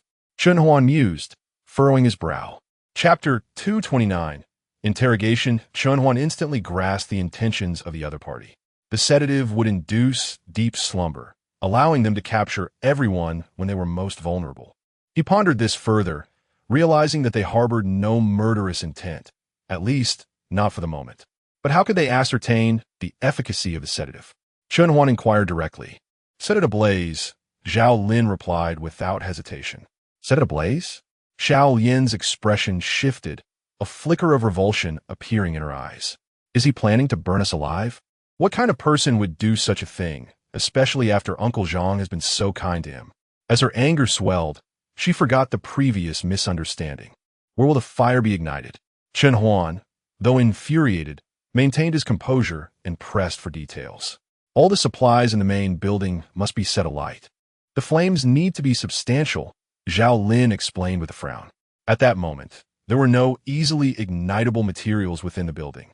If they intended to start a fire, they would have to resort to the bedding, clothing, or other flammable items. Chen Huan analyzed the situation step by step. Thus, to achieve a large enough blaze, they would have to he refrained from voicing the conclusion. Both of them understood the implication. To create a significant fire, they would have to choose the beds of everyone present. And with the sedative rendering them drowsy, they would inevitably retreat to their respective beds, their first choice for rest. What would happen if someone were to ignite their bedding while they slept? "Scoundrel! What a beast!" Zhao Lin and Xiao Lian exclaimed in unison. The anger that burned within them echoed Chen Huan's own disdain for such a petty individual. Fortunately, their leader had captured this fiend. Xiao Lian exhaled in relief, patting her chest. "Let us not hesitate. We should bring this to an end ourselves, sparing Uncle Zhang the turmoil of indecision," Zhao Lin suggested decisively. However, something felt amiss. Was the plan of the opposing party truly that simplistic? Suddenly, a thought struck Chen Huan, and he inquired urgently, "When does the other side intend for Li Yufei to drug us and ignite the fire?" Upon hearing this, Xiao Yin turned to Zhao Lin with equal urgency. He divulged everything as soon as we apprehended him. Zhao Lin suppressed his disgust and explained.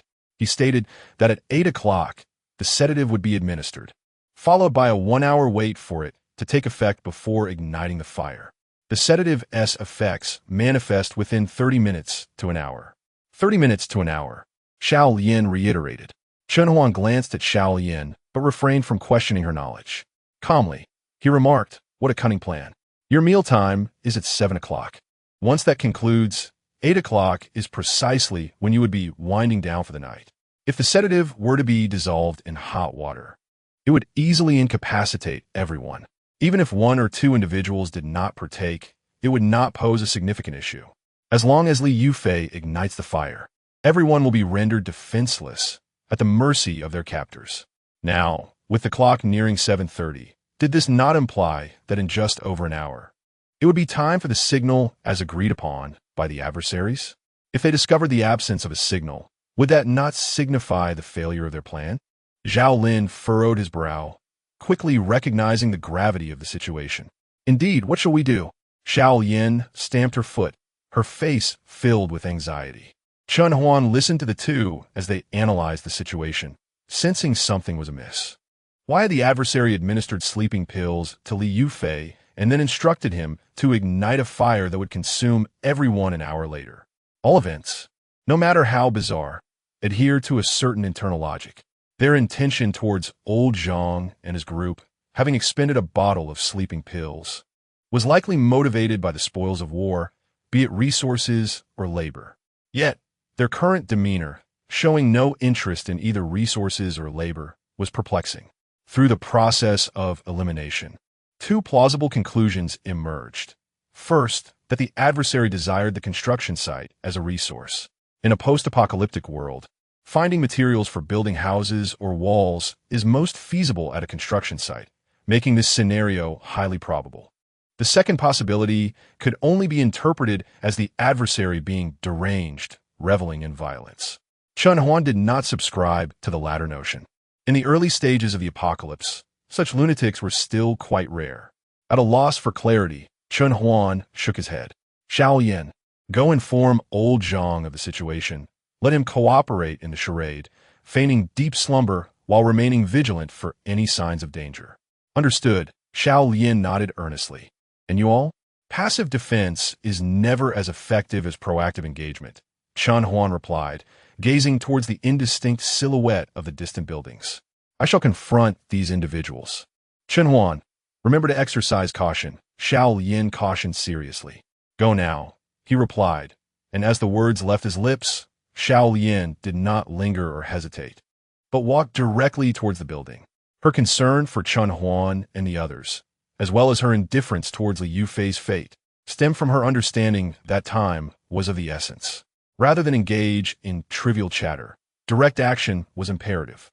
Once Xiao Lian departed, Chen Huan turned and entered the adjacent factory. Upon entering, he beheld Li Yufei, bound and bruised, writhing in pain and pleading for mercy. Zhang Long stood nearby, wielding an iron rod, observing Li Yufei with cold indifference as he sought further intelligence. "This fool is utterly dim-witted," Zhang Long remarked, seeing the leader's arrival. "He keeps repeating the same phrases, convinced of his own cleverness, believing that collaboration will yield him what he desires. Ignore him. We are leaving," Chen Huan instructed, disregarding Li Yufei entirely. "Boss, how shall we deal with this one?" Zhang Long inquired, roughly seizing Li Yufei with a malicious grin. Chen Huan turned back, furrowing his brow in contemplation before decisively stating, "Do not soil the construction site. Handle him outside." "All right then, your moment has come," Zhang Long exclaimed, dragging Li Yufei towards the exit of the site. Chen Huan, accompanied by Zhao Lin, remained vigilant near the makeshift housing, waiting less than 5 minutes before Zhang Long re-entered, gun slung over his shoulder, his military knife still glistening with fresh blood. He did not ask questions, but led the two towards the previously traversed path. The night was thick with darkness, and amidst the overgrown grass, the occasional chirping of insects could be heard. The three individuals remained silent as they steadily traversed the narrow path. Despite the presence of moonlight, the surroundings appeared indistinct, save for the nearby insects, which ceased their chirping as they approached. Before long, they arrived at the end of the courtyard wall, where a 1-meter-high opening lay concealed behind the overgrown weeds. "Is this the place?" Just as Chen Huan was about to lean in for a closer look, a sudden noise emanated from the opposite side. His expression shifted, and he gestured with his hand. The trio immediately concealed themselves behind the foliage, holding their breath. The area beyond the courtyard wall gradually became noisy. A few individuals were engaged in a loud conversation that clearly reached the ears of the three. "Has Brother Wong arrived yet?" inquired a brash man. "What has the rush?" Another voice replied impatiently. Mr. Zhao from above said it would be prudent to act at 8. If we go over too early and they're not asleep. Would you take the lead, or shall I? Chapter 230. Intrusion indeed, that was the case. The man earlier had spoken bluntly, realizing the gravity of the situation.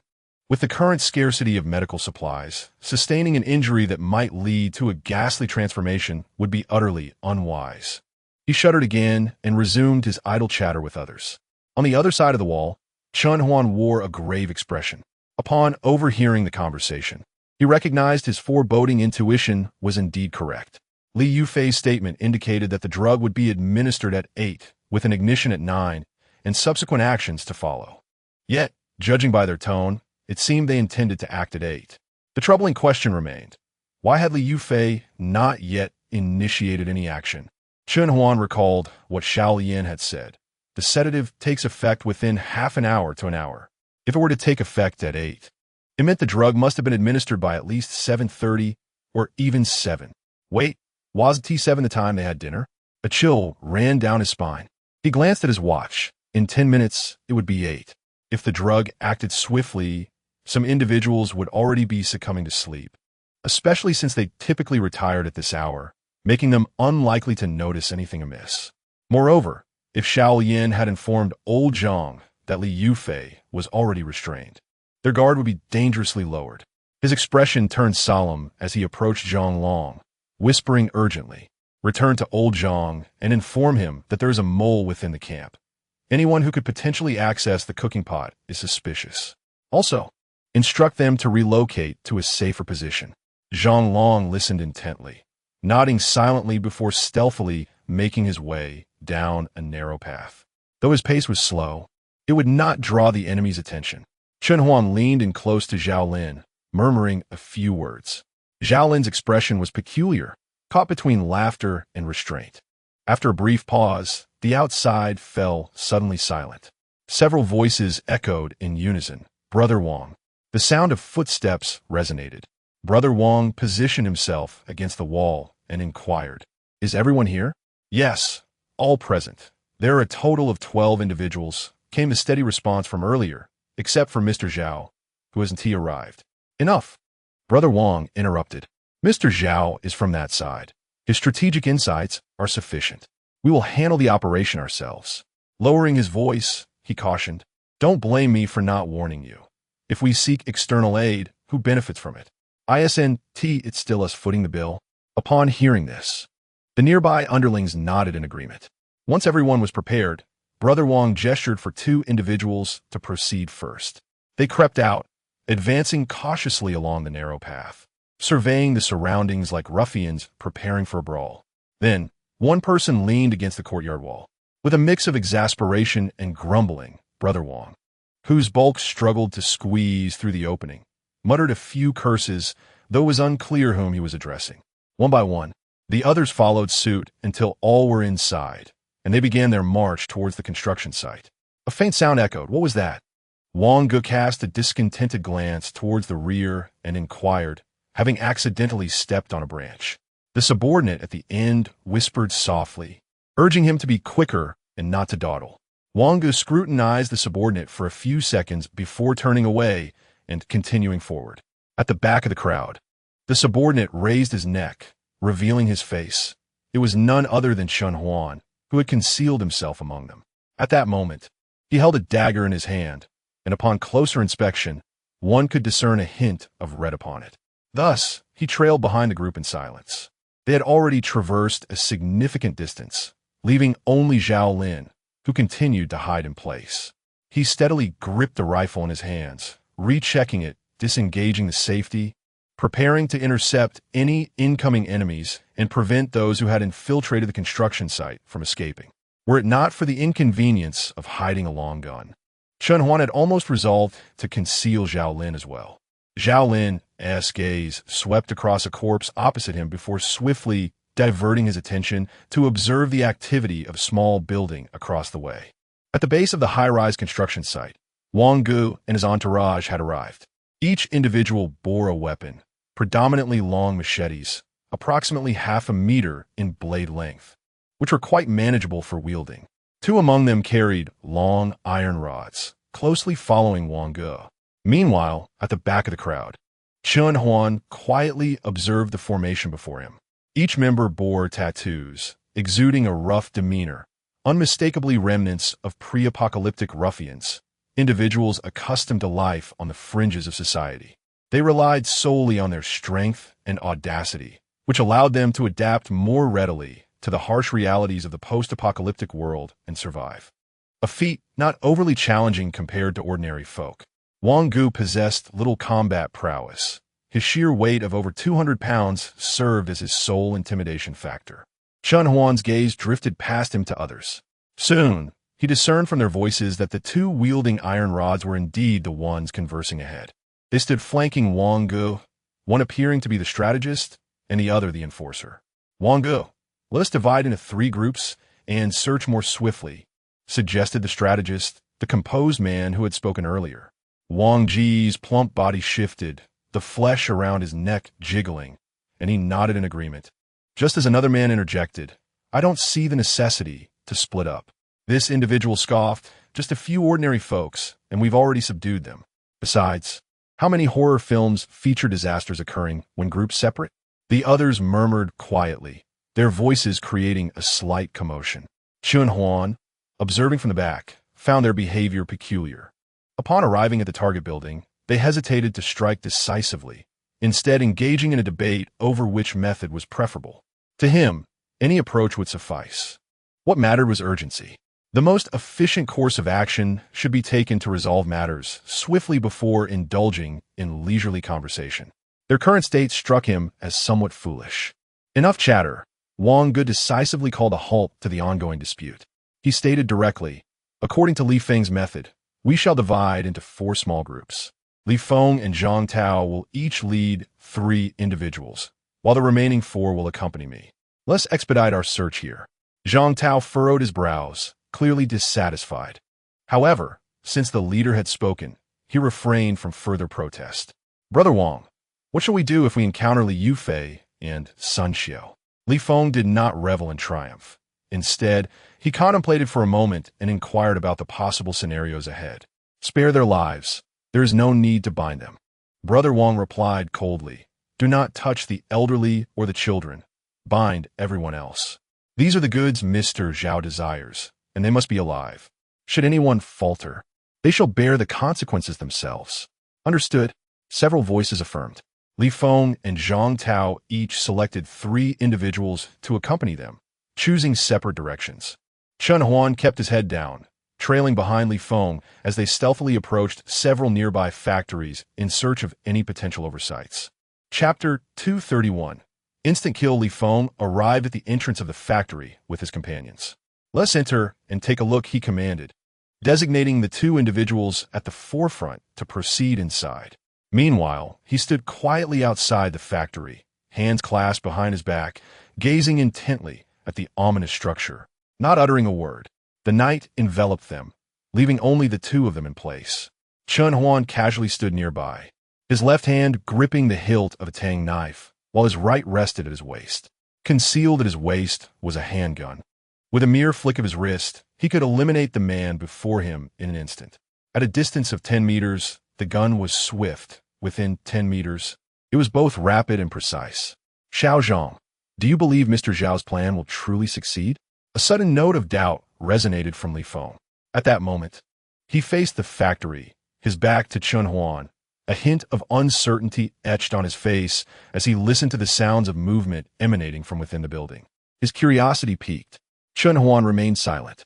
He had heard Li Feng mention Mr. Zhao several times and was intrigued to meet this individual. Based on his deductions, it was clear that this man had devised a scheme to lure Li Yufei and a woman named Sun Xiao. This plan had even managed to deceive him. Had he not felt a sense of unease and chosen to lie in wait by the wall, he would likely have been led astray by the other party. As for now, understanding the situation of the adversary sufficed. This man was no longer necessary to keep alive. Therefore, he opted not to respond to Li Feng, who had mistakenly identified him as Xiao Zhang.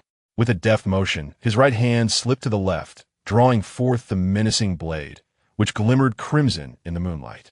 Chen Huan's technique was precise yet unhurried, the tang knife already half drawn. Li Feng, however, remained oblivious, not perceiving a single sound as the blade's tip neared his throat. It should be fine, right? Li Feng muttered to himself. Ever since Mr. Zhao arrived a few days ago, our circumstances have improved day by day. Each time we follow the methods he provides, we manage to procure the necessities of life, and even women are in abundance. The more he spoke, the more bewildered he became. Chen Huan held the knife's hilt, poised near the back of Li Feng's neck. As the other man spoke again, the blade descended, pointing toward the ground. Chen Huan had no intention of killing him just yet. He sought to extract more information regarding this Mr. Zhao. However, the nature of what Li Feng desired was indeed peculiar. Shaking his head in confusion, Li Feng remarked, "The spoils he seeks are, astonishingly, people. In this environment, we struggle to survive, yet he expects us to share our precious food with the useless elderly and children. I cannot comprehend it." With a sigh, Li Feng shook his head, pondering where he had sent all those people. As his final words faded away, two distinct footsteps echoed from within the factory. The two individuals who had previously entered were now returning. Chen Huan furrowed his brow. Just as he contemplated whether to take action, Li Feng suddenly turned to glance at him, his pupils constricting sharply as he exclaimed, "Xiao Zhang is in trouble. Someone has impersonated him." Before his words had fully escaped his lips, he had already dashed away, circling around toward the distant building. Two bewildered young men remained in place, alongside the calm and composed Chen Huan. Indeed, the other party's sudden soliloquy regarding Mr. Zhao was merely a ruse to confuse him, to tantalize his curiosity and diminish his murderous intent, all in a bid to find an opportunity to flee. Although Chen Huan was unaware of when his own exposure occurred, this was not the time for contemplation. He cast a fleeting glance back at the panicked Li Feng, then raised his blade once more, advancing towards the two men whose expressions had drastically changed. They had clearly heard Li Feng's words. The individual before them was undoubtedly an adversary, not an ally. The two men immediately seized their machetes, their expressions darkening as they charged towards Chen Huan. Yet, to Chen Huan, their movements appeared exceedingly simple. They could easily trip over a stone, let alone execute any proficient swordplay. Unwilling to squander time, as he still needed to pursue Li Feng, he struck with a swift and thunderous blow. The clash of blades echoed with a sharp, piercing sound. With a crack, the first man who confronted Chen Huan found his machete shattering against Chen Huan's saber, severed as easily as if it were mere parchment. The man, stunned by the extraordinary scene, stared blankly at Chen Huan, wielding the remains of his once formidable weapon. He was utterly powerless to thwart Chen Huan. As the saber was driven straight into his neck, the man fell in shock, clutching his half-destroyed machete, harboring an unprecedented disdain for counterfeit goods in his final moments. Unbeknownst to him, had he possessed an authentic blade, his fate would have been no different. Death awaited all the same. Only one trembling figure remained on the battlefield, retreating in fear as he witnessed Chen Huan's approach. Terrified, he turned to flee, but alas, he had barely taken 2 steps before a dagger embedded itself deep into his back. Chen Huan advanced, grasping the dagger, spinning it with a flourish before yanking it free and swiftly slashing it across the man's neck to prevent any transformation into a zombie. Finally, he spared not a glance at the 2 lifeless bodies and pursued Li Feng. Upon entering the building, he was met with a cacophony of commotion. After a brief moment of observation, as if guided by instinct, he followed a somewhat convoluted path, noticing the dust indicating the passage of only one person. He soon arrived at a brick wall and then reached the secure stairwell at the opposite end of the building. Chen Huan leaped nimbly, opting to scale the staircase directly, ascending an entire level in just over a second. As he crossed into the second floor, the silhouette of Li Feng became starkly evident before him. A mere 10 meters away, in the distance, he could faintly hear the voice of Brother Wang. Time was of the essence. Chen Huan inhaled deeply, flicking the bloody dagger in his grasp. Li Feng seemed to sense something amiss as he shifted slightly. The dagger, originally aimed at his center, struck the non-lethal side instead. He glanced back, staggering as he continued towards the source of Brother Wang's voice. His mouth opened in a cry for help, but it was already too late. In that fleeting moment of his stumble, Chen Huan had closed the distance, drawing perilously close to his side. The blade hovered perilously close to his neck as Chen Huan prepared to act. Suddenly, a figure darted past him. It was Brother Wang, accompanied by 3 others, making their way towards this very spot. Save! In her moment of despair, Li Feng uttered her final word. Before she could finish, Chen Huan swiftly covered her mouth and dragged her behind a nearby wall. Without a moment's hesitation, he unsheathed his dagger and plunged it steadily into her heart. Regret and sorrow flickered in Li Feng's eyes as she departed this world, unwilling to accept her fate, her voice silenced forever. She fell just a second before she might have been saved. Of course, this was merely her perception. In truth, whether she had cried for help or not, she could not escape Chen Huan's grasp. The only difference lay in the circumstances he faced. The former could remain hidden, while the latter was compelled to confront Brother Wang and his companions head-on. Uncertain of old Zhang and Zhonglong's fates, he was reluctant to act in haste, preferring instead to wait for the opportune moment. Chapter 232. The tense moment within the confines of the second floor, a familiar voice faintly reached Wang Ji's ears. He halted, straining to listen for a moment, yet discerned nothing. Aside from the commotion they had caused, silence reigned around them. Did anyone hear someone speaking? Wang Ge furrowed his brow, inquiring of those nearby. No, there is no sound, is there?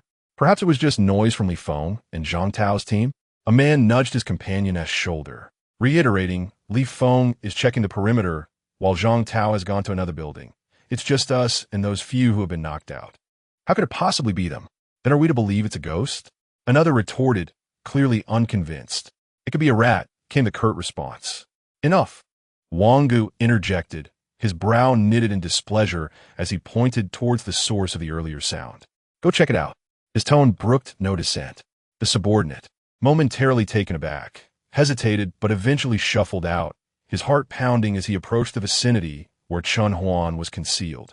His initial steps were brisk, but as he neared the towering walls, his pace slowed considerably.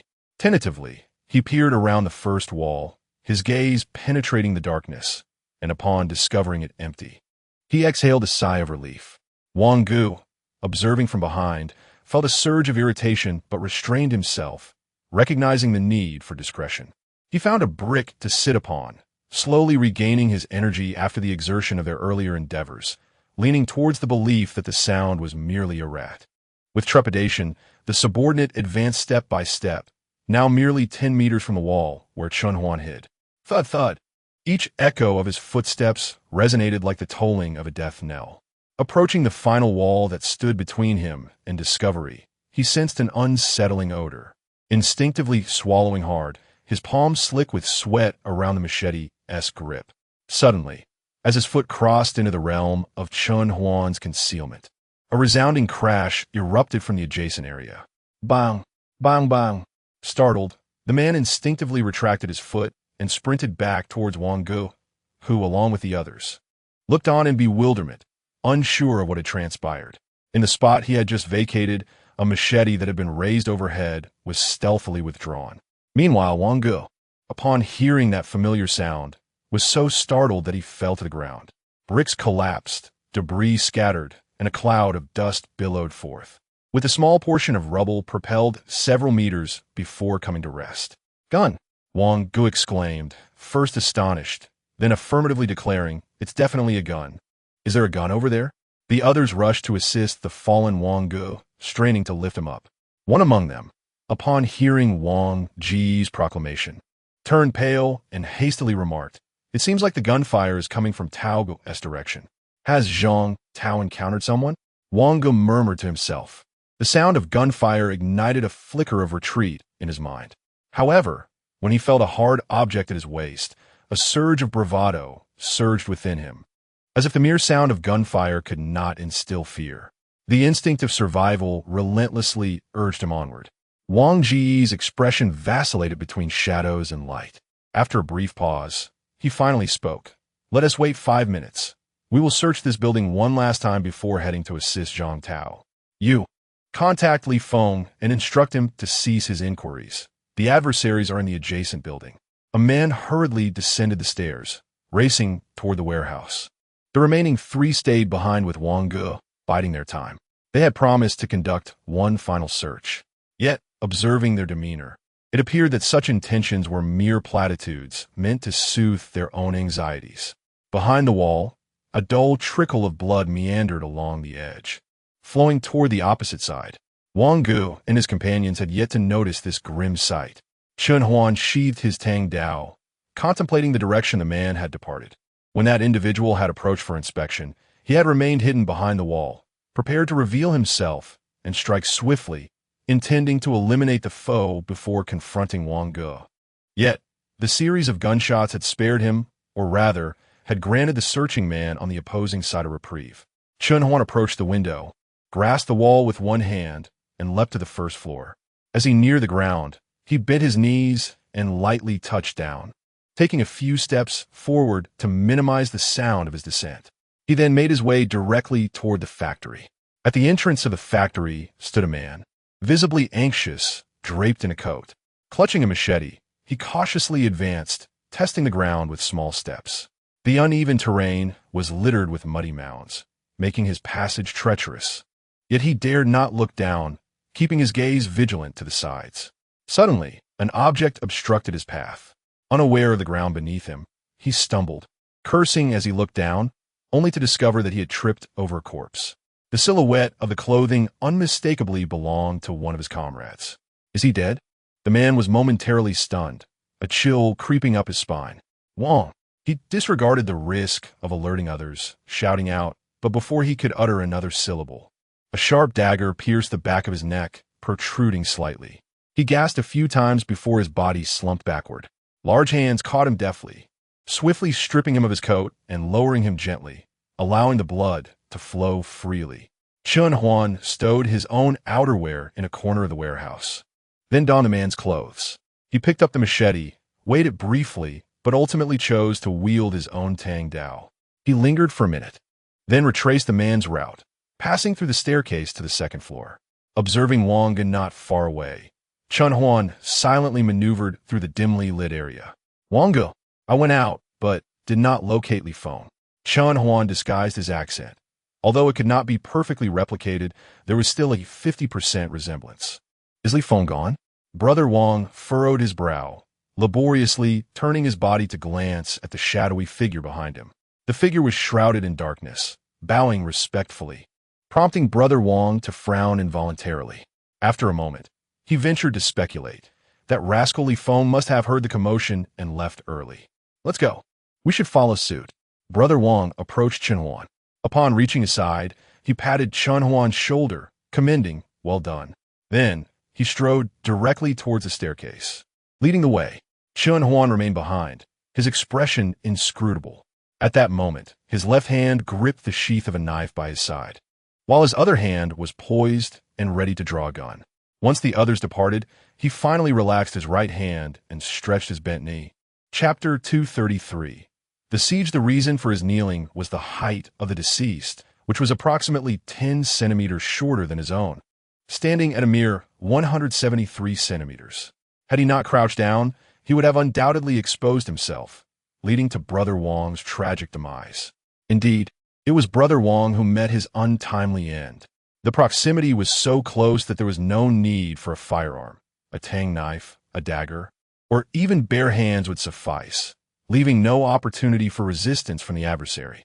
However, should this occur, his meticulously crafted plan would falter, leaving him no choice but to confront force with force. Chen Huan observed as several individuals passed him, silently choosing to follow suit. Yet, his mind incessantly pondered the enigmatic Mr. Zhao, a figure whose schemes were intricately woven, with malevolent intentions difficult to decipher. Could there be clues he had overlooked amidst this treachery? The group descended the stairs, moving along the wall until they reached another building.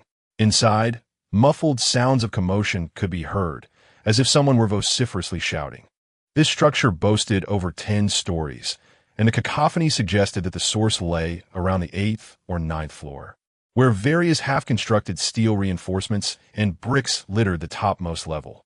Scout ahead, Brother Wang gestured to the foremost individual, signaling him to ascend the building. The remaining trio, excluding Chen Huan, were instructed to support him, while Chen Huan would safeguard their rear. Chen Huan fixed his gaze on the three in front. At this distance, he could effortlessly discharge 3 shots in rapid succession without aiming, achieving a guaranteed headshot. If they were aware that such a formidable presence guarded their back, it remained uncertain whether they would feel relief or despair. By the time they had the chance to comprehend the gravity of their situation, it would be too late for regret. Meanwhile, on the opposite staircase, a man clad in black tactical gear ascended stealthily. Each step he took echoed softly in the silence, his robust physique exuding a menacing aura. A scar traced its way down his face, beginning at his brow and gliding past his eye to his chin, rendering him a fearsome sight. In his left hand, he wielded an exquisitely crafted military knife, while his waist bulged ominously with the outline of a firearm. Gunfire erupted on the 9th floor. The man halted, his breath resonating like distant thunder before he propelled himself upward once more, akin to a beast stalking its prey. On the 9th floor, against a wall, 3 individuals slumped on the ground.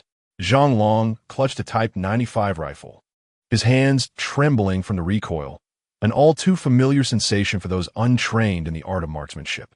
Beside him, old Zhang squinted, his eyelids fluttering uncontrollably as he gasped for breath, struggling to draw in sufficient oxygen. In this moment, he employed a dagger to inflict a non-lethal wound upon his leg, using the pain to stave off the encroaching waves of drowsiness. The numerous scars adorning his leg indicated a prolonged battle against fatigue. Next to old Zhang was the pallid Xiaoyan. Together, they constituted the only 2 individuals within the camp, aside from the traitor, who remained fully conscious. Previously, Xiaoyan informed old Zhang about Li Yufei's situation, which eased his mind and caused him to lower his guard. Consequently, he ordered everyone to cease their search, and most began to rest gradually. However, at that moment, old Zhang realized he was also succumbing to fatigue. Despite his attempts to wash his face or stand, he could not fend off the overwhelming tide of sleepiness that surged upon him, leading him to the grim realization that he had likely fallen victim to it. Although he was uncertain when this had occurred, remaining alert was of utmost importance. In desperation, he resorted to an extreme method to combat his drowsiness, waiting until Zhang Long arrived. It was only then that Xiao Yin and old Zhang truly understood the more brutal trials that lay ahead. Old Zhang's first instinct was to descend and join Chen Huan in resistance. However, Xiao Yin proposed a more cautious approach. It was too late to go back, but they could relocate the remaining 6 unconscious individuals to a relatively safe location. The 3 of them began their endeavor, eventually arriving at another building. As they entered, they encountered Zhang Tao and his group. The sound of gunfire erupted at that moment. After firing a few shots, they desperately sprinted toward the rooftop, intermittently shooting until they reached the 9th floor, where they found a secure spot to rest. "Uncle Zhang, do you think they will believe us?" Xiao Yin asked, a hint of worry evident on her face, beads of sweat glistening from their run. "Whether they believe us or not, they have no choice but to," old Zhang replied, his complexion pale. The side effects of the sedative and blood loss left him feeling utterly wretched. He remarked, "What if you don't find anyone there and they come to investigate the gunfire? But if they hear the gunfire, won't they flee?" Xiao Yin questioned, perplexed.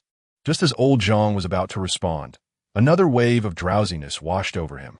He abruptly jabbed his leg, and the pain caused his body to tremble. Zhang Long, noticing, provided a timely explanation. "Did the ones pursuing us flee upon hearing the gunfire?" Xiao Yin recalled their reactions, her expression shifting with realization. She understood instantly. Although the adversaries were likely terrified and sought refuge and safety, the moment they moved, those pursuing them would stick like glue, clearly undeterred by their firearms. "Do they possess guns as well?" Xiao Yin murmured. The others nodded in agreement, implicitly acknowledging the notion. Only when both sides were armed could there be a shared sense of confidence, each under the illusion that they could retaliate effectively. "Shoo, Zhang suddenly gestured for silence, indicating that they were approaching. After a brief wait, even Xiao Yin could hear the footsteps of their foes.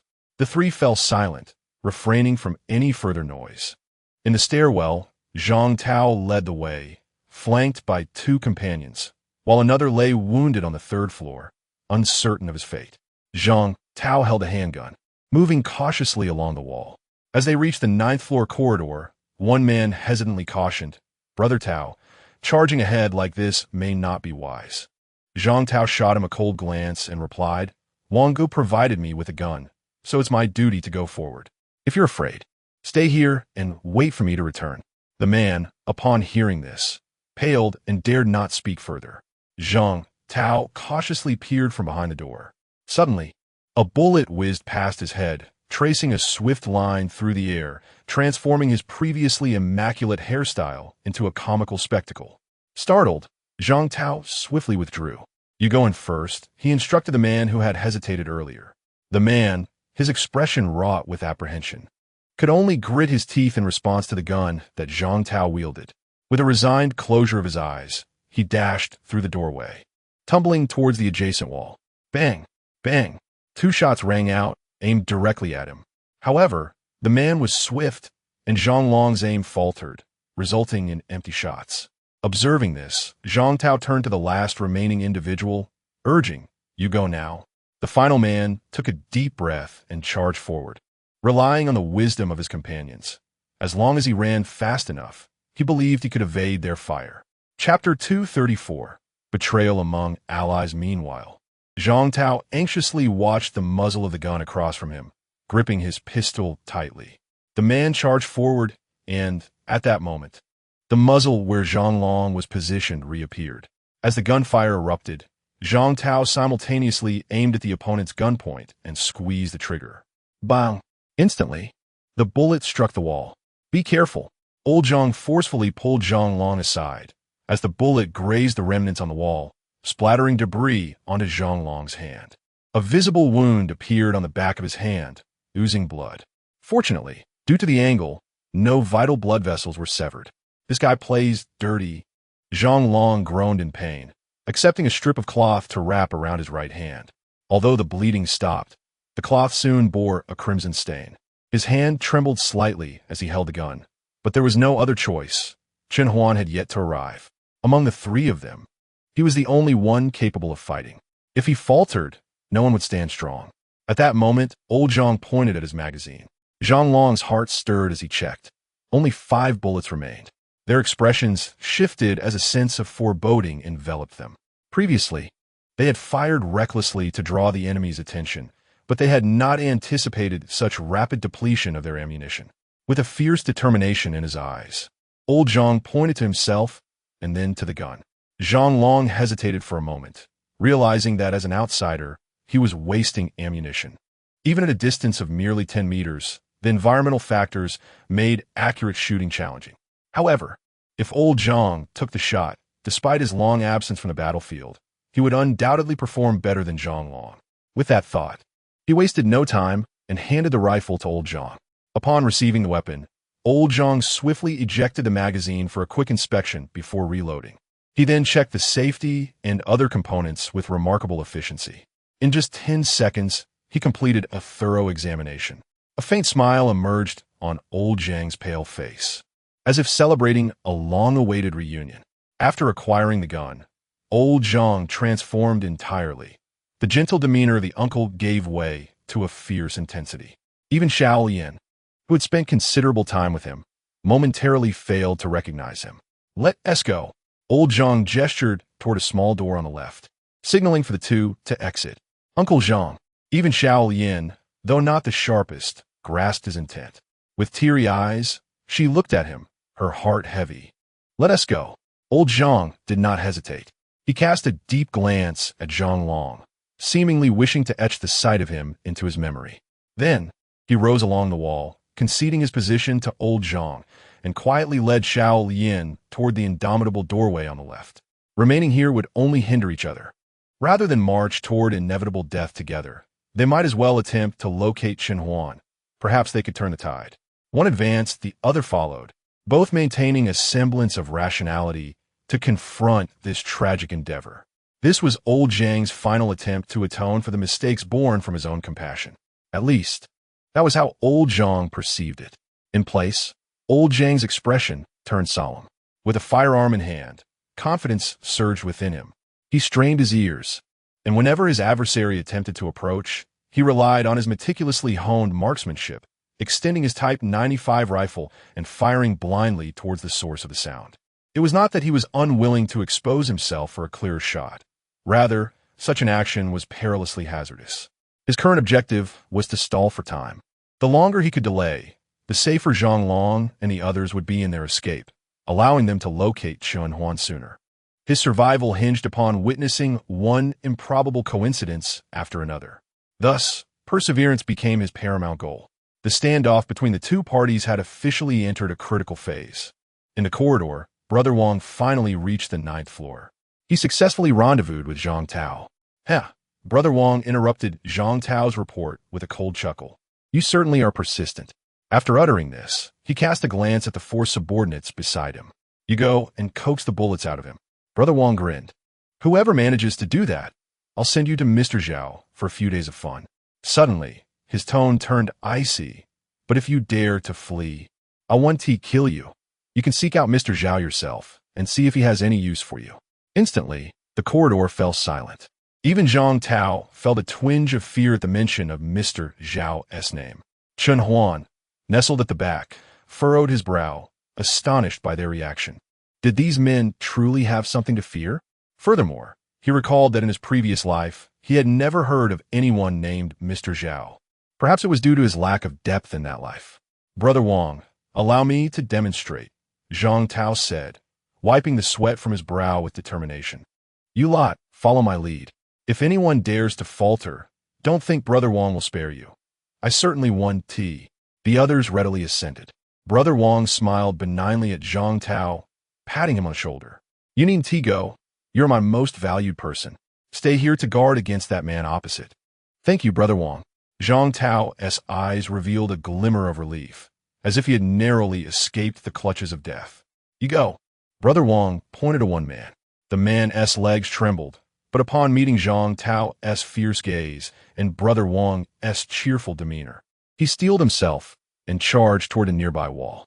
This wall was even closer to the enemy than where the previous few had ventured. Chen Huan lingered at the back, frowning as he observed the scene. The gunfire that had previously erupted came from a Type 95 rifle, and the only individual possessing such a firearm was Zhang Long. Thus, he realized they were employing a human wave tactic to deplete Zhang Long's ammunition. He instinctively grasped the handle of his gun, preparing to intervene. Yet, there were too many individuals present. It was unlikely he could eliminate them all instantly without causing unforeseen damage. As he contemplated this, a more ingenious plan suddenly formed in his mind. He focused his attention on the man cautiously advancing. The man swiftly maneuvered around several walls, rapidly approaching his objective. Just then, he clearly spotted a dark barrel aimed directly at him. Panic surged within the man, prompting him to evade. Bang! At that moment, gunfire erupted. The man, who had yet to take cover, was suddenly splattered with a burst of blood at his chest, his body momentarily frozen before he fell straight back to the ground, lifeless. What remarkable marksmanship! Brother Wang observed this scene, a mixture of astonishment and curiosity in his eyes. You go. Following the man's collapse, another individual was thrust forward. Yet his fate was no different, though he was marginally more fortunate, sustaining only an injury to his arm. Nevertheless, he was paralyzed by fear, unwilling to advance. The third individual trembled uncontrollably, too terrified to proceed, longing instead to flee the scene. Ultimately, he was kicked against the wall by Zhang Tao, collapsing to his knees, clutching his abdomen, sweat pouring from his brow, in agony. In the corridor, only 3 individuals remained. At this juncture, both Brother Wang and Zhang Tao turned their gazes towards Chen Huan. Chapter 235, The Fourth Team Behind the Wall. Old Zhang's expression was calm. The rifle in his hands had been lowered. Instead, he grasped the military knife handed to him by Zhang Long. His ammunition had been exhausted, and now he could only rely on sheer strength. However, After the last person crossed over, silence had enveloped the rear for some time. A thought sparked in his mind, and he couldn't help but fantasize. Could it be that the enemy had been utterly vanquished or frightened off? Contemplating this, old Zhang hesitated, reluctant to peek out. If the enemy had devised a ruse, revealing himself could lead to immediate assault, leaving him defenseless. Not to mention the slim chance of taking down another foe before his demise. Bang! Bang! Bang! Suddenly, at that moment, 3 loud noises echoed through the corridor. Old Zhang was startled and quickly ducked behind the wall, fearing that the enemy had deduced his lack of ammunition and was now preparing a rush. Yet, after waiting 2 seconds, no one charged forward, nor did even catch a glimpse of a bullet casing. What was happening? A mournful wail resonated from the corridor, followed by the sound of footsteps approaching. Just as old Zhang was ready to fight, a voice called out from outside. "Zhang, it's Chen Huan. Don't shoot." "Huh? Chen Huan?" Old Zhang's expression froze in disbelief as he cautiously peered around the wall. Indeed, he immediately spotted Chen Huan holding a gun, his left hand gripping a tang knife and 2 handguns with safeties engaged. Chen Huan. Old Zhang was momentarily dumbfounded. He glanced at the enemy on the ground that he had shot, confirming it was no dream. "Old Zhang?"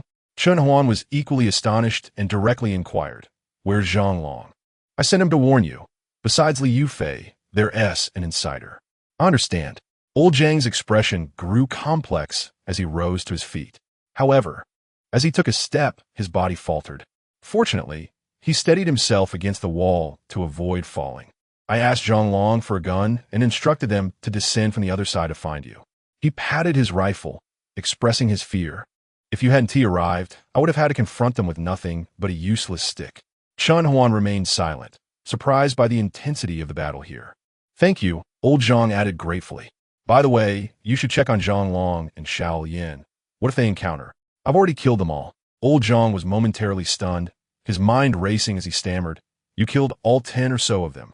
"Not exactly," Chen Huan replied nonchalantly, pointing to a person on the ground who still showed signs of life. "I didn't kill these few." Old Zhang stared blankly at the injured enemy on the ground, a multitude of questions swirling in his mind. Could it be that Chen Huan was the legendary soldier? Of course, such thoughts were fleeting. He could sense that Chen Huan had never been a soldier. "By the way, who is that wailing?" Old Zhang, hearing the cries from the corridor, curiously asked. "You mean Brother Wang?" Chen Huan chuckled. "He was the one leading the charge against you." "Damn!" Old Zhang erupted with a curse, a surge of fury overtaking him, rendering even the effects of the sleeping pills ineffective. He stormed into the corridor and was immediately confronted by the sight of 3 individuals sprawled out on the floor. One lay lifeless, a bullet wound in his forehead. Another clutched his abdomen, wide-eyed with terror, too paralyzed to move. The last, a hefty man, pressed his hands to his belly, beads of perspiration glistening on his face as he pleaded for mercy, instantly recognizable as the instigator of the chaos. Enraged, old Zhang kicked him, eliciting a cacophony of cries from the portly figure. "What did you do?" Old Zhang inquired, turning his curious gaze towards Chen Huan. Chen Huan succinctly recounted the events that had transpired. It appeared that only 3 individuals remained standing: Brother Wang, Zhang Tao, and Chen Huan himself. The first 2 had insisted that Chen Huan engage in a fraudulent scheme. At that moment, Chen Huan, having resolved to abandon any pretense, acted decisively. The first shot caught the unsuspecting Zhang Tao off guard, resulting in his immediate demise. The second shot felled Brother Wang, and as the latter attempted to draw his weapon, Chen Huan fired a third shot, subsequently confiscating their handguns and ammunition. Old Zhang regarded Chen Huan with admiration, astounded by his audacity. "Save me! Save me!" Brother Wang wailed from the ground. "If you rescue me, I will disclose information about the 4th squad." Initially indifferent, Chen Huan's interest was piqued upon hearing the mention of the 4th squad, a revelation that struck him like a bolt of lightning. He recalled that when Fatty Wang had led them to the building, he had stated they would be divided into 4 squads, despite Li Feng claiming there would only be 3. Chen Huan had assumed it was merely a slip of the tongue regarding provisions. Little did he know, there indeed existed a 4th squad. If this were true, then Zhang Long and Xiao Lian were in peril. Chen Huan swiftly crouched down, pressing for information. How many are in the fourth squad, and where are they? First, save me. Fatty Wong gasped, struggling for breath. 3 seconds. If you do not speak, you will become irrelevant. Chen Huan disregarded his plea, pressing the handgun to Wong's forehead, coldly threatening. 3, 2, 1. I'll talk. Don't shoot. The fourth squad was personally arranged by Mr. Zhao. Bang! Suddenly, a gunshot rang out, and Fatty Wong's body lay motionless, staring blankly at the ceiling, bewildered by the fact that he had been on the verge of revealing information when the shot was fired. Yet, it was not Chen Huan who had pulled the trigger. At the sound of the shot, he had instinctively taken cover alongside old Zhang in the corridor. There are others. Chen Huan observed the gunfire from above, his expression grave. Could it be that the shooter belonged to the fourth squad? Bang, bang, bang. The assailants above relentlessly aimed and fired at the corridor door. Fortunately, Chen Huan and old Zhang evaded the bullets, and it seemed the gunfire was not directed at them. Chen Huan risked a glance through the door's crack, only to witness the 3 individuals outside, each suffering a fatal shot to the head. A heavy dread settled within him. He confirmed that the shooter was undoubtedly a maniac, a truly ruthless adversary, unwilling to spare even the most expendable individuals, opting instead to eliminate them to safeguard his secrets.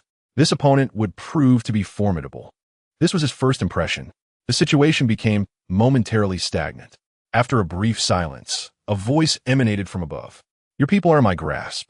The hoarse voice echoed, reminiscent of a venomous serpent, suggesting a desire to converse on the rooftop. What does this mean? The two exchanged glances. Old Zhang shook his head, while Chen Huan fell into silent contemplation for a moment before resolutely ascending the stairs. He was unwilling to be a coward. It was not merely for the sake of so-called loyalty, but rather driven by a simmering fury within. This individual, referred to as Mr. Zhao, dared not confront him openly and preferred to resort to such insidious schemes. Today, he was frightened and chose to evade confrontation, allowing Zhang Long and Xiao Lian to perish. But what of the next time? Would he continue to hide, allowing his people to suffer innocently? Even if he could persist in survival, this slow demise would erode his courage and ambition. Chapter 236. Mr. Zhao seeks collaboration. Chen Huan's muscles tensed, his pistol ever ready to rise. Caution prevailed as old Zhang trailed him at a 3-meter distance, on guard. The two ascended toward the rooftop, step by step. Soon, they crossed the staircase and were greeted by a chaotic scene. The ground was strewn with mud and dust. The building was only partially constructed, with exposed steel rebars jutting out from the walls. The windows were entirely open to the outside, and the ledges and other walls appeared somewhat vacant. Chen Huan raised his gaze, immediately spotting another building on the construction site. Behind them lay the high-rise where Chen Huan and his companions had previously been observing. The two rooftops were separated by a distance of over 100 meters. At that moment, Chen Yun and Li Mu were stationed atop the building behind. Chen Huan stood with his back turned, not once glancing back. He squinted ahead, noticing a figure lying on the ground, lifeless or otherwise, while beside it stood a man, gun in hand, aimed at a woman being choked. Zhang Long, Xiao Lian? A surge of anger welled within Chen Huan. He suppressed the urge to act, coldly addressing the man who cowered behind the woman. I am here. What do you wish to say? A hoarse voice echoed once more, indeed quite brave. The man ceased his words, seemingly probing Chen Huan's courage, with one eye partially visible through a scarred visage. He gazed at Chen Huan like a predatory beast observing its prey, unwavering in his stare. However, Chen Huan would not indulge him, in silence. He returned the man's gaze. The rooftop scene descended into a profound silence as both parties eyed each other from a distance of 10 meters. The atmosphere chilling to a frost. Xiao Yan, struggling against the chokehold, coughed several times. A hint of guilt crossed her features as she looked at Chen Huan, her pallor tinged with resolve. She boldly spoke, Chen Huan, do not concern yourself with me. Do not believe his words. Damn it, the man behind her cursed, delivering a forceful kick to Xiao Yan's calf. The impact visibly altered her expression, forcing her to stifle her pain in silence. Bang! Chen Huan's eyes darkened. He fixated on the man, who, in a slight movement, revealed his lower leg, suddenly exposed to the bullet's trajectory. Blood trickled down from the wound, soon soaking the hem of his pants. The man gasped in pain, instinctively shrinking away. Were it not for his formidable endurance, he would have crumpled to the ground. Yet, he forced himself to remain upright, balancing on his left foot while his right barely touched the ground, striving not to succumb to gravity. A flicker of confusion and bewilderment crossed the man's eyes as he stared at Chen Huan, utterly unprepared for the gunshot resulting for his minor movement, and astonished that the bullet had found its mark amidst the nearly overlapping limbs. Feeling the pain radiating from his calves, he instinctively shrank his body, attempting to conceal himself behind Xiao Yan. He dare not even open his eyes. It appeared that this individual did not care much for you, he rasped, first addressing Xiao Yan, then turning his gaze to Chen Huan. I seem to have grabbed the wrong person. If this young girl holds no significance for you, then do not blame me for being ruthless. With that, he disengaged the safety on his firearm, his right index finger slowly pressing down. The atmosphere instantly thickened. A flicker of fear crossed Xiao Yan's face, but then she seemed to recollect something, closing her eyes, resolutely confronting the impending situation. Chen Huan, gripping his gun, remained motionless, his expression blank as he regarded the man. It seemed that should the man pull the trigger and Xiao Yan fall, he would undoubtedly act. The man felt an icy chill as he experienced the intense pressure of their stare. He had encountered many who appeared formidable, yet most, when faced with his ferocity, revealed their vulnerabilities and begged for mercy, only to be toyed with, resulting in their utter despair. Yet this individual before him was startlingly unexpected. He keenly sensed that the other party was utterly indifferent to whether he fired his weapon. The moment he took Xiao Yan's life, his own would inevitably follow. And if he returned the gun on the other, this madman would likely shoot without hesitation. He found himself ensnared in an incomprehensible dilemma. Astonishingly, the very girl who had been a threat had transformed into his lifeline. Cold sweat began to bead on the man's forehead, his heart racing, breaths coming in quick bursts. If given the chance to choose again, he would prefer to keep his distance and engage in clandestine dealings rather than confront such an eccentric individual. Mr. Zhao has asked me to convey a message. At last, he halted his actions, his tone softened slightly. He wishes to collaborate with you to dominate the entire Langzhou city. Should you agree? He paused for emphasis. I will personally handle those who have offended you today. Furthermore, all the resources they possess will remain intact for you. We shall not take a single item. What do you say? Chen Huan furrowed his brow, regarding him with a peculiar expression, somewhat bemused by the man's and Mr. Zhao's audacity. Yet, since he had opened the dialogue, Chen Huan decided to extract some information. The plan to infiltrate here originated from Mr. Zhao? He replied lightly, avoiding a direct answer. Indeed, the man scrutinized Chen Huan intently, a hint of complexity in his gaze. Mr. Zhao mentioned you would surely deduce it. Oh, how long have you been observing this place? Chen Huan continued his inquiries. 7 days, the man slowly divulged. Offer a bit more. We began monitoring this location when no zombies were visible from the construction site. We have been aware of everything you do. This level of power will be yours, provided you agree to collaborate with Mr. Zhao. Chen Huan smiled. The frost upon his face seemed to melt away in an instant. Just as the man believed he had acquiesced, Chen Huan spoke. Change positions. I wish to see him. His words were succinct, and upon finishing, he fell silent. With steady strides, he approached the man, seemingly indifferent to the possibility of gunfire. Such audacity exerted an unspoken pressure on the man. He glanced at the figure sprawled on the ground, noting the faint signs of life, and felt a slight alleviation in his heart. Hastily, he grasped Xiao Yan and made way for Chen Huan. Thus, Chen Huan passed by him, presenting his back to the man as though he had no fear of an attack. He reached Zhang Long's side, crouched down to feel for a pulse, confirming that the man still lived. Then, he rose once more, turning to face the man who had shifted positions, and with a casual smile, he remarked, Please convey a message to Mr. Zhao for me. Chapter 237. Death. The man was wholly absorbed in Chen Huan's speech, his grip loosening slightly. At that moment, Chen Huan's voice faltered, his left hand yanking downward as he commanded, Duck.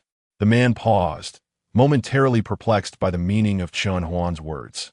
However, As the petite figure of Xiao Yin instinctively lowered her head, he quickly grasped that the warning was directed at her, and a surge of imminent danger flooded his mind. He immediately crouched down and shifted to the side, attempting to minimize the likelihood of being hit. Yet, it was already too late. Xiao Yin had been fixated on Chen Huan, and upon witnessing his left hand jerk downwards, a premonition gripped her heart. When Chen Huan urgently shouted for her to duck, she understood the potential for provoking the man behind her, yet she resolutely chose to heed his warning, risking her own safety as she bent down with all her might. The force of her movement caused the man behind her to lean forward as well, wasting precious moments that could have been used to react. Bang! A 5.8mm bullet erupted from the muzzle of Chen Huan's gun, a spark flashing at the barrel's tip as the projectile, propelled at an astonishing speed, traversed the 10 meters between them in an instant. The man's handgun had yet to be aimed at Chen Huan when the bullet pierced through his temple. Simultaneously, from 100 meters above, a second gunshot reverberated through the air. 2 bullets, one after the other, struck the man's head. The 5.8mm pistol was renowned for its small caliber, high velocity, and significant destructive power. As Chen Huan's bullet entered the man's skull, it wreaked havoc within, rendering him devoid of any chance of survival. Xiao Yin was slow to comprehend the situation. She noticed the man's hands grow limp as he fell backward. Instinctively, she dashed forward a step and then sidestepped, seeking refuge behind a wall, her heart racing as she glanced at the distance. Thud! A dull sound echoed as the man, utterly bewildered, collapsed lifelessly to the ground. Even in death, he could not fathom why Chen Huan, who had seemed poised to collaborate with him, had suddenly reversed his decision. This fleeting moment of relaxation had sealed his fate, leaving him unable to voice any inquiry. He believed he had merely made a mistake. Yet as he had exposed his back to the crosshairs of Chen Huan's rifle, his demise was already sealed. Alas, he would never have the opportunity to understand. Chen Huan holstered his weapon and shifted his gaze to the direction of the dilapidated building. It loomed in darkness, resembling a desolate area bereft of life, much like other places ravaged by the undead. Yet he knew that the elusive Mr. Zhao was currently observing this scene from the shadows of the unlit third floor. This puppet master had orchestrated a plan so nearly flawless, leaving only a single flaw while concealing another scheme from the foolish Wang Ge. Had he not feigned indifference towards the hostages' lives, he likely would have been coerced into compliance rather than engaging in a mere charade. Regarding the possibility of collaboration with Mr. Zhao, he exhibited a complete disdain for participation. Upon discerning that the other party was suitably focused on the construction site, he realized that they had not observed the scene of the few individuals clearing the area, but rather were using a fraction of information to deceive him. Trusting one another only leads to deception. Retrieving his thoughts, Chen Huan gazed at the man lying on the ground, confirming that he was irrevocably deceased. He then bent down to retrieve the firearm from the man's hand, which had discharged 4 rounds. Upon a cursory examination, he found it strikingly similar to his own .92-style pistol. However, upon extracting the magazine, the differences became apparent.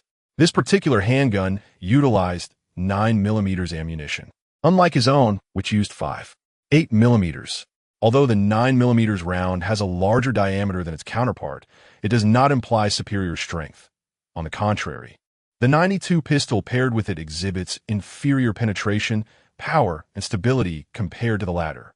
While it possesses several advantages, it also displays numerous shortcomings when compared to the latter. For instance, the magazine is prone to jamming and is not compatible with other 9mm magazines, rendering it relatively cumbersome to use. This pistol had fired 4 rounds, leaving 11 remaining. After a brief glance, Chen Huan disengaged the safety and extracted 30 additional rounds of ammunition from a man, handing them to Lao Zhang, who had just scaled the rooftop. Take this gun for self-defense. Thank you. Upon receiving the handgun, the recipient's expression brightened, and he eagerly inspected it, noticing it was a 9mm .92-style pistol. A flicker of disappointment crossed his face, only to be replaced by renewed excitement. For his current rifle belonged to Zhang Long and would need to be returned once the latter regained consciousness. This .92 pistol would henceforth belong to him.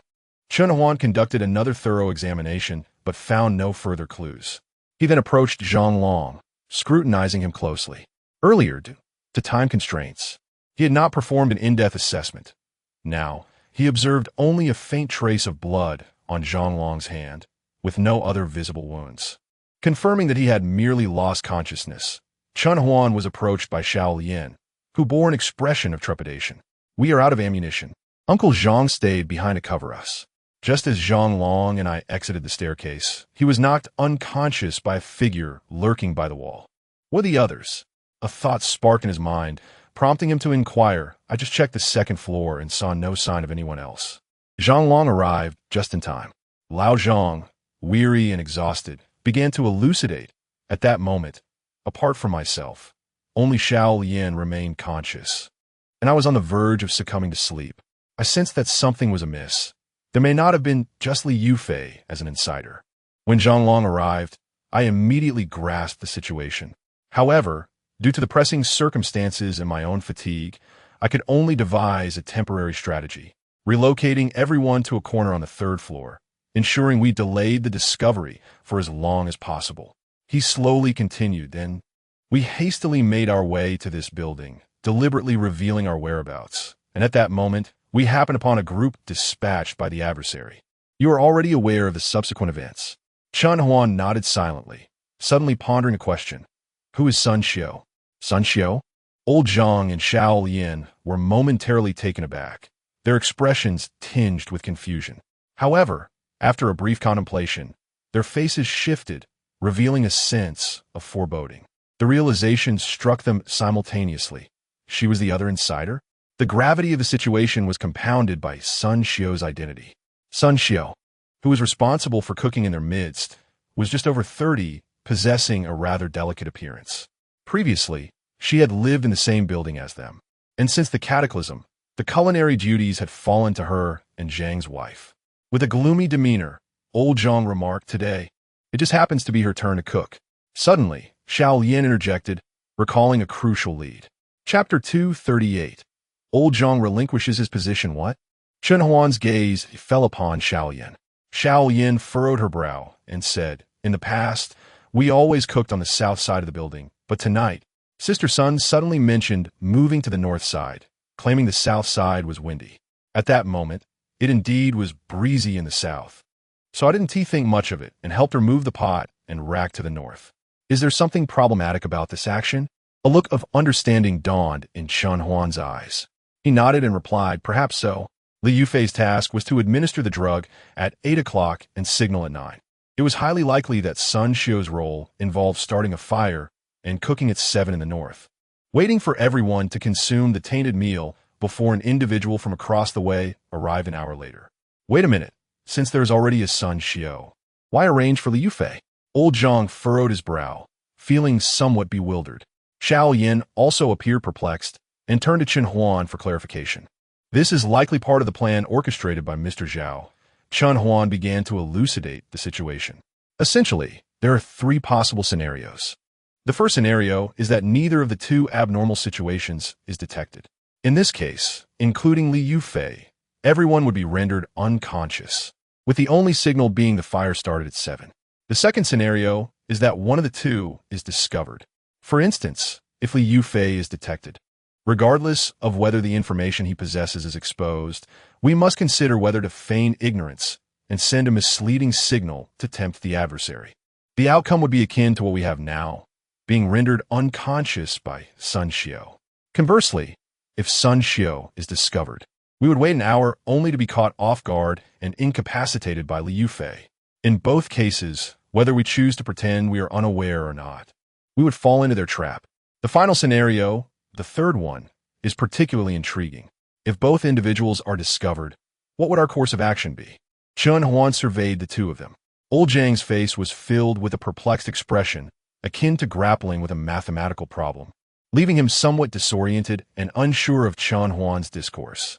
In contrast, Xiao Lian bore a hint of realization on her face. Xiao Lian ventured, "I would have both individuals pretend not to be detected and continue sending false signals?" Chun Huan remained silent. Xiao Yin frowned, suddenly struck by a thought. "At that time, I was still uncertain about your arrival, so rather than feigning ignorance, it would be more effective to openly signal our awareness of the anomaly, clearly conveying to them that we have seen through their charade. That would deter their intentions. Yes, that works. Chun Huan regarded Xiao Lian with a hint of admiration. There is also another unique scenario, wherein we maintain the fa ade of ignorance, allowing only Sun Xiao to signal while ensuring Li Yufei remains silent. This way, the adversary would be unable to discern whether we have recognized the anomaly. Ah, I see. Xiao Lian's face lit up with astonishment, murmuring to herself. After a moment of contemplation, she exclaimed, I understand. Old Zhang, slow to catch on, echoed her realization.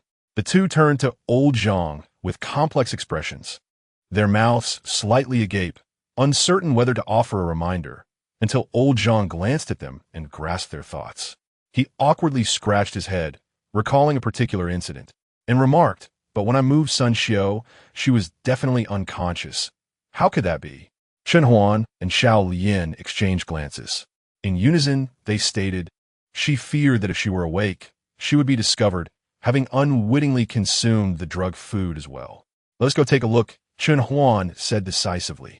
He cast a glance at the unconscious Zhang Long and, after a moment of contemplation, lifted him onto his back to descend stairs. Xiao Yin and Old Zhang followed closely behind. As they made their way down the staircase, they passed the 9th floor and noticed that the injured individuals inside had stealthily departed. Old Zhang and Xiao Lian's expression shifted, and they turned to Chun Huan in unison.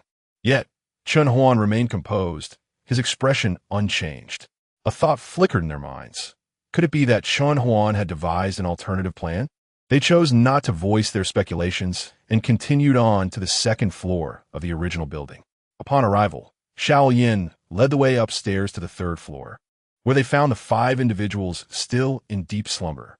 Chun Huan set Zhang Long down and turned his attention to one of the women lying there. Let us bind her first, Old Zhang suggested, his tone tinged with complexity and a hint of resignation. Xiao Yin retrieved a length of rope and approached Sun Xiao, securing her to prevent any chance of escape upon awakening. If I were to say we should release her, not only would you be dissatisfied, but my own conscience would also be troubled. Let us be straightforward. You handle it from here, and if you wish to inform me later, do so. If there are matters best left unspoken, I will not pry. Old Zhang addressed Chen Huan and Xiao Yin. Presently, he appeared slightly hunched, a trace of lament evident on his face, clearly disheartened by the betrayal of 2 members within the team, which had led him to abandon his previous convictions. Leave it to me, Chen Huan replied quietly, meeting Old Zhang's gaze. I will provide her with a morsel of food and send her to a place where she can fend for herself. That will suffice. Old Zhang exhaled in relief. From now on, Xiao Yin will oversee the camp. Uncle Zhang. Xiao Yin's expression turned frantic as she gestured, but before she could elaborate, Old Zhang continued, with these repeated missteps, my approach may no longer be suitable for this apocalypse. Xiao Yin, I entrust this position to you, which inadvertently shifts the burden onto your shoulders. Take your time to consider your answer. For these next few days, I shall manage in your stead. Xiao Yin fell silent, her gaze lowered in contemplation, evidently moved by the weight of the responsibility. I will step out for a moment, Chen Huan stated, observing that the two had settled on a course of action, and he turned to descend the stairs. The matters at the construction site had largely been resolved. Now, he intended to confront Mr. Zhao. However, given the cunning nature of his opponent, it was likely that Zhao had already vacated the premises, which explained Chun Huan's lack of urgency. Upon exiting the building, the twilight had deepened significantly. With his tang knife in hand, Chun Huan traversed the moonlit path back to his makeshift residence. As he approached the vicinity of the wall, 3 motionless figures on the ground caught his eye. Without pausing to scrutinize them further, he stepped over the clean patch of ground and continued onward. To avoid any potential misfire from Zhao Lin, he whispered, Zhao Lin? 1 second passed in silence. 2 seconds later, the nearby weeds rustled softly. A majestic figure emerged, bearing a rifle, and upon spotting Chun Huan, immediately inquired, Boss, how's it inside? All sorted, Chun Huan replied succinctly. He then led the way towards the small opening, confirming that no danger lurked within before decisively making his exit. The two traversed the desolate street, facing three somber self-built houses. Behind these structures, a myriad of indistinct single-story courtyards sprawled, enveloped in an eerie silence, as if long abandoned. Zhao Lin, with his left hand gripping the rifle, retrieved a flashlight with his right, illuminating the dimly lit interior of the self-constructed houses. Chun Huan forcefully pushed open the partially ajar iron gate before him. Chapter 239, The Recording Creek. The ancient iron door emitted an eerie sound. Without hesitation, Chun Huan stepped inside, his right hand poised to draw his blade or fire his weapon. Yet, the atmosphere offered him no opportunity to act. Even as the two moved from the first self-built house to the second, and then to the third, they encountered no anomalies. It was as though no one had ever inhabited this place, leaving only traces of basic life behind. Indeed, Mr. Zhao had already departed. Chun Huan gazed at the last room, yet to be examined. He shook his head, ready to investigate. Suddenly, a voice resonated from within the room. "You've arrived." Chun Huan furrowed his brow, sensing something amiss, and stood still. Zhao Lin, however, changed expression instantly. Wedging the flashlight under his arm and disengaging the safety of his Type 95 rifle, aiming directly at the room. A small beam of light illuminated the door. "I know you have many questions, but today is not the time for answers," the voice echoed again. Within the calm timbre lay an undeniable charm. Chun Huan remained silent. After a brief moment, the voice continued, "Call me Mr. Zhao. Your ability to see through my plans and arrive here signifies that Li Wu is dead. You are astute, truly astute. Yet, the more intelligent you are, the more you should recognize that the tide of fate is unstoppable. Those who oppose it will be crushed like a mantis attempting to stop a chariot." He paused for a moment, his tone slightly charged with excitement. "And the tide is on our side." Bang! Chun Huan suddenly kicked the door open. Zhao Lin swiftly entered, rifle at the ready, scanning the room in a rapid sweep. To his astonishment, the room was entirely empty, save for a bed, a coffee table, and a few small stools arranged nearby. By the window stood a reclining chair. Facing the light, Chun Huan approached and pulled back the curtain, revealing the view before him. From near to far, there was a low wall, then a stretch of desolate grass, followed by a building under construction, and further still, two 10-story buildings. One was the residence of Old Zhang, clearly visible, while the other was the site of the previous conflict. Due to obstructions, only the uppermost 3 or 4 floors were discernible. The vantage point from this room was excellent, allowing a clear view of the previous battleground, with the exception of the covert maneuvers of the raccoon and the assassination of Li Feng and others, which were obscured by angles. However, given the darkness of the night, Chun Huan questioned whether the other party could truly see clearly. Wait, he recalled the 9mm handgun he had confiscated, a thought stirring within him. Such firearms were common in police stations, and the equipment there was certainly systematic. Night vision devices would undoubtedly be among them. Though the distance blurred details, with current technology, one could likely make out 7 or 8 figures. An image of what he presumed to be the mastermind flickered in Chun Huan's mind. He sat there, watching the battlefield he had orchestrated unfold before his eyes, akin to a chess match where every move was meticulously executed, allowing him to observe the outcomes. A surge of revulsion welled up within Chun Huan. The adversary demonstrated a complete disregard for life itself. Although he valued his own existence above all, he would never squander the lives of his companions on trivial pursuits merely to satiate his twisted desires. Such a person deserved to be eradicated. A seed of determination took root within him. "Ah, since you have ventured in, do you not wish to become someone like me? To join us?" Suddenly, an exuberant voice erupted from behind Chun Huan. He swiftly turned, grasping a tape recorder from the chair behind him. The device continued to spin silently, seemingly harboring a wealth of information. Yet, Chun Huan, disinclined to listen further, pressed the power button to silence it. At last, the abhorrent voice faded into oblivion. "Goodness, it was merely a tape recorder. I thought we were haunted," Zhao Lin remarked, his expression sour as he set aside his rifle, resting it across his neck, and shone his flashlight harshly on the now-muted recorder, muttering a few unkind words. Was this person not exceedingly bizarre? He recalled the earlier utterances. feeling as though the speaker were standing directly before them, engaging in conversation. It was impossible to discern that these were merely pre-recorded, unresponsive sounds. At this realization, a shudder coursed through him, as if some malevolent entity lurked in the shadows, watching him, ready to pounce should he let his guard down. Of course, this was merely Zhao Lin's apprehension, a trivial exaggeration, Chun Huan thought, shaking his head. He had sensed something amiss the moment he heard the first sound outside. The voice unmistakably carried an electric quality, unlike anything a normal person could produce. In fact, he found himself hoping that the individual was indeed present in the room, eager to witness this Mr. Zhao firsthand. However, the person had evidently chosen to remain elusive, resorting to deception with pre-recorded tricks, aiming to instill fear in his mind. Lest apart, reclaiming his focus, Chun Huan led Zhao Lin back to the building. There were no valuable leads remaining, rendering any further delay unnecessary. The ease with which the adversary had recorded the sounds indicated that he had long prepared for escape.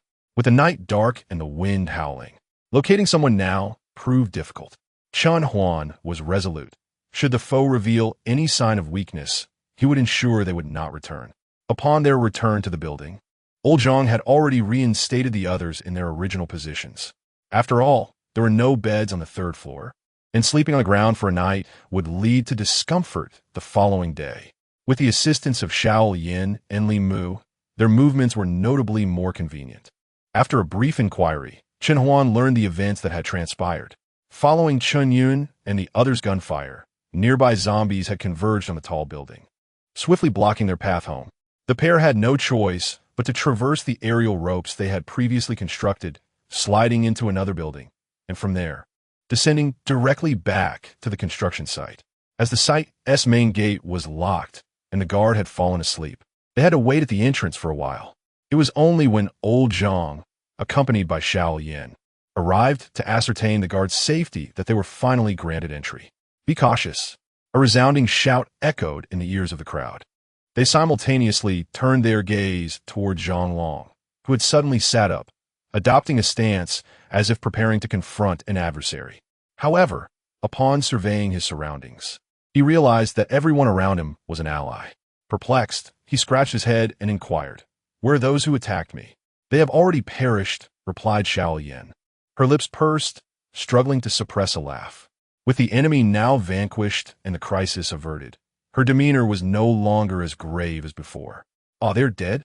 Zhang Long frowned and immediately exclaimed, "Who among them was so short-sighted as to leave me bereft of the opportunity for vengeance? Which foul scoundrel was responsible for this?" After speaking, he cast his gaze upon the circle of people surrounding him.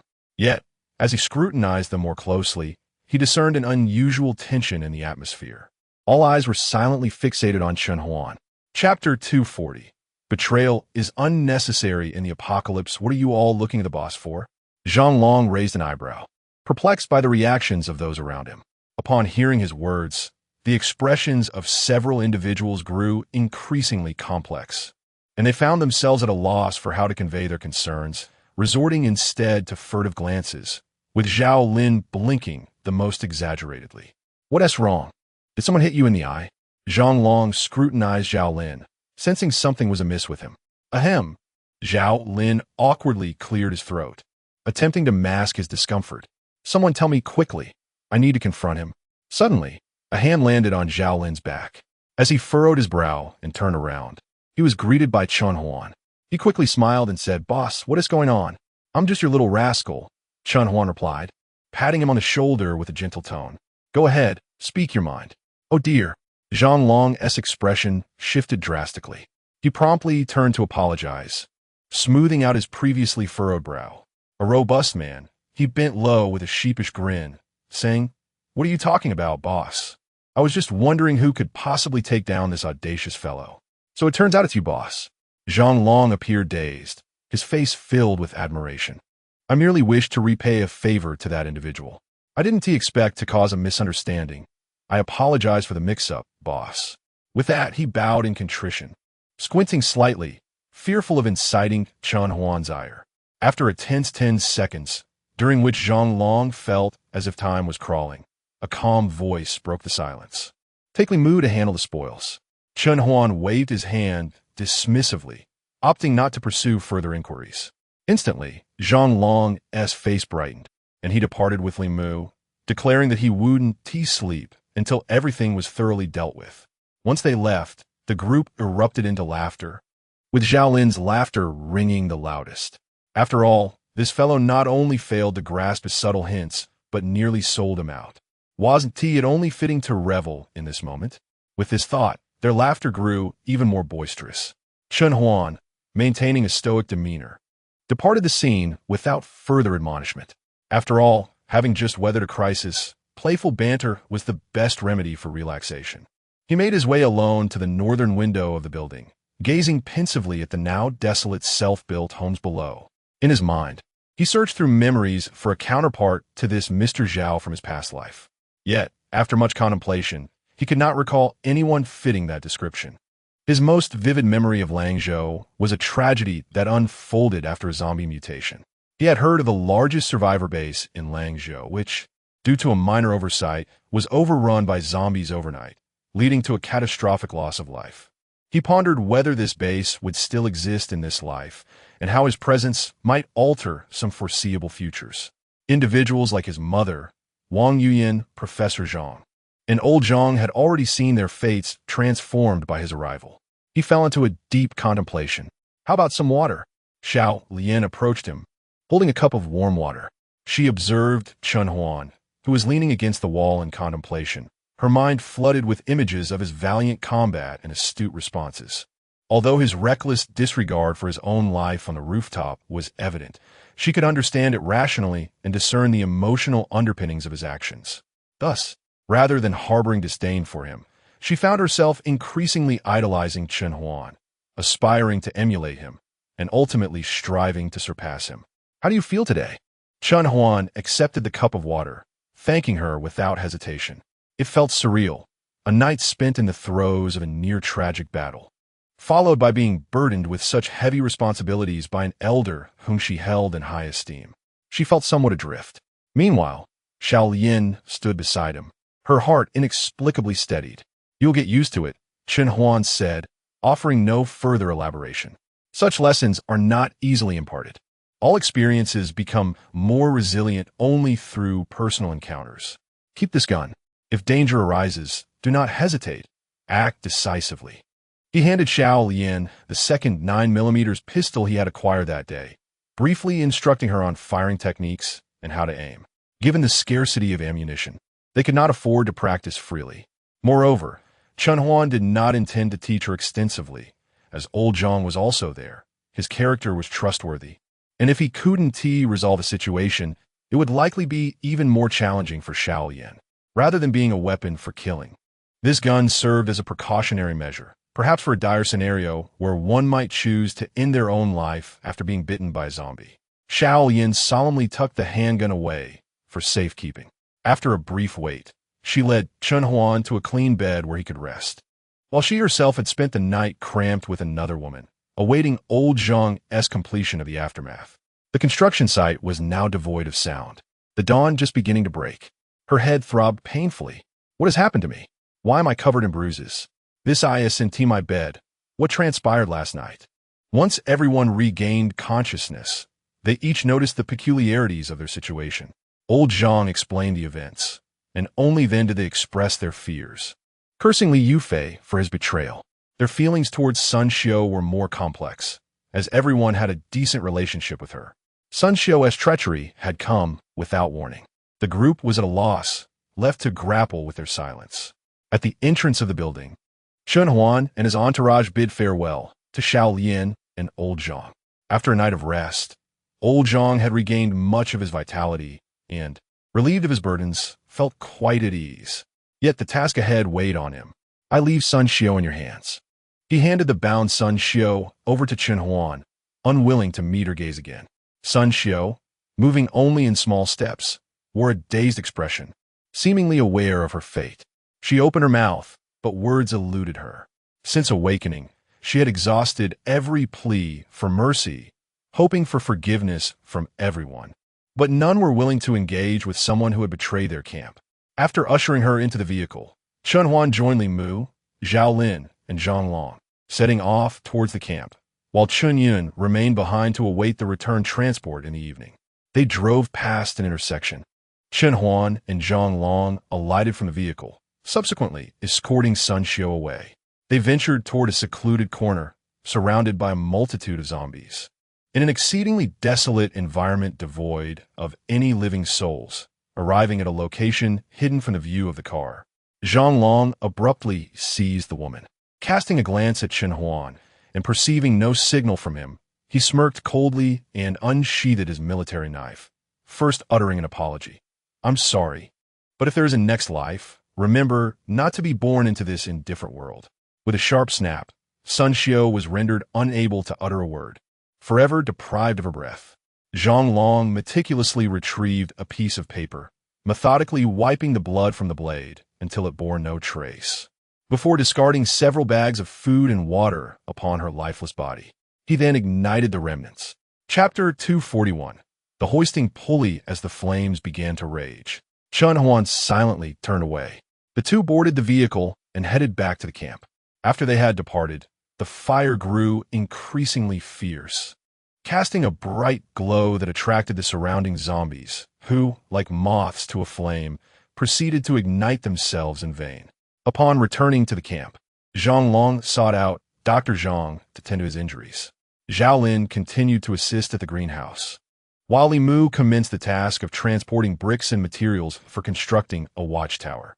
However, after a brief period of labor, he could not help but approach Chen Huan, expressing his fatigue and suggesting the creation of simpler tools to facilitate the lifting of bricks and cement from the ground floor. Chen Huan pondered for a moment before nodding in agreement.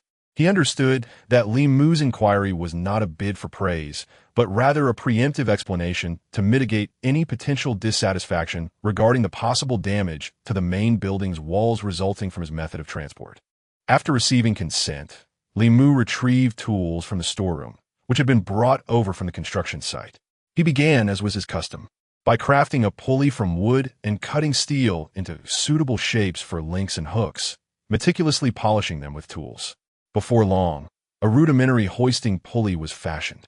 Li Mu then procured several sturdy steel bars and other materials to construct a frame that could extend half a meter beyond the rooftop. Once the pulley and rope were secured, Chen Huan tentatively hung a bag of dry cement below. As Li Mu commenced pulling the rope, the bag ascended steadily. The frame taut, but not yet at its limit, allowing for the addition of further materials. Once the cement reached the rooftop, Li Mu approached to retrieve it, loosening the rope and stacking it aside. Having confirmed that everything functioned smoothly, Chen Huan began collaborating with Li Mu to gather necessary materials, binding them to the rope for Li Mu to hoist them up. This small apparatus significantly reduced the time spent ascending and descending the stairs. Although the physical exertion remained considerable, it mitigated much of the unnecessary waste. In merely half an hour, the rooftop was piled high with materials, and both men felt relatively unexhausted. Shortly thereafter, Zhang Long approached, his hand wrapped in bandages. Observing Chen Huan and Li Mu's actions, he quickly interjected, scratching his head and smiling. "Boss, let me carry it. You go attend to other matters. Is your hand all right?" Chen Huan glanced at Zhang Long's bandaged right hand and replied, "No problem." Zhao Lin raised his right hand and waved it nonchalantly. "Don't be alarmed by the bandages. I merely had a bit of poison removed. The bullet didn't hit me. I was just unfortunate enough to be grazed by shrapnel." "Doctor," Zhang mentioned that if I had arrived any later, the wound would have healed by now. Seeing that Zhao Lin appeared to be in good condition, Chen Huan entrusted this part of the task to him. The work was relatively light, merely requiring the transportation of stored materials from the warehouse to the cart, which would then be pushed to the site, followed by Li Mu hoisting them up. After briefly instructing Zhao Lin until he was proficient, Chen Huan departed for the main building. Upon entering the corridor and opening the door to the archive room, Chen Huan descended along a concealed passageway until he reached the door. Just as he was about to retrieve his key, a sudden beam of light illuminated the door. Taken aback, he focused his gaze and soon discerned that the area where the electronic lock had been installed had reactivated, revealing a screen. Tentatively, he glided his palm across the screen, which prompted a message. Please conduct dual fingerprint and iris verification. Intrigued, he placed his index finger into the fingerprint slot, and the screen promptly flashed a line of text, replacing the previous message, stating, "Fingerprint match successful. Please proceed with iris verification." At this stage, he had accepted that the electronic lock was indeed functioning again. He positioned his eyes at the iris scanner, and within less than a second, the door confirmed its opening. The internal mechanism whirred to life, and after a low, nearly inaudible sound, the heavy door revealed an interior landscape imbued with a strong sense of science fiction. The nearest corridor was suddenly illuminated with a blazing light, while further ahead, only a faint red glow was visible. Upon entering the research facility, the door behind him slowly closed, securing the premises. He surveyed the floor, which appeared slightly cleaner than before. His curiosity piqued. However, before he could observe further, a series of rhythmic footsteps echoed nearby. At that moment, Zhang Lingyun emerged from a room, clad in a white lab coat dusted with grime, wielding a vacuum cleaner. A trace of black soot adorned her face, as if she had been caught in the midst of a chaotic scene. "You've arrived." Zhang Lingyun's eyes brightened upon seeing Chen Huan, akin to a soldier spotting reinforcements. She hurried toward him, her high heels clicking crisply against the specialized flooring. "What is the matter?" Chen Huan inquired, his expression one of perplexity. "You must be unfamiliar with the laboratory," she replied, a mysterious smile gracing her lips. "I know a fantastic method that can help you familiarize yourself with the entire research facility in a day. However, I will need to make a small sacrifice for that." Chen Huan regarded the vacuum cleaner she was brandishing with a neutral expression, asking, "Are you suggesting that I assist you in cleaning the entire research facility?" Zhang Lingyun's lips parted in surprise, a flicker of fluster crossing her features. She quickly regained her composure, asserting, "You truly are someone my father has high hopes for." To pinpoint the theme so swiftly, "What I propose is genuinely effective. I've tried it myself. Why don't you take the lead?" Chen Huan replied calmly, even stepping back a pace to evade the vacuum cleaner she was insistently offering him. "Hey, why are you so inconsiderate to your colleagues?" Zhang Lingyun's cheeks flushed. She hastily defended herself. "I can spare some time to tend to Zhang Long's wounds, disinfecting and bandaging. I may not have merit, but I certainly have endured hardship. If it weren't for my timely intervention, he would have healed without any disinfection." Chen Huan interjected with a light smile. "You." Zhang Lingyun stamped her foot in frustration. The sharp sound of high heels echoed continuously through the empty corridor. Before she could utter another word, a speaker mounted on the wall suddenly crackled to life. "Lingyun, please continue with the cleaning," came Zhang Zhongnan's voice, resonating gently. Shortly thereafter, the speaker emitted another message. "Chen Huan, I am currently on the 5th level below ground. You may come down directly." "All right," Chen Huan responded, casting a curious glance at the speaker. Noticing that Professor Zhang seemed to have heard his words and promptly disconnected the speaker's function. It appeared that upon his entry, the control room had already received a notification. Oomph! A cold snort rang in his ears. Zhang Lingyun, holding a vacuum cleaner, deliberately averted her gaze and walked past Chen Huan, seemingly disdainful of engaging in conversation. Before entering the next room, Chen Huan shook his head and proceeded towards the elevator. Chapter 242. The Principle of Gathering Speculation. Stepping out of the elevator, he traversed the corridor directly to the control room at the far end. At this moment, the lights in the control room were illuminated. He passed through the crucial control area and entered a small office, where he could see Zhang Zhongnan, sporting a pair of panda eyes, reviewing documents on the computer. Beside the screen, a cup of coffee sat waiting. Chen Huan glanced at the coffee. Before he could inquire, Zhang Zhongnan smiled and gestured for him to take a seat in the adjacent chair. Once seated, Zhang Zhongnan handed him a tablet. The coffee was sourced from the nearby automatic coffee machine. Its flavor was acceptable, though it could not compare to the essence of freshly ground coffee, which possessed a certain soul. Zhang Zhongnan chuckled, his final remark a subtle jest. In simpler terms, there exists a distinction between industrially produced blades and those handcrafted, a difference that many perceive. However, determining who is more justified in their belief is a matter of contention. Humanity's scientific understanding has only just begun to unfurl. When it comes to the minutiae and the vastness of existence, or the realms that elude comprehension, scientific explanations often fall short, leaving us to hope for future revelations. What is this? Chun Huan asked with a faint smile as he grasped the tablet in his hand. This is the investigative report compiled by the Yunlin City Base in collaboration with the Tianwen Research Institute concerning the mysterious gathering phenomena of zombies. It includes experimental methodologies from the Tianwen Research Institute, as well as summaries and various hypotheses from the experiments conducted by Yunlin City. Zhang Zhongnan replied with a smile. You may take a look at it. Nodding, Chun Huan opened the tablet, only to find the product logo removed. Upon entering the interface, he encountered a fingerprint unlock feature. Intrigued, he placed his index finger on the fingerprint scanner, and, as his finger pressed down, the screen began to scan. Welcome. Access granted. A check mark appeared on the screen, swiftly transitioning into the operational interface. Chun Huan opened a document labeled Investigation Report. Instantly, lines of small text filled the screen. Just as he was about to delve into the details, Zhang Zhongnan placed a freshly brewed cup of coffee on the table with a soft thud. Thank you. Chun Huan expressed his gratitude, then immersed himself in the content. Observing Chun Huan's focused state, Professor Zhang realized it would take at least half an hour for him to finish, so he stood up, rubbed his temples, and retreated to a nearby lounge to rest for a while. In the office, only the sound of Chun Huan silently navigating the interface remained. The warmth of the coffee gradually dissipated, filling the room with a rich, sweet aroma.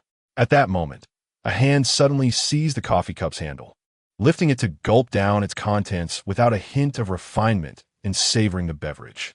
Chun Huan, however, paid no mind to such antics. With his eyes closed, he repeatedly recalled the data he had just seen, mentally summarizing his thoughts. Creak! The door creaked open, and a rejuvenated Zhang Zhongnan entered.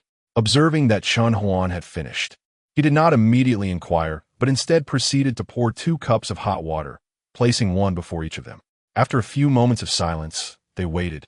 Chun Huan let out a long sigh. He gazed at Zhang Zhongnan and spoke in a grave tone.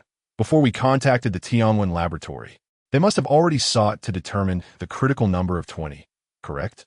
This was not merely a rhetorical question, but also a reminder to himself. Although he hailed from the future and possessed a wealth of cutting-edge knowledge, the current world was rife with individuals of genuine talent and expertise. They might not fully understand the knowledge they possessed, yet they could leverage their strengths to uncover myriad possibilities. He must not succumb to arrogance, thinking himself superior due to his exceptional insights. However, there was no need for undue self-deprecation. It sufficed to face the reality calmly. The individual with the advantage was undoubtedly he himself. From this moment onward, he believed that by combining his knowledge with Professor Zhang's capabilities, they would surely play a pivotal role in the impending catastrophe. Indeed, their experiments merely require 3 to 4 additional tests to successfully unveil this mechanism, Zhang Zhongnan remarked gently. As for the new experimental plan, it expands upon the data you provided regarding the 20 individuals. Chun Huan nodded in silent acknowledgement. A thought struck him, and he suddenly said, I recently visited a camp with a total of 9 individuals, including myself. Within a 200-meter radius, there are 14 more people, and at a distance of 500 meters, there lies another camp with 14 individuals. Altogether, this number exceeds 20. Yet, why have the zombies not congregated? He continued, moreover, when another group of 13 joined the other side, surpassing the 20 threshold, why did it not provoke a gathering of zombies? He supplemented his observations with another scenario. Professor Zhang Zhongnan tapped his fingers on the table thoughtfully. After a moment of contemplation, he entered the example into the computer. He shook his head gently and replied, At present, I cannot provide sufficient information to ascertain the reasons for this phenomenon. This incident further corroborates that the principle of zombie aggregation is not merely a straightforward matter of 20 individuals clustering together. Our next plan involves determining how far the tightly connected group of 20 can attract zombies and how the speed of that attraction varies, forming a certain distribution function. As for the matter you raised, Zhang Zhongnan took a sip of water and continued, I have a few simple hypotheses. The first scenario posits that zombies congregate due to human density exceeding a certain threshold. You may visualize this as dissolving a spoonful of sugar into a cup of water versus distributing that same spoonful into 2 cups of similar water. This distinction is based on population density. Regarding your second scenario, where a small group exceeds 20 yet fails to incite zombie activity, let me venture a guess. At that time, you were not tightly clustered within a confined space, and the nearest active zombies were still at a considerable distance. Chen Huansai fell into deep contemplation.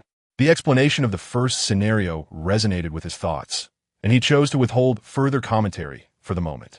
As for the second scenario, the situation Professor Zhang mentioned indeed matched his experience.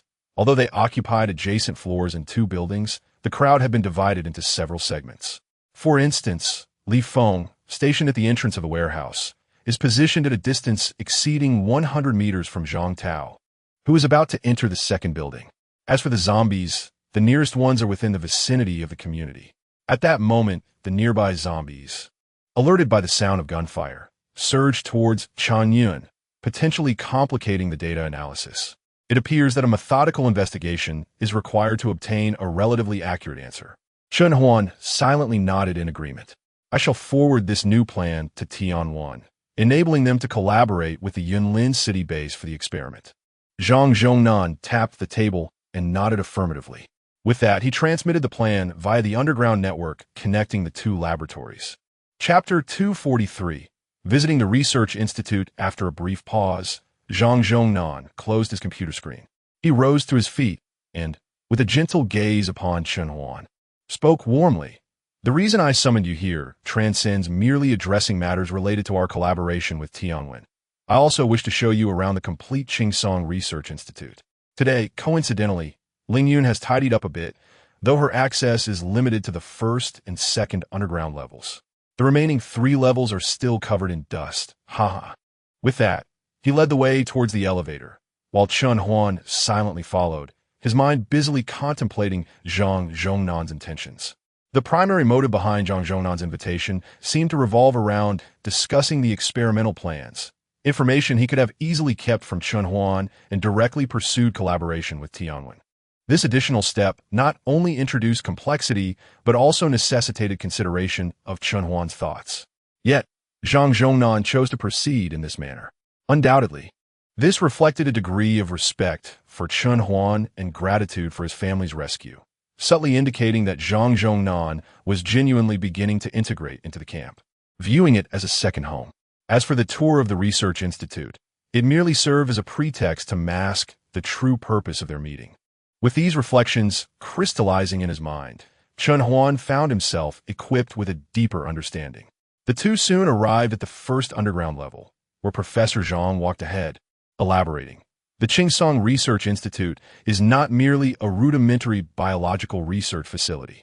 Merely observing the 1st and 2nd underground levels, one would see it is an underground P3 laboratory. The designation P3 signifies a laboratory with a safety protection level of 3. Currently, every province in our country boasts at least one P3 facility, and we have one here as well. Zhang paused to glance at Chen Huan, smiling as he continued. However, the institute that is overtly recognized is not the Qingsong Research Institute, nor is it the Tianwen Research Institute. It is the Qiuyu Research Institute. A flicker of realization crossed Chen Huan's mind as he recalled a laboratory that had not been mentioned. Indeed, Zhang Zhongnan confirmed gently. Qiuyu serves as the visible P3 Biological Research Institute, encompassing the largest area, with its main experimental building divided into above-ground and underground sections. The above-ground area surpasses the Jining Tai hydropower station in size, yet it lacks independent operational capability, relying predominantly on the power grid. However, during its initial design, provisions were made for potential power failures by constructing 2 parallel circuits, which can operate independently or connect directly to the power plant to restore electricity. Nevertheless, both methods are not without their limitations. Independent generation is feasible, yet requires substantial energy over a short duration, proving quite inconvenient. Thus, the Qingsong Research Institute was designed from the outset to be self-sufficient, ensuring it could operate independently without relying on the power grid. Even after sustaining significant damage, Chen Huan interjected, swiftly deducing the essence of the Qingsong Research Institute's proposal. Very astute, Zhang Zhongnan remarked, casting a deep glance at him before continuing onward.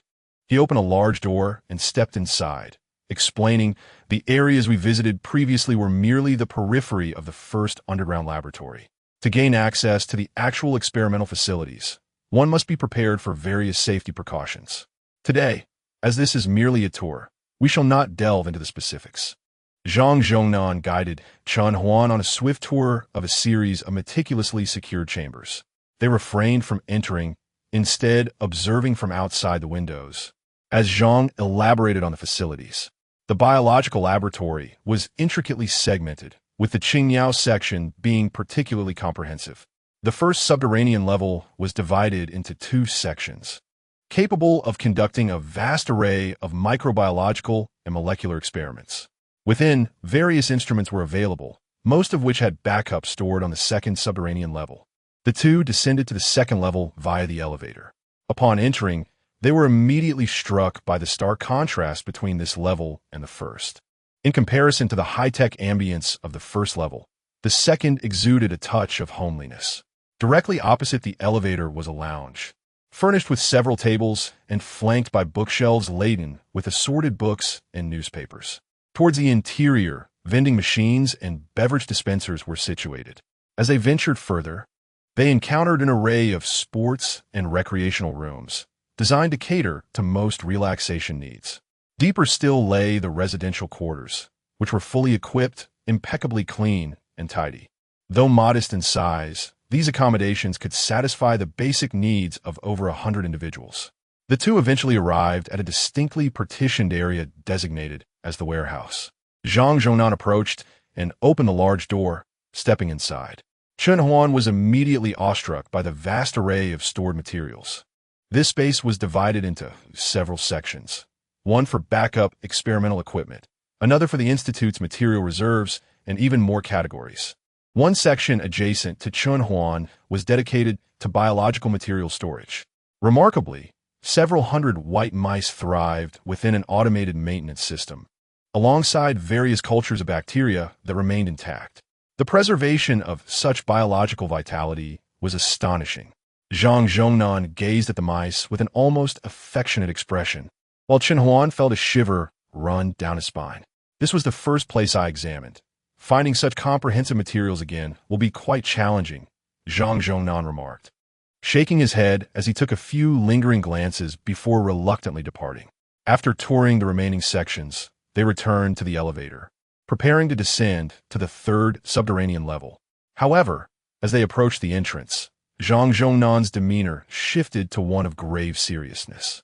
He meticulously adjusted his attire, adopting a composed demeanor before stepping into the next level. Chen Huan found himself moved by this display, sensing an unspoken gravity in the atmosphere. The layout of this level differed significantly from that of the first, yet for Chen Huan, an outsider, discerning the true reasons behind these contrasts proved elusive, no matter how vigilant he remained.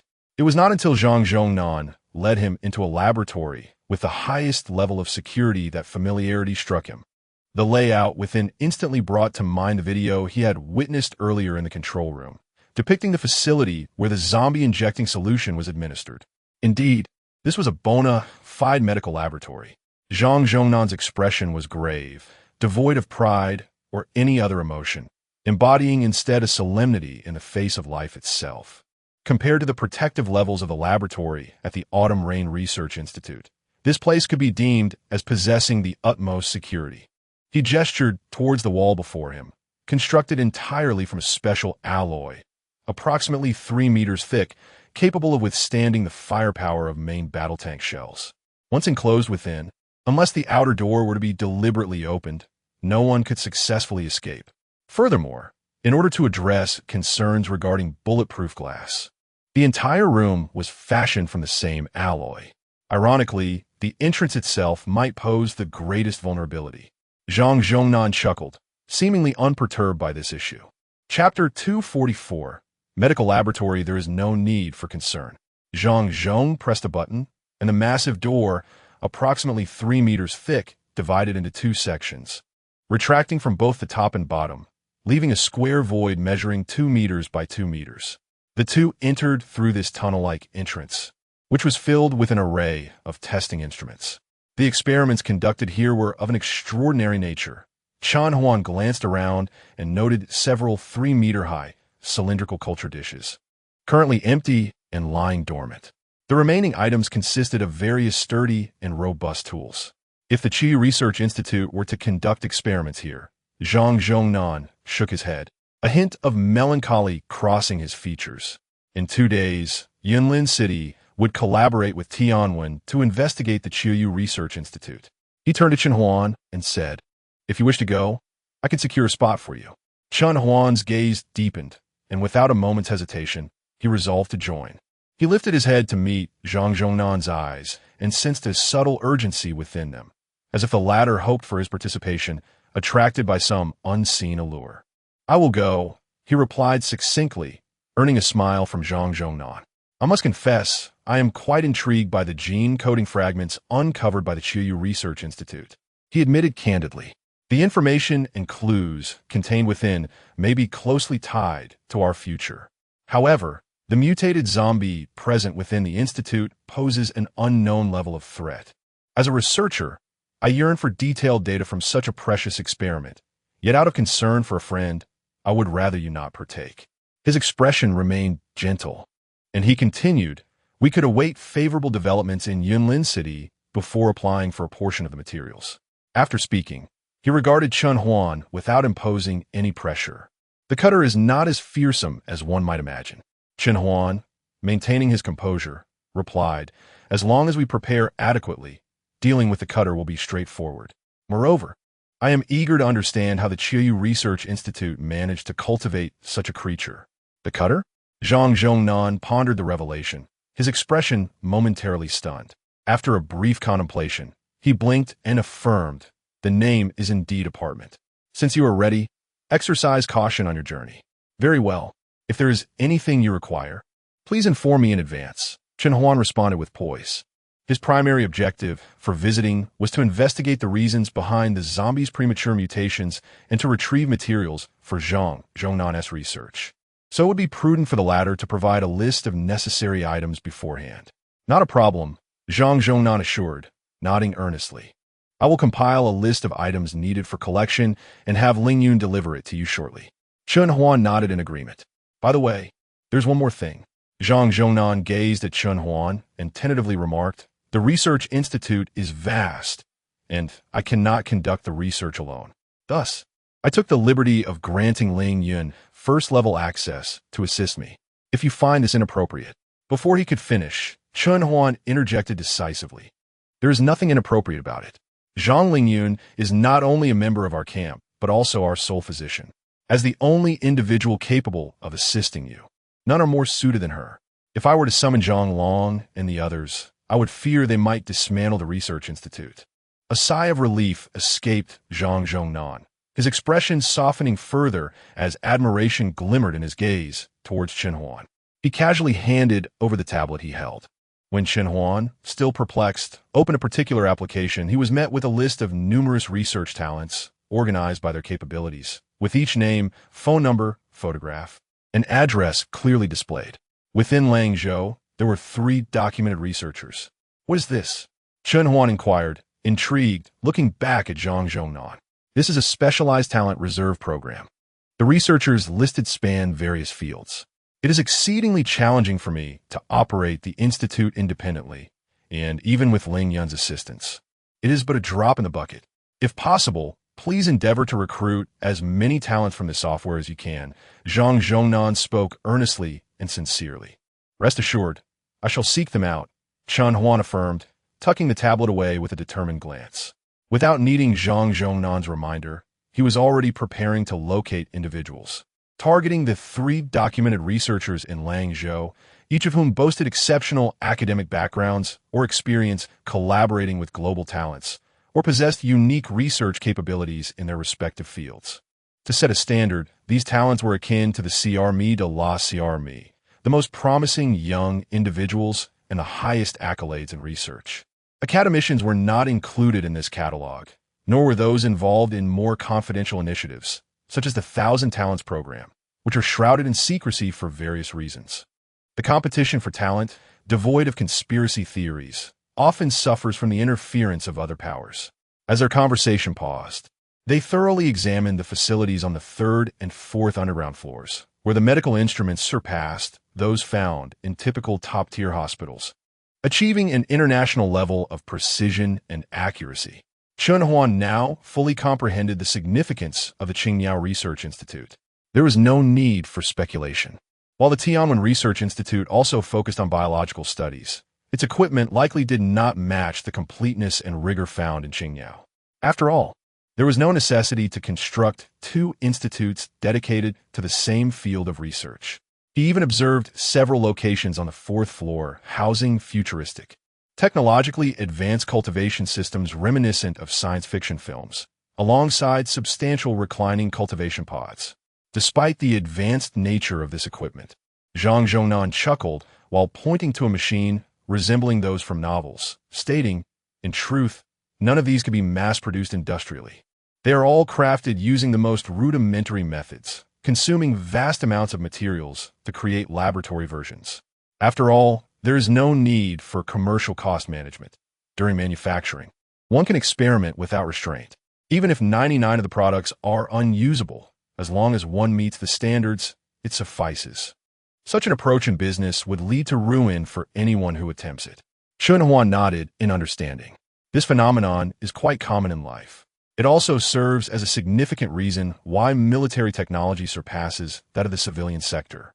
Of course, this is not the sole reason. There are numerous objective factors that need not be elaborated upon. The two returned to the fifth basement level. Zhang Zhongnan activated the screen, where the agreement jointly signed by the Tianwen Laboratory and the Yunlin City base had already appeared. It merely required printing, after which it could be delivered to the designated location. This would facilitate cooperation in the investigation of the Qiyu Research Institute. Without wasting a moment, he printed the document on the spot, affixed the emblem of the Qingyao Research Institute, inscribed his signature, and handed it to Chen Huan. Chapter 245. The unexpected arrival of the flock. Chen Huan cast a glance and immediately grasped the implications. He was to represent the Qingyao Research Institute in this operation. Officially, it would be the soldiers from the Yunlin City base executing the mission, while the Tianwen and Qingyao Research Institutes would provide technical support, such as assessing zombie behavior and supplementing and refining the operational plan. Essentially, he would serve as auxiliary personnel. Although there was danger involved, it paled in comparison to confronting zombies directly. This was also the reason Zhang Zhongnan hoped Chen Huan would personally partake in the endeavor. Once the operational plan was confirmed, Chen Huan inquired further about the situation at the Qiyu Research Institute before ascending from the fifth basement level and exiting the institute.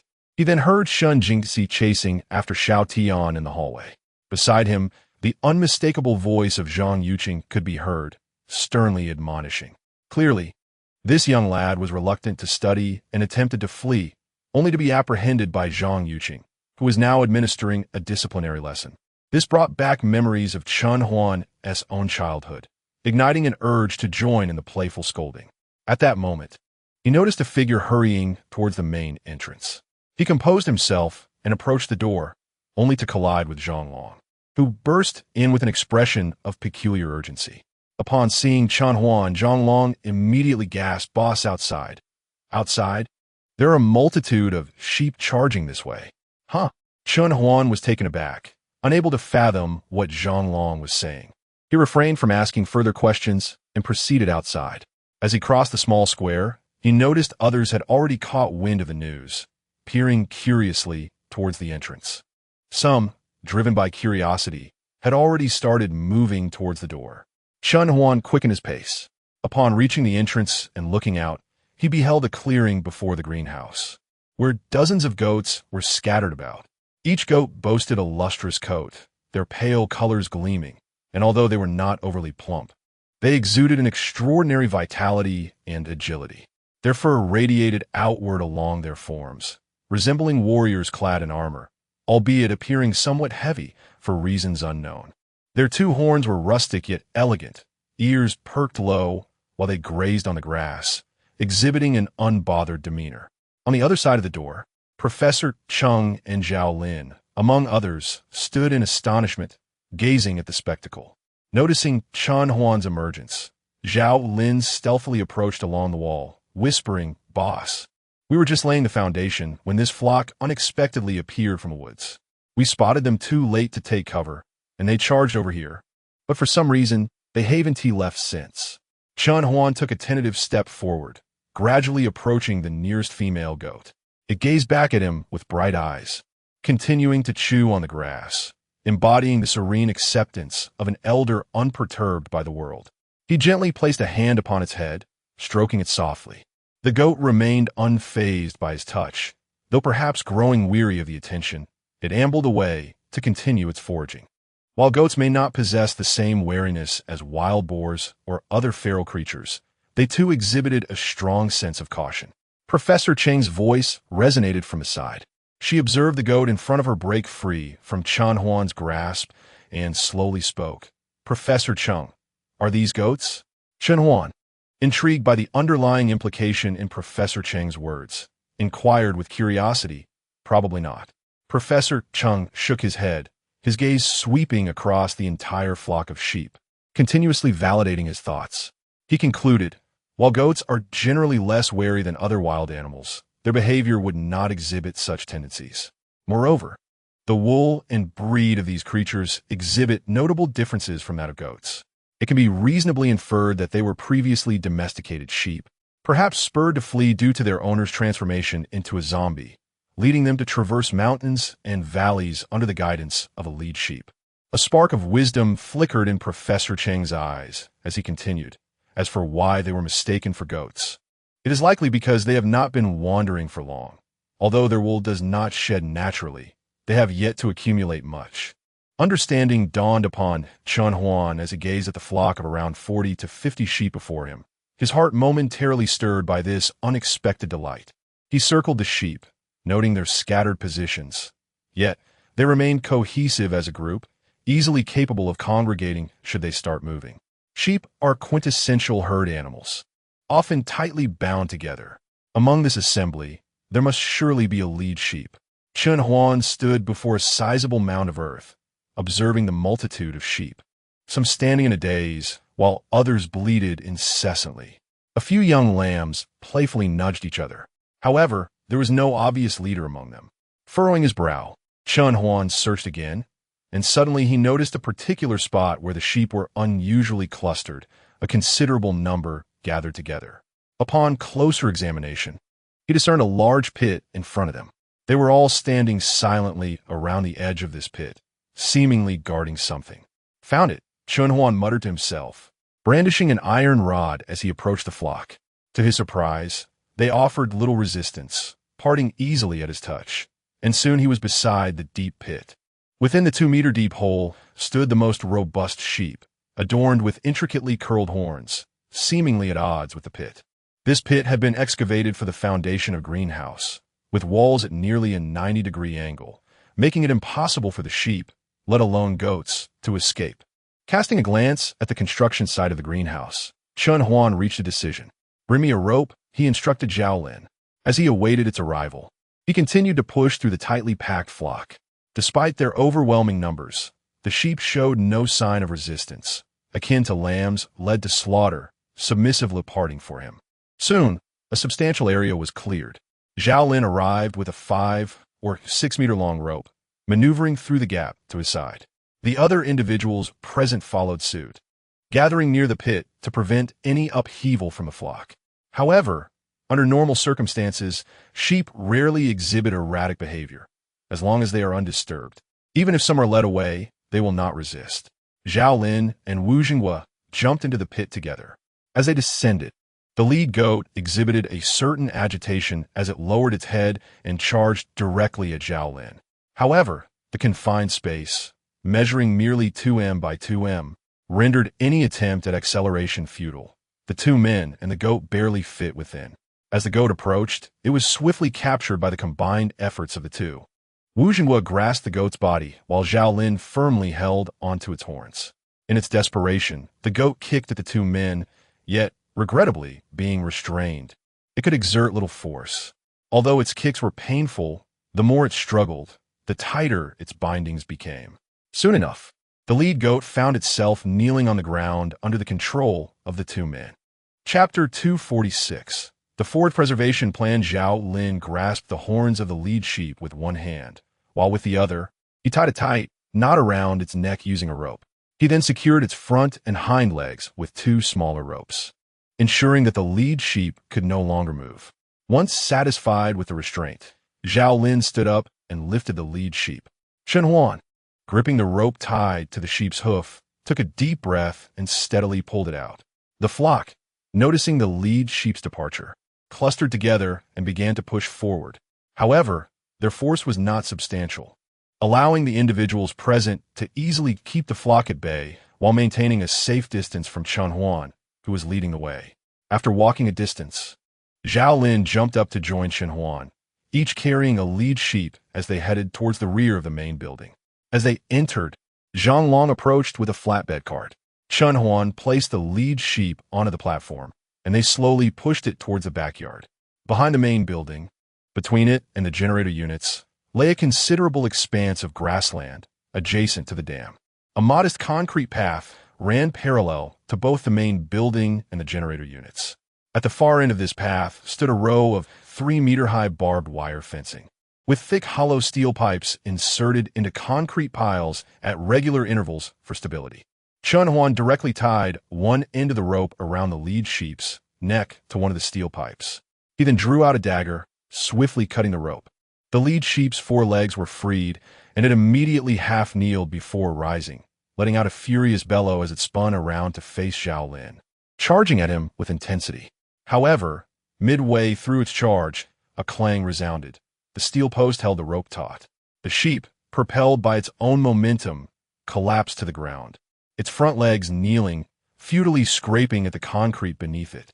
It could only emit a series of frustrated bleats, its head spinning in anger.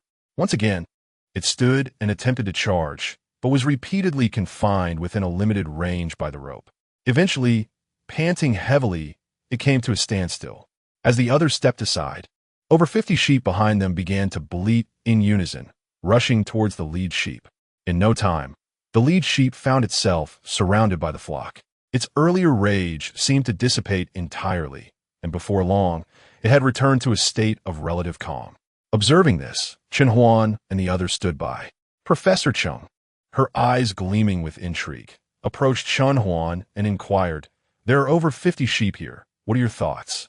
Chen Huan turned to her, recognizing her desire to discuss, and replied, "Professor Cheng, do you have any ideas? It seems these sheep may struggle to survive the winter."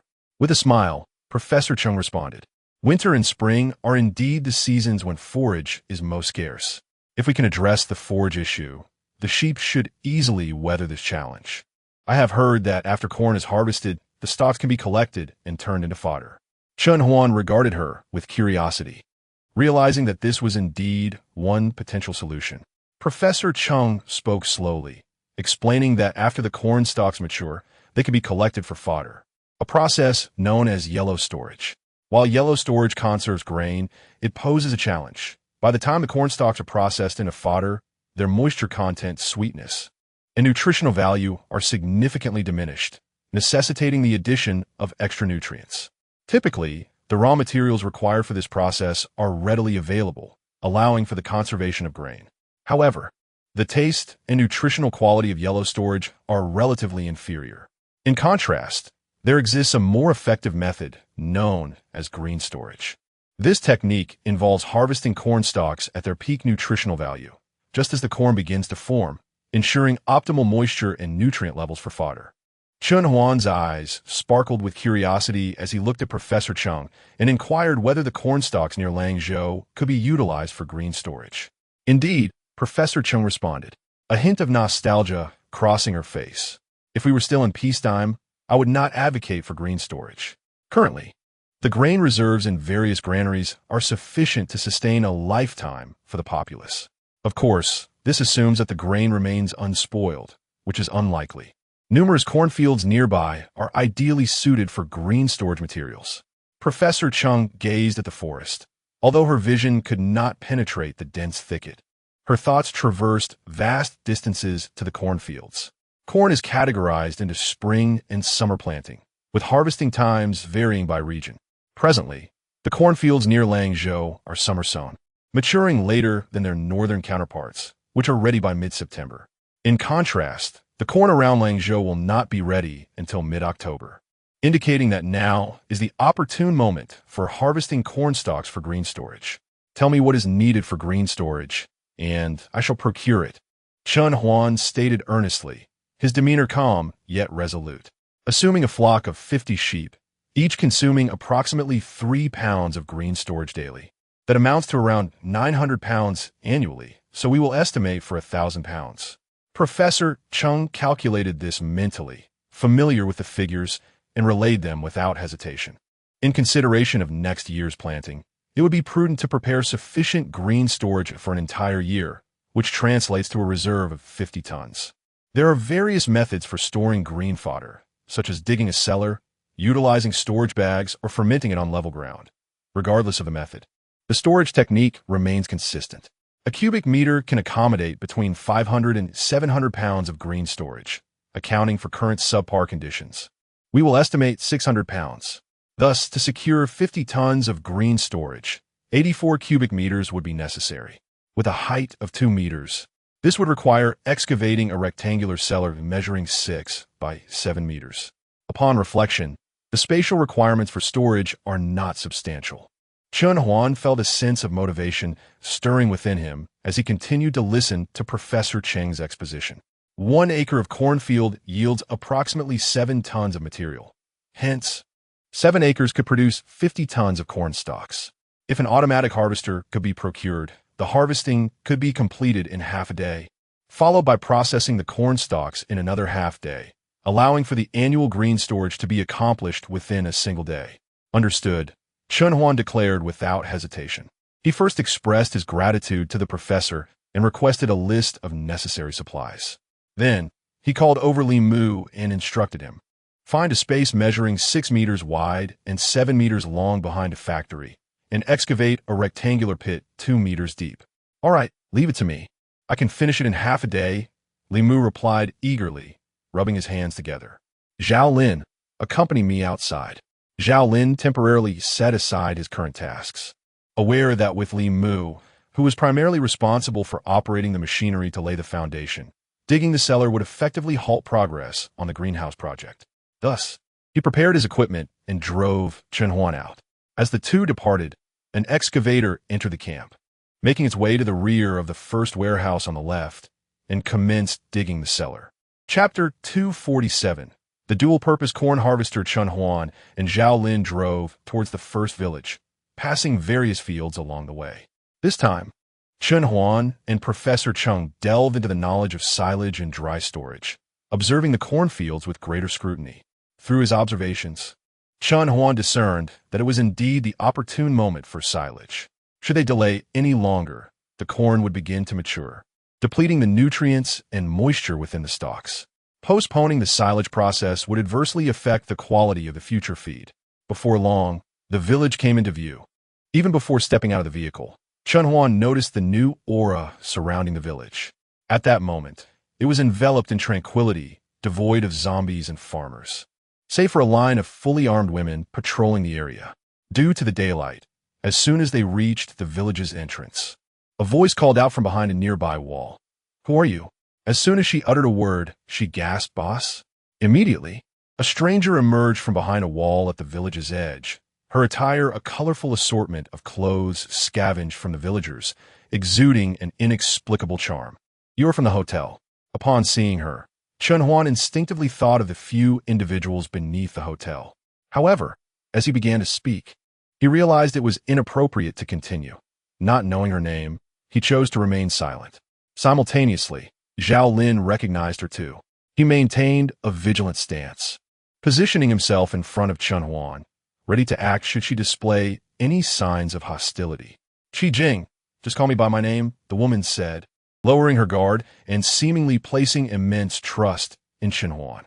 This reaction left Zhao Lin somewhat astonished, yet he refrained from overthinking it. Observing her lack of aggressive intent, he relaxed his stance, Was Wang Yinyan the one who assigned you to keep watch here? Chen Huan inferred the situation based on her position. Truly, the boss could see through things at a glance. Admiration flickered in Qi Jing's eyes as she led the way while explaining. We've been worried that group might come back to harass us, so we began taking turns on watch. It just happens to be my turn now. By the way, she turned to Chen Huan and inquired, Boss, you are looking for Sister Yunyan and Miaoqing, right? Unfortunately, they are currently not in the village and are likely to return around noon. That's all right. It's fine if they aren't here. I came to find some farming tools. There is no need to disturb them. Chen Huan replied, somewhat surprised, yet spoke gently. That won't do. Qi Jing quickly shook her head. Sister Yunyan specifically said that if she sees the boss, she must be informed. Otherwise, when she returns and finds us slacking off, she will surely reprimand us. Chen Huan smiled, observing closely. He noted that when she mentioned being reprimanded, there was no trace of resentment on her face, only a sense of resignation. He accepted her behavior without objection. As they walked through the village for a while, two women, heavily bundled up, approached them, wielding makeshift weapons crafted from the village's agricultural tools. Upon noticing Chen Huan and the others, a flicker of joy briefly crossed their faces. After a brief exchange in hushed tones with Qi Jing, a woman turned and headed west, leaving one person behind who continued to chat and laugh for a moment before walking towards the house at the village entrance. Entering to take Qi Jing's place on lookout duty. What was the boss looking for? Qi Jing's gaze was fixed intently on Chen Huan. Fortunately, her appearance was unremarkable, possessing a hint of masculine demeanor, which rendered her presence less conspicuous. Why do you call me boss? Chen Huan pondered for a moment before refraining from revealing his intentions directly. Sister Yunyan says you are our savior. Calling you boss is already a mark of respect. Qi Jing replied with a composed expression, exuding confidence. If you fancy anything here, feel free to take it. No one will refuse you. I am in search of a corn combine harvester, Chen Huan stated. As soon as the words left his mouth, Qi Jing's eyes widened with excitement. If it's a corn harvester you seek, we have plenty. Come, I will show you. With that, she strode toward the nearby household. Chen Huan, taken aback by her swift response, followed silently. Upon entering the house, Zhao Lin stood guard at the entrance as Chen Huan stepped inside. With a flourish, Qi Jing removed a piece of plastic sheeting, revealing a slightly weathered corn harvester beneath. The machine, predominantly red, stood just taller than a person. This must be a semi-automatic harvester, right? Chen Huan mused, observing that it required manual pushing during operation and was solely designed for corn collection. Its efficiency appeared lacking, as it necessitated separate gathering of corn stalks. I see. Qi Jing's face showed a hint of disappointment. She replaced the plastic cover and closed the yard gate before moving on to the next location. Most harvesters in this village are like this one. They're affordable, under 10,000. If you desire one like the type you mentioned, the price would likely skyrocket, Qi Jing remarked, biting her lip thoughtfully before leading Chen Huan to a larger courtyard. This courtyard was noticeably newer than the others, having likely been recently renovated, with a modern gate that allowed vehicles to enter. With a clang, the gate swung open, and upon entering, Chen Huan's eyes immediately fell upon a highly recognizable corn harvester. Its body was 4 to 5 meters wide and over 2 meters tall, equipped with a corn shoveling tool at the front, and a long tube extending from the side towards the rear.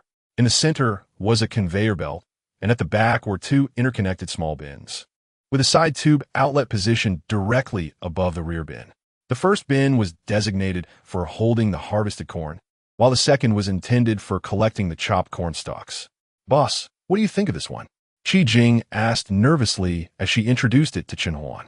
He remained silent, stepping closer for a detailed inspection.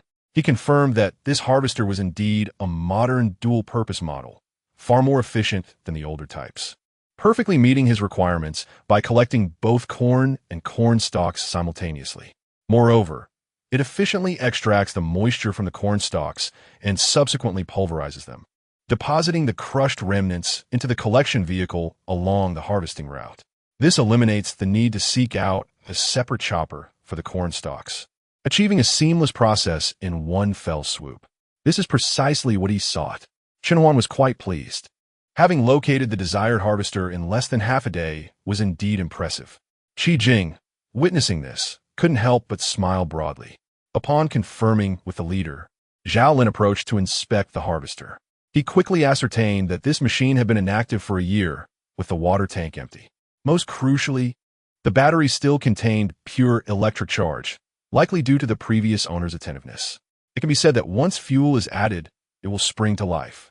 Chapter 248. The unexpected turn of Wang Yunyan. Zhao Lin settled into the seat and turned the key to start the engine. The distinct hum of the harvester resonated in the ears of the two. Chen Huan gazed at the machine with satisfaction, feeling a sense of relief. He glanced at the fuel gauge, noting that it barely reached the bottom of the tank. While this amount was insufficient for actual harvesting, it sufficed to drive the harvester to the camp. He was grateful to the previous owner for regularly maintaining the engine, which spared them from unnecessary trips that would waste precious time. "Shall we head out?" Chen Huan said, turning to Qi Jing with a grateful smile. "Are we leaving so soon?" Qi Jing paused, then quickly added, "Let us wait a moment. Yun Yin and the others should be back soon." After speaking, she looked at Chen Huan with pleading eyes, her expression earnest, making it difficult for him to decline. However, lingering here felt like a waste of time. After a moment's thought, he replied, "I'll wait at the village entrance. I'll take the harvester to the road to save a bit of time."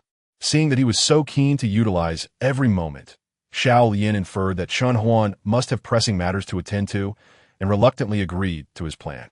Thus, the two followed behind as Zhao Lin drove the harvester ahead, moving at a slow pace to adhere to its operational rules, nearly allowing Chen Huan and Qi Jing to catch up.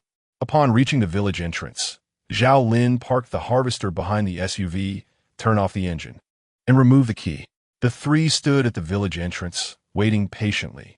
However, as 5 or 6 minutes passed, there was still no sign of the others.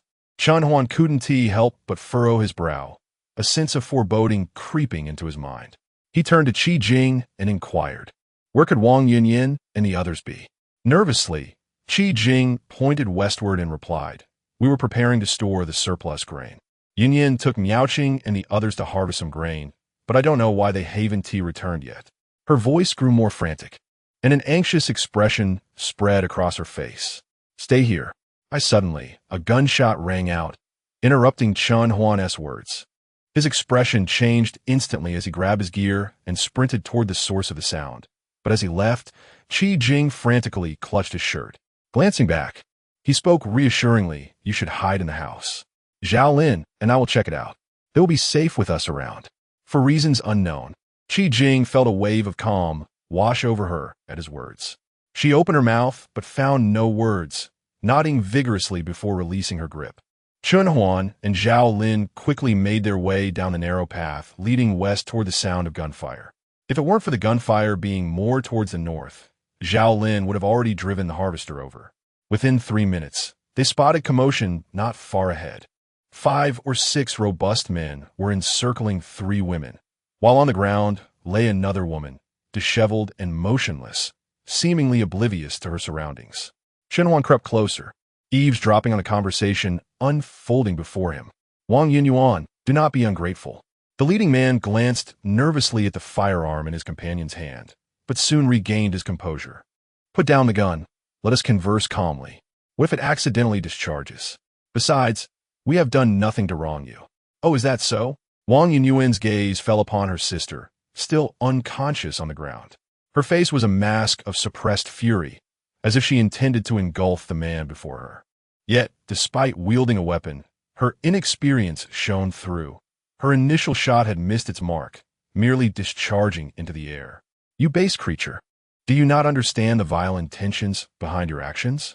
You strike a defenseless person and then claim to have wronged me not?" Each word from Wang Yunyuan was laced with venom as she scorned him.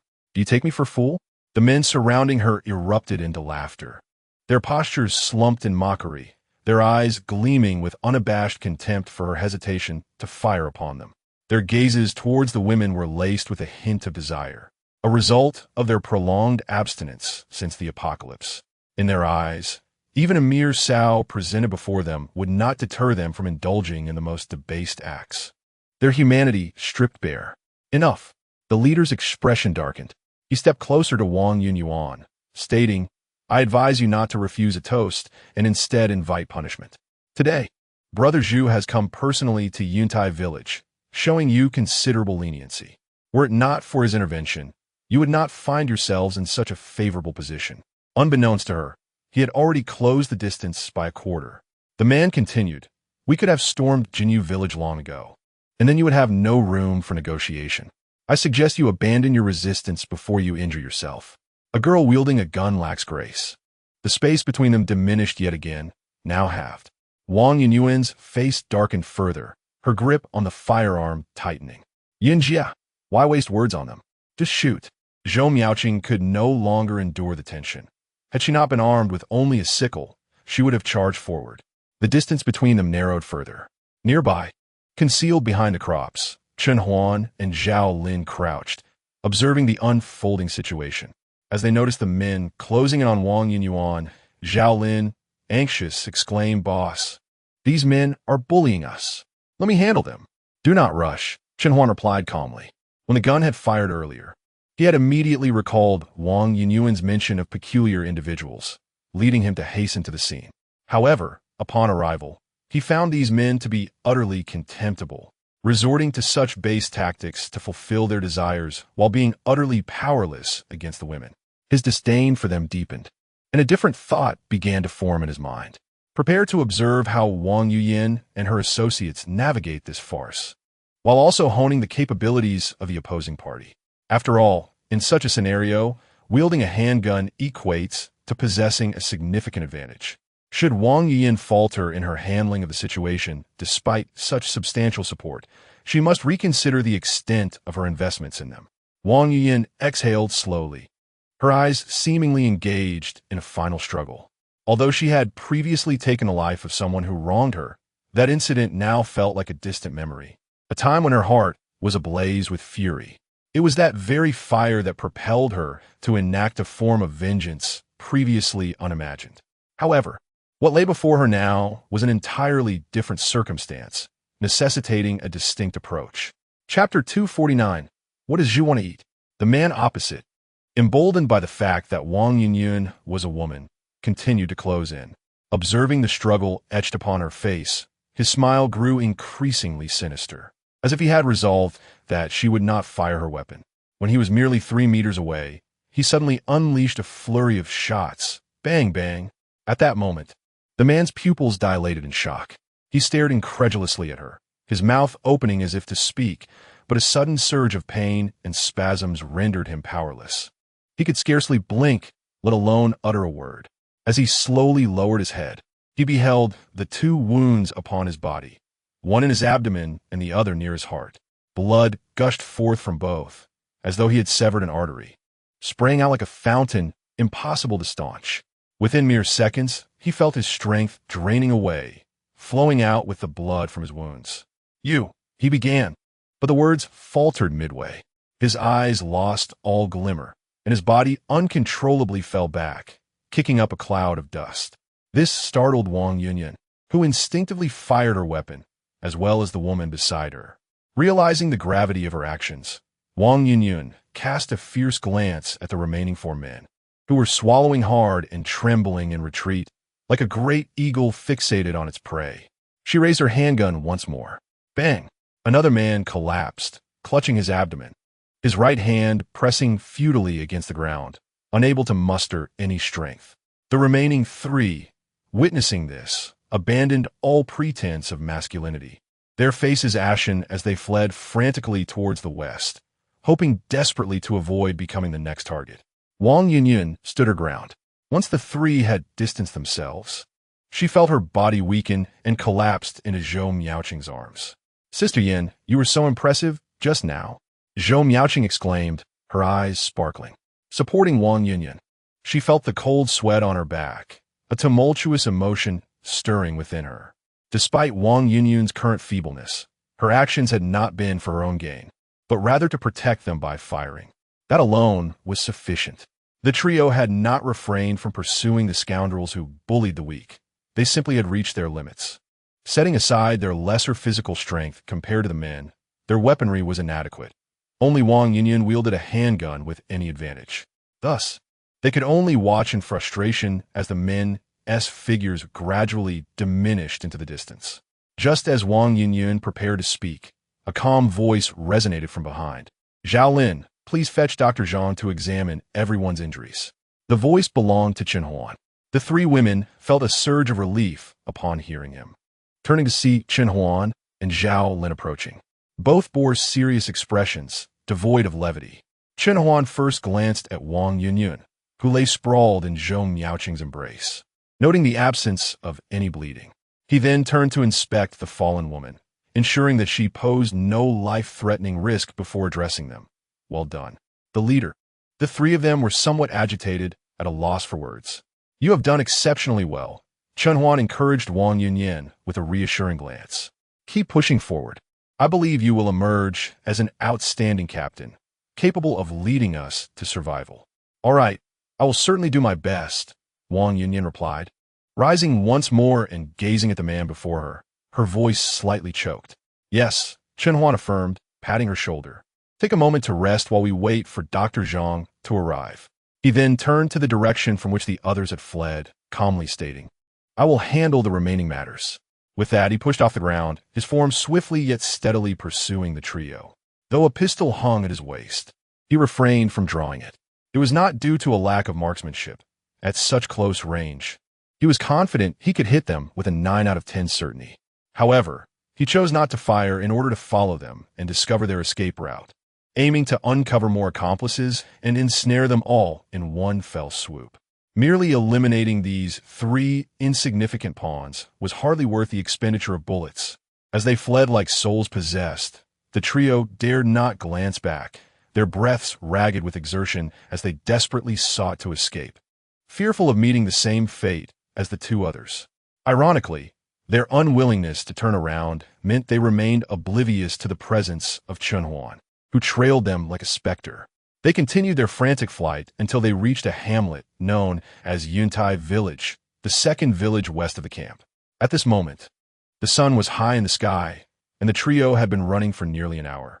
Chen Huan halted at the outskirts of the village, squinting at the peculiar atmosphere within. After a moment's contemplation, he shifted his steps and turned into a narrow alley, winding his way towards the home of the old village chief.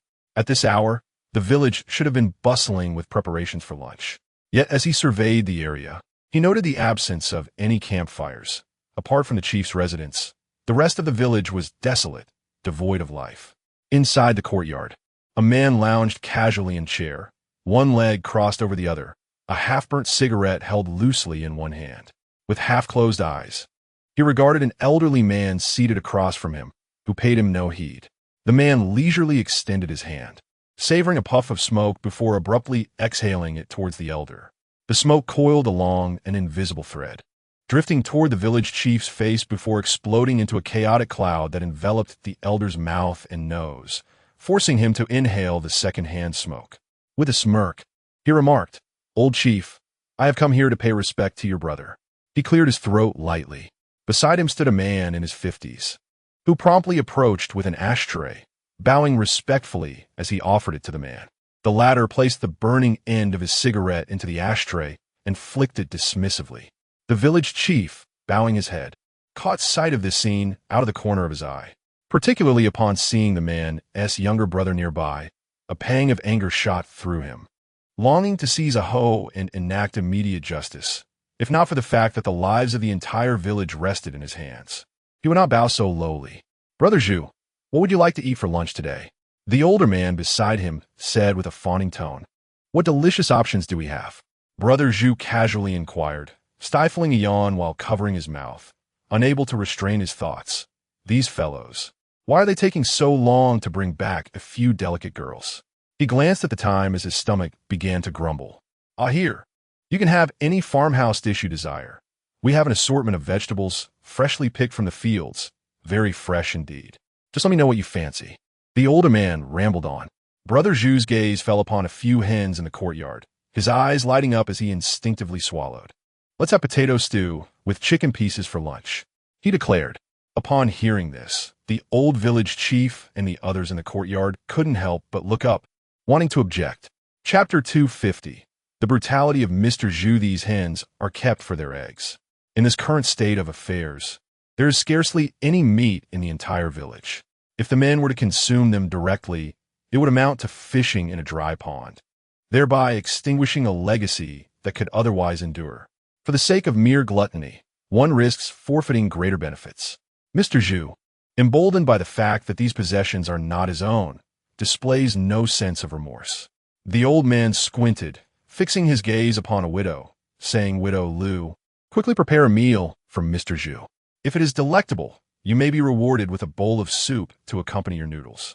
Widow Lu gazed blankly at the village head, unsure of what was expected of her. Before long, the village head glared at the old man with fury. These are the village's laying hens. With a bit of nourishment, they can produce an egg each day. Do you comprehend the value of an egg? When you were a child, I never once indulged in the luxury of an egg from the cafeteria. I gave them all to you. And look at what you have done. The village head's ire surged as he vented his grievances. You brought an outsider into our home, allowing him to feast and drink at our expense. He lamented, pointing accusingly at the old man. And now, he comes to claim your nephew's wife. You traitor, spitting in the well from which you drink.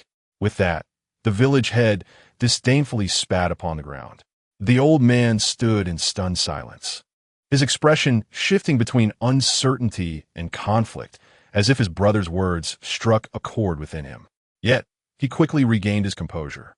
Brother, given the current circumstances outside, without Mr. Zhu's protection, we would be unable to safeguard even these hens, let alone our own lives, he implored earnestly. Huh!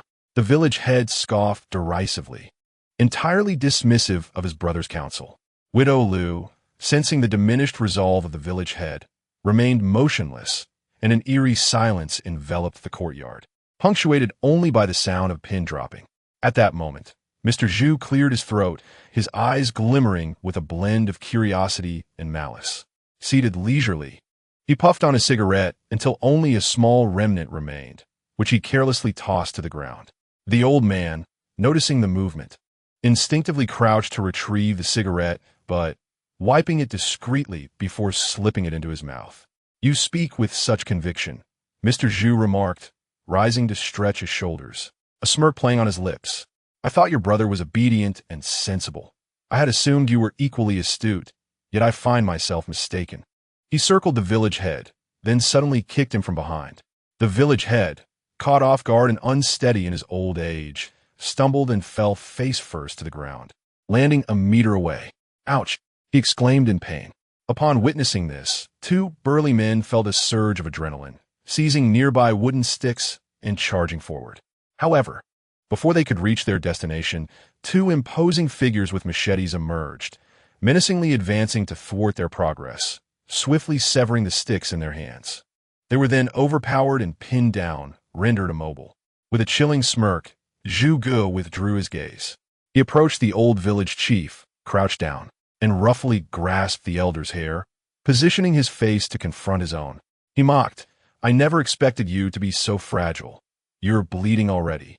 Blood trickled from the old man's mouth and nose, mingling with the dirt that covered his face. Noticing the chief's inability to speak, Zhu Ge shook his head, casually released his grip, and lifted his foot, ready to kick. Suddenly, with a clang, the iron door swung open. Three exhausted figures, panting heavily, staggered towards Zhu Ge. Observing the unusual situation, Zhu Ge, who had initially intended to press his advantage, furrowed his brow and lowered his foot, muttering, "Consider yourself lucky." He then confronted the trio, demanding, "Where is Xiao Zhang?" Seeing them bow their heads in silence, Zhu Ge inhaled deeply, suppressing the fury that had yet to be unleashed, and slowly inquired, "Xiao Zhang took you to capture a few defenseless women, claiming it would be a surprise for me." He surveyed the group, unable to restrain a derisive laugh. Is this what he meant? With that, he kicked the nearest individual, followed by another kick to each of them in frustration. The trio, already weary from their earlier exertions, could hardly maintain their footing after the strikes, and they collapsed to the ground. Zhu Ge, they have guns," one of the younger subordinates exclaimed, sensing the change in their leader's demeanor. Guns? Zhu Ge's brow furrowed, realizing the gravity of the situation. He dashed to the door, peering outside to ensure no one was following, and then breathed a sigh of relief. Turning to the three, he scolded, "Are you even men? One gun could take out all 5 of you in an instant." In a fit of anger, he kicked each of them again. "And now you think to run instead of seizing the gun? Are you all fools?" Zhu Ge faced them, a mix of disappointment and exasperation etched on his face. This was a real gun. If they could seize it, possessing such a weapon would enable him to thrive wherever he went.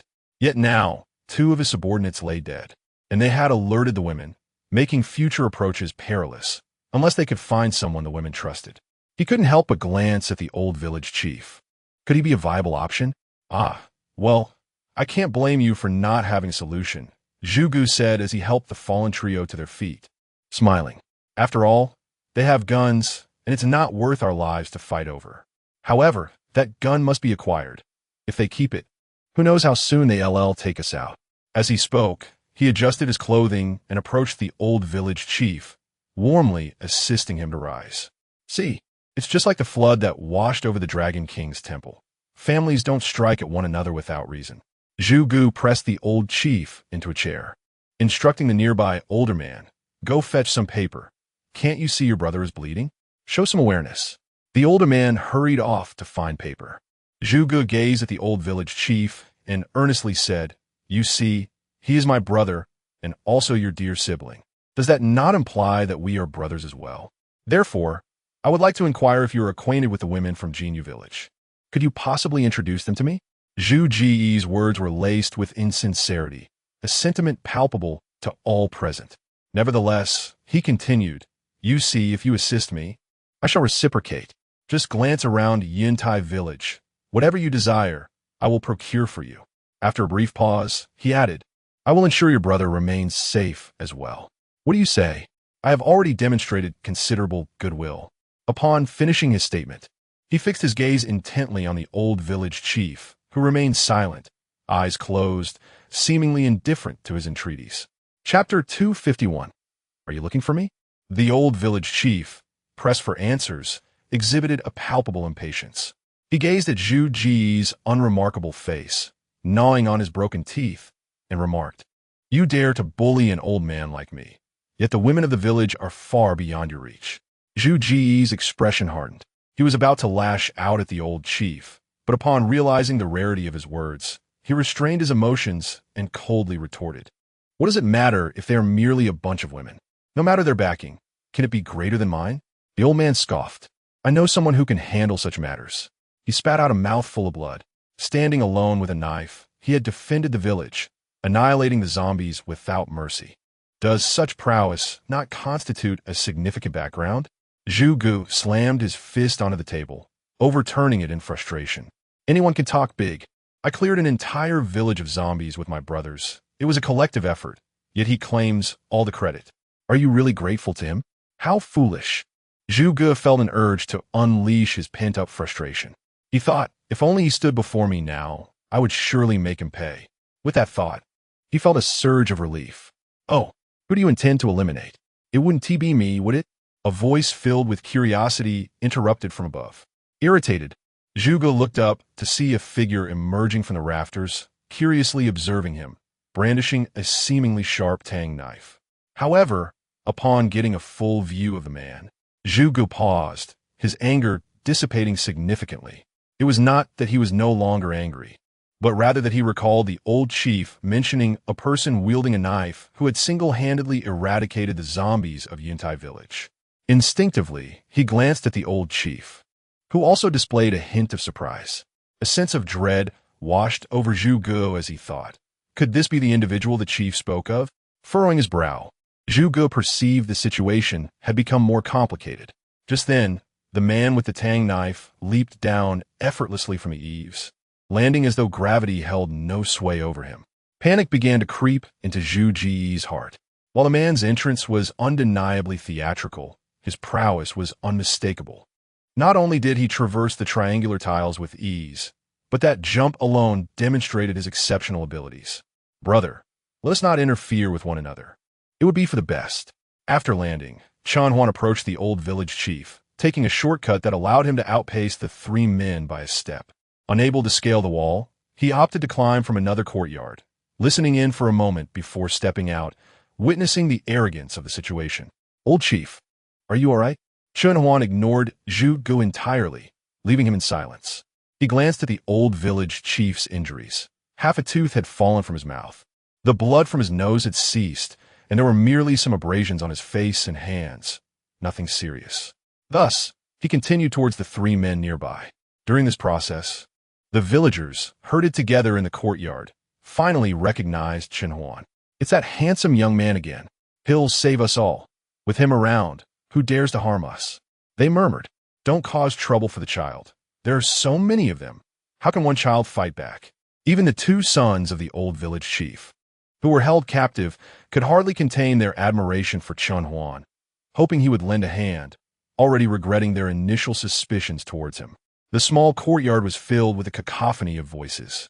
"Silence!" Zhu Gu shouted suddenly, his face fierce as he surveyed the crowd. Everyone fell silent, their heads bowed in fear, terrified of being singled out and struck down for any perceived slight. Zhu Gu was indeed capable of such actions. He looked on with satisfaction as the crowd settled into silence under his control. But soon, an unexpected scene caught his attention. The young man wielding the tang knife had approached him and his three subordinates. Frowning, he spoke again. "Brother, are you disrespecting me?" Upon hearing his words, Chen Huan turned to glance back without uttering a sound, then shifted his gaze to the three men. Zhu Ji's face flushed with anger. "Do you know what you've done?" Chen Huan asked, staring intently at the bewildered trio. They exchanged glances but remained silent. As Chen Huan continued to gaze at them, they couldn't help but laugh. One of them on the far left finally asked, "Brother, do you still not understand the situation? Do you know whose territory this is?" With a sharp sound, the tang knife glimmered ominously. In Zhu Ji's eyes, the man before him unsheathed the knife without hesitation, swiftly slicing it across his subordinate's neck, blood gushing forth towards the other two. With that single stroke, the young man was doomed. Zhu Gu stood frozen, his expression bewildered. Something was amiss. The two men facing Chen Huan were the ones who truly felt the threat of his murderous intent. They dared not move, staring blankly as their companion's blood sprayed onto them, staining them with its foulness. Stunned, they gazed ahead. "All right, I shall ask once more." Chen Huan sheathed the tang knife and spoke gently. "Do you know what you've done?" His gaze settled on the man in the middle, who trembled uncontrollably, stammering, I'm sorry. We shouldn't have harbored ill intentions or targeted them. Brother, I was wrong. Punish me as you see fit." Chen Huan maintained a calm demeanor, a faint smile gracing his lips. He gazed at the man before him, who had candidly confessed his errors, and felt a surge of admiration. Just as a look of relief was about to grace the man's face, he suddenly drew his blade. With a sharp snap, the man collapsed, bewildered, to the ground. It was swift and devoid of hesitation. In that instant, the atmosphere became charged, breaths were held tightly. The man beside him, witnessing his companion's confession met with such a grim fate, was engulfed by despair, clinging to a glimmer of hope as he turned towards Brother Zhu. Yet, Brother Zhu was equally taken aback by the scene unfolding before him. He stood frozen, cold sweat beading on his forehead. It dawned on him that he had indeed provoked a force he could not reckon with. "I ask you, who incited you to take action?" Chen Huan directed his gaze at the last remaining individual, speaking calmly. "If you remain silent, I shall presume it is you. So what will it be?" The air thickened instantaneously, and the atmosphere plunged into a chilling silence. Chapter 252. Zhu Gu, Death Zhu Gu, save me, save me. The man clung desperately to Zhu Gu, his eyes pleading for assistance. Yet, paralyzed by Chen Huan's overwhelming presence, he hesitated to reach out. Not only Zhu Gu, but even the old village chief was witnessing this side of Chen Huan for the very first time. His mouth hung, slightly agape, the blood pooling within forgotten. His mind's image of Chen Huan was anchored in memories of the latter's ruthless dispatching of zombies. Creatures that, though once human, now exhibited only primal instincts. It was shocking, yet hardly comparable to the current scene. A living, breathing human, much like himself, was dispatched in an instant. This profound impact reverberated throughout the room, compelling everyone to reassess Chen Huan's bravery and stature. He had fearlessly infiltrated the enemy's den, exhibiting unparalleled courage in slaying foes, even if they were somewhat dim-witted. The man continued to glance at Zhu Gu, foolishly believing he could rely on him for aid. Yet, Zhu Gu was equally unsettled, a thug by nature. He had never feared a fight and had engaged in acts of bullying. However, he had never dared to enact such brutality as in the pre-apocalyptic legal system. Those who did were either imprisoned or forced into the shadows, forever banished from light. He was ruthless, but not to this extent. Zhu Ji's legs trembled uncontrollably as he contemplated fleeing. What a hassle! Chen Huan frowned, directing his gaze at the last man before him, drawing his knife in silence. I will tell everything. The man finally cracked under the pressure. He pointed at Zhu Gu, mouth agape, ready to speak. Clang! The flash of the blade cast a stark reflection of the man's astonishment. Chen Huan turned, leaving behind a lifeless body in his wake. At that moment, even if the man had wished to utter another word, he found himself utterly devoid of breath, stripped of life. A demon. This was a demon. Zhu Gu and his subordinates simultaneously conjured this term in their minds. In that instant, nothing surpassed the shock that Chen Huan instilled within them, illuminating what the true apocalypse entailed. Strength was an inherent trait, not something comprehensible to those who thrived on oppressing the weak. Run. Zhu Gu abandoned all pretense of grace, shedding the facade he had previously maintained. His flight resembled that of a man pursued by a pack of tigers, even more grotesque than the three men who had fled before him. Could he escape? Chen Huan cast a silent glance, choosing not to pursue him directly. Instead, he advanced toward Zhu Ji's lackeys. These scoundrels deserved no mercy. Chen Huan moved with remarkable speed, his blades swifter still. A chase far beyond the realm of comprehension unfolded within the village, as he hunted down and eliminated Zhu Ji's remaining subordinates one by one. Forget scattering in retreat. These individuals, when confronted with genuine peril, foolishly believed that strength lay in numbers, clustering together in misguided bravado. In fact, it saved the cost of Chen Huan's pursuit. When he fell from a rooftop, he landed directly into the arms of a man below, his dagger making intimate contact and spraying a cascade of blood. The last of the minions was swiftly dealt with by Chen Huan. Now, only Zhu Gu remained. At this moment, Chen Huan walked leisurely along the eaves, as if traversing flat ground, for in the years of the apocalypse, he had learned to employ various methods to confront zombies. Among these, utilizing geographical advantages was an essential skill, which was why he now moved with such ease. In the courtyard, the crowd, forced to remain in a corner, finally regained their senses. The eldest and second sons of the old village chief, their expressions filled with shock, rushed over to support their father, while others stood with mouths agape, unsure how to articulate the overwhelming scene before them. Suddenly, the old village chief pointed at the gate. "Stop right there," he shouted furiously. "You treacherous scoundrel! You nearly caused the children to be torn apart, and now you have the audacity to flee? Go up and capture him." As his words fell, the eldest son and several men from the village surged forward, pushing the old man towards the village chief. In a fit of rage, the chief ordered them to bind the man, and one by one, they armed themselves with sticks and rushed out to support Chen Huan. However, they were too slow.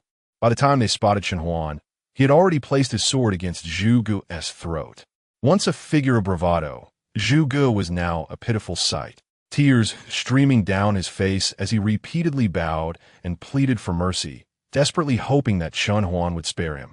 "Brother, please forgive me," he sobbed, his forehead bloodied from the repeated blows. "I have a cold storage, a large freezer stocked with frozen meat. Just let me go, and I will take you there." He blurted out everything in a panic, mentioning gold, necklaces, and anything else he deemed valuable without a second thought. A cold storage?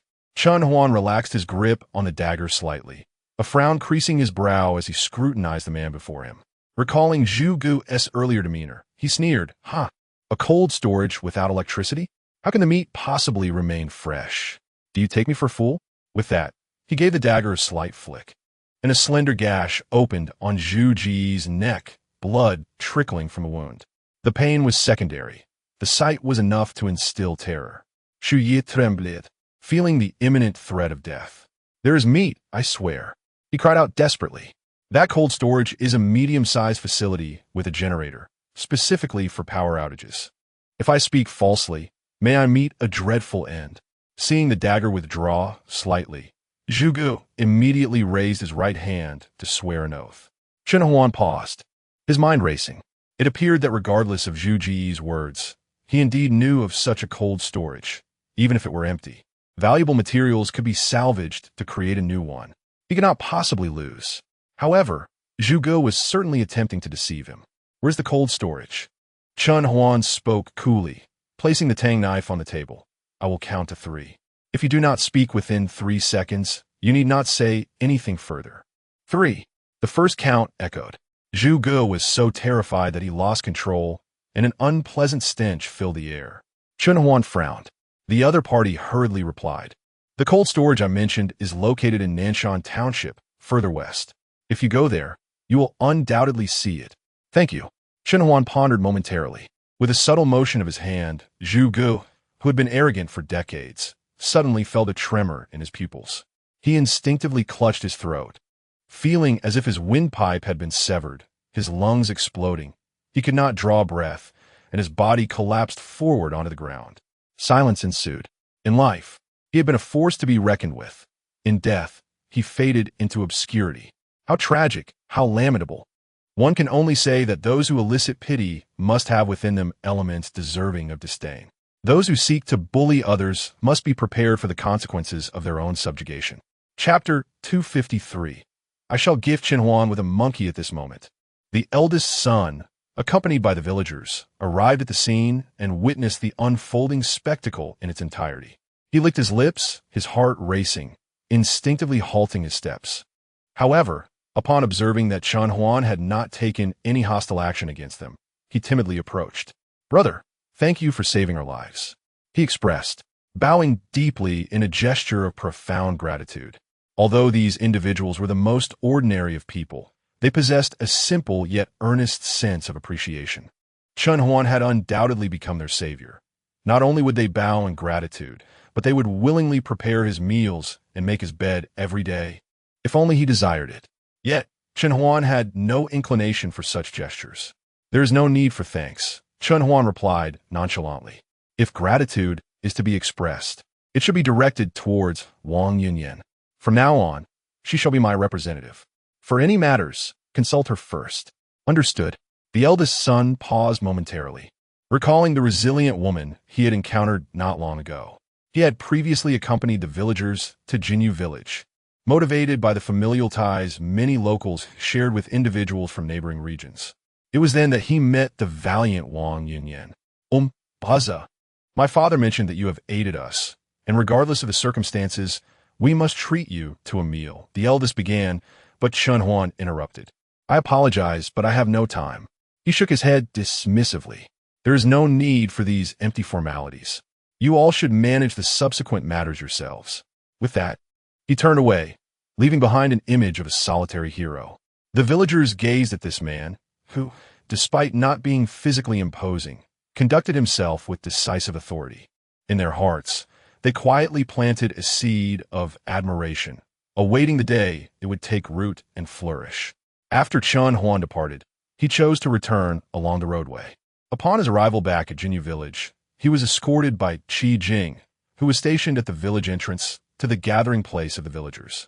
At that moment, Zhang Lingyun had already attended to the unconscious woman, confirming that she had merely been knocked out and was now awake, with only minor scratches afflicting the others.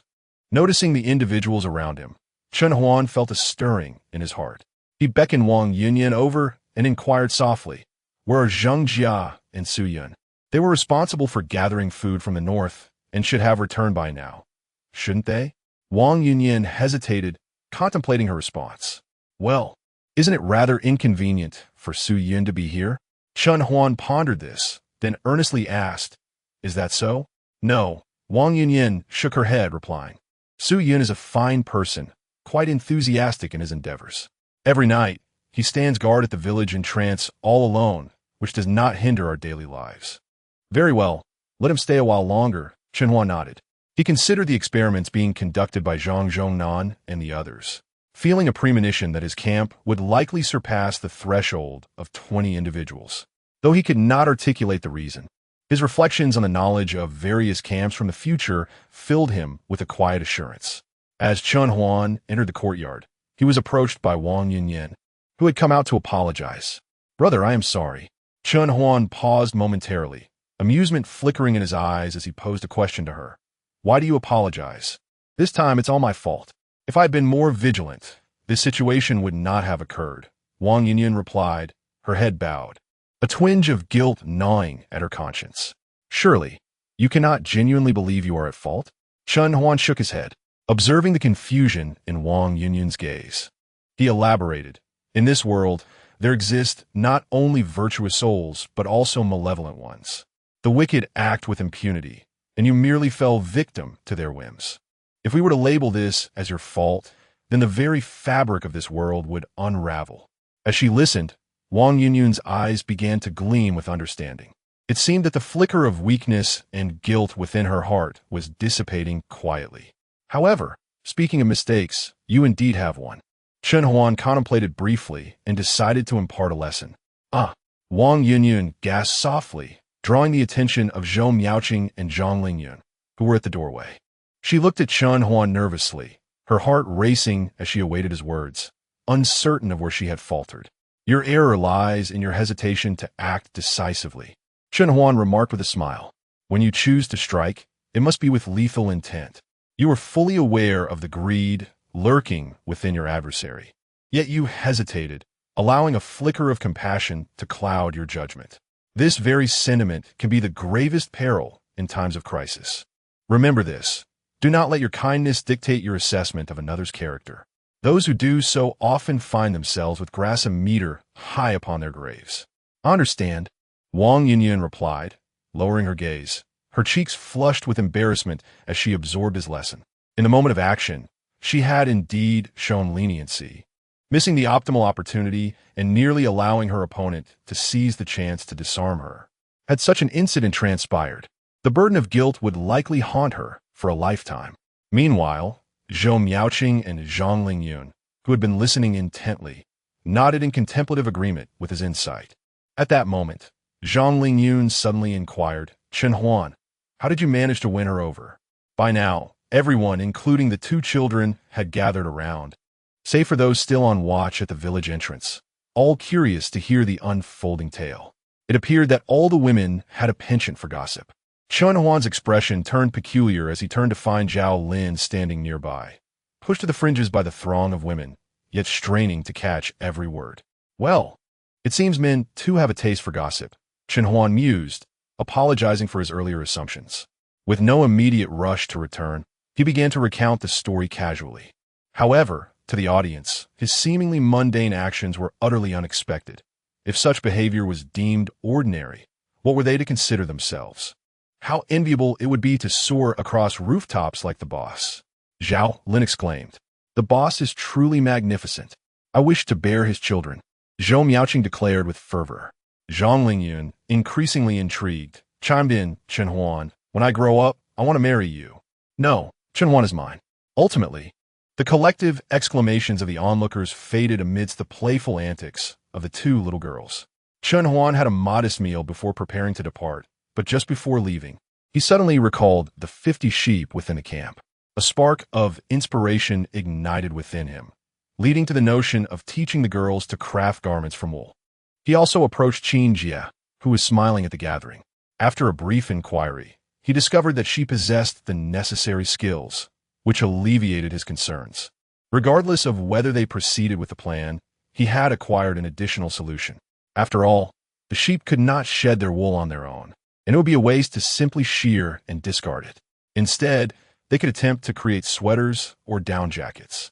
While they might not necessarily wear them, they could be traded, as this was pure wool. Chapter 254. Gathering materials. A subtle smile crept across his face.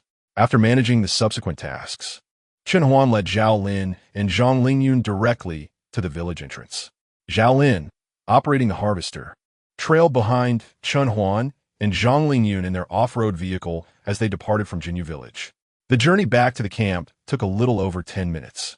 Upon entering the camp, Chen Huan parked the vehicle and proceeded to inspect Li Mu's construction progress. As a straightforward task, The digging of the pit had been accomplished in the nearly 4 hours since Chun Huan and the others had left. Li Mu had already excavated a rough area large enough for a bulldozer to enter, with the deepest point reaching 2 meters. As for the makeshift slope, it would later be refined with an excavator to ensure the dimensions of the cellar were consistent in length, width, and height.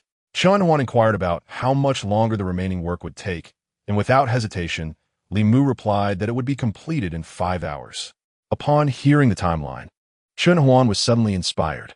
Instead of constructing just one cellar, which had a low margin for error, he decided to have them utilize the following day to add another cellar, thereby ensuring a future supply of feed would be secure. Li Mu, upon hearing this, assured him with a pat on his chest. After this, Chun Huan took Zhao Lin to search for additional materials. They had already located the collection device, and the cellar was under construction. However, the large plastic sheets required to cover the cellar had yet to be found, along with some other necessary supplies. Locating these items proved to be relatively challenging. The plastic sheets could be substituted with polyethylene film, commonly referred to as PE plastic. While the two are not entirely identical, PE plastic typically denotes polyethylene film. This material is quite prevalent in daily life. However, given the need for large sheets of plastic film, 90 of potential sourcing avenues were eliminated. Professor Chung had suggested the most likely place to find PE plastic, which was in greenhouses that utilize such films. The films used there are generally polyethylene and are typically available in rolls. If they could locate a supplier with leftover materials, it would suffice for the cellar's requirements, as the area of 1 or 2 cellars is vastly smaller than that required for a greenhouse. Such laborious tasks could only be accomplished through keen observation. Just as Chun Huan was about to depart, Wu Bin's figure slowly passed by. Although his complexion was still not ideal, it had improved significantly compared to the pallor of recent days. He was now able to walk, albeit unsteadily, as his body was still recovering from days of hardship. Chun Huan, you're looking for plastic film, aren't you? He inquired, clearing his throat. Yes, Chun Huan nodded, aware that Wu Bin had approached him for a reason.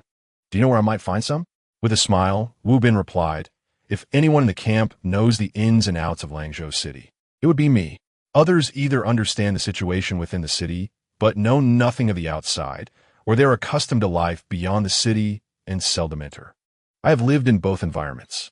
More often than not, in pursuit of martial arts training, I delve into the depths of the mountains alone, camping under the stars, or perhaps scaling the heights of urban edifices, or even navigating the currents downstream from Pujiang. If you seek something, you can surely find me. As the other party spoke more and more, a look of relief washed over Chun Huan's face. He chuckled, saying, had your health been intact, I would have sought you out long ago. From the moment I laid eyes on that map, I knew your capabilities exceeded expectations. The two shared a laugh as they boarded the vehicle, with Zhao Lin at the wheel and Wu Bin guiding them along familiar routes. The off-road vehicle initially headed eastward before veering onto a southern road along the outskirts of Langzhou City. After no more than 20 minutes, Chun Huan spotted a series of continuous greenhouses lining the roadside, prompting a spark of interest within him. Soon, he noticed a quaint courtyard adjacent to the greenhouses, though obscured by a surrounding wall, rendering it difficult to discern clearly. The vehicle came to a halt at the roadside. Aware of his circumstances, Wu Bin refrained from disembarking to avoid complicating matters for Chun Huan, choosing instead to remain inside, keeping watch. Zhao Lin followed Chun Huan as they stealthily approached the courtyard. Hiss! Before they could draw near, a cacophony of roars erupted from within the courtyard. A lone zombie, relentlessly struggling, pounded its fists against the courtyard gate, mere inches away from Chun Huan and his companion, as if it were about to break free at any moment. Open the door. Chun Huan listened intently for a moment, confirming that only this solitary zombie resided within. Suddenly, with a resounding crash, Zhao Lin swung the hammer he held, striking the gate with all his might. The thunderous sound accompanied the bending of the gate's latch. Realizing his efforts bore fruit, Zhao Lin persistently struck the lock area of the gate, the reverberations echoing eerily across the desolate fields. After several strikes, with a final clatter, the latch, the thickness of a finger, finally succumbed. The ring clasped on the other side of the door disengaged, and with a loud creak, the gate swung open. A zombie! Having awaited this moment for what felt like an eternity, caught a whiff of the tantalizing aroma from afar, unable to resist its primal instincts, charged forth recklessly. However, its moment of exhilaration was fleeting. In the next instant, a flash of Chun Huan's blade silenced its cries forever. Stepping into the courtyard, Chun Huan's gaze fell upon several small warehouses to the left, filled with tools, materials, and agricultural implements necessary for the greenhouses. Among them were 2 large rolls of polyethylene film.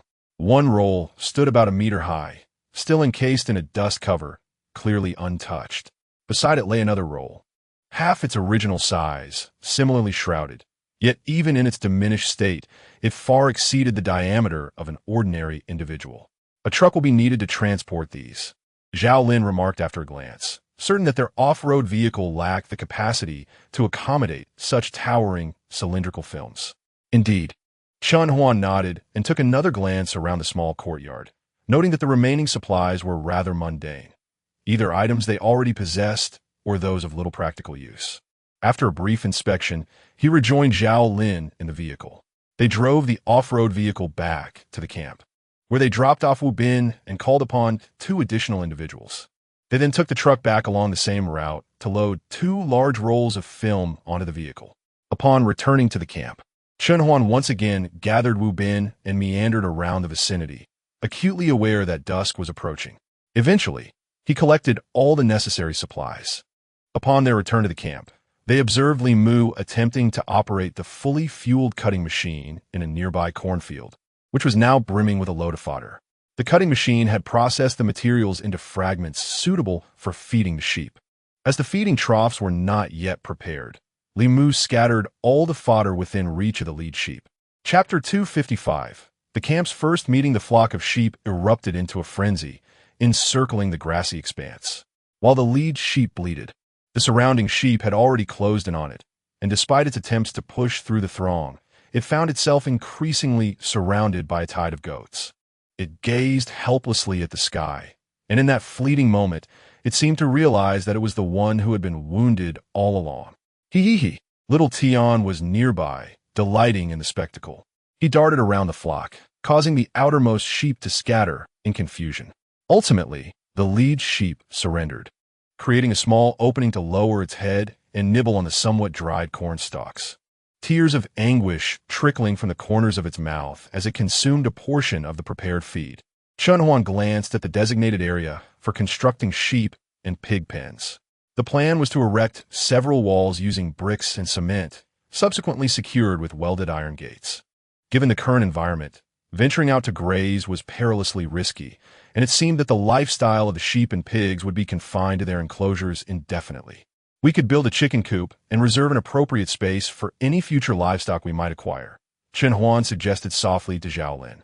Absolutely, Zhao Lin replied, scratching his head, unable to suppress his thoughts. Boss, the camp is growing increasingly crowded, and there is much to be done, like constructing sheep and pig pens, the lookout tower on the roof, as well as the outdoor greenhouse and the ongoing silage pit construction. He began counting on his fingers.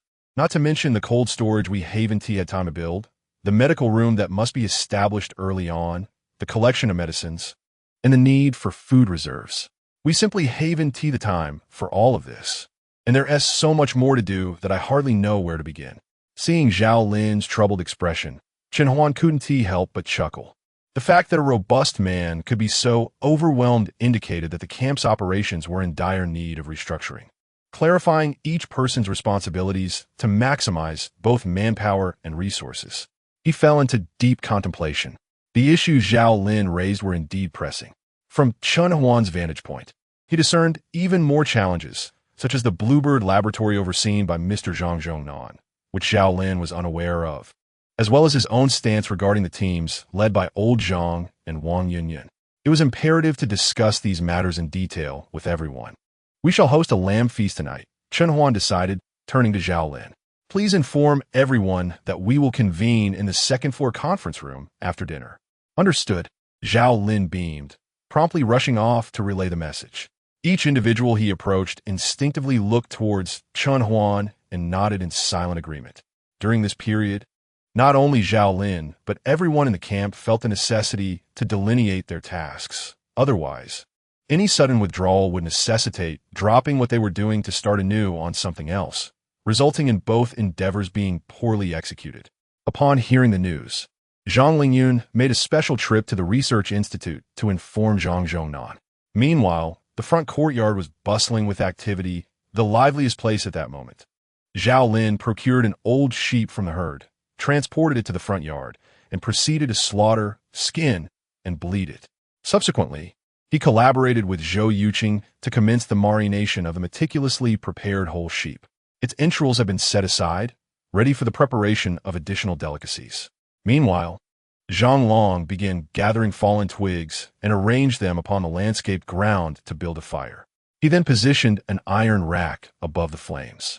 Once Zhao Lin completed his tasks, they impaled the whole sheep on a wooden skewer, spreading it evenly and placing it over the fire, igniting the blaze. Under the intense glow of the flames, Zhao Lin wielded a brush, applying oil to the meat while continuously turning it on the spit. The enticing aroma swiftly wafting throughout the camp. Everyone paused their tasks for the day, congregating in the square, casually choosing a seat. Even Zhang Zhongnan, who had been absorbed in his research, emerged early, grinning as he engaged in conversation with Professor Chen. At this moment, Zhou Yuqing, accompanied by several women, busied herself in the kitchen preparing additional dishes. The main course for the day was roasted lamb, but they also aimed for an opulent array of side dishes. Half an hour later, 3 tables were set up in the front yard square. The camp was divided into 3 sections, each finding their respective chairs and eagerly awaiting the arrival of the feast, indulging heartily until their mouths glistened with grease. The entire sheep, weighing over 90 pounds, was devoured to the point that only half remained. Each individual's belly was round and full, reluctant to move. It was worth noting that this was the first gratifying meat meal since the apocalypse. The likes of luncheon meat and ham had long since lost their appeal. Though reluctant to rise, the group collectively stood to assist with the cleanup. As night fell completely, the square returned to its previous state, with the remaining half of the roast lamb stored away in a refrigerated truck. At this juncture, the previously lively atmosphere grew solemn and quiet. Everyone understood that it was time for serious discussions. Laughter ceased, and even Xiao Tian remained silent, dutifully following Chen Huan as they ascended to a meeting room on the 2nd floor. Upon opening the door, a bright light illuminated the scene within the conference room. A rectangular table dominated the spacious area, flanked by an abundance of chairs, numbering over a dozen. At the center of the table sat a modest artificial mountain, which had originally featured flowing water, but was deemed wasteful by Chen Huan, who had instructed its removal.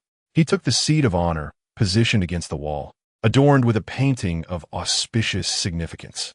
As others observed Chen Huan taking his place, they too selected their seats. To his left sat Zhou Yuqing, followed by Shen Jingzi, then Zhao Lin and others.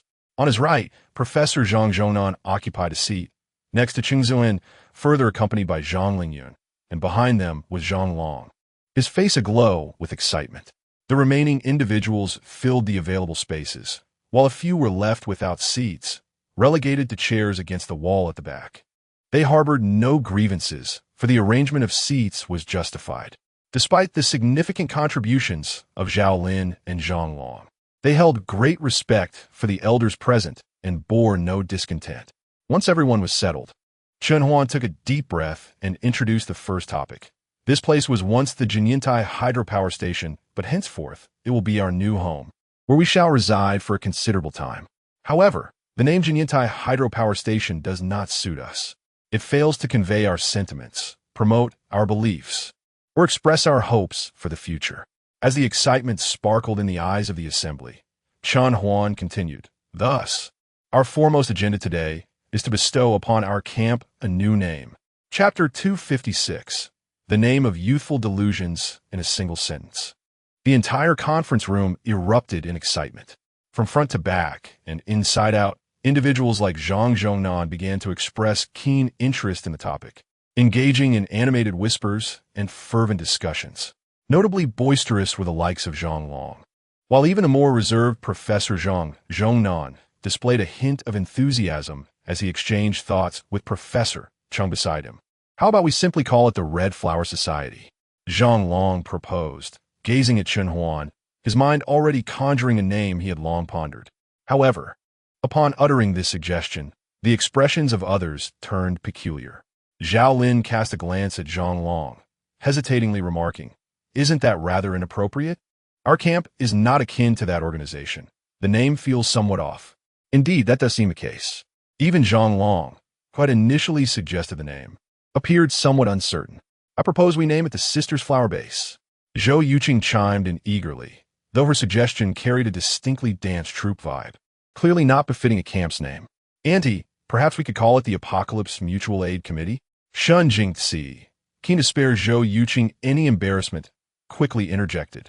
Yet, as she spoke, it became evident that the name was straying further from the intended theme, edging closer to something resembling a women's mutual aid group, lacking any imposing flair. The atmosphere grew noticeably subdued. At that moment, a youthful voice shattered the silence. "Can we call it the Dig-A-Base?" Everyone could transform into a beam of light to help Digga defeat the monstrous creatures outside. "Huh!" Xiao Tian stood up, mimicking the act of shooting lasers with both hands, gesturing towards those seated at the table while accompanying his actions with playful Bayou sounds. Yet, was this not even more awkward? Clearing his throat, Zhao Lin could no longer contain himself, fearing that the discussion might devolve in a farce. He cleared his throat and suggested, "What if we name our camp the Bluebird Base?" Zhao Lin's proposal successfully captured everyone's attention. Bluebird Base? That sounds rather pleasant, they mused. Indeed, it was melodious. The notion of the bluebird, an emblem of perseverance, evoked the legend of Jing Wei, who, after her demise, transformed into a bluebird, tirelessly attempting to fill the vast sea with pebbles. This spirit of relentless struggle in the face of despair seemed to resonate profoundly with their current plight, embodying resilience, determination, and an unwavering refusal to surrender. As Shun Jingxi elaborated, the group began to find the name Bluebird increasingly fitting. However, a few individuals wore expressions tinged with unease, notably Chen Huan, followed by Professor Zhang Zhongnan and his wife, as well as Zhang Lingyun, who was privy to the secrets of the Bluebird Research Institute. The clandestine nature of the institute had remained unspoken among them, given the multitude of secrets harbored within such a vast base. Rather than divulging these secrets to a wider audience, inadvertently revealing information could potentially bring trouble to the camp. Thus, it is preferable to eliminate such possibilities from the outset. As everyone expressed their admiration, Zhang Zhongnan turned to Chen Huan and gently addressed the group. The decision to disclose the existence of the Qingyao Research Institute rested solely with Chen Huan, as he would not take unilateral action. "Huh?" Zhao Lin, Shun Jingxi, and others appeared momentarily taken aback, puzzled as to why Zhang Zhongnan opposed a name that seemed so fitting. Some even speculated conspiratorially that perhaps he was attempting to elevate his own status by undermining others who posed a threat to him, seeking to diminish their influence. Nevertheless, the group dismissed such notions. Zhang Zhongnan had never been that kind of person. Indeed, Qingyao is not an appropriate name. Chen Huan tapped the table and paused for a moment before continuing, "I will explain shortly." The others exchanged curious glances, sensing that there were matters unknown to them. However, upon hearing that Chen Huan would elaborate later, they restrained their curiosity. "Boss, why don't you help us come up with a name?" Zhang Long, feeling a headache brewing, couldn't help but seek assistance, and the others turned their attention to Chen Huan in unison. "Ah!" Chen Huan hesitated, his mouth moving as if to speak. Truthfully, it was not that he lacked the creativity to generate names. In his previous life, he had named several of his bases. However, it seemed that no one had favored his suggestions, often criticizing them as either too rustic, too mundane, or overly juvenile, akin to the incessant critiques of Doryman. Was this request meant to challenge him? Finally, he managed to propose a name. "How about we call it the Phoenix Base?" As soon as he uttered the words, a perplexed silence engulfed the conference hall. It was evident that the name had left them stunned. A few exchanged glances, each hesitant to be the first to speak, until Zhang Long, his face flushed, could no longer contain himself, and asked, Isn't the phoenix a symbol of femininity? Wouldn't naming the camp after it seem a bit weak? Immediately, he fell silent. Zhao Lin and the others silently nodded in agreement, seemingly endorsing his statement. Seeing the expressions of the group, Chen Huan's face darkened. Clearly, he should have refrained from speaking. Ahem, allow me to clarify. The phoenix is a mythical firebird, with the male referred to as Feng and the female as Huang. Thus, the phoenix does not solely represent femininity. There is a distinction. Realizing that his explanation might not have been entirely appropriate, Zhang Zhongnan elaborated further. However, for a considerable time, the dragon and phoenix have been seen as opposites, one symbolizing masculinity and the other femininity, which rendered the name phoenix somewhat effeminate. Zhao Lin and Zhang Long's expressions also grew increasingly peculiar. Upon reflection, the name phoenix seemed to diverge further from the camp's intended concept. After all, if they were to assist others and be asked which camp they belonged to, how could they confidently declare, "I am from the Phoenix camp"? Regardless of its appeal, it could lead to misunderstandings. Meanwhile, Chen Huan's expression darkened further. Zhang Zhongnan's explanations were becoming more awkward, rather than aiding him. It felt as though they were undermining his proposal. The symbolism of the phoenix is indeed profound. It signifies rebirth through fire, cleansing all impurities, and emerging anew from the flames, perfectly aligning with our spirit. Zhang observed that the situation was slipping into unforeseen territories and hastily introduced a concept.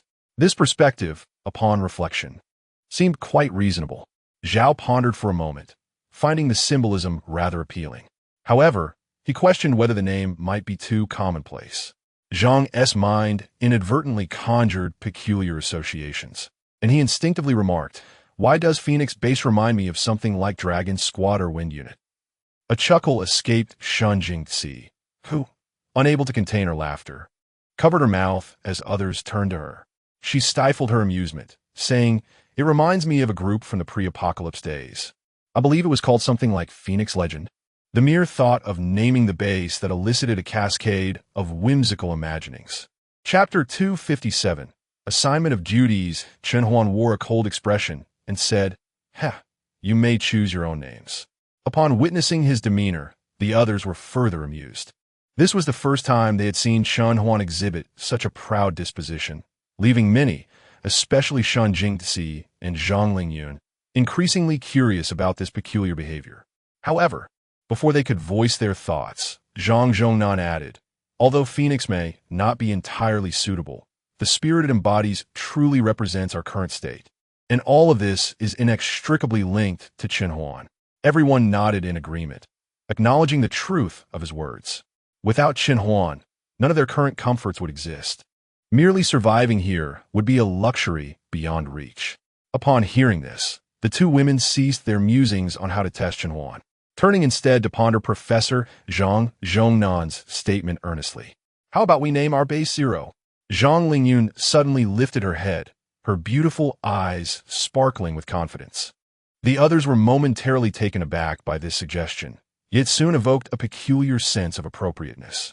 It seemed as though the camp was always meant to bear this name. Yet, the reasons behind this sentiment eluded them. Reborn from the ashes, starting anew, Chen Huan inhaled deeply. Zero not only symbolizes our base, but also signifies our stance.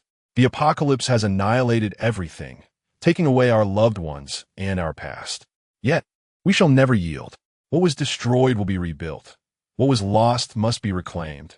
What has been forgotten should be etched in our hearts. Just as the Tao gives birth to one, one gives birth to two, two gives birth to three, and three gives birth to myriad things. Here, Zero embodies the Tao, the commencement of rebirth. I believe Zero is a viable option, Chen Huan concluded, and all present exhibited a knowing look. They recognized that the term Zero was indeed more fitting for the camp. Each individual here was either surviving amidst despair or striving desperately, filled with hope for the future. Even those who fought solely for survival each day would, upon reflection, marvel at the life they had lived, regardless of the absence of grand aspirations. Thus, Zero is remarkably suitable. I agree to use Zero as the name of our camp. Professor Zhang Zhongnan was the first to voice his approval. I concur. I too agree. We all concur. The others expressed their agreement in turn, all rather fond of the name. Even Xiao Tian, whose suggested name had been dismissed, raised his hand with enthusiasm, finding the whole matter simply amusing. Very well, then. Chen Huan took a deep breath, a surge of grandeur swelling within him. From now on, we shall call this place Zero Base. Applause erupted, the sound resonating throughout the conference room, echoing for an extended moment. Once the clamor subsided, Chen Huan paused before continuing, with the name of our base now established. We shall proceed to the detailed allocation of duties within the camp, clarifying each person's responsibilities. Upon hearing this, everyone's expression shifted and they sat up straight. The earlier discussion regarding the camp's nomenclature was merely theoretical. However, when it comes to the allocation of responsibilities, it becomes a matter of practicality. This task is intricately linked to each individual's future life. While it may not directly affect the quality of life, its impact is substantial. The affairs within the camp are divided into several segments, which Chen Huan elucidated gradually. The most critical aspect of logistics in the camp, encompassing everyone's sustenance, clothing, shelter, as well as the management of livestock such as sheep, wild boars, and various poultry, is entrusted to Zhou Yuqing. He first turned to Zhou Yuqing and gently said, "Mother, I am placing this matter in your capable hands." All right, Zhou Yuqing responded, a hint of worry flickering across her face as she feared mismanaging the responsibilities. After a moment of hesitation, she added, "Perhaps we should involve Jingxi. I worry about causing you trouble. Annie, you have been doing exceptionally well with our meals during this time, and we all have faith in you." Shen Jingxi spoke softly. Upon hearing this, Zhou Yuqing's face, though still tinged with doubt, softened slightly. "Annie, you are quite capable," Zhao Lin encouraged. "Indeed, we can't have us roughnecks handling such matters," Zhang Long chimed in, scratching his head. "It would be rather embarrassing if we ended up making everyone ill." Zhang Long, though somewhat brash, spoke with a sensible rationale, and the group unanimously agreed with his statement. "Mother, how about I have Jingxi assist you with your duties?" After contemplating for a moment, Chen Huan decided to find his mother a helper. The logistics aspect, though seemingly trivial now, would undoubtedly grow in significance as the camp expanded. Given his mother's age and possibly limited experience, enlisting Shen Jingxi would provide a stabilizing influence. "Oh, that sounds splendid. Let Jingxi come and assist me," Zhou Yuqing exclaimed joyfully, casting a glance at Shen Jingxi, reminiscent of a mother-in-law admiring her daughter-in-law, a sentiment felt by both Shen Jingxi and Chen Huan. They both chose to remain silent. For some time, Shen Jingxi had not been assigned a specific role. Her activities within the camp were inherently linked to logistics, so it was only natural to bestow upon her a relevant responsibility, which garnered no objections from anyone. Following this, Chen Huan continued, "The scientific research at the base can currently be categorized into biology, medicine, and agriculture, with academician Zhang Zhongnan, Professor Cheng Ziyuan, and Zhang Lingyun respectively overseeing these areas. This arrangement has met with no dissent. Despite academician Zhang Zhongnan's lack of interaction since arriving at the camp, no one questions his capabilities. They merely cast curious glances at the trio, marveling at their expertise. As for the base's defense, it is subdivided into 3 teams. Chen Huan furrowed his brow in contemplation.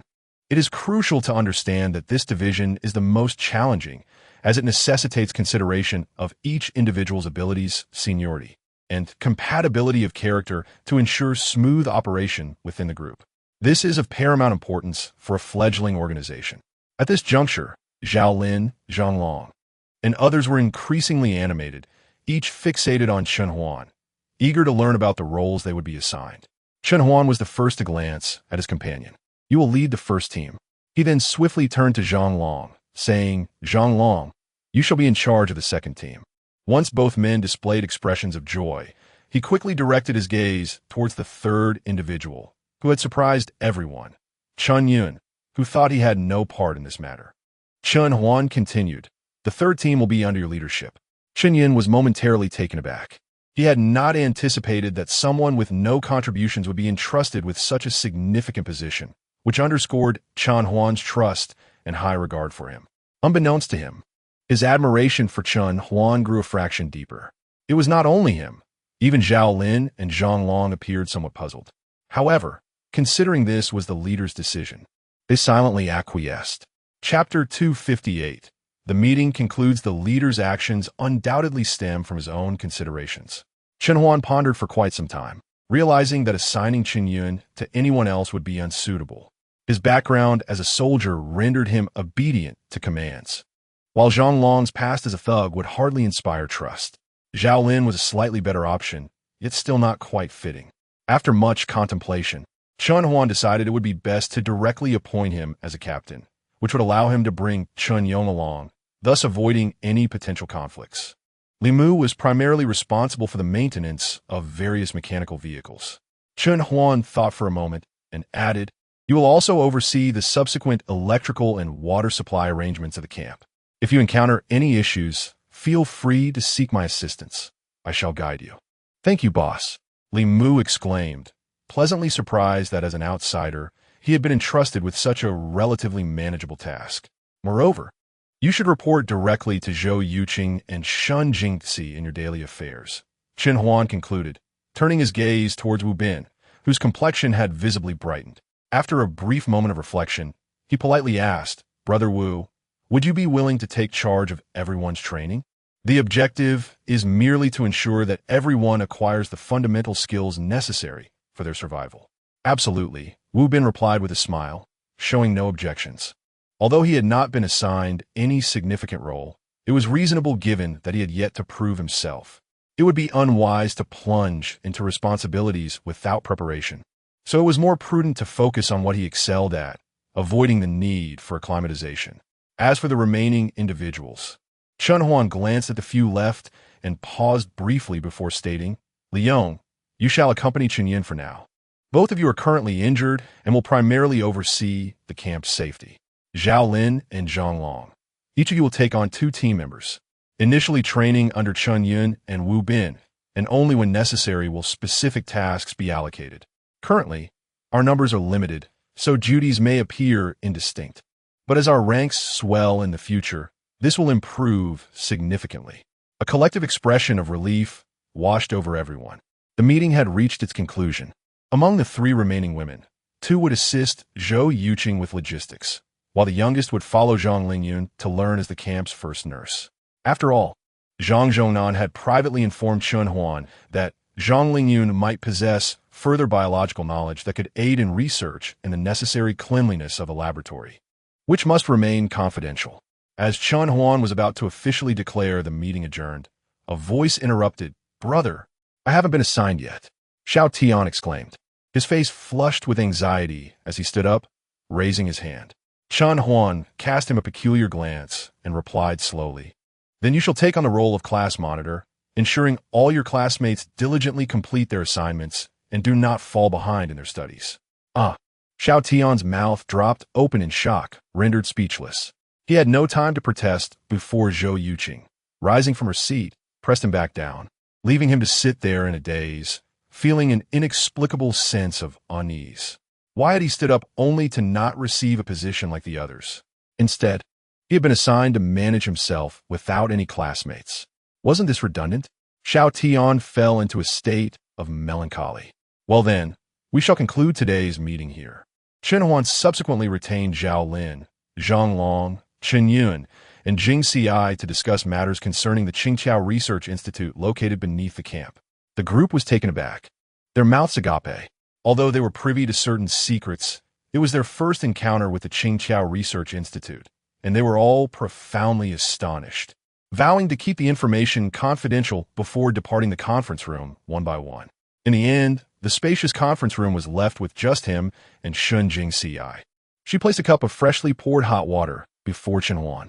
Shun Jingxi gently inquired, "Isn't it exhausting to ponder so many matters daily?" "Indeed. If only someone could help me massage my shoulders, it would be much easier," Chen Huan replied with an expressionless face. "How absurd." Shun Jingxi gritted her teeth in frustration. Initially intending to comfort Chen Huan, she found herself at a loss for words, her remaining thoughts trapped within. Rolling her eyes, she prepared to leave, but hesitated momentarily.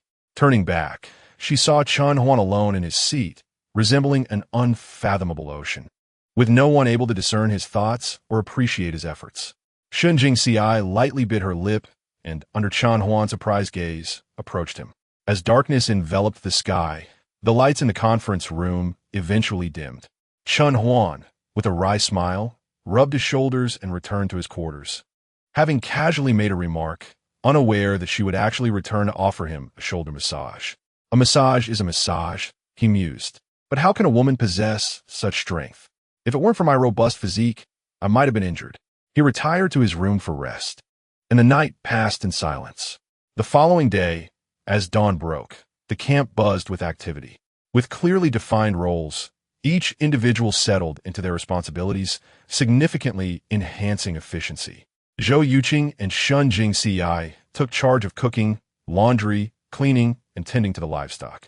Zhang Zhongnan returned to the research institute, where Zhang Lingyun began instructing the 20-something girl in basic medical tasks. Meanwhile, Chen Yun, Li Yong, and Wu Bin focused on camp security, primarily tending to their own recovery. As the current safety concerns were minimal, Zhao Lin and Zhang Long, now accompanied by 2 younger companions, were brimming with enthusiasm. Zhao Lin assigned his 2 aides to construct a watchtower on the rooftop, while Zhang Long's team commenced preparations for building enclosures for the livestock. As for the 2 of them, they accompanied Chen Huan in a truck and a harvester to seek suitable cornfields for silage. Li Mu remained at the camp to establish a second silage pit. Everything was proceeding in an orderly fashion. In the cornfields, Chen Huan and his companions encountered a few amusing mishaps. While the harvester proved convenient for collecting corn stalks, none of them had prior experience with such machinery, nearly toppling it when Zhao Lin executed a turn. Now, the 3 were strategizing on how to call for assistance. However, once they mastered the process, the efficiency of collecting corn stalks improved significantly. They could clear an acre of corn stalks in just over 10 minutes. The speed of the operation left them utterly astonished. It took merely over an hour to fill a truck with corn stalks. The trucks within the camp weighed 50 tons each. Subtracting the weight of the vehicles themselves, which was several tons, nearly 40 tons remained for cargo, and there was no concern about exceeding limits, as no one was monitoring that aspect anymore. Naturally, for the sake of safety and vehicle maintenance, they would not intentionally overload. Chen Huan drove the truck back to the camp, unloading all the shattered corn stalks into the first cellar, which was already lined with 3 layers of plastic sheeting at the bottom and around the sides. As they had not been compacted, the corn stalks filled more than half of the cellar to the brim. Chen Huan then departed, casting a glance at Li Mu's progress before leaving. Chapter 259, An Ordinary Day Due to the experience gained from the first attempt. The excavation proceeded with remarkable speed this time. The second cellar had already begun to take shape, and by noon, it was expected to be nearly completed, allowing for the smooth laying of plastic sheeting. Chen Huan glanced over and even contemplated starting on the 3rd cellar. Upon Chen Huan's return to the cornfield with the truck, the harvester had come to a halt for a brief respite, its attached hopper brimming with harvested corn stalks. Once Chen Huan arrived, the 3 of them efficiently transferred the crushed corn stalks from the hopper to the truck before resuming their work. Their growing proficiency allowed them to work even faster this time, completing the task in 5 minutes less than their previous attempt. After collecting another load of corn stalks, the trio returned to the camp, leaving the harvester temporarily in place with the keys removed, as the area was devoid of people, eliminating the concern of theft and conserving unnecessary fuel. Upon returning to the camp, they discovered that the pile of corn stalks within the first cellar had risen several dozen centimeters above the ground after unloading half of the load from the truck. At this point, Professor Chen quickly called for a halt. The group then took their tools to level the top layer of cornstalk fragments before compacting them with their feet. Under Cheng Ziyuan's guidance, they operated an all-terrain vehicle, moving from left to right and front to back, pressing down until the cornstalks inside the cellar were tightly packed. They then completed the remaining necessary tasks. Arriving at the sealing phase, Zhao Lin and Zhang Long maneuvered large strips of plastic, layering 3 sheets atop the contents of the cellar, enveloping all the corn stalks within. Finally, they covered everything with a layer of soil several centimeters thick, expelling all the air before sealing the entire cellar. Thus, the first silage cellar was successfully constructed. Once these tasks were completed, the second vacant cellar was also nearly finished. The three of them decided to wait until Li Mu finished his work, laying down plastic sheeting on the ground and walls before pouring the remaining crushed corn stalks from the truck into it. Noticing that it was still early, Chen Huan contemplated for a moment and decided to have Li Mu commence excavation of the third cellar. The three of them continued collecting crushed corn stalks throughout the afternoon. Aside from a brief meal break, they primarily focused on cutting corn stalks and transferring them to the truck, then returning to the camp. Due to the limitations of the harvester, they spent considerable time transferring the crushed stalks to the truck. As dusk approached, the three of them gazed at the sealed third cellar, feeling a sense of relief. It had indeed been a tiring day, even for Chen Huan, who had never felt so exhausted. However, witnessing the results filled them with a profound sense of achievement. With the cellars completed, Li Mu would be able to commence work in the greenhouse the following day. Meanwhile, Wu Jinghua and his companion were making promising progress in constructing the poultry and livestock shelters, focusing on laying red bricks. This type of single-layer construction required minimal depth for the foundation, and within a day's time, they had nearly completed the groundwork. Certainly, this is merely a shelter for the animals currently residing within the camp. If we were to construct all the planned shelters, it would require a more extended period. Fortunately, the walls of these shelters need only reach a height of approximately 2 meters. The remaining structure can be secured with iron pipes embedded within the walls, while the roof can be fashioned from rock wool sandwich panels retrieved from the construction site, creating a sloped rooftop. Despite the winter chill in Lang's, the temperatures are not excessively cold. By merely draping a blanket around the uppermost open space between the steel pipes, we can ensure a basic level of warmth while also conserving construction time. Overall, these tasks can be completed in just over 10 days. As for the rooftop watchtower managed by Su Chun and his companion, its construction is even more straightforward. The base requires only a 2-meter by 2-meter space, built to a height of 10 meters, with a few steel pipes connecting the center. The primary task is simply to stack bricks and stones. Since it is constructed atop a building, no foundation work is necessary. We need only secure a few circles around the perimeter. Initially, the watchtower was intended to be built from steel pipes, but it was determined that such a structure would compromise the integrity of the rooftop surface, thus delaying the process.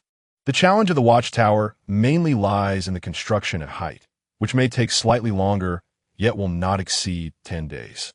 Once completed, the watchtower will consist of 3 levels, plus an additional top tier. The first floor will accommodate a single bed and a stove, while the second floor will store various supplies. The purpose of the third floor will be determined as needed, and the top tier will feature a brick railing and a simple canopy. At that point, the primary responsibility will be monitoring from the top floor, with periodic inspections. Most of the time, one can rest on the first floor. Each level of the watchtower will also include designated observation holes, with the first floor having the least and the third floor the most. During particularly cold weather, one can utilize the observation hole on the third floor by climbing a ladder, allowing for a view from the highest point, close to the rooftop. This observation hole was a suggestion from Chen Yun. Despite not yet having fully recovered, was eager to contribute rather than remain idle. While Su Chun and his companion were busy, he engaged in tasks within his capability, offering numerous suggestions during the construction of the lookout platform, thereby enhancing its progress. The overall progress within the camp is remarkably encouraging. The pace and enthusiasm are evidently much quicker than when roles were not clearly defined. This is not to imply that their previous efforts were inadequate. Rather, it reflects an increase in individual initiative and urgency. Even Wu Bin has been inspired by the growing momentum among the group. He independently requested some paper to organize his physical training and martial arts practice steps. When he encountered Chen Huan, he even smiled and hinted a surprise in store for him. Taken aback, Chen Huan responded with a puzzled expression, but Wu Bin remained tight-lipped. With a resigned shake of his head, he turned to check on his mother, where things were more relaxed. Shen Jingxi had begun to take charge of inventorying all the supplies within the camp, focusing on the most crucial organization, while their mother, accompanied by 2 women, adeptly tended to the sheep and chickens, washing clothes, cooking, and tidying up the campsite. Even the woman learning under Zhang Lingyun has taken the initiative, displaying her ambition and recognizing her shortcomings, thus resorting to the most laborious tasks. She studies with great diligence. Furthermore, she is a university graduate, possessing a higher education and learning capabilities than the other two women. Although her progress may not entirely satisfy Zhang Lingyun, the prospect of her being easily replaced is rather slim. It appears that before long, the campsite will have a nurse with fundamental knowledge. As for Professor Chung, there has been no opportunity to voice her opinions. After completing the inspection of the campsite, when her mind felt somewhat vacant, Professor Zhang Zhongnan personally emerged from the Research Institute to meet Chen Huan. Chapter 260. Preparations. Professor Zhang? Chen Huan was momentarily taken aback, intrigued to see Zhang Zhongnan leaving the Research Institute early. Chen Huan. Zhang Zhongnan leaned forward, seemingly searching for someone. Upon hearing Chen Huan's voice, he broke into a smile, waved, and took a few steps closer, saying, "Come, let's go downstairs for a moment." Chen Huan hesitated. However, he soon recalled an impending matter. Simultaneously, it appeared that Zhang Zhongnan discerned his confusion and spoke up. "Do you remember our conversation a few days ago about the Autumn Rain Research Institute?"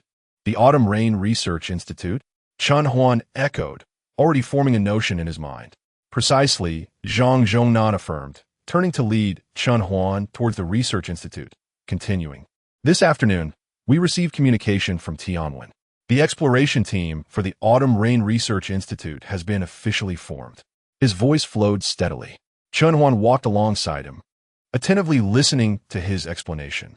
Yinlin City will dispatch a platoon of troops to assist the two laboratories in retrieving data and equipment from the Autumn Rain Research Institute. Tianwen will send 3 individuals. I've already coordinated with them. Once you arrive, simply contact a person named Wang Juanhao, and he will guide you. What role will I assume? Chen Huan pondered momentarily, his words trailing off. As a researcher from the Bluebird Research Institute, serving as an advisor for this operation. This is your highest designation. Zhang Zhongnan responded with a gentle smile, then added, "However, this title does not confer actual authority, and correspondingly, others lack the power to command you. As long as you do not wish it, no one can compel you. In other words, you'll be free this time," Zhang Zhongnan said calmly. A hint of relief crossed Chen Huan's face. "Thank you." He understood that Zhang Zhongnan had undoubtedly exerted considerable effort to secure this advantageous position for him. The personnel from Yinlin City and the members of Tianwen were far more trustworthy than someone who had joined impulsively. Being able to maintain such an identity was truly a matter of gratitude towards Zhang Zhongnan. "Do not dwell on it." Zhang Zhongnan waved his hand, responding kindly. "When you go to the Autumn Rain Research Institute, prioritizing your safety is paramount. Locating the necessary research materials is secondary." He opened the door to the Research Institute, stepping inside and waiting for Chen Huan to follow. "I have an odd premonition. Matters concerning the Autumn Rain Research Institute are not as simple as they seem," Zhang Zhongnan remarked, shaking his head. Together, they arrived at the central control room. Chen Huan remained silent, contemplating the concerns expressed by Zhang Zhongnan, sensing an indistinct foreboding. After all, the premature appearance of evolved mutated zombies, which were not supposed to manifest for another 6 months, was already astonishing. If someone were to claim that greater dangers lurked within, he would undoubtedly believe them. Yet, given the current developments, he had no choice but to proceed, not only to recover experimental data and materials, but also to investigate deeper underlying reasons. He smiled, choosing not to elaborate further. As the elevator reached the final floor, the two exited and entered the central control room. Chen Huan gazed curiously at the individual continuously manipulating the console as a myriad of control interfaces flickered across the screen, some of which even bore a connection to the Tianwen Research Institute. A few minutes later, Professor Zhang let out a long breath. He retrieved a freshly printed document from a nearby printer and handed it to Chen Huan, stating, "This contains the map of the Qiuyu Research Institute and the items we need to locate for this operation. Despite the complete annihilation of the Qiuyu Research Institute at present," Zhang Zhongnan pointed to the screen and remarked, "However, in the last file sent by Dr. Liu, there exists a schematic of the key to the Qiuyu Research Institute. If we replicate it according to the original design, we can unlock the most inaccessible underground laboratory. Conveniently, there is a 3D printer within the Institute, which I have prepared and will provide to you shortly. Furthermore, as a precautionary measure, I have discussed with Director Wang and have been granted emergency, highest-level access to the Qiuyu Research Institute for you. Highest-level access? Chen Huan was taken aback and couldn't help but inquire. Does this access not require the consent of the Qiuyu Research Institute? Zhang Zhongnan chuckled softly and explained. As previously mentioned, the 3 research institutes operate as a collective. As long as 2 of the institutes agree, the requesting institute can obtain the requested access. This concept also has an extension. If there is no response from one institute, the remaining 2, provided they can contact the 3rd, can temporarily grant highest-level access. This highest-level access requires a waiting period of 3 days before it becomes effective. Should anyone from the 3rd institute oppose during these 3 days, the access will become void. Although there are numerous loopholes, various assumptions were considered during its establishment. Chen Huan nodded thoughtfully, realization dawning upon him. So that was it. He had previously been told that the delay of 3 days was to prepare various supplies. But the true reason was to await the activation of the access before proceeding with the operation, a well-concealed motive. Yet, this matter piqued his curiosity further. Why was this highest-level access granted solely to him? In the context of the Tianwen Research Institute, Chen Huan was not a core figure, nor was he particularly significant. Thus, why did they not bestow this privilege upon their own, but rather to an outsider? Regarding this topic, Zhang Zhongnan appeared contemplative. He sighed, the reasons are rather intricate. Should the Tianwen Research Institute grant this access to another, it could lead to certain repercussions. During your actions, please strive to conceal your level of access. Are there other plans? Chen Huan furrowed his brow, looking at him intently. Zhang Zhongnan remained silent, clearly indicating that this matter was beyond his control. Otherwise, he would have surely revealed some details. Therefore, during your operation, you must adapt as circumstances change, prioritizing your safety above all plans, Zhang Zhongnan added as a final note. Before handing him a pure silver metallic card, your fingerprint and iris data cannot be utilized at the Qiuyu Research Institute. This card temporarily represents your highest level access. Be sure not to misplace it. He concluded with a cautionary reminder. Zhang Zhongnan opened the map and pinpointed a location, instructing Chen Huan to wait there at 6 o'clock the following morning. He assured him that the other party would arrive at 7 to escort him to his destination. Confirming that nothing was amiss, Chen Huan gathered his belongings and left the research institute, deep in thought. He took a moment to glance at the sheep pen, where a substantial pile of freshly harvested corn stalks lay. Until the silage had fermented properly, they would have to rely on freshly gathered supplies for a considerable time. This task posed no significant challenge. Within half an hour, including travel time, he could prepare everything needed.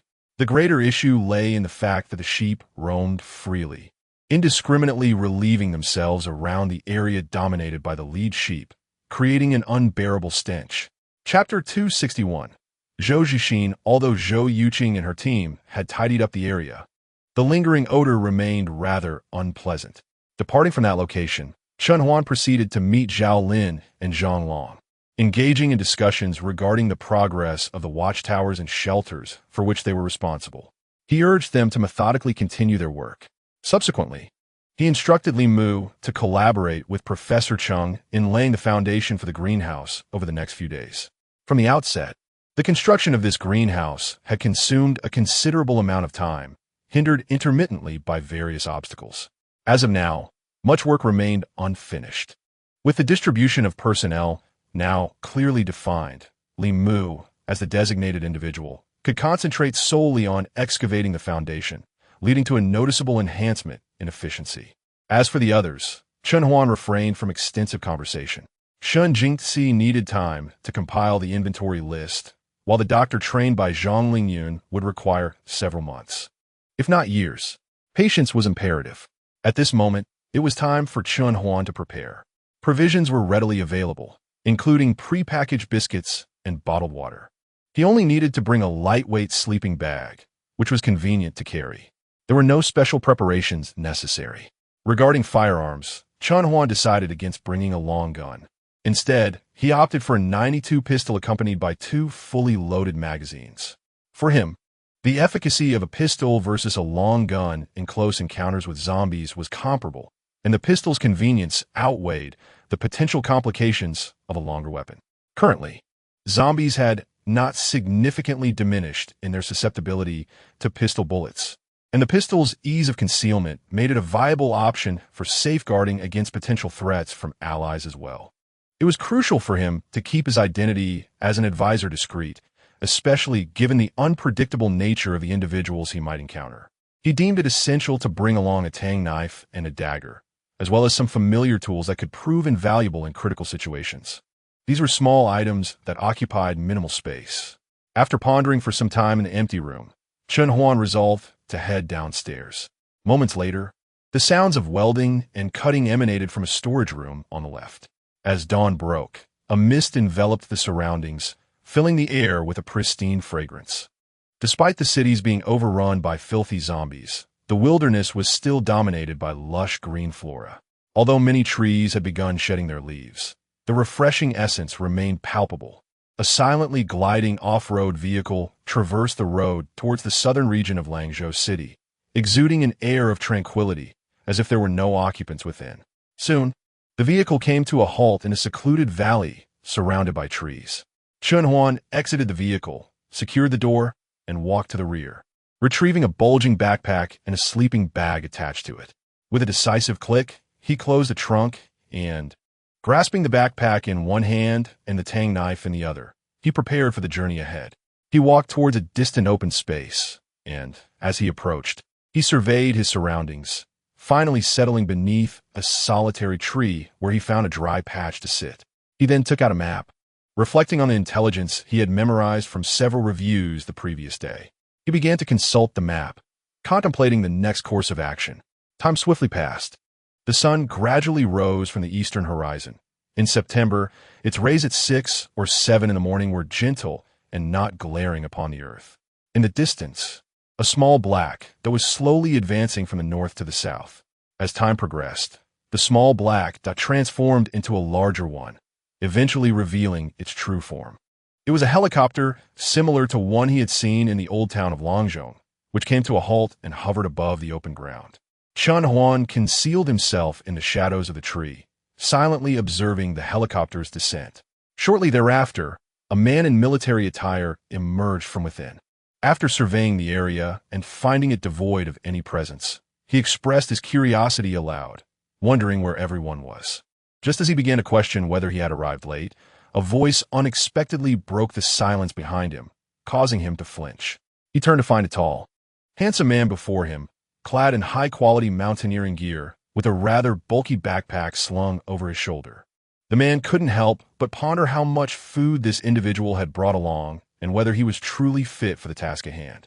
Shaking his head, he dismissed the thought, recognizing that this person had been sent by higher authorities. At that moment, his peripheral vision caught sight of a finely crafted tang Dao held in the stranger's other hand, eliciting a peculiar expression on his face. What manner of individual is this? Is he truly an advisor dispatched from above? He looked rather like a whimsical youth. Could it be that someone has deceived the higher-ups? Never mind, he thought. Having already met the individual, it was best not to dwell on it. The man extended his hand in greeting, introducing himself, Zhou Zhixin, deputy leader of this operation from the Yunlin City base. Welcome to the team. Chun Huan, Qingyao Research Institute, Chun Huan succinctly replied, offering a brief handshake before making his way towards the helicopter. Zhou Zhixin stood there, puzzled, furrowing his brow as he watched Chun Huan, his eyes reflecting a flicker of doubt and growing uncertainty about the latter's intentions. Better to keep matters uncomplicated, Zhou Zhixin mused, deciding against making a fuss. He followed Chun Huan onto the helicopter. Just as he was about to instruct Chun Huan to fasten his seatbelt, he noticed that Chun Huan was already prepared. This revelation left him increasingly astonished, prompting him to engage Chun Huan in conversation to inquire about his situation. However, Chun Huan simply replied that he was tired and closed his eyes to rest. The first and second instances were manageable, but after the third and fourth, It became clear that not even an Iron Man could endure such fatigue. Zhou Zixin was no naive individual himself.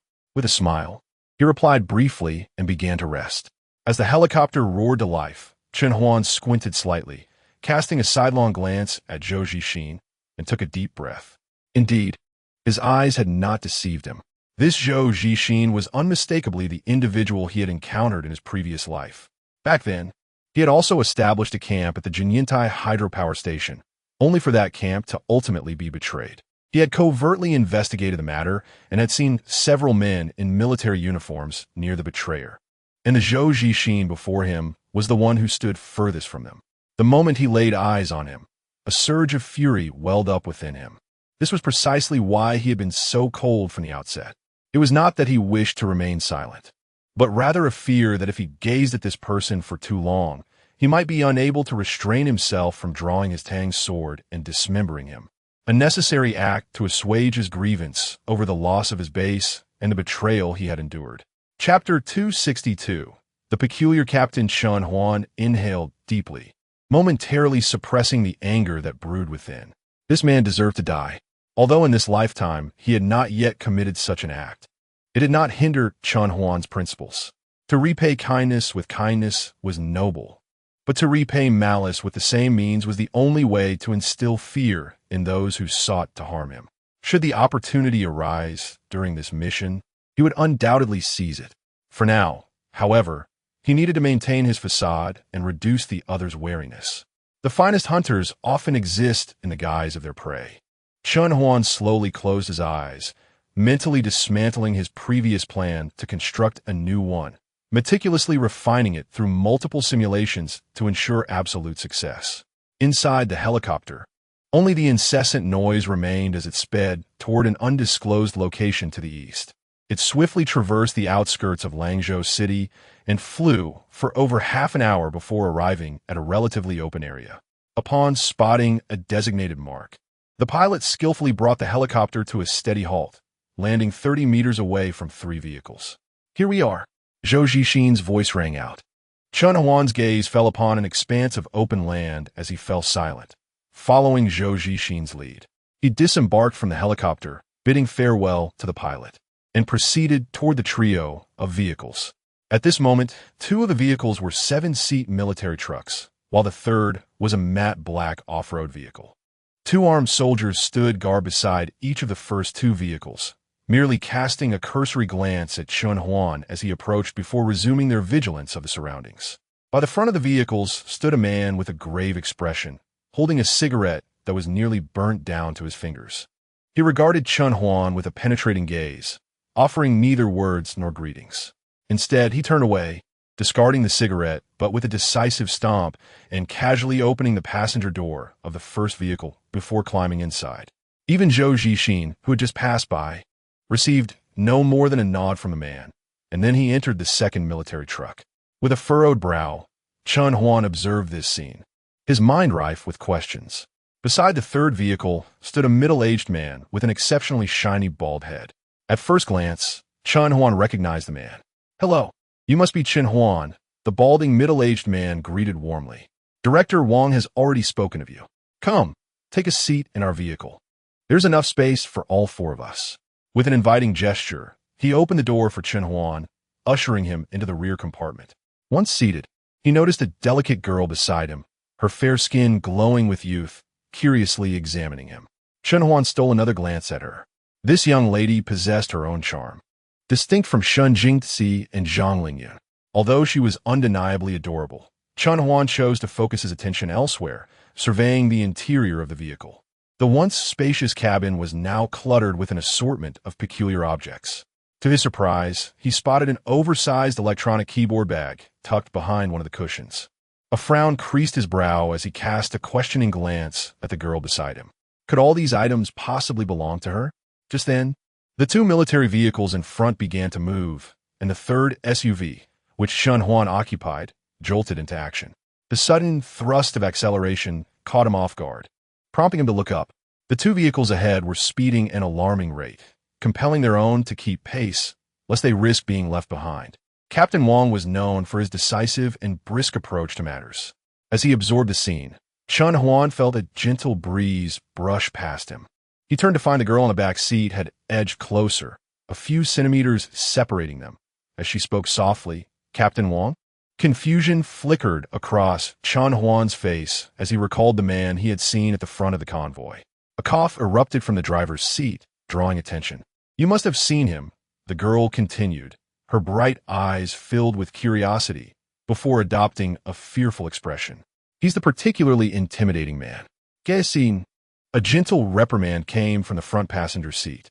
The balding man turned to glare at the girl before addressing Chun Huan with a softer tone. "You should be familiar with my name. I am Wang Juanhao." He gestured towards a driver, adding, "This is Chun Xiang, a researcher at the institute." Finally, he looked at the girl and said, "Zhang Kersin, my junior, who studies under Professor Wang. Don't heed her wild tales.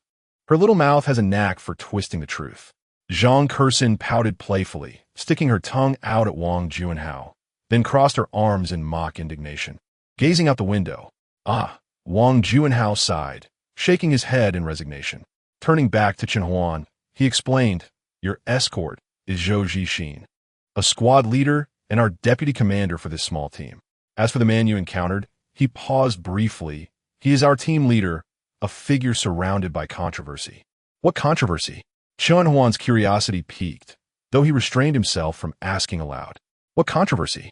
Zhang Kersin interjected, turning her head with curiosity towards Wang Juanhao, her lips parting slightly as she could not resist voicing Chun Huan's unspoken question.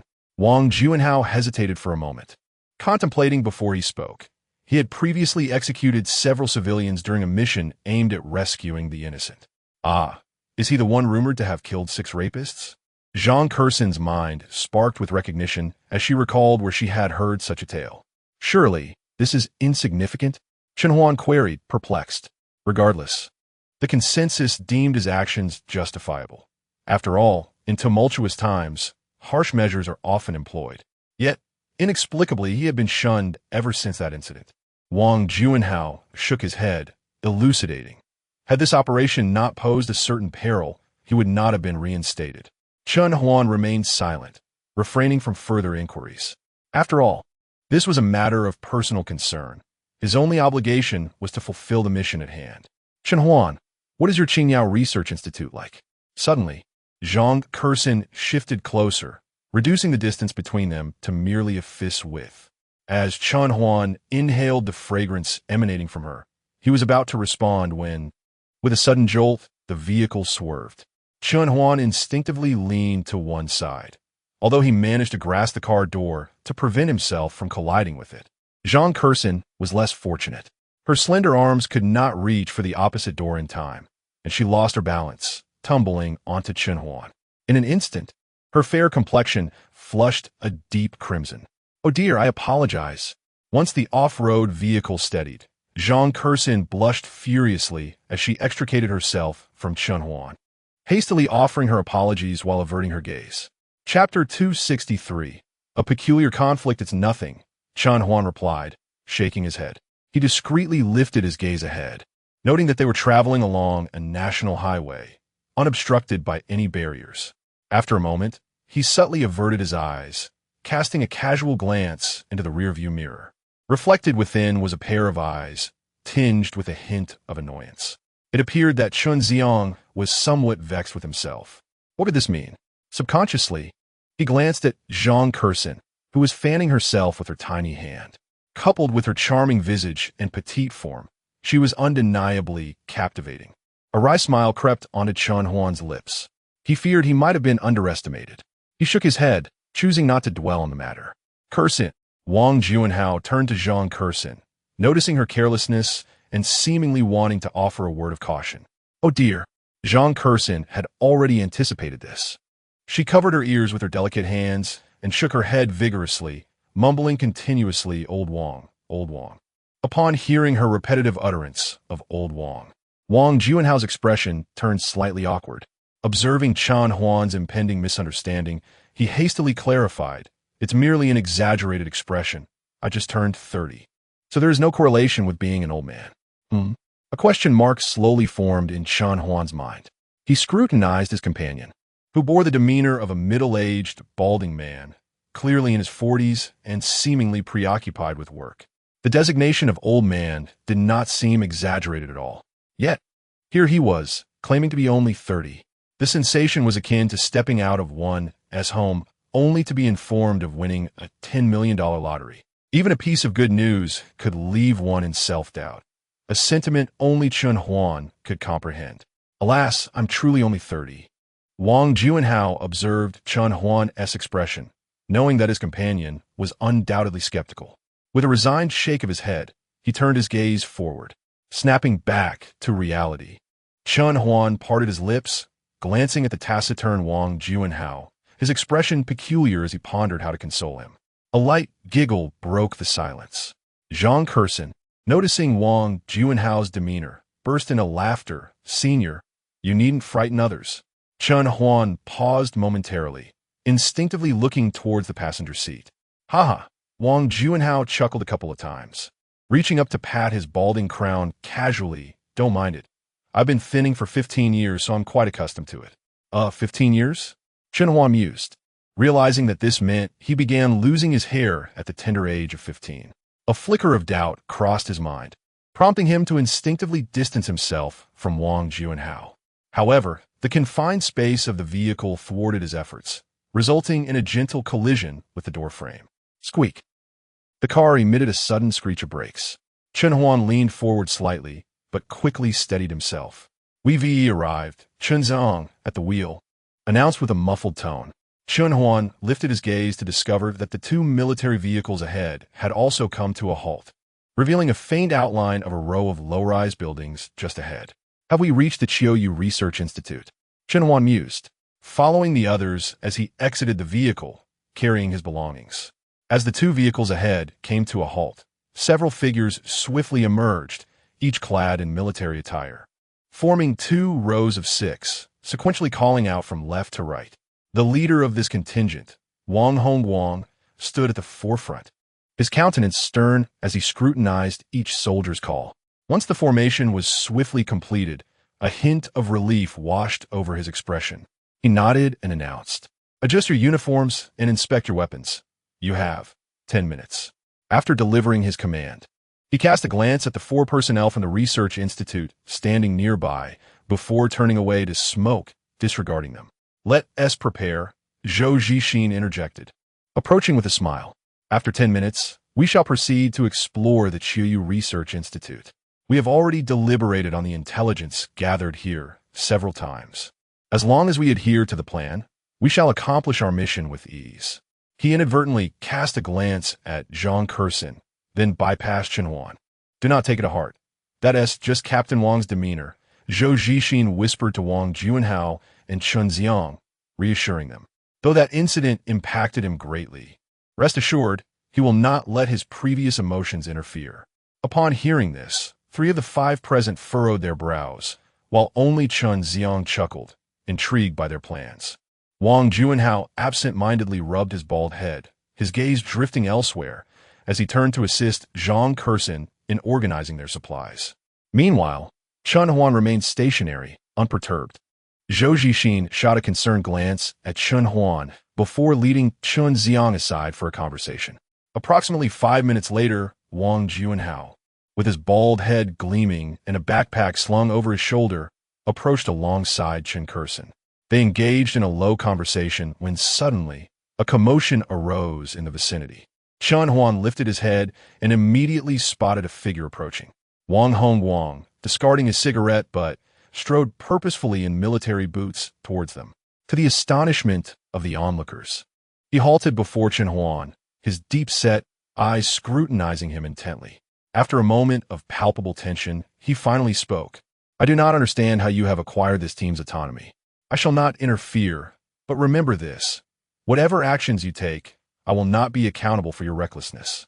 At his words, the surrounding individuals were momentarily taken aback, exchanging puzzled glances between Wang Hongguang and Chen Huan. They were aware that the 3 from their institute had been instructed to heed the captain's orders and refrain from acting independently. Thus, it was perplexing that this man was granted such autonomy. Wang Juanhao regarded Chen Huan with increasing concern, recognizing the significance of a team's independence.